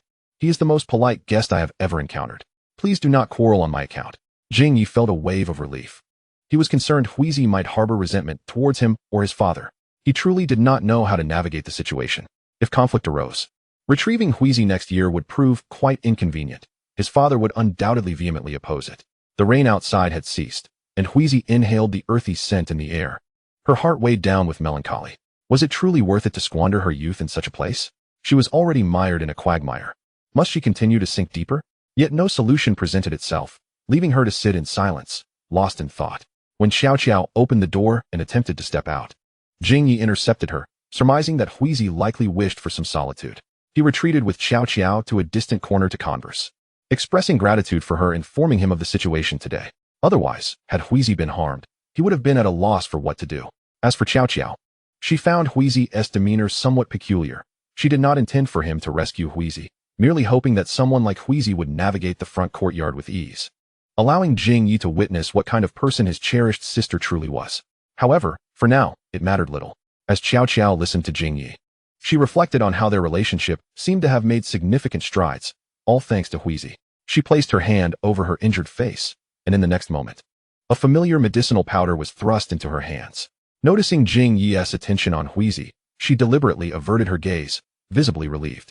Xiao Qiao accepted it, tucking it into her sleeve, and was presented with a silver bracelet, which, although not as exquisite as the gifts given to Huizi, was nonetheless a precious offering to her. Hesitating briefly, she accepted it, hearing Jing Yi's lowered voice. "Thank you for today. This is for you. Every girl should adorn herself. For whom should I dress up?" Xiao Qiao mused as she fastened the bracelet onto her wrist, only to hear Jing Yi's hesitant words. Don't tell her it's from me. Huizi is too prone to tears. Please look after her more." Xiao Qiao nearly imperceptibly nodded, tightening her grip on the bracelet. Chapter 55. The first gift was given to Tong Mo. With many thoughts swirling in her mind, Huizi rose early in the morning to visit the courtesan. The courtesan had yet to awaken, and the courtyard gate was locked. She wandered to a nearby morning market, purchasing some vegetables and eggs, contemplating having a meal there afterward. Upon returning, she found the courtyard gate ajar, with sounds emanating from the kitchen. She stepped inside, knocking gently on the wide-open kitchen door. The courtesan turned slowly, her expression one of delight upon seeing Huizi. "Allow me to assist," Huizi said, ushering the others out. She scooped some rice from the rice bin, estimating the portions for two and preparing a little extra, thinking she could heat it up for lunch. The pot bubbled merrily as the water boiled. Huizi added the cleaned rice, placing 4 eggs atop a steamer, then covered the pot with its lid. For breakfast, she opted for something simple, placing the vegetables on the kitchen table and the eggs in a small jar by the stove. Then, she sat on a small stool at the door, where the courtesan handed her a bowl of warm water, which Huizi cradled and sipped slowly. "You are becoming increasingly beautiful," the courtesan remarked, her eyes crinkling with warmth as she stood beside Huizi, gently ruffling her hair. Her palm was warm, exuding a sense of comfort, as Huizi quietly drank her water. Before long, the aroma of porridge wafted from the house. Curious, she entered to check, lifting the pot lid to retrieve the eggs, which she placed in a prepared bowl, then scooped some cool water from the side. The courtesan entered, tidying up the small table and placing 2 stools across from each other. Huizi added some pickled vegetables from that day as purchases into a bowl and ladled out 2 bowls of porridge. The eggs had cooled sufficiently for the courtesan to take them to the pillar, peeling the 4 together into an empty bowl. "Let us eat," Huizi announced. The meal was quiet. Huizi placed the eggs into her porridge, breaking them in half with her chopsticks, savoring each bite. Halfway through, she lifted her gaze to the courtesan, her expression hinting at unspoken words. "What is it?" the courtesan asked gently, her voice soft. "You appear to have something on your mind." Huizi nodded slightly and spoke. "I still do not know your name." The courtesan paused momentarily, taken aback, then donned a contemplative expression. Rarely did anyone inquire about her name, and over time, she had nearly forgotten it. Before she became a courtesan, she had a name. Afterwards, she was known as Ling Shui, but everyone called her a Shui. Is it not Suko? Huizi wondered why, but felt a sense of relief wash over her. If she belonged to that kind of family, how could she have fallen to the depths of becoming a courtesan? Perhaps something dreadful had transpired. She gazed at the woman's face, silently lowering her head to sip her porridge. Would she, too, resemble this in her old age? The courtesan possessed a delicate and fragile appearance, her slender figure swaying like a gentle willow in the wind, and when she looked at others, it felt as if she were pleading for something. Regrettably, she had aged. In her youth, she had always exuded a sense of fragility, but now all that remained were a few strands of white hidden among her dark tresses. The fates of Flower Street girls were likely to end in such a manner. Huizi recalled the times she had been harassed by customers, biting her lip. She had once thought that becoming a courtesan would allow her the freedom to choose her patrons, yet that was no longer the case. Wasn't the Yukie Suki courtesan beautiful? Wasn't the Yukie Yoru courtesan lovely? They were all quite charming, yet still had to entice customers. The steadfast belief that as long as there was money, plenty of it, had quietly shattered. She began to doubt whether she truly wished to endure this life. However, she had already entered this realm, and next year, she would have to entertain guests. Could she truly escape so easily? This inner turmoil left her restless, the food in her mouth tasteless. Unable to suppress a heavy sigh, she began to comprehend the thoughts of the courtesan, wanting to send her away from the Flower Street early. But now, what could be done? A person like her, who had suffered greatly, was reluctant to return to a life of misery after tasting the benefits of the Flower Street. The courtesan, noticing her distracted state, gently placed her hand on Xue Huizi's. Speaking softly, "What troubles you? You seem to be in distress." "It's nothing." Xue Huizi shook her head. She had never revealed to the courtesan that she had come to the Flower Street. In her mind, she was to be married, a betrothed woman treated kindly by her fiancé. If she were to disclose her current situation, the courtesan would surely weep. The courtesan, a gentle and frail woman, was most resolute in her decision to entrust Xue Huizi to an ordinary family. Even if they treated her poorly, even cruelly, she had no intention of reclaiming her. If her mother were a courtesan, finding a suitable partner would be exceedingly difficult. Xue Huizi pulled herself from her thoughts, her lashes fluttering, a smile gracing her face. "Do not worry about me. I am well." In her childhood, she had harbored resentment, questioning why her biological mother had abandoned her. Looking at the white strands in the courtesan's hair, she struggled to articulate her feelings. Perhaps many emotions gradually faded with the passage of time. Amid countless days of hunger and nights cast out from home, that resentment had slowly eroded. What remained were the gifts the courtesan sent to that dilapidated home: gold and silver jewelry, when life could have been more affluent, but her taste in people was undeniably poor. Xue Huizi thought she ought to resent those adoptive parents who accepted money but offered nothing in return. It was because of them that she found herself in such a dire predicament. Whether encountering Miho or Yukie, she should never have been entangled in such a perilous world. She should have had no connection to the Flower Street, growing up ordinarily in that village, and marrying a suitable man when the time came. The extreme poverty and the scars of her childhood left her yearning for wealth and love. Countless nights, wrapped in a thin blanket, she pondered whether she was loved. Had those who once helped her truly loved her? Xue Huizi believed they had. But that faint affection had gradually dissipated through repeated entanglements. Many had loved her, yet she had nothing to offer in return. In her naive youth, she thought those willing to help her would always do so. However, that was not the case. After numerous outstretched hands met with indifference, she understood that everyone had their own desires. They sought her gratitude. Thus, she too attempted to offer small tokens in exchange for greater things. The first gift she bestowed was upon Dongmao, the little priest, but Xue Huizi had misjudged him. He was different from everyone else. On her way back, Xue Huizi's eyelids twitched incessantly, and as she walked, she felt a momentary sense of confusion amidst the bustling crowd. She paused, hesitating, before turning her steps onto another path. In the afternoon, Xue Huizi stood before the church, where many congregants had gathered. She stepped inside, standing before a window, motionless for a long while. The voices of the faithful resonated clearly within, and she then noticed that the window was ajar. Someone approached. Dongmao pushed the window upward and looked up at her. Xue Huizi appeared to be grappling with an incomprehensible matter, revealing her perplexity.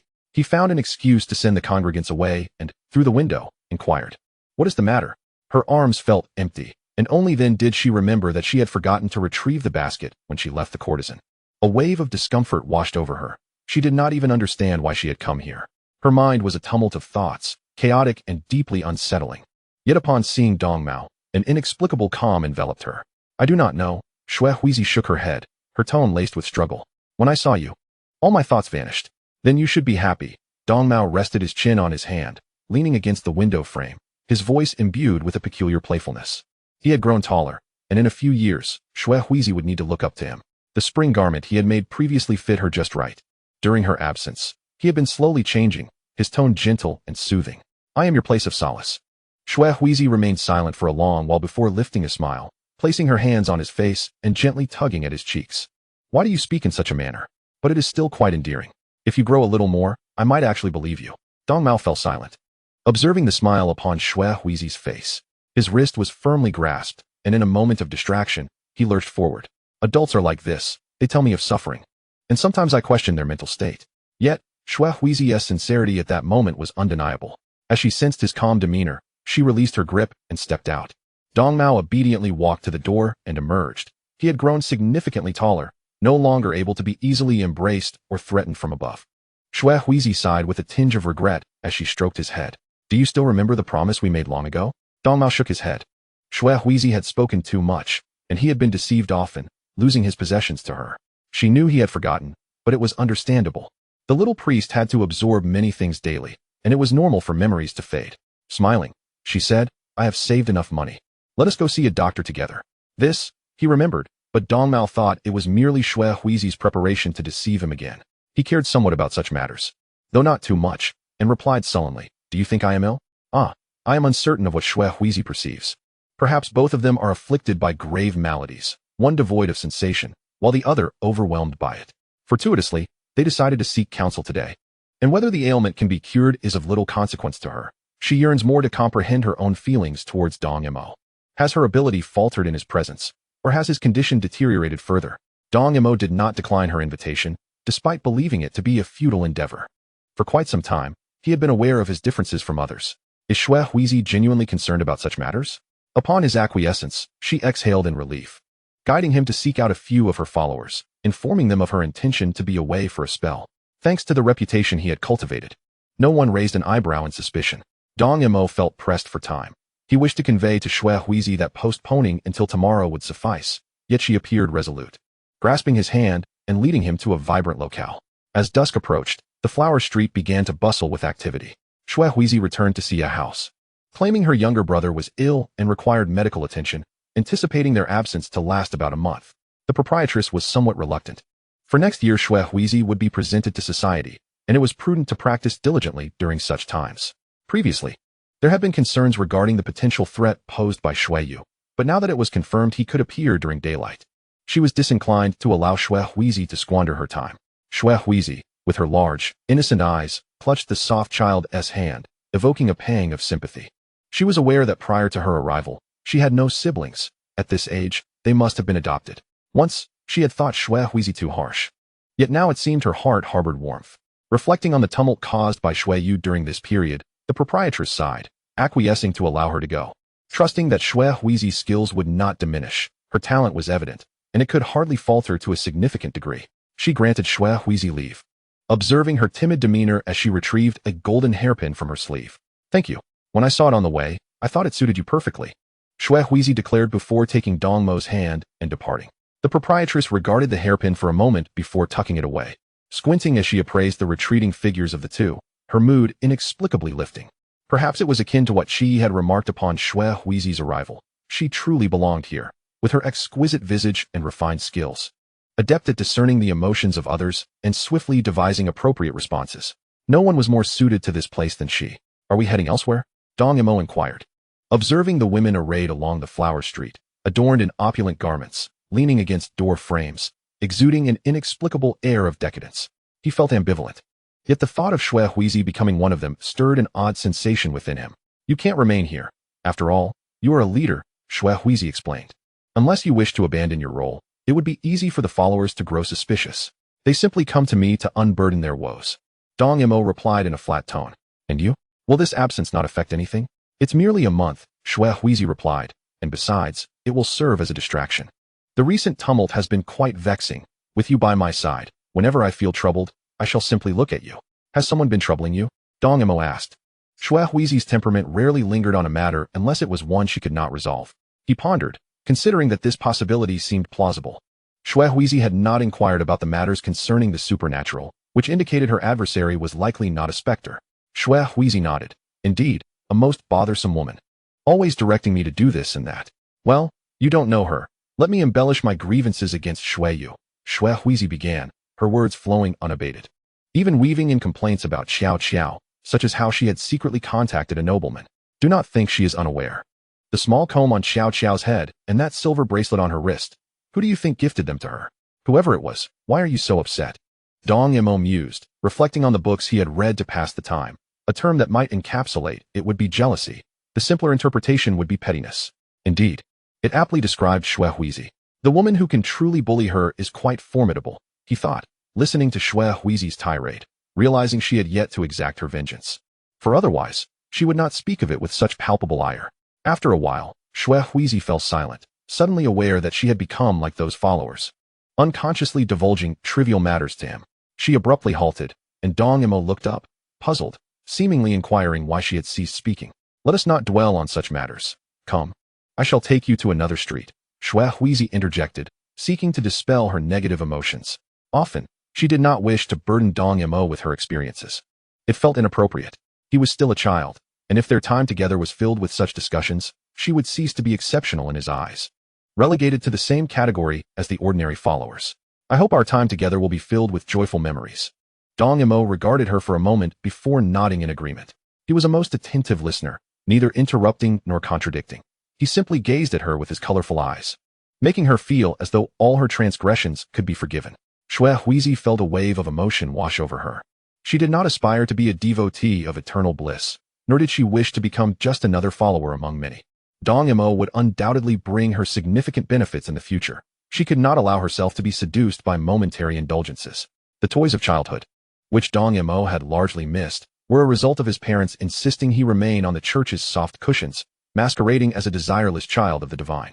Later, it was Shui Huizi who had introduced him to a small windmill, his first toy. Subsequently, Shui Huizi had sporadically brought many delightful items, some edible, some playful, but after her departure, those treasures became confined to a cabinet, lacking the same charm when handled alone.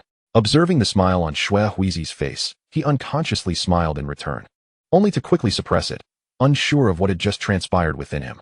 Before long, Shui Huizi cradled an assortment of goods. Having purchased a small basket to hold her treasures, she bit into a candied hawthorn, offering one to Dong Imo as well, the basket brimming with delightful treats. She kept a watchful eye on him, ensuring he would not be taken away, and exclaimed, "Isn't this delightful? The atmosphere here is vibrant at night. Not far from the flower street where I reside. I often come here to enjoy myself." As she spoke, her brows lifted, genuinely pleased by the lively street infused with the aroma of street food. Chapter 57. Exhausted to sleep. Shui Huizi's decision was undeniably hasty. After spending a night in the city, they returned to the church to inform everyone that the leader would be absent for approximately a month. This marked Dong Mo's first extended departure from the church, and he occasionally glanced at the scenery on either side. Shui Huizi grumbled about the rain that had begun to fall. The morning sun had been so bright. Who could have foreseen that it would pour midway through their journey, leaving them drenched? Their intended destination was the city beyond the forest, typically reachable within a day. However, now, as she gazed at the torrential downpour, she fell silent. Dong Imo wore a small basket atop his head, resembling a daft little goose. It was unavoidable. The little one was small, and should he fall ill, it would be quite problematic. Moreover, given Dong Mo's current weight, he could no longer be effortlessly lifted as he once was. Although he was sheltered under a covering, it proved of little utility. Shui Huizi gazed at the water stains adorning his clothing and let out a heavy sigh. Had she known, she would have hired a carriage. It was not as if they were lacking in funds. Primarily, it had been far too long since she had experienced any relaxation. Confined within that room day after day, both she and Dong Imo desperately needed to escape and catch a breath of fresh air. Who could have anticipated that the weather would turn out like this? Fortunately, there was no thunder. Shui Huizi had sighed countless times already. Had they been in the forest during a storm, the dangers could have been dire, and it would not be surprising if they were struck by lightning. She affectionately patted Dong Mo's head through the basket, her heart lifting as the view ahead gradually opened up. "We are almost there," Shui Huizi announced. Dong Imo felt the basket's weight pressing down on him. Shui Huizi had stuffed it with food, causing it to rest awkwardly against his head, making him uncomfortable. Upon hearing her words, he couldn't help but feel a sense of relief. Shui Huizi's whims were unpredictable. She seemed to think on a whim. Suddenly deciding to take him to the neighboring town to see a doctor, it was evident that she did not truly care about such matters. Yet, with no preparations made, here she was, a girl not yet 15, and he, a boy still under 10, embarking on a journey to an unfamiliar place. It was hardly a secure undertaking. But for reasons unknown, he did not voice any objections. The books he had read stated that when one disregards their common sense for another, it marks the beginning of fate. He did not grasp the meaning of those words, but perhaps he would understand them better when he grew older. Among all the individuals he had encountered, Shui Huizi was the most peculiar. She cherished the things that came easily, yet refused to beseech the mercy of the divine, proclaiming instead that she would rather consider herself her own deity. Growth signifies change, and Shui Huizi was no exception. Would she become one of those adults who incessantly lament their hardships? Dong Imo lifted his gaze, observing her somewhat frail form as she diligently studied, insisting that she could not indulge in too much food for fear of becoming unappealing. Yet in his eyes, she appeared far too thin. The adults he had seen were considerably plumper. What exactly were the roles of courtesans or geishas? For the first time, he felt an inexplicable urge to understand such things. To see her dance. Shui Huizi had once promised to perform for him after mastering the art, yet she had not mentioned it since she learned. Had she forgotten? Late into the night, the two of them arrived in the town. Shui Huizi sought out accommodations, hesitated briefly, and ultimately rented a room. Tong Mo was still too young. Outside of the church, people would only see him as an ordinary child, and those with nefarious intentions would undoubtedly target a cute boy like him. After receiving some warm water, Shui Huizi bit down on a small wooden basin, instructing Tong Mo to wash himself before snuggling under the covers. She then called for someone to change the water, offering some coins to purchase 2 sets of clothing. As she soaked in the hot water, the fatigue of the day seemed to dissolve away. Separated by a screen from Tong Mo, she found herself enveloped in a long-lost sense of trepidation. 2 small children. Having journeyed to another town in a single day, if she had been alone, it would not have mattered, but gazing at the small mound under the quilt behind the screen, she noticed the slight movements. Surely, his hair is still wet, Shui Huizi mused, pressing her fingers to her brow. As that surge of impulse receded, she felt a wave of confusion wash over her. After seeing the doctor, what was she to do next? Would they return to that place, relying on a life of laughter for sustenance? Her grip on the water tightened. Preparing herself mentally, she told herself it was all for the sake of money. With money, she could live quite well. Just then, Tong Mo appeared before her, looking up with his vividly colored, innocent eyes, momentarily causing her to feel disoriented. In that fleeting instant, it was as though she beheld a crystal-clear pond, undisturbed by ripples. Submerging herself beneath the surface, she clung to the edge of the wooden tub, her body shrinking slightly so that only the upper half of her face remained visible. "What are you doing?" Someone knocked at the door, and Tong Mo pointed towards it. He approached and, from behind the wooden panel, spoke to the person outside. "Just place the clothes on the ground. It's not a convenient time." After a slight rustle, silence returned outside. Tong Mo gently opened the door a crack, catching sight of the clothes on the ground, neatly arranged on a tray rather than directly on the floor. He extended an arm to retrieve them, closing the door behind him and, without a glance, setting aside Shui Huizi's garments. Clad in a specially tailored yukata that was perhaps a tad too large, he had to lift the hem as he walked. Shui Huizi watched him intently, relieved when he returned to the bed. As she grew older, she had come to understand many things about the dynamics between men and women. Though she recognized Tong Mo was still young, a sense of embarrassment lingered. The water in the tub had grown cool, prompting her to emerge, wrapping herself in a towel to dry off. After a moment's hesitation, she decided to don the yukata, as she would soon be going to bed, and wearing outer clothes would be uncomfortable. Slipping on the shoes left on the ground, she used the towel to dry her hair and opened the door to instruct the servant outside to take the items away. She also inquired where she might wash the soiled clothes. The clothes they had brought were soaked from the rain and could not simply be discarded, so she contemplated rinsing them instead. After receiving an answer, Shui Huizi nodded, making way for them to carry the tub outside. The door was closed once more, and she approached Tong Mo, spotting another neatly laid futon, a smile gracing her features. Placing her hand on his forehead, she sighed in relief when she confirmed he did not have a fever. In the next moment, Tong Mo opened his eyes and, unexpectedly, asked, "Does the promise you made to dance for me still stand?" Shui Huizi paused mid-motion, a hint of laughter in her tone, even at such a young age. "You wish to see? Is there an age requirement to watch you dance?" Tong Mo turned to face her. "Is it that your dancing is unseemly? Or must I pay to see it?" Shui Huizi found herself momentarily at a loss for words. Tong Mo possessed a certain talent for conversation. She pinched his face and playfully teased him. "Would it suffice if you watched for free?" After a prolonged silence, she noticed his eyes were tightly closed, and the sound of his even breathing began to fill the air. She chuckled softly, pulling the blanket up over him and lowering her voice, realizing that he must truly be exhausted. Chapter 58, not an exception. This town was somewhat more prosperous than the one she had come from, its streets paved with grayish-blue stones.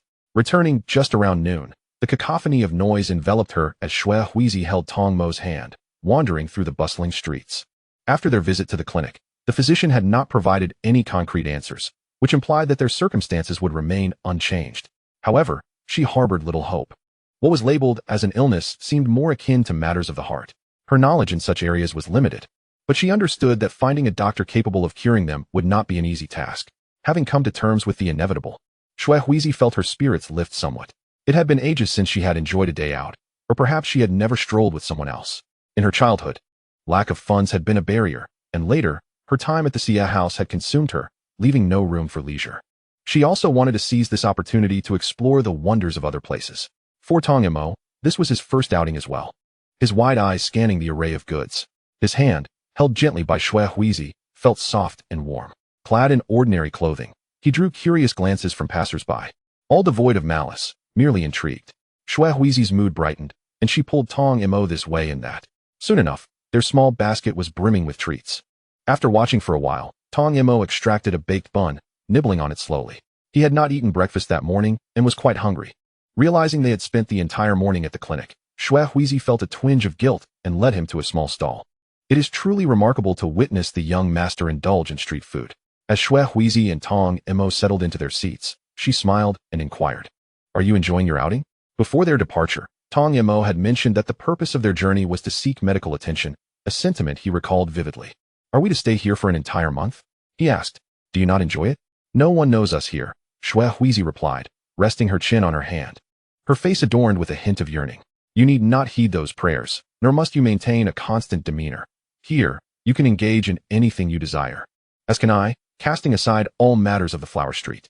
With merely a day's journey separating the two cities, Tong Mo crossed his arms and rested his chin upon them, his colorful eyes fixed upon her. He had originally intended to expand the church's reach to this locale this year. "So adorable," Xue Huizi remarked, observing his gesture. Her smile broadening as she recalled Tong Mo's aspirations to spread the faith across the world. Tong Mo's lips curled slightly, exuding an air of ennui. Despite the tedium, certain matters remained intriguing. Those girls who fled from domestic abuse, along with individuals tormented by war, gathered at the temple, recounting their sufferings. Although he was uncertain of the solutions he could offer them, his eyes, slightly drooping at the corners, held a tranquil depth akin to a serene pool. They revered the divine, believing him to be a son of God, capable of hearing the voice of the Almighty. Yet, the divine had never responded to him. Regardless of the tragedy at hand, Tong Mo absent-mindedly nudged the small teacup on the table, pondering how adults perpetually overlooked this reality. Even if a deity existed, they would remain indifferent to their plight. Does such a divine being truly exist? He queried, a look of genuine concern crossing his face as he gazed at Xue Huizi. "And what of you? Do you believe?" Just then, the dishes arrived, filling the table to the brim. Xue Huizi pushed a bowl of congee toward Tong Mo and offered him a pair of chopsticks. As he accepted, she calmly replied, "It must exist, I suppose." Tong Mo tightened his grip, lifting his gaze to her expression, but saw nothing. Xue Huizi, with her head bowed, was enveloped by the bustling chatter of the adults nearby. Uncertain if she had spoken, he felt his lips pressed downward, silently continuing his meal. The atmosphere felt somewhat peculiar. Xue Huizi poked at the rice in her bowl and quietly mused, "Isn't one who selflessly aids others akin to a deity?" Tong Mo struggled to hear her over the noise outside. Just as he was about to inquire further, he noticed Xue Huizi hastening her pace in eating. Soon, over half of the dishes had vanished. She seemed different from before, though he could not quite pinpoint how. He continued to eat slowly. Placing her bowl and chopsticks on the table, Xue Huizi announced, "I'm done." She then sat across from him, gazing at him from his white oak hair to his striking eyes, and then to his perpetually divine visage. In her mind, she recalled him seated on a cushion, slightly bowing his head as he listened to the words of his followers. How could such a person exist? A being who was clearly divine, yet claimed that this world lacked a deity.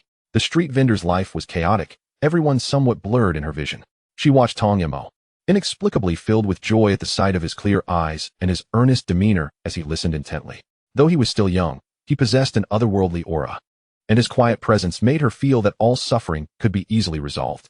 She had placed all her hopes upon a child, only to belatedly realize that she was no different from the adults around her. All were seeking something from him. Whether it was the kind of assistance that provided shelter or emotional support, all pouring their expectations into Tong Mo. Their gazes locked, and Tong Mo's smile appeared more frequent, gentle, as if he could embrace everything within it. Was this a genuine smile?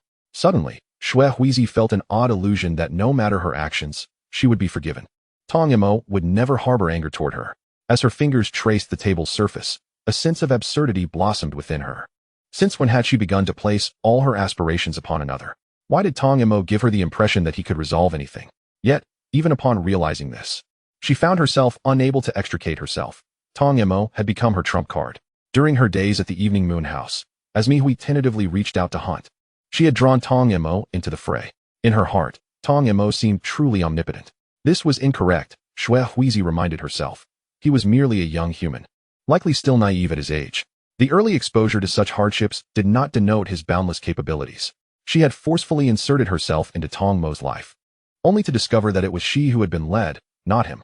Tong Mo had never demanded anything from her. Perhaps, to him, it mattered not who it was. He could assist anyone. Xue Huizi would be no exception. Chapter 59, A Haircut. With the holiday nearing its end, Xue Huizi resolved to return with Tong Mo today. The weather was unexpectedly splendid, clear skies stretching endlessly, devoid of clouds, with a few birds perched atop the treetops. This past month had been genuinely enjoyable. She had needed to think of nothing, merely to play.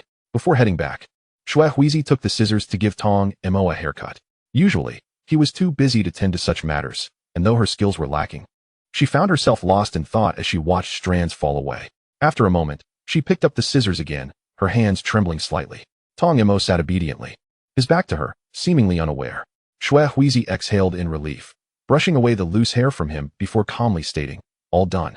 After a prolonged silence, Tong Mo suddenly spoke, his voice laden with uncertainty. "Is this hairstyle what everyone likes now?" Xuehuizi's hands trembled again, forcing a smile. "It's very cute. I've seen many young aristocrats sporting this look."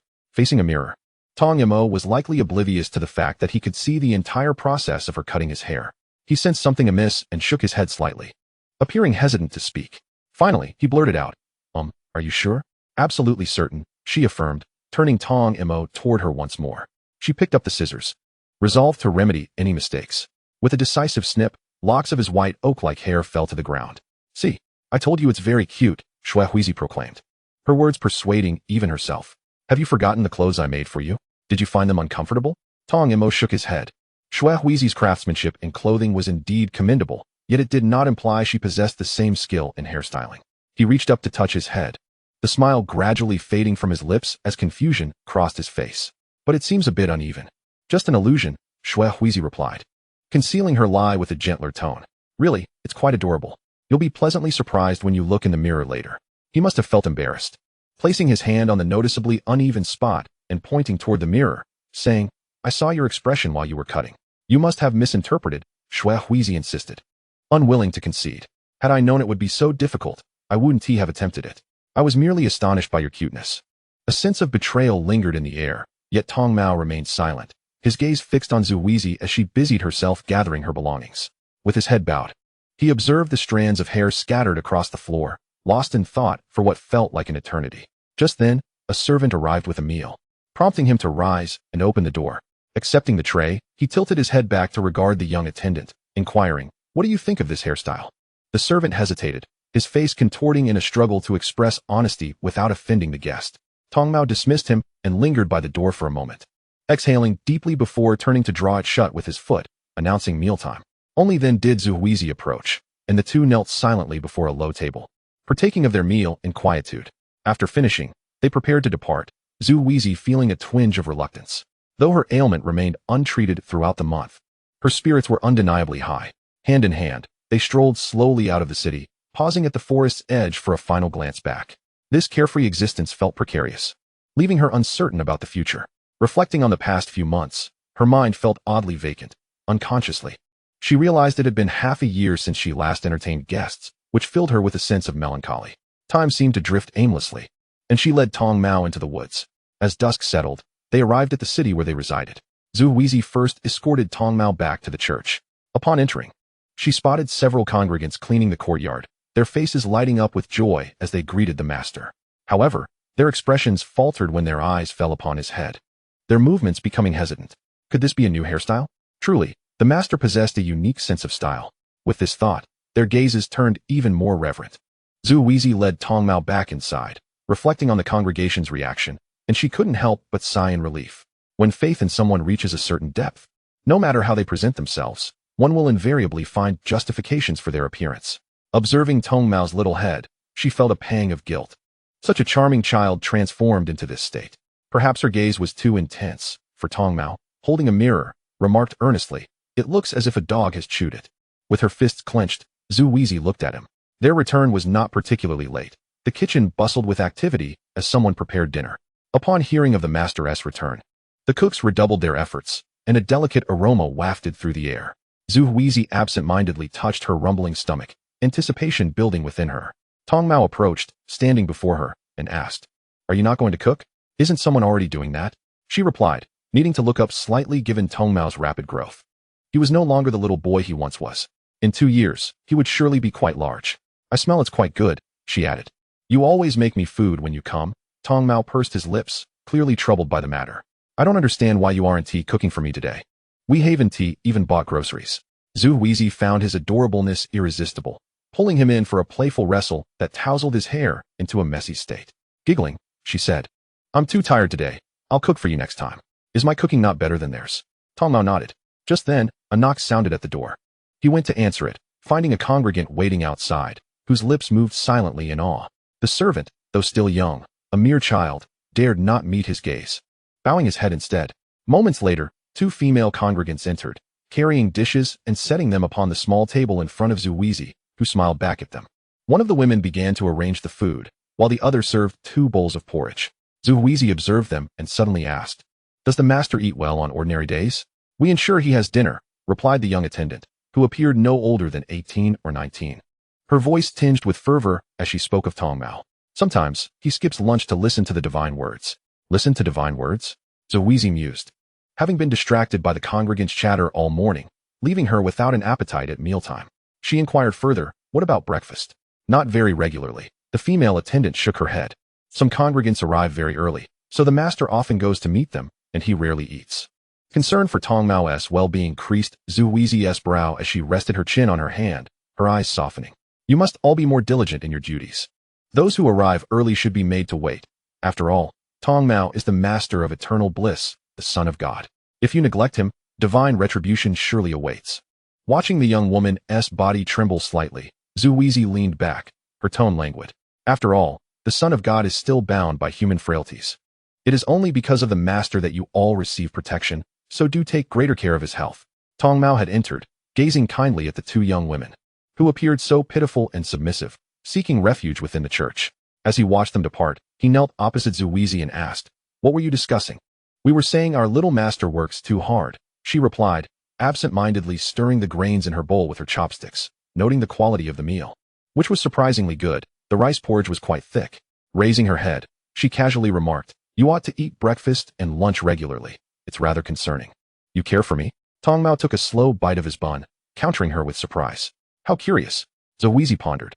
"Sometimes the congregants rise too early and may be overly hungry, which leaves them disinterested in lunch and only able to eat at dinner. Why should you concern yourself with them?" She playfully tapped his head with her chopsticks. "You are the master. Surely, you deserve some privileges. Just make them wait."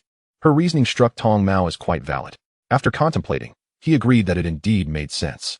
Their meal passed with light chatter, but as night fell, Zuizi began to fret over where they would sleep. In half a year, she would turn 15. Sharing a bed felt somewhat inappropriate. Yet they had already done so for so long that another night seemed inconsequential. Tong Mao had already begun to lay out the bedding, arranging 2 side by side. "Just leave the bowls and chopsticks. Someone will come to collect them shortly," he said casually. After preparing the bedding, a gentle knock sounded at the door. Upon receiving a response, the server took the dishes away. Tong Mao had changed into a milky white outfit, draped in a matching cloak that lent him an air of divine grace. Zuizi, puzzled, asked why he had changed clothes. "A congregant came looking for me," Tong Mao replied as he adjusted his cloak. "I must go to listen to them. It has been a month since they last saw me. A noble has donated a considerable sum and came directly upon hearing of my return today." "Such urgency," Zuizi remarked. Somewhat speechless, she watched as Tong Mao stepped out, the door closing behind him. She had no desire to follow. The little master had to attend to the nobles, and she felt no inclination to intrude. After a moment of contemplation, she made her way to the room where she had once cared for the rabbits. The door was unlatched, and upon pushing it open, she found the room empty, save for a small white bundle curled up in the corner. Approaching, she reached out to grasp its ear, giving it a gentle shake. The little rabbit, seemingly asleep, blinked blearily at her, its tiny limbs kicking in the air, exuding an endearing charm that reminded her of Tong Mao, though Tong Mao bore no inclination to harm. Awakened from its slumber, the rabbit sat dazed for a moment, its demeanor remarkably serene. Zuizi couldn't help but smile, teasing the small creature before taking it outside to nibble on some grass for a while. As the moon rose high in the night sky, casting its luminous glow amidst the twinkling stars, she returned to her room, opening the door to find it still vacant. At this hour, Tong Mao had yet to return. Chapter 60. The enigmatic woman and the man. Zuizi, cradling the little rabbit, made her way into the grand room, effortlessly pushing open the window to place the rabbit on the sill. Squinting against the moonlight, she smiled, and when Tong Mao glanced her way, she appeared to shimmer under its glow. Kneeling upon the ground was a middle-aged man, his head bowed and clad in a gray attire. Zuizi regarded this figure with a sense of familiarity, yet could not recall who he was after scrutinizing him for a moment. The words he spoke, however, held a certain intrigue. She found herself captivated as the surrounding silence allowed his voice to resonate clearly. Where had she heard such a familiar tone before? Puzzled, she listened intently as he recounted how he had married another noblewoman for the sake of his family, causing his youthful love to vanish into the ether. Xiaobai, somewhat restless, created a commotion on the windowsill. Su Huizi swiftly scooped it into her embrace and crouched against the wall behind her, straining her ears to catch the conversation. The girl he mentioned was named Suizi, who had subsequently become a courtesan, and they had reconnected. As the narrative grew quieter, her curiosity piqued. This story was far more compelling than the tales of those wretched gamblers. The name Suizi struck her with sudden clarity. Her eyes widened as memories from a month prior flooded back.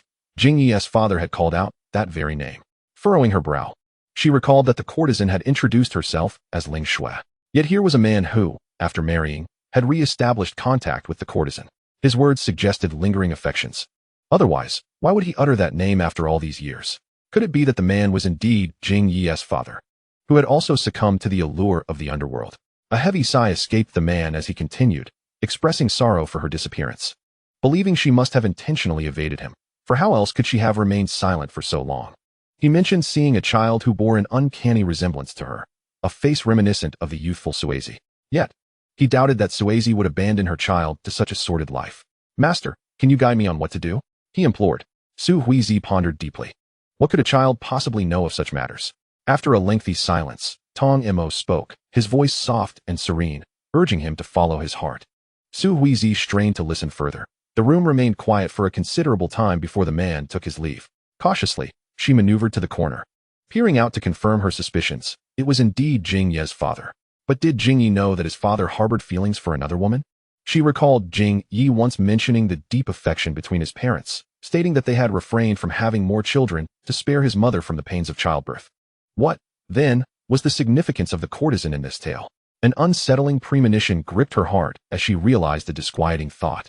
Could the courtesan be the very woman the man spoke of? After all, she did share some resemblance with Jing Yi. Unable to draw any conclusions, she resolved to visit the courtesan again and inquire if she had ever used the name Suizi. She recalled that many girls, upon entering the brothel, often adopted new names. Tong Mo emerged as well, standing at the entrance, first glancing at the moon before his ears perked up as he turned toward Su Huizi in the corner. His eyes sparkled, reflecting the moonlight's beauty. She approached, and together they returned to their dwelling, where even Xiao Bai was not returned to its usual spot during the night. Su Huizi had already closed her eyes when Tong Mo reached out, pulling the small white creature from her bedding. He gazed at its ruby-red eyes for a moment before fashioning it into a fluffy ball and placing it between them. Then he too closed his eyes and drifted into slumber. As they both slept, Xiao Bai, having rested too long during the day, was now quite lively, nibbling on blades of grass and fidgeting incessantly. With the dawn's arrival, Su Huizi stretched languidly, gazing at the sun outside. Just as she was about to call for Tong Mo, she discovered he was already gone. On the table, a bowl covered with a plate suggested he had prepared a meal. After washing up, she returned to partake of the food, pondering that Tong Mo must be somewhere listening to the congregants, and thus she set out alone. She moved swiftly, reaching the city by noon. Her first stop was the courtesan's abode. The courtesan appeared increasingly frail, still asleep at this hour. Su Huizi ventured into the kitchen to prepare a meal, the aroma wafting through the air. The courtesan stirred, her eyes fluttering open in a daze as she struggled to comprehend her surroundings, as if emerging from a lengthy dream where she was still the pristine young girl she once was. She pressed her fingers to her aching brow, sighing. Indeed, age weighed heavily on her, conjuring memories of a happier time, perhaps the happiest of her life, which now seemed to haunt her. Time had dulled those once vivid memories, casting them in a soft glow, yet each recollection was accompanied by an undercurrent of pain. She donned her shoes and, supporting herself against the wall, ambled slowly out, feeling a warmth enveloping her. After completing her morning routine, she made her way to the kitchen, where the sight of a familiar figure turned her heart to mush. Though her movements were subtle, Su Huizi heard her distinctly. Turning, she beheld the courtesan's pallid complexion, her demeanor appearing fatigued. Approaching, Su Huizi reached out to touch her forehead, relieved to find no fever. Yet, the next moment, the courtesan's weight bore down upon her. Su Huizi quickly lifted her and carried her inside, summoning a physician who administered some medicine. The courtesan's condition remained dire. Having suffered in her youth and not properly recuperated after giving birth, she likely had only a few years left. Su Huizi remained frozen, the absurdity of the thought striking her with laughter. For a fleeting moment, she felt as if the physician were deceiving her. How could this be? Her fingers brushed the courtesan's silvery hair, her chest constricted with anguish, her mind buzzing in disbelief. The physician, having seen such cases before, accepted her payment without hesitation and departed. The women of the brothel, he had encountered many, and such situations were not uncommon. Yet, it was a relatively favorable outcome. At the very least, this courtesan could afford treatment and had a girl attending to her, which could extend her life by a year or two at most. The thought of the courtesan's mortality had never crossed Su Huizi's mind. She was merely in her 30s and yet faced the specter of death. The notion was utterly unfathomable. Her trembling hand caressed the courtesan's face. This was the woman who had given her life. They had spent so little time together. Yet the news of her impending demise filled Su Huizi with profound sorrow. As evening descended, the courtesan gradually awakened, the room feeling desolate. Had Su Huizi returned? The door was ajar, and as she opened it, the setting sun bathed her face in a blood-red hue, drawing tears from her eyes. In that moment, the youthful Su Huizi appeared before her once more, serene and beautiful, and she seemed to glimpse her past self, having sacrificed all her youth to the brothel. Year after year, fresh blood flowed into the brothel, while in her twilight years, she had become a relic, forgotten by all. Chapter 61. May you rest in eternal peace. Lost in thought, the courtesan was jolted from her reverie by Su Huizi's voice. She hastily wiped her tears, having mistaken Su Huizi for a mere figment of her imagination, believing she had already departed. A knock echoed at the courtyard gate, evidently, during Su Huizi's absence. Someone had developed a close rapport with the courtesan. She opened the door to find a man standing there, holding a basket, his gait unsteady and awkward, his expression somewhat foolish. Nervously clutching his clothing, he stammered, I have brought some things. Having spoken, he placed the items upon the table in the yard and made to depart. The courtesan glanced at Shui Huizi but did not intervene, observing her approach the basket. Peering inside, her expression turning peculiar. In this day and age, who still sends meat? Such kindness. The courtesan approached softly, explaining that it was from the neighbor next door who occasionally brought gifts. Has he married? Shui Huizi inquired. The courtesan shook her head, and Shui Huizi understood. Choosing not to pursue the matter further. There's rice in the pot. I'll be heading back now. You keep this. Shui Huizi plucked a hairpin from her own head and inserted it into the courtesan's hair before taking her leave. On her way, she purchased 2 buns and finished them before returning to Sia House. Throughout the afternoon, her mind was preoccupied, contemplating the courtesan and what she would do if she were truly gone. Yet, no matter how she pondered, there was nothing she could do. Life and death were inevitable. All she could do was ensure people lived comfortably before their demise, and in doing so, she neglected her own meals. By evening, she found herself uninterested in food again, only to feel hunger once more after she emerged. Upon entering her own room at Sia House, she found it empty and felt a twinge of confusion. At this hour, where could Xiao Xiao have gone? Since her face had been marred, it was rare for her to venture out. Was she with someone? The relationships she had with the girls here were not particularly close, especially since Xiao Xiao had withdrawn after that incident. If she was with anyone, it could only be Jingyi. Had they grown close in the month she had been absent? This thought troubled her. She approached her vanity, seated herself, and retrieved a box of candy from the cupboard. After selecting 2 pieces, she popped them into her mouth. The sweet taste alleviated some of the gloom brought on by the courtesan, but halfway through, she recalled that she had intended to ask the courtesan if she had any other names or knew any nobles. However, she had forgotten due to the fainting incident. Never mind, she thought, I will inquire next time. She removed the ornament from her head and began to comb her long, dark hair. After several strokes, the door swung open. Without turning, she gazed at her reflection in the mirror, her eyes flickering momentarily. The visitor seemed taken aback by Shui Huizi's return, the smile on their face gradually fading as if frightened by her presence. Yet, she did nothing. Shui Huizi observed the reflections in the mirror. From this angle, she could see the 2 at the door. Xiao Xiao's face displayed hesitation before she finally spoke. Shui Huizi, why are you back? Where else would I go? Shui Huizi replied coolly, watching as they entered. Following behind was indeed Jingyi. She bore no ill will, for she had never invested much emotion in him from the outset, but she could not appear indifferent. Thus, when Jingyi approached, she feigned a tearful expression in the mirror, looking pitiful. Well, I just came to see you. When I found you absent, I bought some things with Xiao Xiao. A cold object pressed against her cheek, and Shui Huizi caught sight of the silver bracelet in the mirror, intricately designed, likely to look lovely on her wrist. She accepted the gift, trying it on, and smiled, her voice sweet. Thank you, brother. Glancing inadvertently at the mirror again, Shui Huizi's brows furrowed slightly. Jingyi was very close, allowing her to see their similar features clearly. She tightened her grip on the bracelet, gently biting her lip as she murmured to the mirror.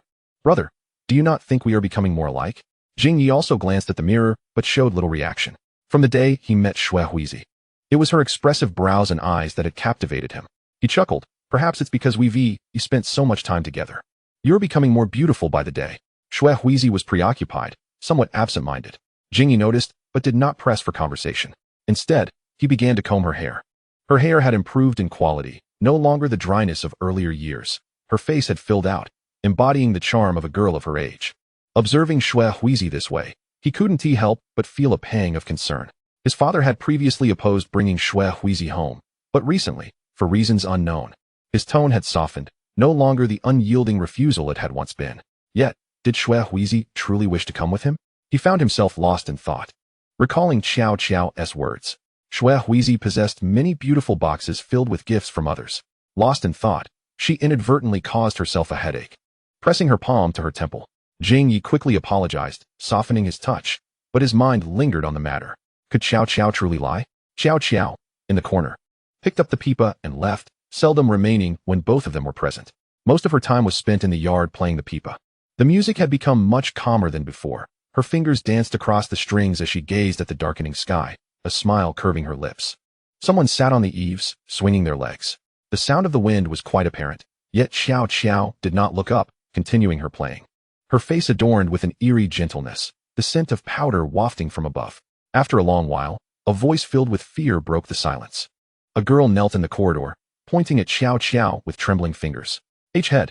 Before she could finish, she noticed the legs suspended above Qiao Qiao vanish, leaving her doubting her own sight, trembling and unable to rise for a long time. What is it? Qiao Qiao tilted her head, her tone gentle.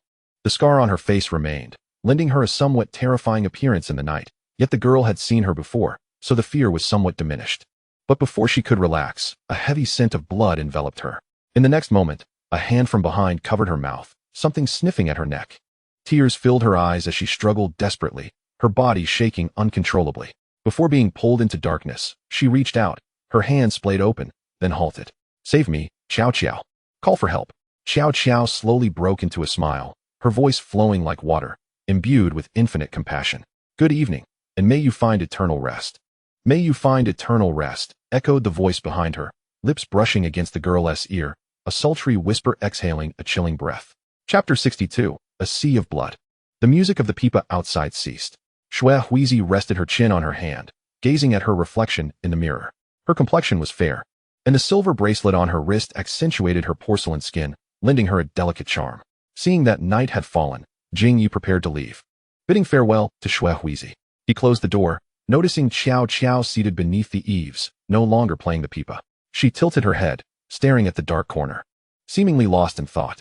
Only after he approached did Qiao Qiao snap back to reality, bidding him goodbye with a smile, saying, "The night is slippery, be careful." As Jingyi passed the corner, he felt the ground sticky beneath his feet, but the moonlight did not reach this area, and he could not discern what it was. So he followed the direction of his memory. Tonight, the backyard was dark, devoid of light. Jingyi mused as he exited Xia house. Qiao Qiao resumed playing the pipa, the melody pleasant to the ears.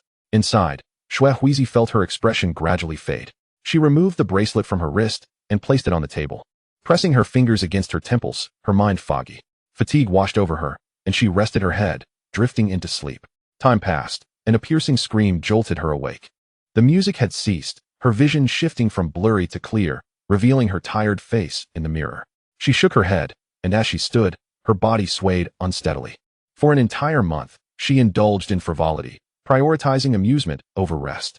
Consequently, upon returning to this place, the sensation of fatigue resurfaced. Xuehuizi found herself inevitably pondering various matters, the affairs of the courtesans, the enigmatic Tong Yamo, and her own personal dilemmas, each thought weighing heavily upon her, as if they conspired to suffocate her. The noise from outside irritated her, prompting her to approach the basin by the door, where she splashed water on her face in an attempt to awaken her senses. After drying her face with a towel, she felt a moment of disconnection. Was there yet another disturbance outside? Why did incidents always seem to occur during the night? The room was enveloped in silence.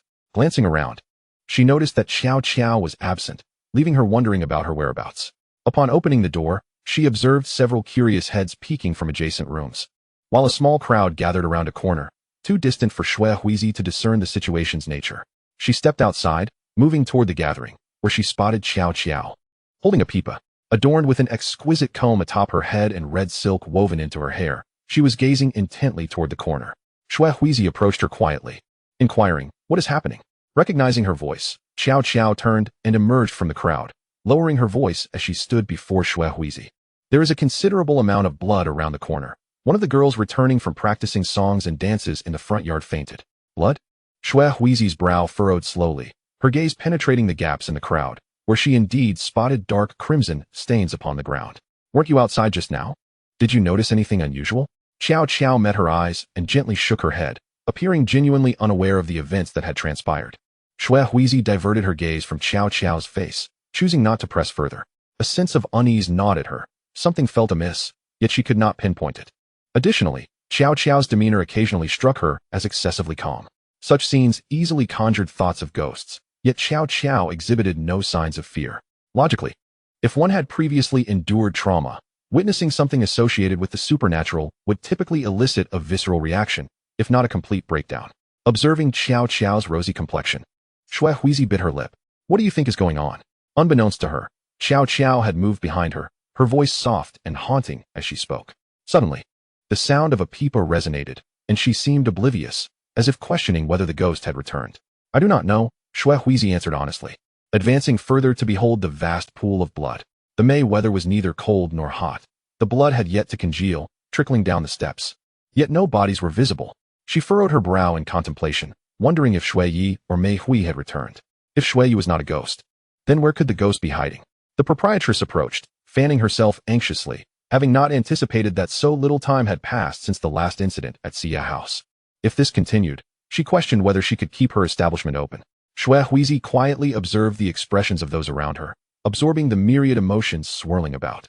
It appeared that everyone was somewhat astonished, tinged with curiosity and fear, the only malice emanating from behind her. She abruptly turned to see Xiao Xiao standing before the door of 2 rooms, tilting her head as she regarded her with a smile. However, Xiao Xiao was no ghost. She had spent the day with Jing Yi and returned not in the dead of night. Shui Huizi shifted her feet, approaching the door and gently pushing it open. Xiao Xiao was placing her pipa on the table, her eyes widening in surprise upon seeing her. Shui Huizi entered, closing the door behind her. "How was practice today?" Shui Huizi inquired, a smile gracing her lips, seemingly unaware of the underlying malice. Caught off guard by the question, Xiao Xiao hesitated before softly replying, "It was fine." She seemed to recall hearing the pipa's sound grow unexpectedly loud while conversing with Jing Yi, pausing momentarily. Shui Huizi stepped closer, standing before the table, lightly plucking the pipa's strings. "Did something happen?" "I do not know," Xiao Xiao replied, gazing at her own delicate fingers as they gently strummed the pipa, appearing entranced. After a long moment, she smiled, her expression shifting. The amplified sound of the pipa surely indicated she had witnessed something intriguing. Shui Huizi refrained from probing further into what Xiao Xiao had found interesting, suspecting she would not reveal the truth. Yet, she pondered why Xiao Xiao harbored such animosity toward her. Recalling the past, when Xiao Xiao cared for her during her injury, things had seemed tolerable. However, since that incident, Shui Huizi had occasionally sensed Xiao Xiao's hostility, which now seemed to overflow. Was it due to Jing Yi, or some other reason? Her heart grew heavy. If Xiao Xiao was not a ghost, it implied that another ghost lurked within Xia House, one she likely knew. The pipa's sound was not distant within the room, and Shui Huizi often favored sitting near the corner. Given the significant amount of blood, could it be that Xiao Xiao truly had not noticed? Or perhaps the ghost and Xiao Xiao were in cahoots. A throbbing headache assailed her. She was not particularly clever, and ever since arriving here, she had been plagued by incomprehensible thoughts, perpetually feeling ensnared within a web. Chapter 63, Framing the Innocent. Following a series of tragic incidents, Xia House ceased receiving guests. Seated within her room, Shui Huizi listened to the cacophony of music, as everyone was forbidden from leaving, in a bid to expedite the resumption of business. All were diligently honing their skills. Shui Huizi was no exception, plucking the strings of the Sanwei Qing gifted by He Qing, the melodious notes resonating beautifully. Xiao Xiao remained idle, perhaps resigned to the futility of practice, standing by the window where the golden sunlight bathed her in warmth, extending her hand as if to catch the falling rays. Could such a person truly be connected to ghosts? Shui Huizi bit her lip, observing as individuals intermittently opened the door to search the premises before exiting to another room, eventually reaching Xiao Xiao's door. The door was thrust open with force, and the group of men surveyed their surroundings warily before rummaging through the room. Shui Huizi changed her position, moving to the window to gaze at the courtyard scenery. Even if they managed to find something, would mere humans be able to contend with a ghost? She recalled Mei Hui, recently transformed into a ghost, whose strength was formidable. During the attack, she had been utterly unprepared. Yet, what could they hope to find through such thorough searching? The absurdity of it made Xue Huizi chuckle. After all, a ghost was not an object to be unearthed. However, the commotion ceased, prompting her to slightly turn and observe the men's expressions. Whose cabinet is this? One man, bearing a scarred face, inquired, his gaze dark and menacing, clutching a pale green belt. Xue Huizi studied it for a moment, recognizing it with an ominous premonition. Xiao Xiao quickly shifted to the side, her face a mask of terror, appearing genuinely concerned. Yet, how could such an item find its way into her cabinet? As the contents were extracted from her cabinet, Xue Huizi found herself at a loss for an explanation. She glanced at Xiao Xiao, narrowing her eyes slightly. Could it be that Xiao Xiao had truly committed such an act? Xue Huizi did not doubt the others. Her acute intuition led her to believe that only Xiao Xiao had the opportunity to do so. After hearing the scream that day, she had stepped outside, closing the door behind her. If someone had entered, it would have been impossible to remain unnoticed. Her complexion paled, and as she lowered her head, her eyes darkened. Whether it was Mei Hui, Shui Yi, or even Xiao Qiao and Shui Yu, all seemed intent on troubling her. Was she perceived as someone easily bullied? Following the group as they departed, she cast one last glance at Xiao Qiao before exiting. How does one describe that gaze? It is neither the meekness typically feigned in daily life, nor the indifference one exhibits when witnessing the misfortunes of others. Rather, it is a peculiar look, as if she were locked onto something. Xiao Qiao's delicate fingers curled slowly, her figure vanished, only to reappear by the window. In that fleeting moment, she even felt that Xue Huizi was more terrifying than a ghost. This was impossible. Xiao Qiao's hands rested on the windowsill, her long hair cascading down. The sun in this season should not feel this cold. Perhaps it was her heightened anxiety that conjured this illusion. After all, Xue Huizi was merely a human, a fragile girl, albeit one who was slightly more beautiful than others. She was delicate and petulant, entwined around Jing Yi like a parasitic vine. She possessed no inherent abilities. Her comfortable existence relied solely on her looks. Otherwise, why would Mei Hui have harmed her so easily? Even the newly arrived Shui Yu, the courtesan, exhibited similar traits. If it weren't for Jing Ye's protection, she would have undoubtedly become a fallen woman long ago. That pair of eyes seemed to reappear before her. Xiao Qiao shook her head, her complexion even paler than that of Xue Huizi, who had been taken away. Her gaze shifted to the wide-open cabinet. The small boxes inside were still neatly arranged. It appeared that the intruders had not yet rummaged through them, having only taken the person after locating the green belt. Within the patterned box, she settled into the spot where Xue Huizi would typically sit, gazing into the mirror at her own face. It was a beautiful visage, though the scar marred its charm, rendering it repulsive. In a fit of rage, she smashed the mirror to the ground and retrieved the 3 boxes from the cabinet. The largest box contained an array of exquisite jewelry. She extracted a hairpin and inserted it into her hair. Sunlight cascaded upon it, creating an aura of opulent beauty. After placing the pin back, she delicately sifted through the contents within. There were many such adornments, and should Xue Huizi never return, she could retain a fair amount of these treasures. The second, slightly smaller box was divided into 3 tiers. The top tier held several white pearls, a hairband, and 2 bracelets. While they appeared lovely, they paled in value compared to the items in the largest box. The second tier contained some dried candy wrappers and 2 white objects. Upon inspection, she found them somewhat repulsive. They were human teeth, no doubt. The third tier was empty, as if its owner had yet to decide what to place inside. The third box was filled with candies, shaped like stars and flowers. She reached out, pinching one, and noticed 2 peculiar candies among the assortment. One was amber in color, sculpted to resemble a child's head, while the other, a red candy, appeared to depict a girl. Holding them up to the light, they seemed strikingly familiar. Xiao Qiao moved slightly, realizing that one resembled Xue Huizi, while the other must have been a gift from someone. She rummaged through the box again, but found no further humanoid candies. Placing the 2 candies on the table, she expressionlessly closed the box. The 2 small figures, bathed in sunlight, began to soften. Xiao Qiao tapped the red candy with her nail, pressing down hard until it crumbled at her fingertips, a smile gradually spreading across her face. As for the yellow candy, she carefully wrapped it in paper. Xue Huizi sat in the empty room, seemingly unperturbed. Before long, the proprietress entered, and the 2 exchanged a silent glance, observing the girl they both had high hopes for. With a deep sigh, the proprietress asked, "Why was that belt in your possession?" Uncertain if Xue Huizi was being entirely truthful, she settled on a side, resting her chin on one hand, contemplating what Xiao Qiao might be doing now. Surely she wasn't meddling with her belongings? If she was, her lips curled slightly. I just returned yesterday. I've been talking with Jingyi since then, and after he left, I felt a bit weary, was awakened by that scream. The proprietress harbored little doubt regarding her innocence. After all, no one would take evidence away after committing murder unless their psyche was disturbed. Xue Huizi, she noted, did not seem the type to engage in actions that would leave a trace.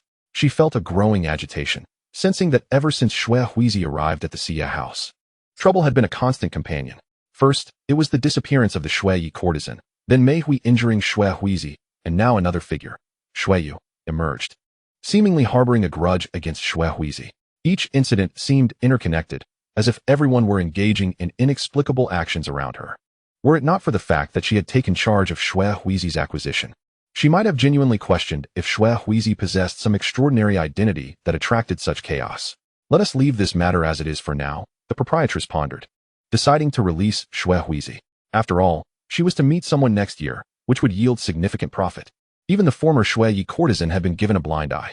As long as things did not go too far, she was not overly concerned about the identities of the girls. Moreover, Xue Huizi was indeed human. She had heard tales of courtesans who only appeared at night. But Xue Huizi did not fit that narrative. Had it been some other girl in her place, she would not have been so willing to overlook the situation. Ultimately, it boiled down to Xue Huizi's striking beauty. This allure could sway her decisions, especially in the world of courtesans, but she could not so easily be released. After all, many had witnessed her being taken away. Even if she were truly a ghost, appearances had to be maintained to show that an investigation had occurred. Xue Huizi had long understood that she could not be treated any differently. After all, the proprietress relied on her for profit. Having nurtured her from the age of 10 to 15, her abilities were undeniable. Among her peers, none surpassed her. The Xia house required a courtesan who could captivate the majority of patrons. Even if Xue Yu was the only one renowned, the impact would be significant, as the bulk of Xia house's income stemmed from her. This would ensure that no one dared to provoke her, as they were all overshadowed by her brilliance. The proprietress needed another courtesan to counterbalance, maintaining a delicate equilibrium. The tea before her had grown cold. Xue Huizi finished it, her eyes narrowing slightly as the door swung open. Someone rushed in, and upon seeing the two seated across from one another, their anxious expression froze in place. Brother? What are you doing? Xue Huizi tilted her head, appearing genuinely puzzled, exuding a natural fragility akin to a startled kitten. Jingyi rose from the floor, hastily approaching Xue Huizi, relieved to find her unharmed. Thank goodness you're all right. I heard you were in trouble, so I hurried over. It was now evening, and the ground had transformed into a hue of orange-red. The proprietress scrutinized Jingyi's face, recognizing him. She had a mental note of most nobles in the city. She stood and exited through the open door, indifferent to the interactions between courtesans and nobles, as these individuals were the economic lifeblood of Xia House. Even those courtesans yet to meet patrons were afforded time to mingle. If they were not particularly attractive, she could anticipate receiving a sum for their redemption, as keeping them would yield little profit. Conversely, beautiful courtesans would attract substantial companionship fees, although redemption was also an option, albeit at an astronomical cost. Regardless, the proprietress would not suffer losses. Those who could redeem a courtesan in the bloom of youth were likely to be true lovers, as the proprietress never constrained their interactions. Of course, if it involved certain individuals, she would not consent, indicating that the counterpart would lack the means to meet with the courtesan. In years past, there had been instances of women redeeming themselves for a man of no worth, depleting their savings accumulated over many years. The proprietress refrained from passing judgment. Each individual harbors their own aspirations, and the ordinary geisha refrains from meddling excessively in the affairs of others. Chapter 64. No evidence. Xue Huizi extricated herself from Jing Ye's embrace, gesturing for him to take a seat opposite her. Once he settled, she poured a cup of tea for each of them. Although it had cooled, it was still refreshing. Jing Ye had little desire for tea. He suppressed the concerns festering within him and observed Xue Huizi's countenance, which bore no trace of anticipated tears. She appeared quite composed. I'm fine, they spoke in unison. Xue Huizi smiled softly, raising her gaze to him. Are you worried about me, brother? Jing Ye hesitated, nodding slowly. He had expected her to be in a state of distress, yet her demeanor left him at a loss. Qiao Qiao sent word that everyone suspects you to be a man-eater and has taken you away. Xue Huizi remained silent, and the room fell into a contemplative quietude. She sipped her tea, and as she lifted her head, a familiar fragility graced her features. Rising, her eyes glistened with unshed tears as she approached him, leaning against him, her weight almost non-existent. Jing Yi felt a pang of sympathy for her slight frame. Last night, I saw Qiao Qiao place a bloodied belt in my cabinet. Jing Ye's brows furrowed slightly as he cupped Xue Huizi's face in his hands. I distinctly saw it, but I was too weary at the time, she lamented. Her tone tinged with sorrow. I fell asleep, unaware of her intentions. It felt as though she had been led astray. Otherwise, she wouldn't have sought your help today. She lightly accused Xiao Qiao, casting all blame upon her, clinging to his arm with a pitiful expression. I don't understand what has come over her. These days, she has been fixated on the gifts you have given me, and I noticed that the box had been moved when I returned yesterday. Could it be a mistake on your part? Jing Yi rationally mused, though he found it hard to dismiss her claims entirely as he looked upon her face. Slowly overturning his initial doubt. Could Xue Huizi truly deceive him? She had always appeared so delicate and gentle. When he had gifted Xiao Qiao presents before, she had not seemed overly thrilled. Was it because they were not as precious as those given to Xue Huizi? Gently, Jing Yi brushed his fingers through Xue Huizi's lustrous black hair and let out a heavy sigh. The relationship between Xiao Qiao and Xue Huizi would likely deteriorate. Yet they shared the same roof, constantly crossing paths. He found himself wavering in his judgment of Xue Huizi's words. He understood her grievances. Yet he could not indiscriminately lay the blame on Xiao Qiao. What if Xue Huizi was the one at fault? A whirlpool of chaotic thoughts engulfed him as he pondered Xue Huizi's situation. Many had bestowed gifts upon her, and she seemed reluctant to leave this place. Rumors whispered of an unseen fiancé at her family home, and numerous patrons who had encountered her had subtly gifted her treasures. Xue Huizi truly cherished those gold and silver ornaments, and her rapport with the nobility was commendable. Xiao Qiao wouldn't act that way. Perhaps there is a misunderstanding. Xue Huizi, you both should converse face to face, he suggested. Xue Huizi nodded. Perhaps I have indeed misconstrued matters. It was her misjudgment, allowing their interactions to continue. At this moment, Jing Yi found it difficult to fully trust her words. She rose from her position beside him and poured herself another cup of tea, drinking it down. The icy sensation washing over her. She mused that Jing Yi had deceived her, claiming he had only one sister. Seeing Xue Huizi bow her head, he reached out to ruffle her hair. She did not shy away, which brought him a sense of relief. Just a moment ago, he had felt an unsettling distance between them, as if she were on the verge of vanishing. He grasped her hand resting on the table, giving it a gentle squeeze. Reassuring her, I harbor no doubts about your intentions. I merely believe it unwise to hastily reach conclusions. You are correct, Xue Huizi replied in a languid tone. Although she was not particularly pleased with Jing Ye's response, it did not signify an immediate severance of ties. After all, he was a noble, wealthy, and dignified. His willingness to believe her without cause meant she need not concern herself with his emotions, for she had always been somewhat selfish. Without evidence, there could be no wrongdoing. Jing Yi found her words peculiar. He hesitated, gazing at her as she tilted her head, looking at him as she always did, with obedient charm. Her eyes lighting up upon his presence. Yet, to his dismay, he noticed a void behind those eyes, an absence of any emotion. In a fleeting moment, Xue Huizi's gaze had shifted elsewhere. Nothing seemed amiss compared to the past, he reassured himself. Perhaps it was merely an illusion, akin to the calm demeanor she had displayed upon his entrance into the room. An unease settled within him as he observed Xue Huizi rise. Illuminated by the light behind her, obscuring her expression, her pale hand reached out, prompting Jing Yi to stand as well. As they stepped outside, night had fallen, and the air was filled with the distant chirping of cicadas. He suddenly grasped Xue Huizi's hand, scrutinizing her face. Something fell off. In the next instant, a smile graced Xue Huizi's lips as she playfully wrapped her arms around his, recounting tales of exquisite jewelry she had seen and sharing anecdotes from other cities. Ultimately, she added, I truly did not see Xiao Qiao place anything in my cabinet.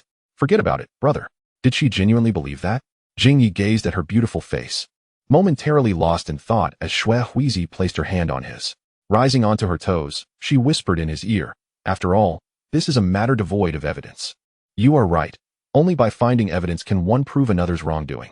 Xiao Qiao is like that, and so am I. The latter part of her statement lingered in her mind, alluding to the contents of the box, all gifts from him, which she regretted losing. Xiao Qiao occasionally practices the peep near the corner. If someone were to sneak in, it would indeed be difficult to notice. That cannot be. The corridor is bustling. It is easily noticeable, he replied. Suddenly, Jing Yi froze, recalling how, when he departed the previous night, Xiao Qiao seemed to be watching the corner, and he had felt something sticky underfoot. Had someone died at that moment? What had he stepped upon? Brother, did you notice anything unusual last night? Xue Huizi asked, her lips curving into a smile. Of course, I was quite worried about you, she added. Nothing significant. Jing Yi thought of Xiao Qiao's words. As seeds of doubt took root in his heart, her concern morphing into what felt like a veiled threat. In a flurry, he bid farewell to Xue Huizi, escorting her to her door before swiftly departing.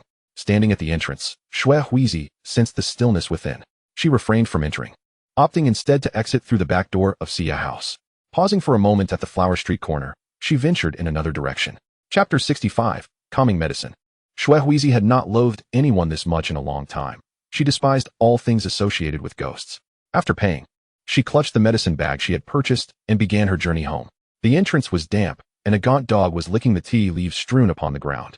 A young servant murmured to himself about the waste of fine tea due to infrequent use of the tea set. Her eyes flashed as she bought some food. Squatting in front of the dog, it remained wary, fleeing as she approached. She placed the food down and walked away with a light step. Once she had gone, the large dog emerged from its hiding spot, devouring the meat bun, leaving only water stains behind. The Flower Street at night was as bustling as ever, with geishas leaning against doorways, watching the ebb and flow of patrons or seeking their former benefactors. Drunken revelers cradled beautiful courtesans in their arms, creating a scene of lively merriment. Shui Huizi lowered her head, unnoticed by anyone. A hint of weariness graced her features as she walked a considerable distance to the back door of Xia House. Upon entering, she found the interior enveloped in silence. The establishment had not entertained guests that day, and only a few scattered lights flickered from the direction of the backyard. She made her way to the kitchen, where darkness reigned and everyone else had retired for the night. With an impassive expression, she placed the medicinal herbs she had purchased into a pot, filled it with water, and allowed the bitter aroma to waft through the window. As she added firewood, her thoughts drifted to Qiao Qiao, cursing under her breath. The scent soon attracted a girl who had ventured out for a stroll. Shui Huizi smiled and recounted her fright from earlier that day, explaining her acquisition of some calming herbal soup.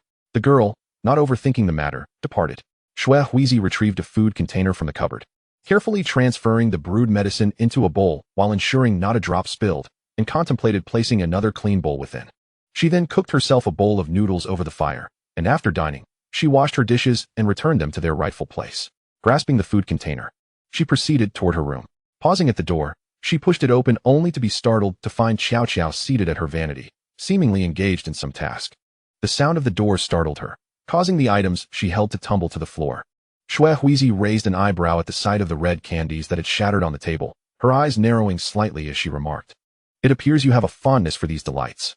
Qiao Qiao rose, warily eyeing her, shifting her body to obscure the scattered remnants on the table. "Your cupboard was ajar, and I thought to tidy it up, but it seems my hand slipped, and things fell to the ground." She smiled at Shui Huizi, extending a hand that slowly opened to reveal the sticky red candies, some of which were broken and unrecognizable. As she stretched her hand forward, the moonlight illuminated her face, revealing a gentle expression. A tremor caused some of the fragments to tumble, collecting dust. Shui Huizi remained silent, observing the candy on the floor.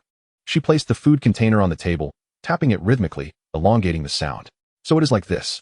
But I had not noticed these humanoid candies among them." She gradually opened the container, the bitter scent of the medicine wafting out. Qiao Qiao's fist clenched tightly, retreating until her back met the vanity. Watching Shui Huizi extract a bowl of medicine, she trembled, her hair loosening as a small comb fell from her head. Shui Huizi approached with the bowl, smiling as she said, "What is there to fear? Surely you did not place these items in my cupboard, did you? After all, there are only the two of us in this room." As the candy melted, her hands became sticky. The moment Shui Huizi leaned closer, Qiao Qiao screamed, only to have her wrist tightly seized. "Is she mad? Is she trying to poison me?" Qiao Qiao struggled, but Shui Huizi's strength overpowered her.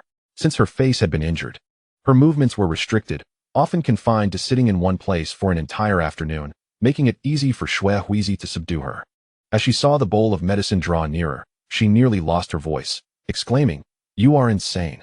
You will poison me, and you will be doomed as well. Look at what you say." Shui Huizi forcefully shoved her, stepping on the small comb.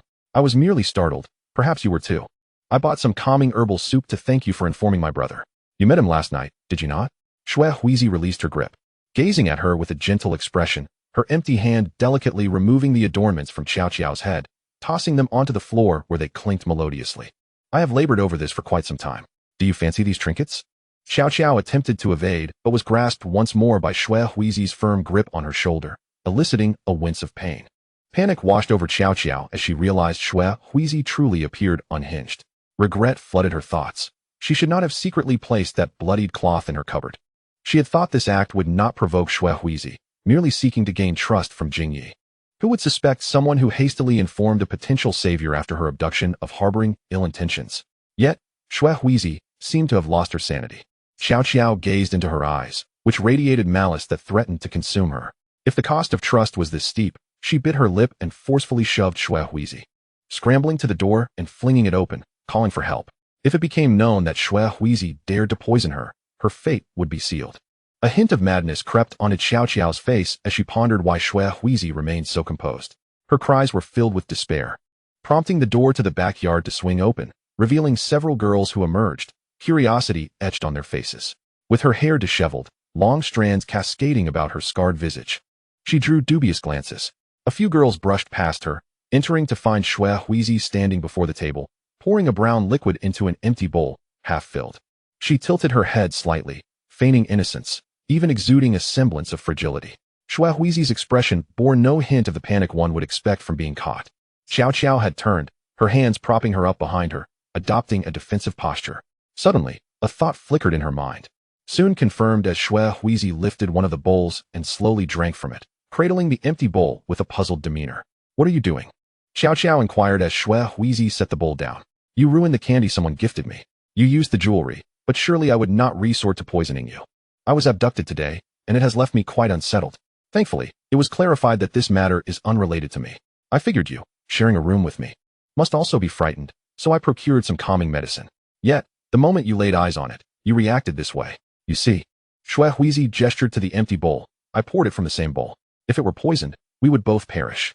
She lifted the remaining half bowl of herbal medicine and approached slowly, squatting before Xiao Xiao. One hand grasped her chin with a firm grip, causing the brown liquid to seep through her lips.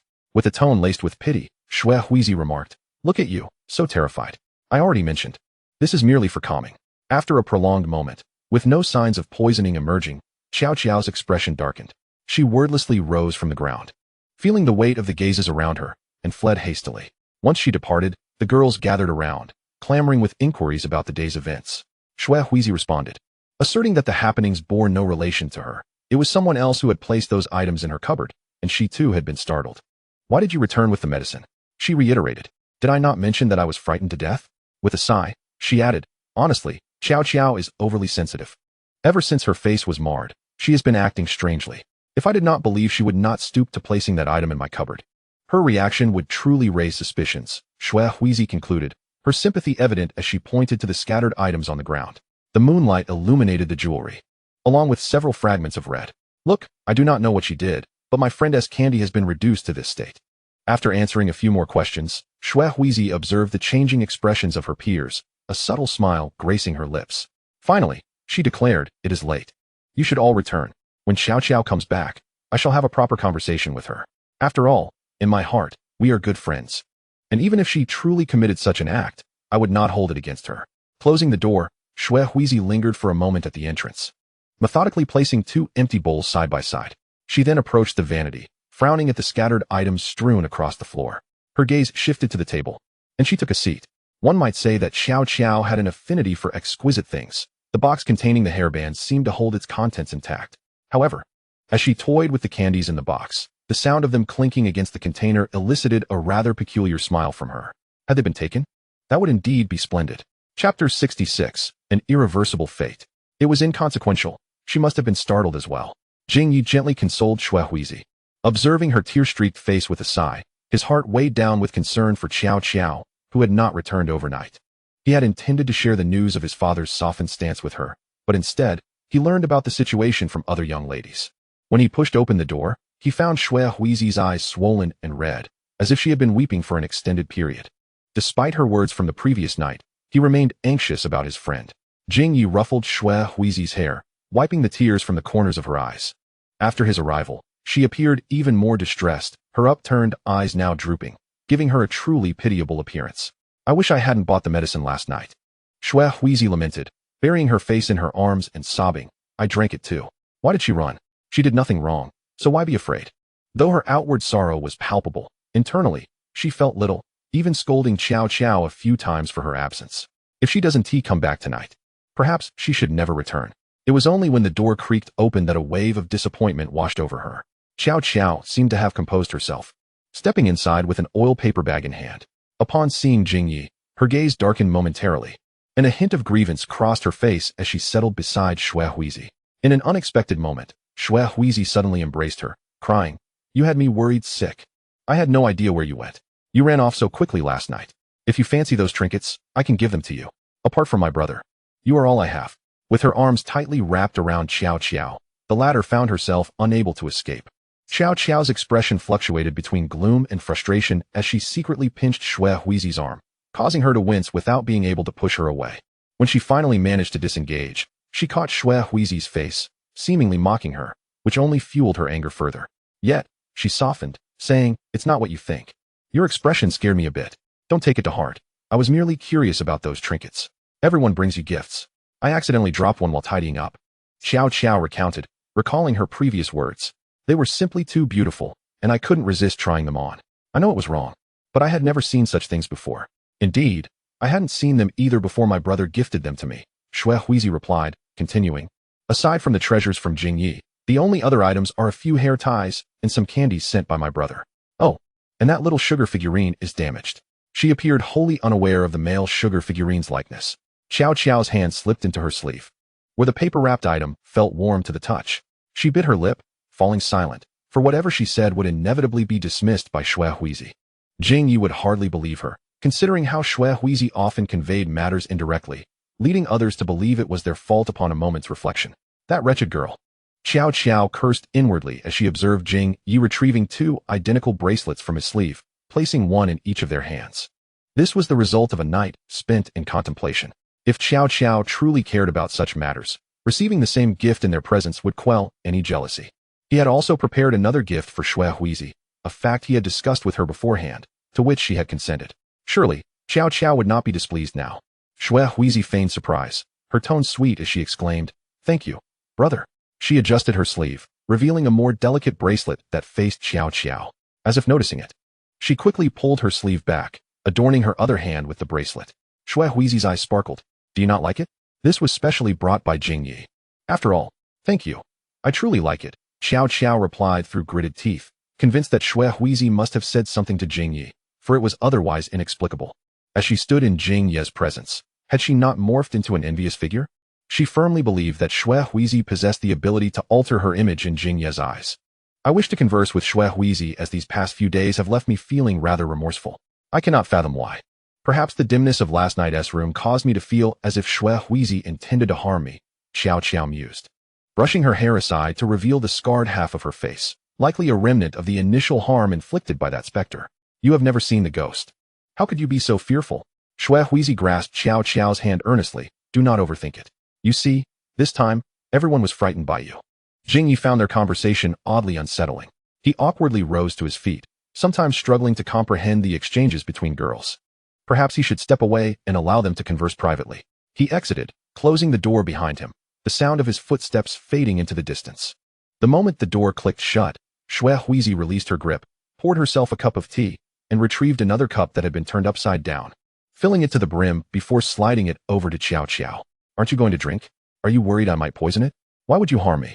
Xiao Xiao hesitated only briefly before lifting the cup to her lips, taking a sip. She was not afraid of Xue Huizi's potential treachery. If she were to perish, Xiao Xiao would be doomed as well. To abstain from drinking would imply she feared her. The water had evidently been sitting for a night, carrying an odd flavor. She set it down, and under Xue Huizi's mocking gaze, she finished it in one go. "You poured this for me. I must drink it." "You are correct. Even if I had poisoned it, you would still drink." Xue Huizi narrowed her eyes, a smile playing on her lips as her fingers toyed with the teacup. With her chin resting on her hand, she lowered her gaze, watching the rippling water, her laughter a mystery. Suddenly, she spoke again. "Do you not find the taste of this water strange?" Almost as if Xiao Xiao's expression faltered, her grip on the teacup tightening, her eyes darkening. Yet Xue Huizi displayed no fear, continuing to play with the teacup, spilling some water onto the table in the process. After a lengthy silence, Xue Huizi lifted her gaze to meet Xiao Xiao's, tilting her head as she inquired, "Is it tasty? What did you put in it?" Xiao Xiao's mood soured further as she regarded Xue Huizi's seemingly delicate demeanor. Taking a deep breath, she questioned, "Are you not afraid I might tell others about your actions?" "What kind of talk is that?" Xue Huizi yawned, her tone teasing as she raised her gaze to meet Xiao Xiao's. "I waited for you all night. It's quite normal to forget to change the tea leaves. No one would blame such a kind girl who is so worried about you. After all, you always think others wish to harm you, and that's your issue. You are overly sensitive." Her stomach began to ache, and Xiao Xiao clutched it, responding coldly. It's impossible for just overnight tea to cause this. You have poisoned it. How could that be? I would never do such a thing to you, Shui Huizi replied. Observing Qiao Qiao's pallid complexion, she opened the lid of the teapot, revealing an obvious surplus of tea leaves inside, smiling as she explained, last night. I saw the tea leaves spilled from the apothecary. I inquired, and they mentioned it had been days since the tea set had been used. They simply forgot there were still leaves inside. As she spoke, Shui Huizi chuckled softly, recalling a pitiable stray dog that had mistaken her for a source of food, even licking a bit of her hand. You wouldn't mind, would you? Of course, I worry a bit about the dog's feelings. Oh, I didn't mean to imply you're inferior to a dog. You wouldn't be upset, would you? Qiao Qiao stood up, pressing her hands against the table, and looked intently at Shui Huizi, enunciating each word. You will surely face dire consequences. Chapter 67, Good Friends. Shui Huizi dismissed the threat with indifference, resting her chin on her hand as she observed the beads of sweat forming on Qiao Qiao's brow, feeling somewhat bored. She certainly had no intention of poisoning her. For although she may not be particularly clever, she was not inclined to jeopardize her own future. It wouldn't be difficult to irritate Qiao Qiao, and with another yawn, Shui Huizi inquired, curious, you really can endure. Why don't you step out for a moment to attend to your physiological needs? Qiao Qiao left, and Shui Huizi opened the paper wrapping the pastries, some fine white powder spilling from her sleeve, though not very noticeable. She carried the teapot to the windowsill. Just then, Qiao Qiao bumped into Jingyi, who looked at her with a puzzled expression as she hurried past, carrying some food. What's the rush? He had bought some snacks, hoping for a reconciliatory meal together after their spat. Pushing open the door, Shui Huizi was watering a pot of flowers on the balcony, her profile gentle. Jingyi's heart skipped a beat as he placed the food on the table and approached, asking, what happened to Qiao Qiao? I don't know. Shui Huizi shook her head, adding, she seems a bit flustered. By the way, she bought some pastries. I had a few, and they were quite good. You should try some too. Jingyi nodded and sat down. Although he was unsure why Shui Huizi liked to water flowers with a teapot, he opened the pastry box and noticed the white powder atop them, his heart racing. Taking a cautious bite, he found the taste pleasant and sighed in relief, then asked, have you had this water? I'm a bit thirsty. I had a little, Shui Huizi replied nonchalantly, placing the teapot on the windowsill. However, as she turned, she accidentally knocked it over, shattering it to pieces. Frustrated, she declined Jingyi's offer of help and fetched a broom from the corner to clean up the mess.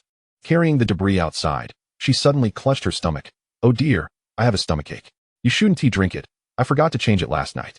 I just remembered when I was about to water the flowers, and when you walked in, I completely forgot. It's nothing. It's just from one night. Jingyi muttered, though he felt a twinge of discomfort in his own stomach. He added, didn't you drink it too?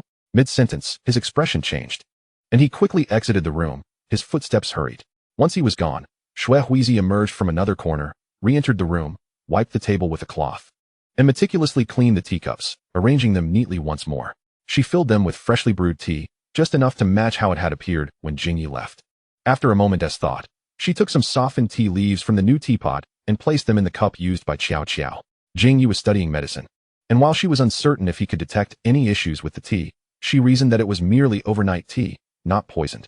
However, Qiao Qiao had indeed tainted the food she had brought, and she doubted Jingyi would not suspect her. Listening to the sounds outside, Shui Huizi took out a piece of pastry, and, just as the door swung open, she brought it toward her mouth, startled by the sudden noise. Her head tilting in confusion, Jingyi approached, re-wrapping the pastry, including the piece in Shui Huizi's hand, looking at her with a bemused expression. His fingers trembled slightly as he calmly said, I'll take some of this pastry back. My mother was wanting to try these. Unfortunately, I never got around to buying them. I'll get you some next time. Can't you leave me a piece? Shui Huizi pouted, seemingly oblivious to the pastry's dubious nature. Her eyes appeared quite pitiful, and for a fleeting moment, Jingyi nearly relented but swallowed the thought instead. He refrained from sharing his suspicions with Shui Huizi. If the pastry turned out to be harmless, it would only serve to sour their relationship. Carefully wrapping the pastry, he spoke gently, I've bought you so many things. Can't you spare a few pieces of pastry for me? My heart aches, brother. Very well, Shui Huizi replied, a look of disappointment crossing her face as she began to unwrap the food Jingyi had brought back. Upon seeing the fatty meat inside, she said in a low tone, brother, you shouldn't have bought me something so greasy. If I gain weight, it'll ruin my dancing. No worries. I'll take care of you, Jingyi teased, mostly feeling a pang of sympathy for her slender frame. Eat up. I have matters to attend to and must leave. Shui Huizi nodded, her eyes fixed eagerly on the meat, appearing adorably naive. Jingyi found himself wanting to laugh. Before leaving, He noticed the cups on the table and recalled how hurriedly Chow Chow had exited earlier, suppressing his emotions. This cup is quite lovely. Would you gift it to me? It's just an ordinary cup, Shui Huizi mumbled, preparing to rise. I'll wash it for you. The spout of that teapot is a bit wide, and there are quite a few tea leaves stuck inside, which looks rather unpleasant. I'll handle it myself. You enjoy your food, Jingyi replied softly. I don't mind you at all. All right, I'm off. He picked up both cups, and Shui Huizi continued to gaze longingly at the meat on the table. Once he truly departed, she concealed her smile and opened the other wrappings, discovering some roasted chicken and other meats, as well as pastries. Though less exquisite than those in Chow Chow's hands. Feeling cheerful, she hummed a tune. Repackaging the items, she retrieved a basket from the cupboard, carefully placing everything inside before heading out. She also grabbed a few steamed buns from the kitchen, adding them to her basket as she exited through the back door of Sia House. The hour was still early enough to check in on the little leader, as she had no pressing matters at hand, and she wished to share her triumph with him. On her way, she stopped to buy some vegetables, but found Yu Nu still asleep. Shui Huizi peeked into the room before heading straight to the kitchen. She had the vegetables and Jingyi's pork, placing them on the chopping board. To avoid attracting flies, she covered them with a basin before leaving. Tong Yamo was still listening to the disciples as Shui Huizi entered the kitchen, where a disciple preparing dinner looked somewhat awkward, watching her place her items into the pot. Hesitating to speak. What are you staring at? Shui Huizi asked, puzzled. She observed the disciples finishing their dishes, setting a portion aside into a prepared food box. Generally, the leader did not dine with them, so they would place the food in boxes to be sent to his resting quarters. This girl always lingered by the leader's side whenever she came, and he seemed to allow it, so she continued her actions. Once the meat was cooked, Shui Huizi added it to the food box as well. Carrying the box, she headed straight to the largest room, knocking gently on the window before pushing it open slightly to reveal her face. Tong Yamo saw her, and shortly after, the disciples inside were sent away. It's time to eat, little leader, Shui Huizi said cheerfully, raising the items in her hand. I thought you wouldn't come for quite a while. Tong Yamo leaned against the windowsill, gazing into her eyes. I encountered something quite amusing that I wanted to share with you. Shui Huizi ruffled his hair, which had yet to grow properly, making him look rather comical. Don't you want to see me? Of course I do, Tong Yamo replied, a smile gracing his face. For our bond is indeed strong. We are very good friends, Tong Yamo said, smiling at her. Chapter 68, Watching the Moon. During mealtime, Shui Huizi was perpetually cheerful, her expression unwaveringly bright. Tong Yamo observed her, a faint smile gracing his lips. After dismissing the evening's matters, a semblance of compassion appeared on his face, his pupils reflecting the image of a devoted follower with bowed head. Once the devotee had departed, Tong Yamo resumed his meal and inquired, did they prepare the dishes? Yes, Shui Huizi replied, resting her chin on her hands, a beaming smile illuminating her face. I didn't feel like cooking today. Look at all the meat I brought. Though it was a gift from others, intended for a meal with my roommate. But I find her intolerable, so I will not dine with her. This indeed seemed like something Shui Huizi would do. Tong Yamo bit down on his chopsticks, his cheeks slightly bulging with food. You've been visiting quite frequently lately, he remarked. Because I missed you, she replied, playfully stirring the rice in her bowl before yawning. My roommate is truly restless, but I have taken my revenge. I thought you would endure, Tong Yamo said slowly, lifting his gaze, his expression gentle. Am I the type to suffer in silence? Shui Huizi murmured, then continued. In the past, I had no choice. With my parents being like that, I was too young to do anything, merely scaring them occasionally sufficed.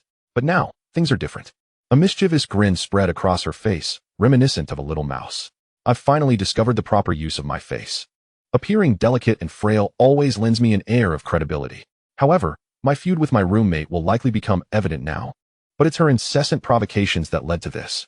Even though I received many gifts, Shui Huizi pouted, a hint of dissatisfaction lacing her words. It's frustrating that she has touched all my belongings. Hearing her words, Tong Yamo tightened his grip, a peculiar emotion stirring within him.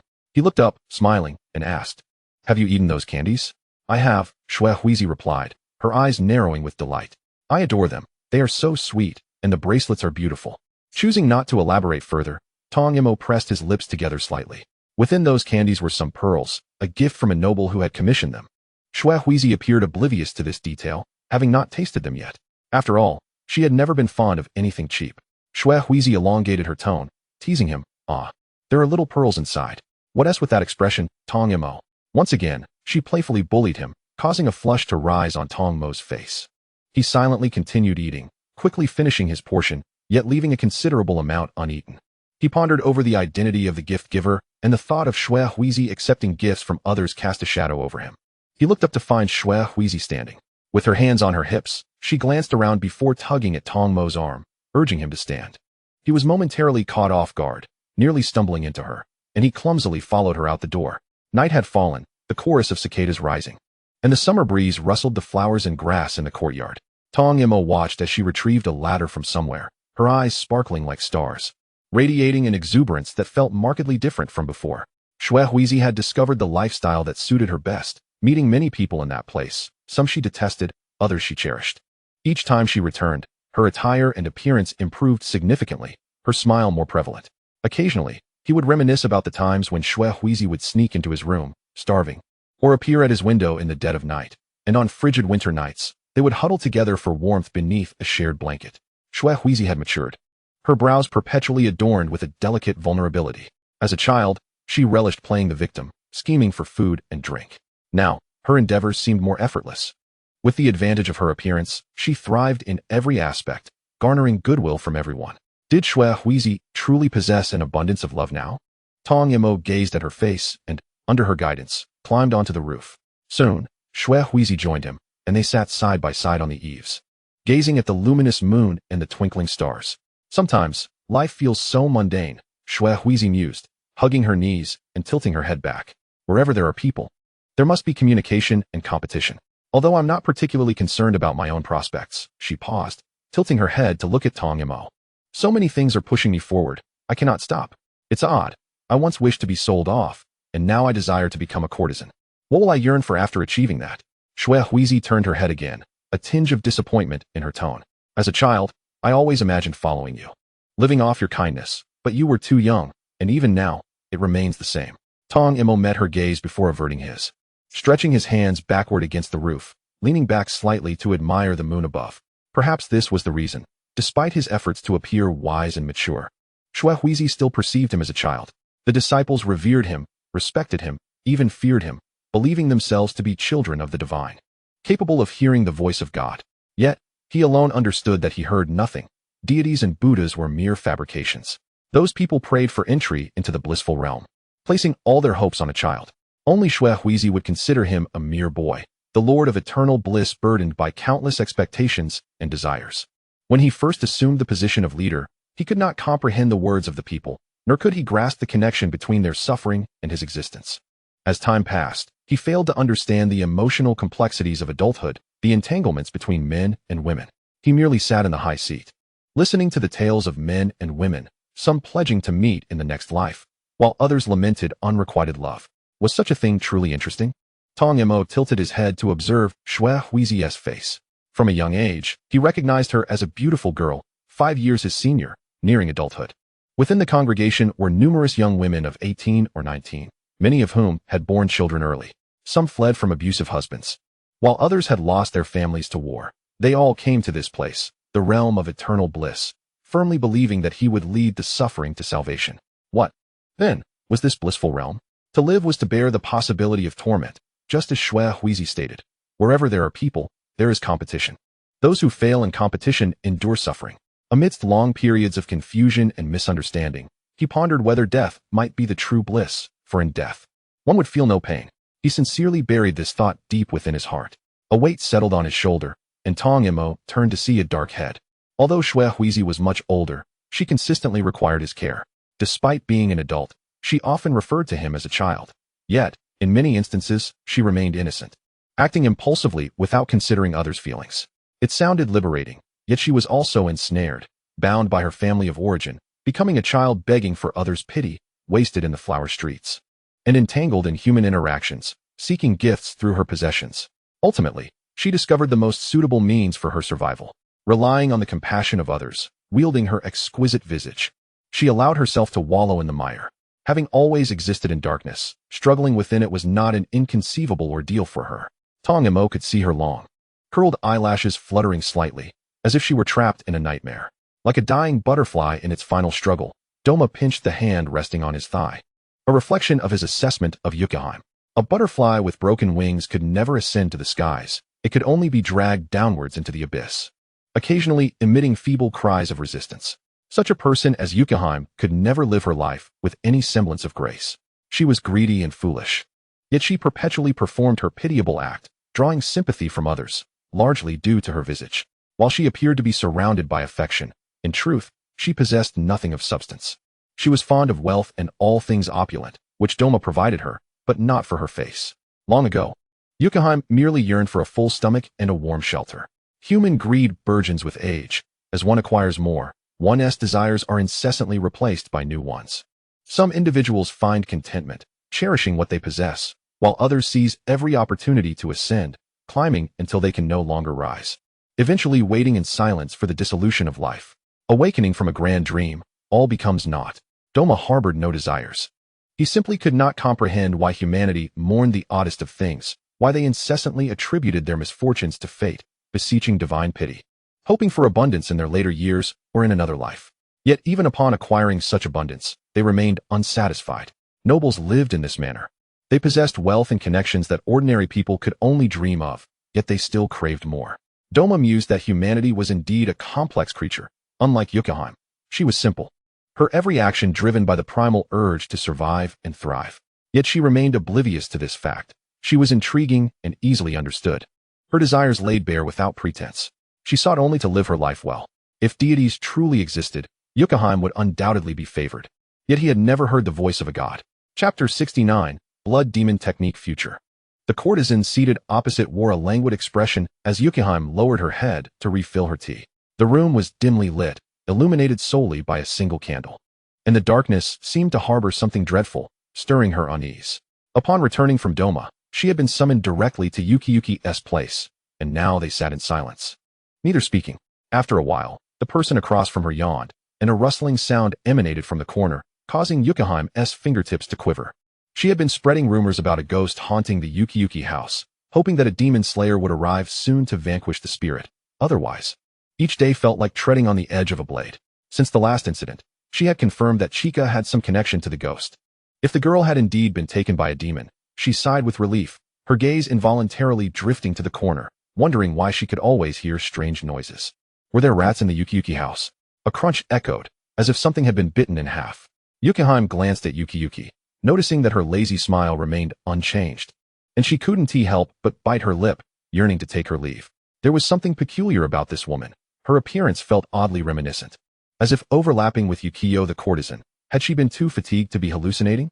Just as she stood, a hand grasped hers. And she looked up to see a face that wore a cryptic smile, fingers deftly peeling an orange. Both hands were present. Who was the one holding her? Yukie wanted to turn away, but felt something fall onto her face. The grip on her wrist was painful, and as she slowly raised her gaze, she was met with an overwhelming mass of black hair, crimson liquid dripping from it. What was that? Was it human limbs entwined? Why were they on the ceiling? She seemed to glimpse something bizarre. A foul stench assaulted her senses. Who was speaking? Blood Demon Technique Future. This winter seemed particularly frigid. Yukie rubbed her hands together. Seated by the window, cautiously opening a small crack. Outside, children engaged in a snowball fight, and she watched enviously, feeling a strange sensation wash over her. Yukie, you're unwell. You must rest, came a gentle voice laced with laughter. When she looked over, she recognized a somewhat familiar face. A small blanket draped over her shoulders. And for a fleeting moment, she was lost in confusion, wondering who it was. The person before her, resembling a small fox, curled their eyes in delight as they sat across from her, propping their chin on their hands, their tone almost playful. Yukie, you're so mean. You're ignoring me. Doma? Yukie exclaimed, suddenly clutching her head as a sharp pain throbbed through her skull. Her mind felt muddled, and after some time, she raised her gaze to behold the face of a boy from her childhood, now magnified with maturity, youthful innocence replaced by striking handsomeness. She couldn't help but stare. Was he her husband? Such a foreign term. She bit her lip, her thumb pressing against her own lips as Doma chuckled. Don't bite yourself. His tenderness made her cheeks flush, and she buried herself deeper into the blanket. Indeed, it had been snowing for days, and she had caught a chill. Doma, being the leader, had refrained from attending the church for several days to care for her. He was truly a remarkable man. Yet, something felt amiss. She frowned slightly. How old was Doma this year? The details of when they had come together eluded her. Today was exceptionally cold, and sensing her shiver, Doma moved closer, wrapping his arms around her. He had grown significantly taller and larger. How had he transformed so rapidly? Yukie was taken aback. Memories of a bored child sitting at the head of the table surfaced. How could she recall Doma as a child? Yukie chuckled softly, glancing out at the snowman outside. Doma's body felt unusually cold. She relaxed slightly, a smile gracing her lips. I must be delirious. How could I forget your age? I remember your birthday is also in winter. What gift would you like this year? For some reason, an inexplicable oddness lingered.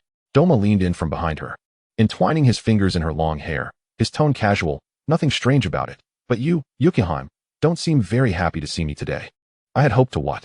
Yukie struggled to hear him clearly, repeating the question, but after a lengthy silence with no response, she grasped Doma's hand.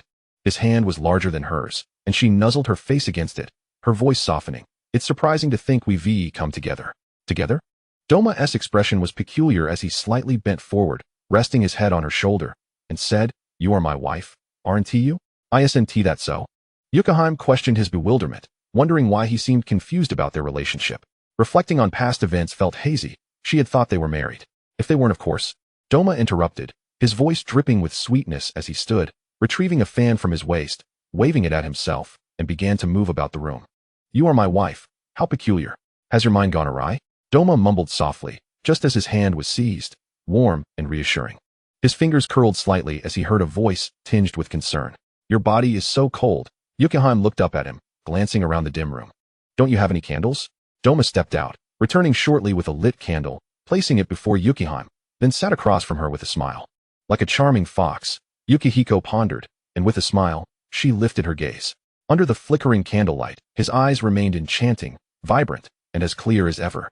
Her gaze held a hint of hesitation, her tone slightly perplexed. It seems as though there are words in your eyes. Could you come a bit closer? I cannot see clearly. Tanmu's eyes gradually narrowed. He remained motionless, his fan rhythmically tapping the table, his expression towards Yukie somewhat peculiar. Then, he gently lifted her chin with the fan. Speaking of which, you appear to be quite unwell. Shall I take you to rest? With that, he stood up and once again approached Yukie, extending his hand. She placed her own in his, feeling an inexplicable surge of anxiety intensifying. Following Tanmu, she noticed he towered over her, and she couldn't help but bite her lip, feeling strangely disoriented. This place is so dim. This should be the church's resting area. She observed, feeling a bit dazed.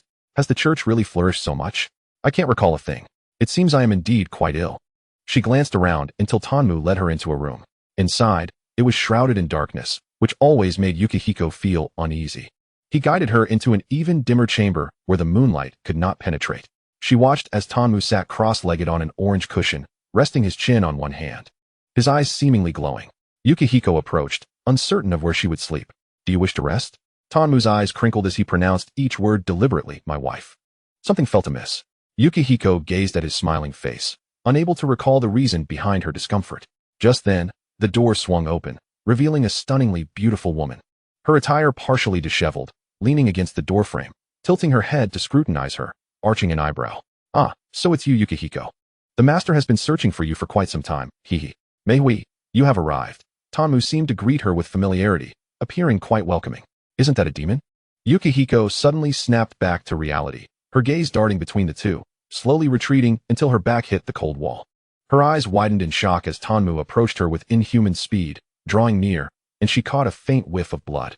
Tanmu lowered his head, leaning closer to scrutinize her. Yukie instinctively turned her head away. Tanmu was not her husband. This man seemed to have transformed into something entirely different. Could it be that this was truly her world? Have you remembered something? Tanmu inquired curiously, brushing the hair from her forehead and planting a kiss there. Smiling as he said, Are you feeling guilty about recalling that incident? It's all right, I won't be angry. Yukie covered her forehead, and a mocking tch echoed from the doorway. Tanmu glanced back, then turned his gaze back to her, confusion clouding his face. Isn't this what you wanted? Why would you be so upset as to hurt me? What expression is that? Really, speaking of which, should I kill Mei-hui to make you happy? After all, you don't like her, Tanmu chuckled, seemingly oblivious to the horrific nature of his words. He drew the fan from his waist, turning to face Mei-hui. Mei-hui's complexion turned ashen. Her lips quivered as she hurriedly attempted to retreat, only to be halted by the razor-sharp edge of the fan. At that moment, she finally comprehended how terrifying Tanmu truly was. In a panic, she exclaimed, I brought you that person. Are you burning the bridge after crossing it? Yukie, what's wrong? Tanmu closed the fan, his face a portrait of bewilderment. He could not fathom why Yukie appeared so frightened. She had willingly returned, so why was she unhappy? The complexities of a girl's heart seemed utterly confounding. She is not the Yukihiko you know, Mei suddenly interjected, sensing something familiar within her. If you do not kill me, I shall return this Yukihiko to where she belongs. Tanmu regarded Yukihiko's expression, offering no rebuttal. She indeed resembled a fragile creature, tears brimming in her eyes. This was the 15-year-old Yukihiko, naive and foolish, prone to tears when frightened, her delicate exterior devoid of the heavy makeup of a 25-year-old. He sauntered over to the cushion, lazily reclining. How dull. My chest aches. Yukihiko, really so forceful. Fine, I shall return her. Though she is undeniably adorable, she pales in comparison to my Yukihiko. Mei stepped inside, and Yukihiko's demeanor turned wary. The disorienting sensation washed over her once more, and the next moment, she blinked her eyes open, taking a long while to regain her bearings. Chapter 70, Merging with Darkness. In the dimly lit room, she felt suffocated by the weight of thick hair, the metallic scent of blood filling the air. She spotted Tsukugetsu seated at the table, pouring herself another glass of wine. The aroma of alcohol wafting towards her as she approached, murmuring, "How could you wake up? Has Yukio encountered trouble?" The hair that had ensnared her gradually dissipated, and Yukihiko fell from the air, along with the dismembered arms. She rubbed her sore wrists, gazing up at the woman before her. "It appears you have perished," Tsukugetsu murmured. "After death, a ghost's bindings on others will vanish. You have fallen, which signifies that Yukio is in peril." Yukihiko was unaware of their relationship, yet she felt little interest. It seemed she had dreamt a dream, yet with the passage of time, only the shadow of a fan remained. A throbbing pain began anew in her head. "Did you see anything?" Tsukugetsu crouched before Yukihiko, lifting her chin with her fingertips. "You were meant to die in the future. Did the other party spare you? How curious. They couldn't bring themselves to harm you, even in your amnesia. I truly cannot comprehend what people are thinking nowadays, showing mercy to their enemies. Ah, Yukio is dead." She suddenly lamented, her voice low, unsure if she was speaking to herself or to Yukihiko. "I am her sister. When I was 15, she charged forward to protect me and was devoured by a demon. Perhaps some of that demon's blood accidentally dripped into her mouth or onto her body. Yukio transformed into a demon and avenged herself, earning a fortune to redeem me. I lived a tranquil life for a long while," Tsukugetsu continued. "But then she fell under the control of the Demon King. I became hesitant to recognize her. She became increasingly unlike my sister. She was strikingly beautiful, and when I caught her in the act of devouring a person once more, I felt an overwhelming pity for that child, reminiscent of the Yukio of yore. Pinned to the ground by a demon, feasting on flesh. Now, it is all over," Tsukugetsu smirked. "You are a lovely child. No wonder Yukio desired to consume you. Yet she is dead now, so you must accompany her." With a sudden shove, she forced Yukihiko to the ground, her hands tightening around her neck. A frenzied expression on her face. Rarely did she desire anything. In her eyes, Yukihiko must surely be delectable. "Yukihiko, perish, for you will die eventually. That child has always lingered by your side." "Who?" Yukihiko gasped, struggling for breath, her hands clawing at the floor, her mind in a fog. "Let go of me." As her hairpin scattered during the struggle, Yukihiko grasped the sharp object tightly, then plunged it forcefully into Tsukugetsu's neck. At first, only a trickle of blood emerged, but upon withdrawal, it gushed forth. The grip around her loosened, and Yukihiko coughed several times, staring at Tsukugetsu, whose eyes had grown hollow, her hands trembling. Having slain her tormentor, Yukihiko's gaze darkened as she crawled out from under Tsukugetsu, feeling somewhat disheveled. Tsukugetsu lay on the ground, blood pooling around her neck. Her voice a whisper, "You have killed." Amidst a pool of crimson, Yukihiko sat upon the ground, gradually curling her legs to embrace herself. As if seeking solace in a tight embrace, she appeared to cling to life, murmuring incoherently, and the moment she stepped into darkness, her fate was irrevocably sealed. Her bloodstained hands bore the indelible mark of her actions. Yukihiko lifted her gaze, her expression devoid of emotion, and beheld the gruesome remnants scattered throughout the room. The sanguine evidence of humanity's fragility. Rising to her feet, she rummaged through the disarray, memories flooding her mind. Of the year her throat was slashed by Mihue. Of the snow-laden night beneath the ceiling, of being thrust into a corner by Mihue, and ultimately, of her own premature unveiling before the guests as Yukie. So many memories flooded her thoughts, culminating in the recollection of the deceived courtesan, misled by her foster parents. The Flower Street truly was a chaotic realm. She had believed she could remain untainted, singing and dancing, only to find herself ensnared in a quagmire, sinking ever deeper into the ocean of desire. She was avaricious, foolish, a veritable embodiment of flaws.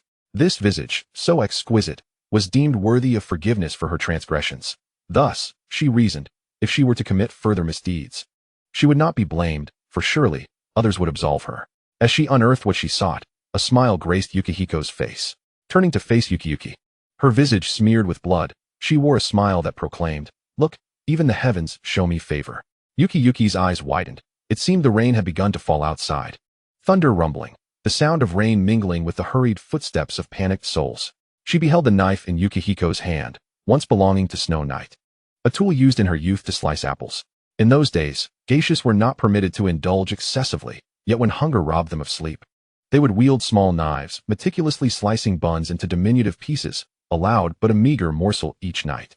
They had shared a life together, often partaking of the hidden treasures Yukie had stashed away. When had everything shifted? Yukie's gaze was clouded. Was it the moment her sister transformed into a specter? Or when she took her first life? Was it when she witnessed herself devouring another? From the moment she set foot in the Flower Street, all souls were condemned to perdition. It was the cradle of darkness. Lightning illuminated Yukihiko's face as she crouched, pressing the blade against Yukie's neck. Her tone laced with a hint of innocence. Despite her delicate appearance, now marred by blood, there was no fear in her eyes. She seemed to engage in a mundane conversation, her brow soft, for darkness concealed sin like no other. The cold edge of the blade met Yukie's skin, slowly slicing through, the crimson line widening with each deliberate motion. Her hand was steady, as though performing a significant task. The slow cut prolonged the agony, severing her vocal cords, leaving Yukie only able to emit a hissing breath. Though the blade struck with ferocity, it would not hasten her demise. This was vengeance. Yukie's pupils dilated, memories flashing before her, of childhood friends devoured by Snow Knight, of the years that passed until Snow Knight sought her out, beckoning her back to the Flower Street, culminating in the visage before her now. Where do the departed go? To hell or to heaven? She did not know. Perhaps she and Snow Knight were destined for the inferno, her breath fading away.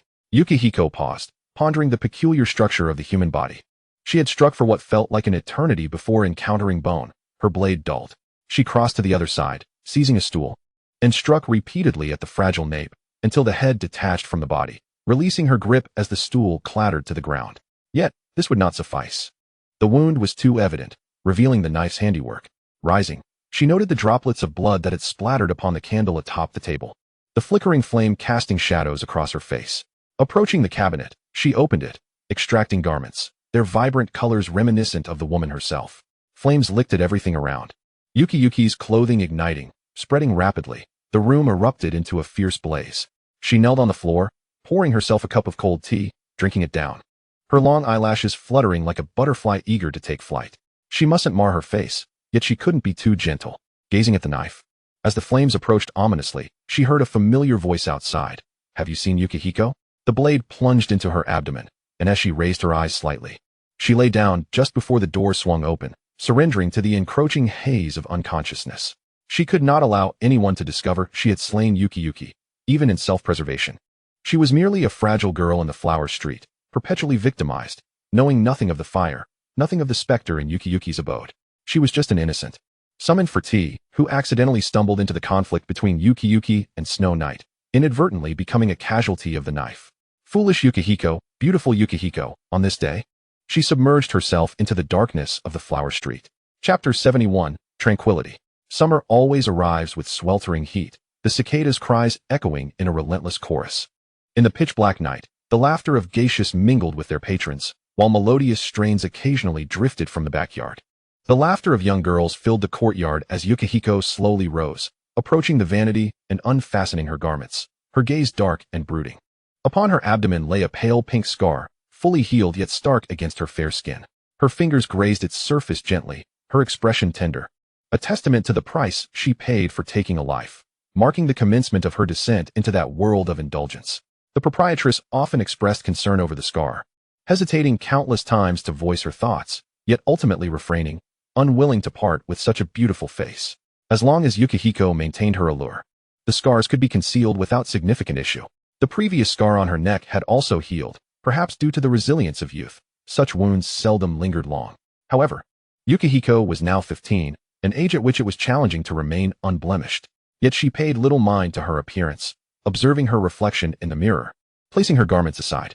Having scars did not denote a flaw. She caressed her abdomen through the thin fabric, distinctly feeling the raised mark beneath. The famed Snow Knight courtesan had perished, the circumstances surrounding her death yielding no investigation. and Yukie's demise was similarly attributed to being mere collateral in Snow Knight's machinations. The deceased warranted no further scrutiny. With the ghost of the Yukie house now extinguished, the atmosphere resumed its vibrancy. Yukihiko heard whispers of a demon slayer passing through, having caught wind of the haunting and lying in wait for several days, ultimately vanquishing the specter on the very day Yukihiko was taken away. It was timely, yet left her with an unsettling feeling, as if fragments of memory were still lost to her. This perplexity often manifested as a furrowed brow, as she dreamt of dark corridors, dimly lit rooms, and flickering candles swaying in the breeze. And there was a phrase, "You are my wife." Yukihiko's fingers curled slightly as she bit her lip, tilting her head to glance at the open window, where girls carrying instruments occasionally passed by. Whose wife was she? Yukihiko pondered, bewildered by the fragmented memories insufficient to support the images conjured in her dreams. She retrieved a piece of paper from the drawer, jotting down the remnants of her dreams. Names, including Tomo, sketches of a pair of multicolored eyes, and vague inscriptions, along with the word wounded, and much more. Yukihiko struggled to recall the scenes. The days following her emergence from that room held clearer images, now reduced to mere lifeless objects, candles, hallways. Sitting before the vanity, propping her chin on her hand, she labored for what felt like an eternity, yet failed to summon the memories, eventually releasing a heavy sigh. It is likely a fabrication of the spirits, for they possess such peculiar abilities. She returned the paper to the drawer, momentarily lost in thought, uncertain of what to do next. It had been 2 months since her last visitor, her injuries had healed, and in just 5 months, she would be meeting guests again. She gently caressed her abdomen, gazing at the empty room. Xiao Xiao had moved out, relocating to the previous room, which was now vacant due to Yu's demise. The new arrivals were reluctant to dwell there, and the landlady, fearing further disturbances and concerned about Xiao Xiao's potential emotional imbalance, consented to the change. After all, Xue Huizi had encountered peril multiple times without significant consequence, still permitted to perform as an oiran in the front courtyard. Although she had yet to attain the title, her visage was undeniably compelling. Since moving out, Xue Huizi's spirits had elevated daily. She no longer witnessed Jingye bestow gifts upon Xiao Xiao, and relished the freedom of residing alone, unburdened by secrets. However, that fellow Jingye seemed to have discerned something. Upon his arrival, he encountered only one person, learning from other girls that Xiao Xiao's connection with him had not ceased. Yet, what did it matter? Xue Huizi mused, for the frequency of gifts remained unchanged. If he desired to support too, so be it. After all, it was not her purse being drawn upon. Outside, a chorus of girlish laughter floated in, playfully teasing someone. The sound was bright and clear, piquing Xue Huizi's curiosity, yet soon it lingered at her door. A moment later, a knock resounded. Xue Huizi, are you there? Inquiring about her, what could it be? She responded, and the door, unlatched, swung open to let in a warm cascade of sunlight. Before her stood a girl with a festive countenance, accompanied by a small figure. The sunlight was somewhat blinding, and as Xue Huizi squinted, she recognized Tong Imo. Dressed in his customary attire, Tong Imo stood at the threshold, seemingly assessing the surroundings. A girl behind him nudged him forward, announcing, "Your fiancé has arrived, Xue Huizi. I must take my leave." A fiancé? She was completely oblivious. As the door closed, Xue Huizi's gaze fixed upon Tong Mo's face, astonished. "What brings you here?" Tong Imo approached, observing the room's decor and Xue Huizi's expression, ambling slowly as he spoke. "I have matters to attend to in the city." And you haven't returned for quite some time.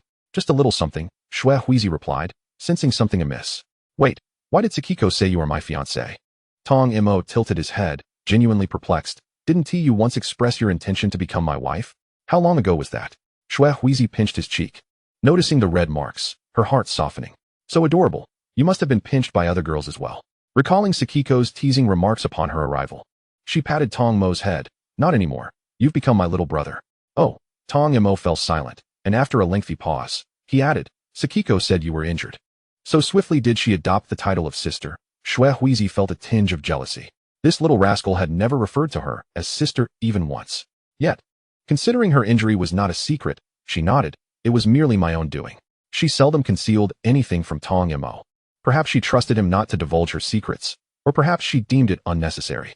Tong Imo was acutely aware of the kind of person he was. She had no need to deceive him with generalities.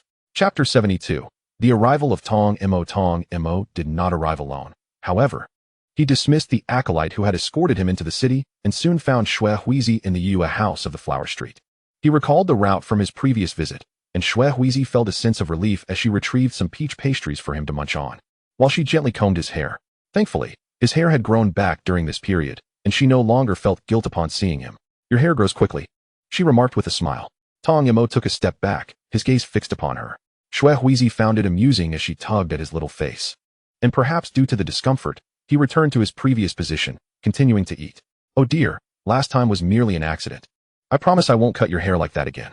You previously mentioned that all the children in the city had this hairstyle, Tong Yamo remarked, loosening his grip on the pastry. I didn't see them today. Oh, they must be home, Shui Huizi replied nonchalantly, crafting a lie to maintain the facade. Sometimes, deceit could foster closeness, as it did now. She poured some water from the teapot into a cup for Tong Yamo. He accepted it, sipping delicately, when suddenly, the sound of a people wafted in from outside. Shui Huizi frowned slightly. Each person's music was distinct, although their techniques were generally similar. The emotions contained within the melodies became easily recognizable over time. That insufferable Chow Chow was playing the peeper again in the courtyard. It was not that she had any particular aversion to the sound of the instrument, but rather to the individual herself. The sight of her face and the sound of her music irked her. She suspected Chow Chow felt similarly. Their conflict was significant. Shui Huizi licked her lips, narrowing her eyes. Perhaps it was a lingering effect from the last incident. The mere thought of Chow Chow stirred a sense of resentment within her. She fetched a small stool for Tong Yamo and stuffed a peach pastry into his hands before moving to the window. Leaning forward, she spotted Chow Chow sitting in the corridor. Her peepa now replaced with a new one, the adornments in her hair glinting in the light. She sat near Shui Huizi's room, casting a rather displeasing glance. After watching for a moment, Chow Chow seemed to sense her gaze and slowly turned her head away, followed by a loud slam of the window. Shui Huizi forcefully shut the window, pacing the room as she pondered how to make Chow Chow vanish from her sight. The expression on her face suggested a hint of anxiety. Tong Yamo turned to face her, the sweet aroma of the peach pastry lingering in the air. Shui Huizi had always favored such delicacies. It seemed that many girls at the temple shared her fondness for sweets. Tong Yamo mused, suddenly recalling something. He looked up. I encountered a girl with a wounded face when I arrived. She spoke oddly. Shui Huizi dashed over. What do you mean oddly? She showed me a candy and said it resembled me. Tong Yamo replied, confusion evident on his face. She said you gave it to her and seemed somewhat embarrassed, considering it was someone else's birthday gift. That little candy is very much like me, Tong Yamo stated, looking into her eyes, his tone steady. Who made it for you? Of course, it was modeled after you. Shui Huizi's lips curled into a slight smile. She had long anticipated that, someday, someone would tamper with those candies. After all, the news of candies hiding pearls would surely attract attention. Even if she remained cautious, the possibility of someone harboring ulterior motives and attempting to steal them loomed large. If nothing were to transpire, she would be at ease. But who could blame her for being so reckless? After all, she had taken that item. She chuckled awkwardly. And Tong Yamo furrowed his brow. What are you laughing at? That candy was consumed. I find that person quite strange. I did not make such a candy. I'm laughing because a fool is bound to face misfortune, Shui Huizi replied, listening to the peepa's melody and exhaling deeply. Inside, there were indeed some intriguing items. It would be entirely normal if one's throat became hoarse after consuming them. No need to concern herself. Do you dislike her? Tong Yamo rose, moving closer to her. Looking up, his hands grasping her arms. The Oiran who bullied you is gone. Now only this girl remains, along with another who left before, right? I harbor a suspicion that the two of them have become entwined. A flicker of uncertainty appeared on Shui Huizi's face as she spoke. I have only divulged your matters to Mei Hui, yet subsequently, Chow Chow became aware as well. The Snow Knight courtesan hardly seems the type to share such information. And neither does Shui Yue. Yet, it is they who have met their demise, leaving me utterly perplexed. Before my predicament arose, the girl who had gone missing hesitated momentarily. I have an inkling that it was not Shui Yue who committed the act, Shui Huizi continued, but alas, I have said too much. Let us proceed as we must. We shall devise a plan if further complications arise. Tong Yamo nodded in agreement and approached the window, fiddling with a potted plant. The sound of a cheen continued to resonate outside, and as he listened, he cracked the window open slightly. The girl's name was Chow Chow? He inquired. Indeed. Shui Huizi affirmed with a nod, casting a glance at the dimming sky. Evening had already descended, and it was time for dinner. Given Tong Mo's rare visit, she resolved to prepare a special meal. The proprietress typically turned a blind eye to such indulgences, as long as her charges maintained their figures. The amount they consumed was of little concern. It was not uncommon for the children to prepare their own meals in the small kitchen at night. Shui Huizi instructed Tong Yamo to remain indoors while she ventured to the kitchen, which was already abuzz with activity. Several older women were skillfully sautéing dishes. Shui Huizi borrowed a pot to cook porridge and prepared 2 side dishes, deliberately omitting any meat. Before long, She returned to her room with the food in a borrowed container. However, Tong Mo was nowhere to be found within the room. It felt eerily empty as she rummaged through the cabinets, yet found nothing. Where could he have gone? She set the dishes on the table and stepped into the courtyard, scanning the surroundings. It was then that Xiao Xiao emerged from the house, seated in a corner, plucking the strings of a pipa. Are you searching for someone? She suddenly asked. What have you done? Shui Huizi hastily approached, seizing her hand, causing the music to cease. Xiao Xiao raised her gaze slightly. The injury on her arm appeared especially gruesome under the orange light. She relaxed her grip, and the pipa clattered to the ground. Suddenly, she broke into laughter. Why are you so tense, Shui Huizi?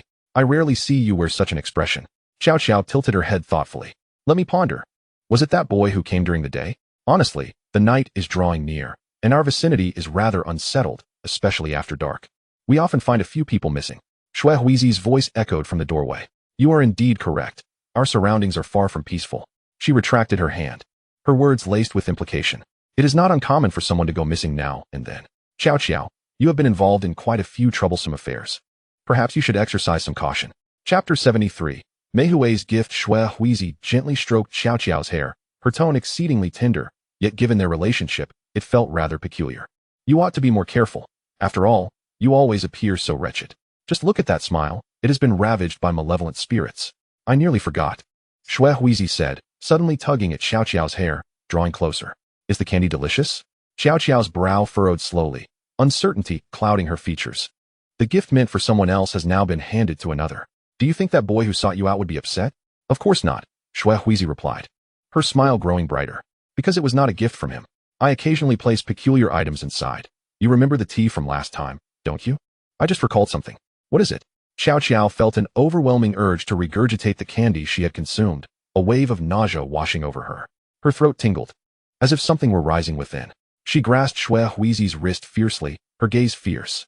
Did you poison me? If I perish, you shall not fare well either. Do not jest, Shui Huizi retorted, freeing her wrist and standing tall, looking down upon her. You took that item yourself. And you have already told everyone that you only glanced at my belongings, taking nothing. Are you prepared to retract your words? Moreover, you assured Jingye that you had never taken anything from me. Xiao Xiao covered her lips, feeling an overwhelming sweetness swell within her, her eyes reddening. You did this on purpose. I did not. Who could have foreseen that there was indeed a thief? Shui Huizi patted her head, and as she turned, she seemed to remember something. Her voice was sweet as honey. By the way, those demon slayers appear to have yet to leave. Sometimes, it is wise to be cautious. One never knows when one might vanish from the flower street, like the Snow Knight courtesan.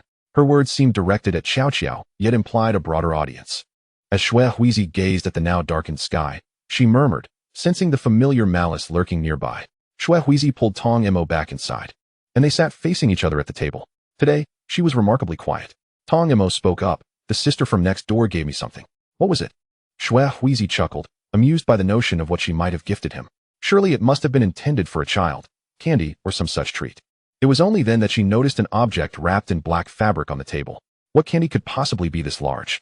She laughed, but her smile vanished when Tong Mo revealed the object. It was a Sanwei Xian, resembling the one she had first encountered upon arriving here. Yet, as her gaze fell upon the back, her fingers trembled slightly. There, inscribed, was Mei Hui's name. This was her belonging. Shui Huizi's expression darkened. Mei Hui. She abruptly stood, taking a few steps before pulling Tong Mo outside. The door to the neighboring room was firmly shut, and unease creased her features until Sachiko's voice called out, Shui Huizi. Do you need something from me? Sachiko cradled a wooden basin filled with damp clothes. Noticing Shui Huizi's gaze, she explained, I just finished washing.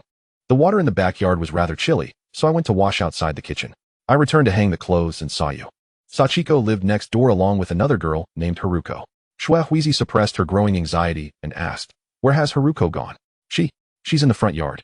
Recently, she has been saving up to buy some clothes. Are you looking for her? Sachiko inquired, puzzled. There was a certain distance between them, despite living so close. They had never visited each other.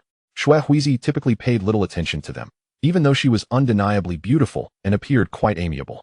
Yet, for reasons unknown, few people ever associated with her. If all went according to plan, Shui Huizi was destined to become the courtesan of the coming year, excelling in music and dance while possessing striking beauty. However, her frail demeanor often led to others mistakenly believing they could bully her. This establishment did not lack patrons. Occasionally, inebriated customers would stumble in, enamored with a young geisha and clamoring to redeem her. Yet, upon seeing Xue Huizi, their demeanor would shift. They understood it was not her fault, but that very understanding left them unsure of how to treat her. Though Xue Huizi had yet to reach the appropriate age, she still received gifts. The other girls found this rather strange. Thus, upon encountering the boy seeking her out, they were genuinely intrigued. Having never seen such a young man in her company before, they playfully speculated that he might be Xue Huizi's betrothed. However, the boy did not refute this, leaving Sachiko momentarily amused, as he was quite adorable and called her sister sweetly. Well, it is nothing to worry about, Xue Huizi smiled, leading Tong Mo to the front yard, where they spotted Haruko on the corridor. She pointed and asked, "Which of these two did you receive from her?" "Neither." Tong Mo shook his head. The girl was strikingly beautiful. This is not to imply that Sachiko and Haruko are unattractive, he clarified. They are both lovely. Akin to Xue Huizi herself. It seems Xue Huizi is deep in thought, though. He added a couple more remarks. They possess a style quite contrary to yours, vibrant and resplendent. In Su Huizi's mind, the figure of a person emerged. Despite having received this information, she found it difficult to feel any joy. She inquired, "Did she say anything?" "She asked me to convey her thanks to you," replied Tong Mo, who had initially thought that Su Huizi had assisted her in some way. But upon seeing Su Huizi's expression, it was evident that she was instead an adversary. He then asked, "What troubles you?" "It's nothing." Su Huizi shook her head, her thoughts consumed by the matter at hand. If it truly was Mei Hui, what was she grateful for? Recently, only Shueyue and Shuya, two courtesans, had perished. Was this something to delight in? Indeed, it was a source of satisfaction. Mei Hui had seemingly been driven away by Xie in the past. Yet, why had Shuya returned without confronting Mei Hui? Perhaps something had transpired, which is why Mei Hui had remained absent until Shuya's demise. Su Huizi bit her lip, her gaze darkening. What did it mean to send her the Sanwei string? "I shall escort you back tomorrow morning." Tong Mo nodded, intending to mention that the devotee would be waiting at the entrance of the flower street in the morning, yet he refrained from speaking, appearing quite obedient. How vexing. Why is there still a Mei Hui after Shuya's death? Xiao Xiao is not a concern. Conflicts among humans are often evenly matched or one side suppressing the other. However, the dynamics between humans and demons are far more complicated. If they were merely ordinary humans, they would stand no chance against demons.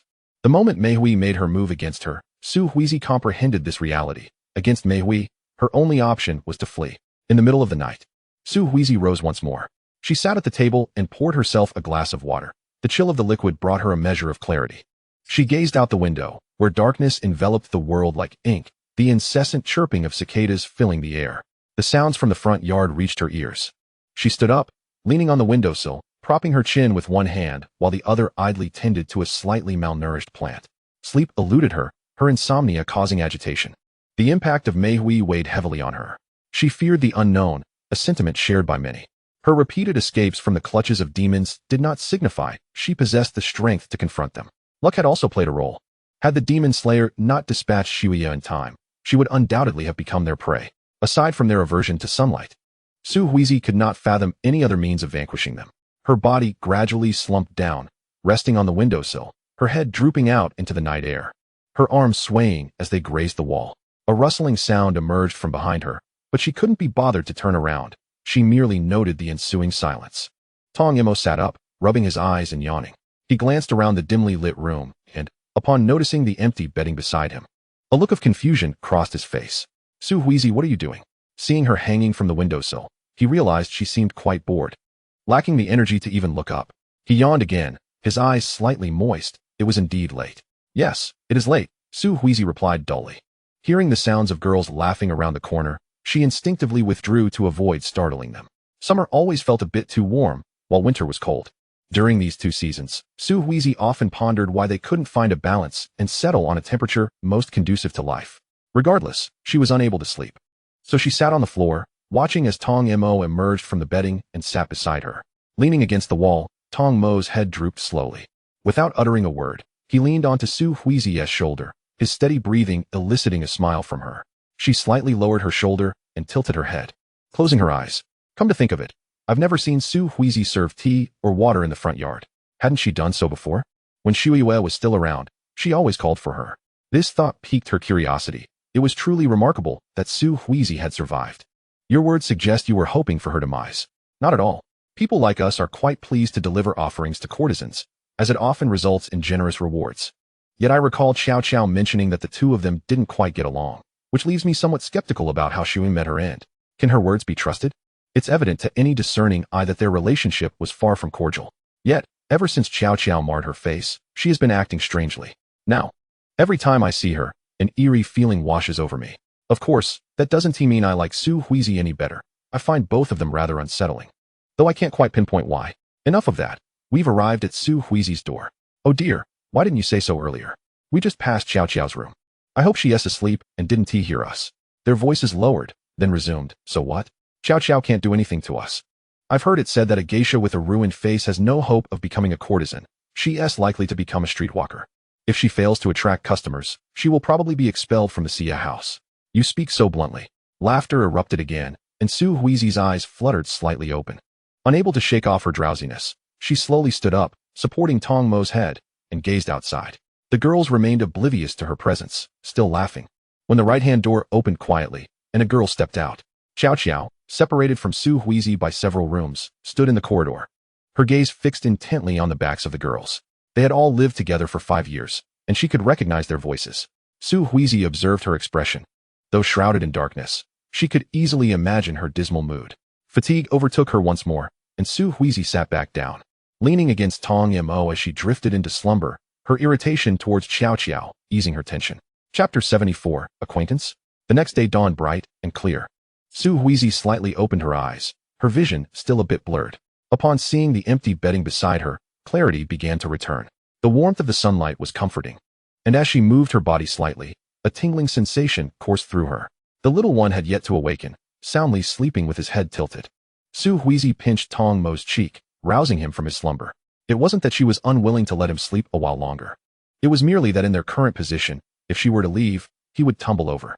Thus, she first awakened him before heading outside to fetch water and freshen up. The summer temperatures were not low. After washing up at the well, Su Huizi poured a bit of water from the bucket, pondering what Tong Mo might be doing and why he had yet to emerge. After waiting for quite some time without seeing him, she couldn't help but lean over to peek through the window. He seemed to be absent from the room, which only deepened her confusion. However, she soon heard soft breathing. Lowering her gaze, she spotted Tong Mo sleeping soundly on the floor. Was he that exhausted?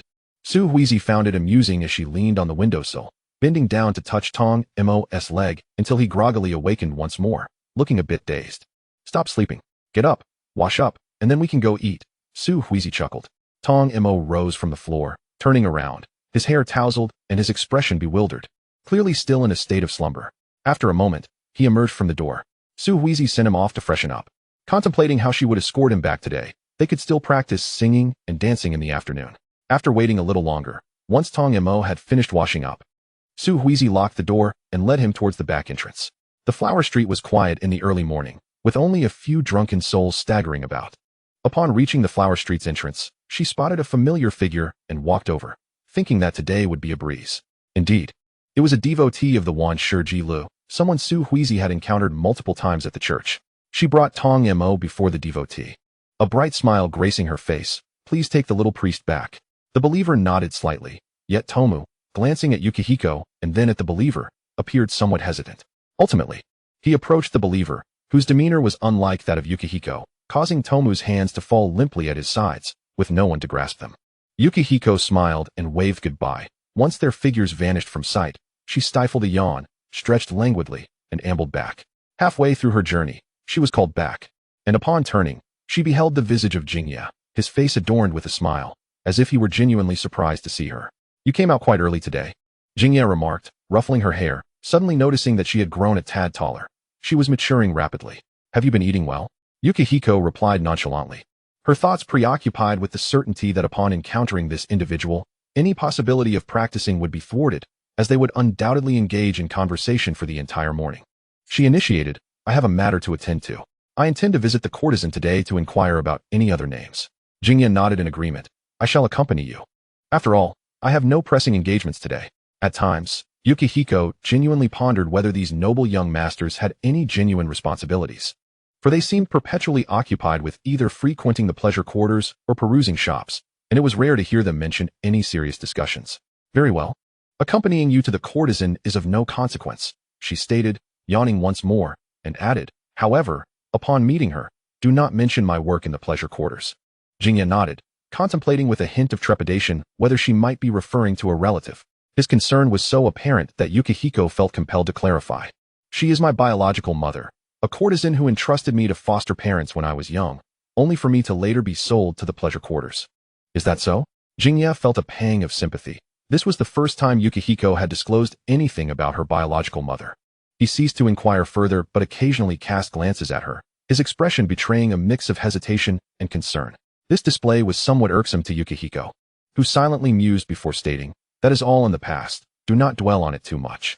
Next year, by the end of next year at the latest, I shall bring you back," Jinghya resolved firmly, determined to take Yukihiko with him regardless of his father's objections. Yet, the world is rife with uncertainties, and Yukihiko's gaze lowered, refraining from responding as she turned down a narrow path. She stood before the courtesan's door and gently pushed it open. The courtesan was already awake, holding a basin and feeding chickens in the courtyard, exuding the warmth of earthly life. Yukihiko's unexpected visit, devoid of any gifts, did not seem to bother the courtesan. Upon seeing Yukihiko, her face brightened, her eyes sparkling, but upon encountering Jinghya, her expression faltered, her hand resting on the basin, her smile freezing. Does she recognize him? Yukihiko wondered with curiosity, yet she observed the courtesan recovering from her momentary surprise and saying, "I'll fetch a couple of eggs. You two must not have eaten yet." Yukihiko touched her stomach and nodded. She had initially planned to buy buns from a street vendor with Tomu, but since Tomu was taken away by the believer, she had not purchased any and now felt a slight hunger.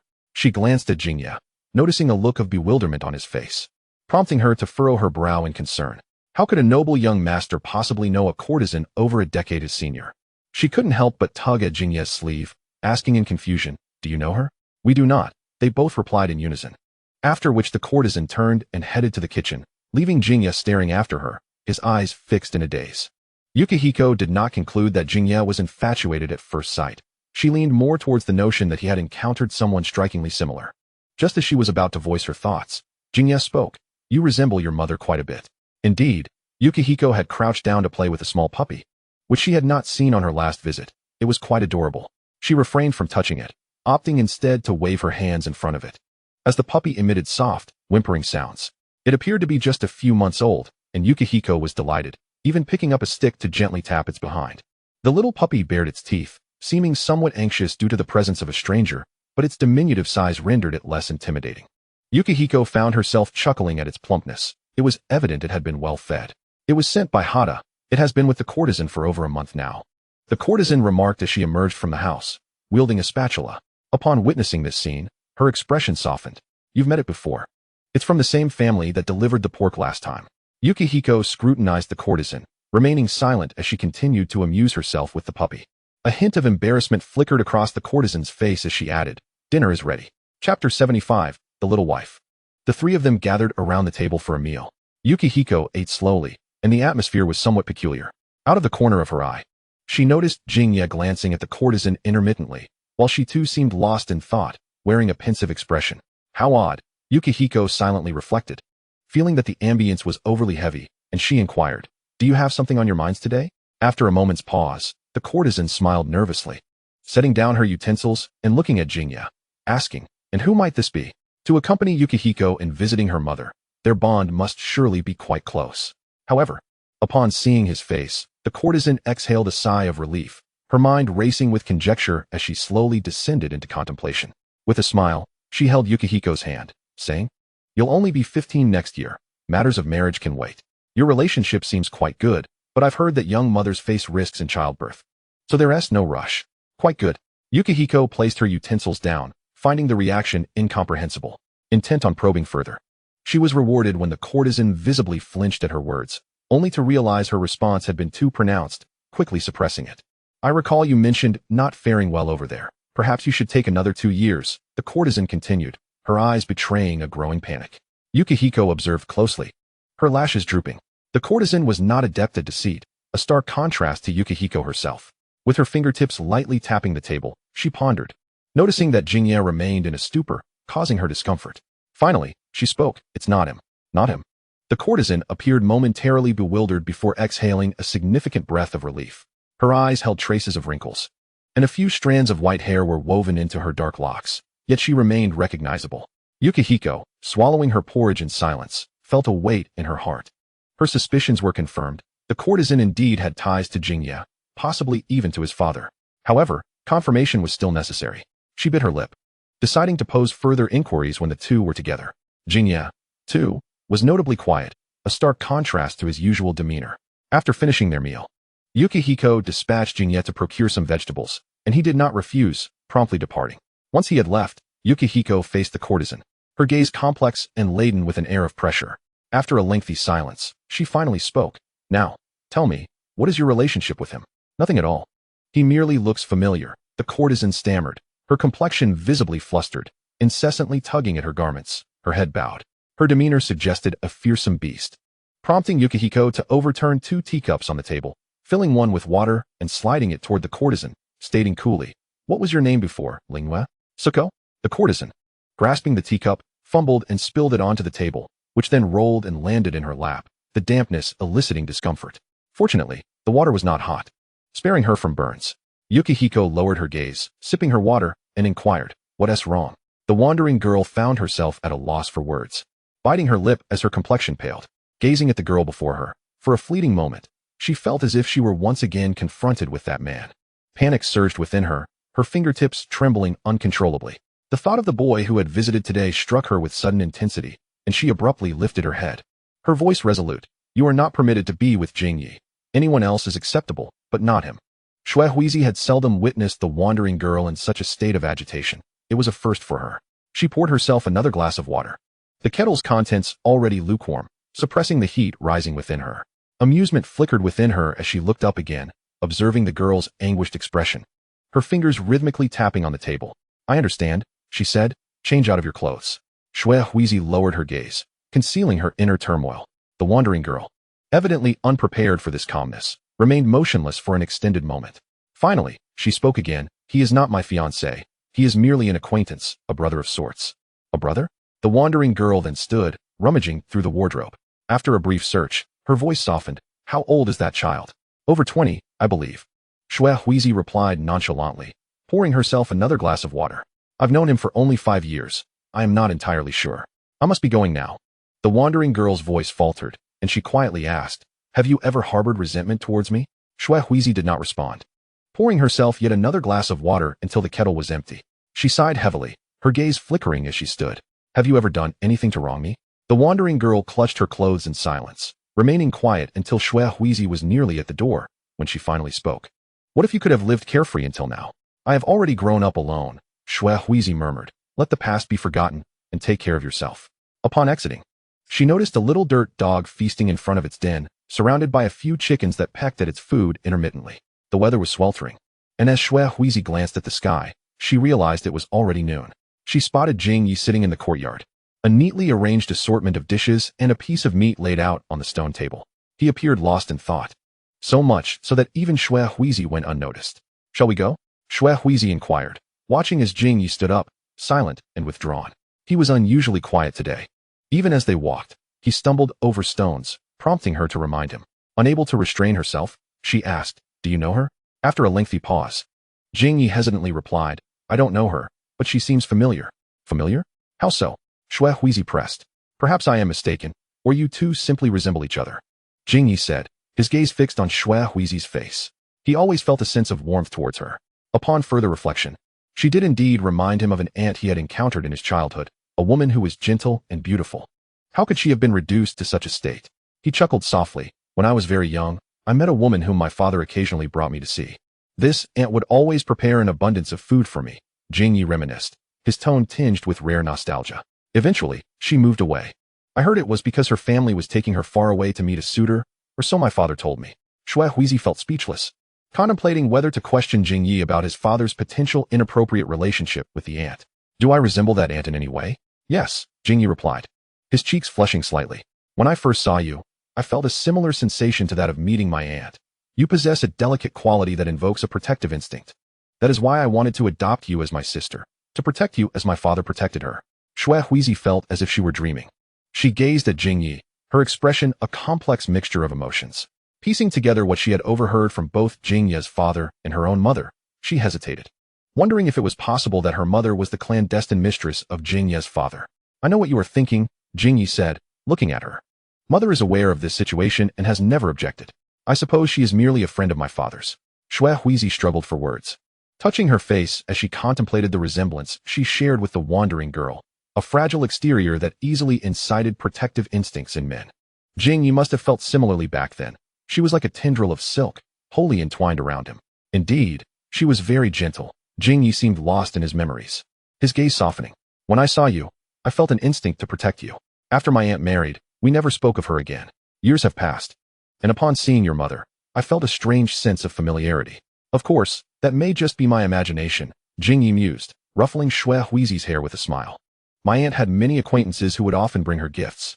Xue Huizi was momentarily at a loss, torn between doubting her suspicions and teasing Jing Yi for mistaking guests for friends.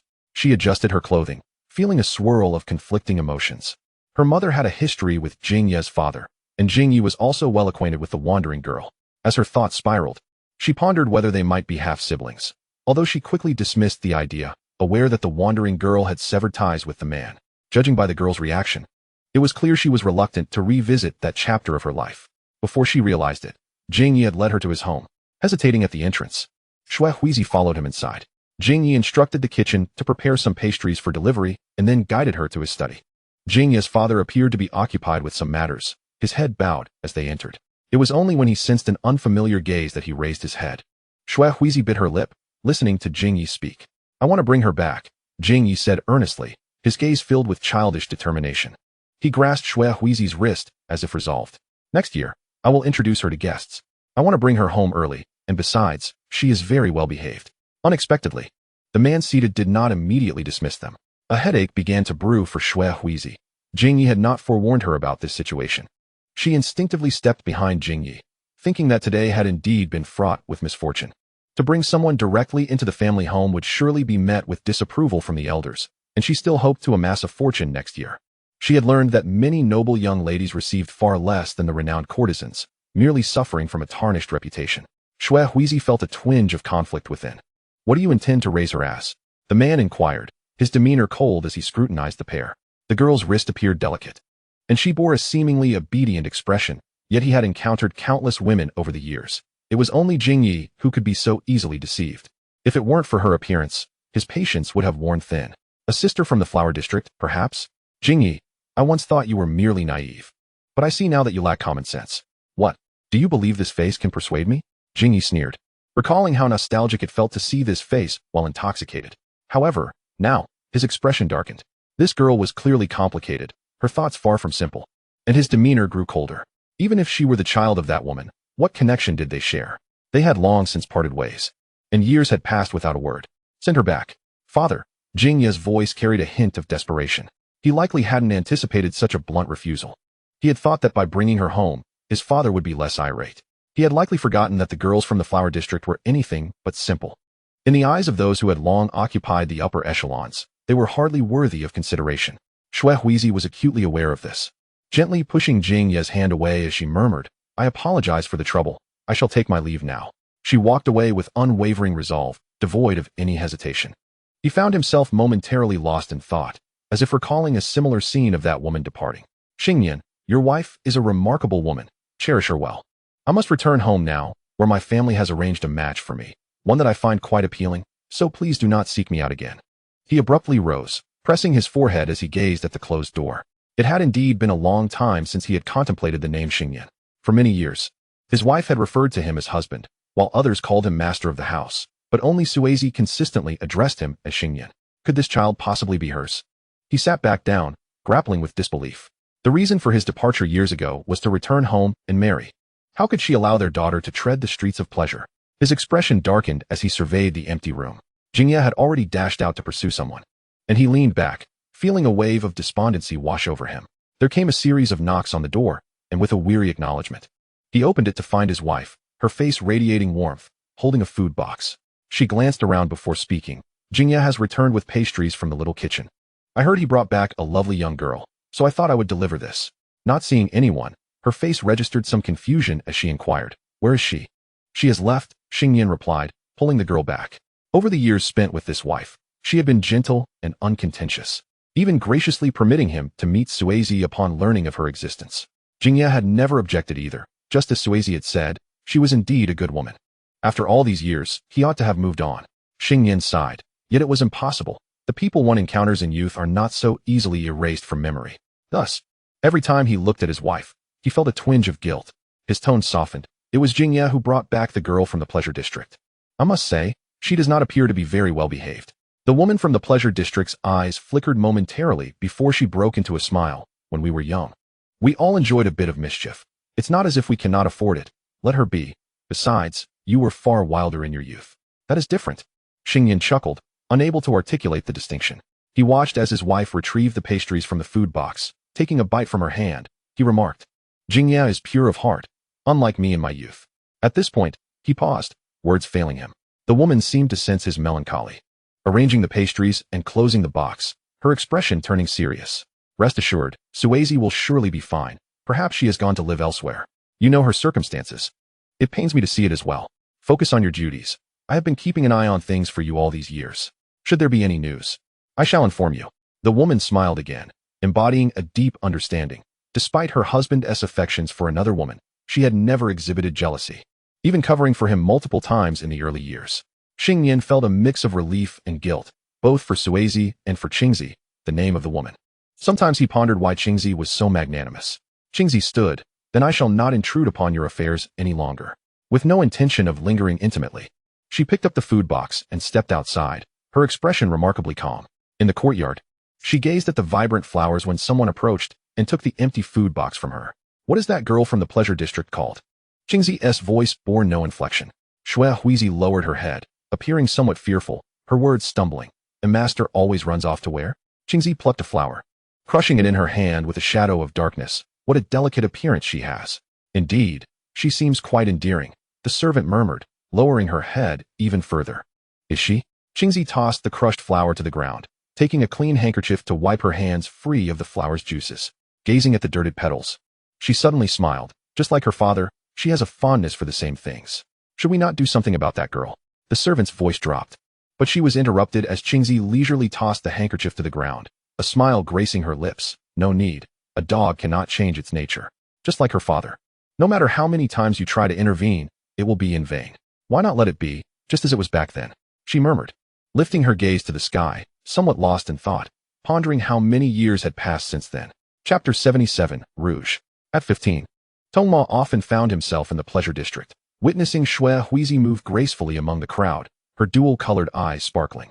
She resembled a flower blooming swiftly, laughing sweetly amidst the throng. Yet upon seeing him, her allure dissipated as she performed an entrancing dance solely for him. Due to Xue Huizi's presence, the evening moon house flourished, with patrons clamoring to catch a glimpse of the exquisite courtesan, intoxicated with wine and surrounded by the lingering scent of makeup. Tongma observed her, his fingers lightly tapping on the table. The fan she wielded exchanged hands repeatedly, and the softness in her brow had yet to fade. His lashes fluttered slightly, catching a glimpse of her slender waist. Xue Huizi danced beautifully, her body fluid and supple, when the fan obscured the lower half of her face. Her slightly upturned eyes held a hint of seduction, mingled with an elusive innocence. At 20, Xue Huizi was still 5 years his senior. Seemingly fatigued from dancing, she settled beside Tongma, leaning her head against his arm. She then playfully whined, a habit she had developed over the past 5 years of their acquaintance. Navigating her way through the expectations of guests. You've grown taller than me, she teased, playfully nudging him before ruffling his hair. Tongma placed a golden comb in her hair, and unable to resist, she took out a mirror to admire herself, appearing quite pleased. You've bought something again? They say you must bring gifts to meet you. Tongma poured himself a drink, resting his chin on his hand. Having imbibed too much, his vision swayed as he watched Xue Huizi preen in the mirror, unable to suppress a burp before pulling her closer into his embrace. Xue Huizi raised an eyebrow but did not resist, obediently lying against him, her head resting on his chest, her adornments occasionally poking his face as she mumbled, the recent guests really have no boundaries. She clearly did not mind that Tongma was included among them, as she took a swig from the cup on the table. Her hair flowed like satin, a delight to touch. Tongma tugged at her cascading locks, reminiscing about the girls from the church, none of whom could compare to her beauty. She seemed crafted from gold and jade. Everything about her exuded opulence. In her youth, she claimed to charge nothing for her performances. Indeed, she did not charge. Yet she was seldom seen. Tongma regarded the clarity of the drink in his cup, reflecting on the church's flourishing state over the years. A portion of its resources supported the faithful, while another was allocated for repairs. The share he took was all invested in her. She was an exceedingly costly girl and had not returned to her village for quite some time. In this world, many were willing to lavish wealth upon her. At 15, she received guests. By 18, she had reached the height of her fame. Yet even now, she remained ensnared in the intoxicating life of the pleasure district. It seemed as if the girl had been buried in the river of time, yet she retained something. She still adored receiving gifts, countless gifts, just as she always had. At times, when Shui Huizi became inebriated, she would lean on him, insisting she wanted endless love, so much love. Toma could not fathom what that truly meant. The thoughts of adults remained elusive to him even now. However, unlike those who beseech the divine, Yukihiko has never pleaded for anything. Perhaps she, like herself, harbors no belief in gods or Buddhas. In her youth, she voiced a desire for ample sustenance, which led her to entangle herself with Doma. As she matured, she expressed a yearning for abundant love, thus becoming a vivid hue in this flower street. Not everyone is privy to her presence. She is a highly esteemed courtesan, and not lacking in intelligence. Along her journey, there have been those who sought to redeem her with gold, all of whom she turned away. Does Yukihiko truly desire anything? He gazed upon her closed eyes, pursing his lips. He was uncertain when he might next encounter her. Doma placed his hand on her face. He had grown significantly over the years. He gently brushed her cheek with the back of his hand. If he were to speak of emotions, there would be little to mention. It seems that as they matured, they inevitably chose someone to remain by their side. Many believers are like this, and he ought to be as well. Yet perhaps due to his status as the Lord of Eternal Bliss, no one ever broached the subject. He perpetually observed one person transform into two, and then into three, as they sought divine assistance at his side. How peculiar it is that no matter what one possesses, discontent lingers. Humanity is indeed a strange species. To Doma, the thoughts of adults always appeared tiresome, yet in a few years, he too would become an adult. Yukihiko, are you asleep? No response came. Doma's voice carried a hint of grievance as he pushed her down, crouching before her, lowering his gaze. Each time he visited, she would be asleep. Yukihiko was rather inconsiderate. After all, he had paid for her company. He himself was unsure why he constantly found himself drawn here. But when she was absent, a peculiar emptiness enveloped him. Perhaps it was the friendship forged in their youth that compelled him to seek her closeness.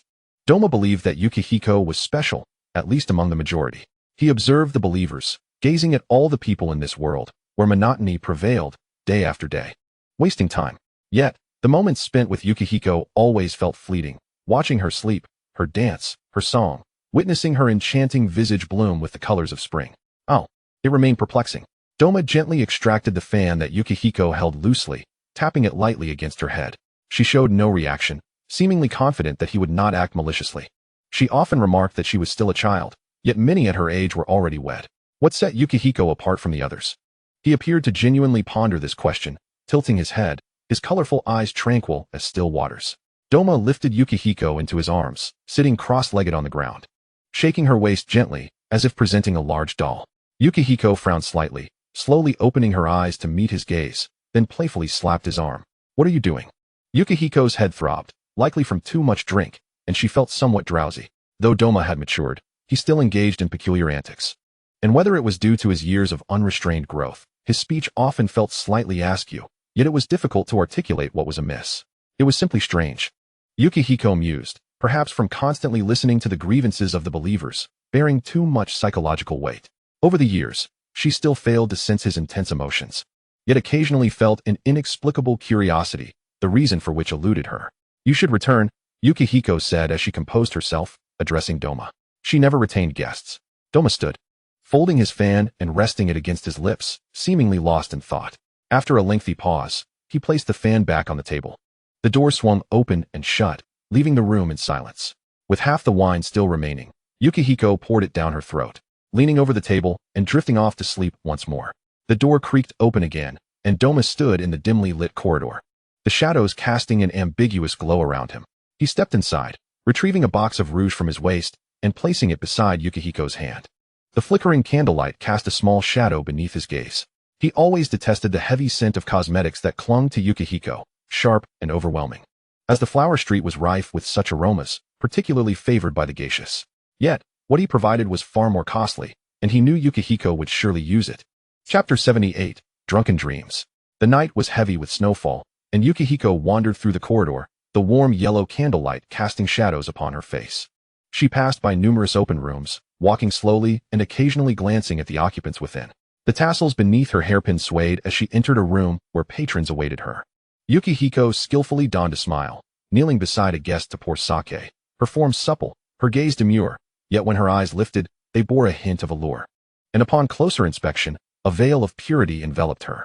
Yukie possessed a delicate and innocent visage, yet the upward tilt of her eyes gave her a captivating edge, ensnaring one's heart with an insatiable itch. No matter how many times one beheld her beauty, they were always left astounded. "Brother, you've come today?"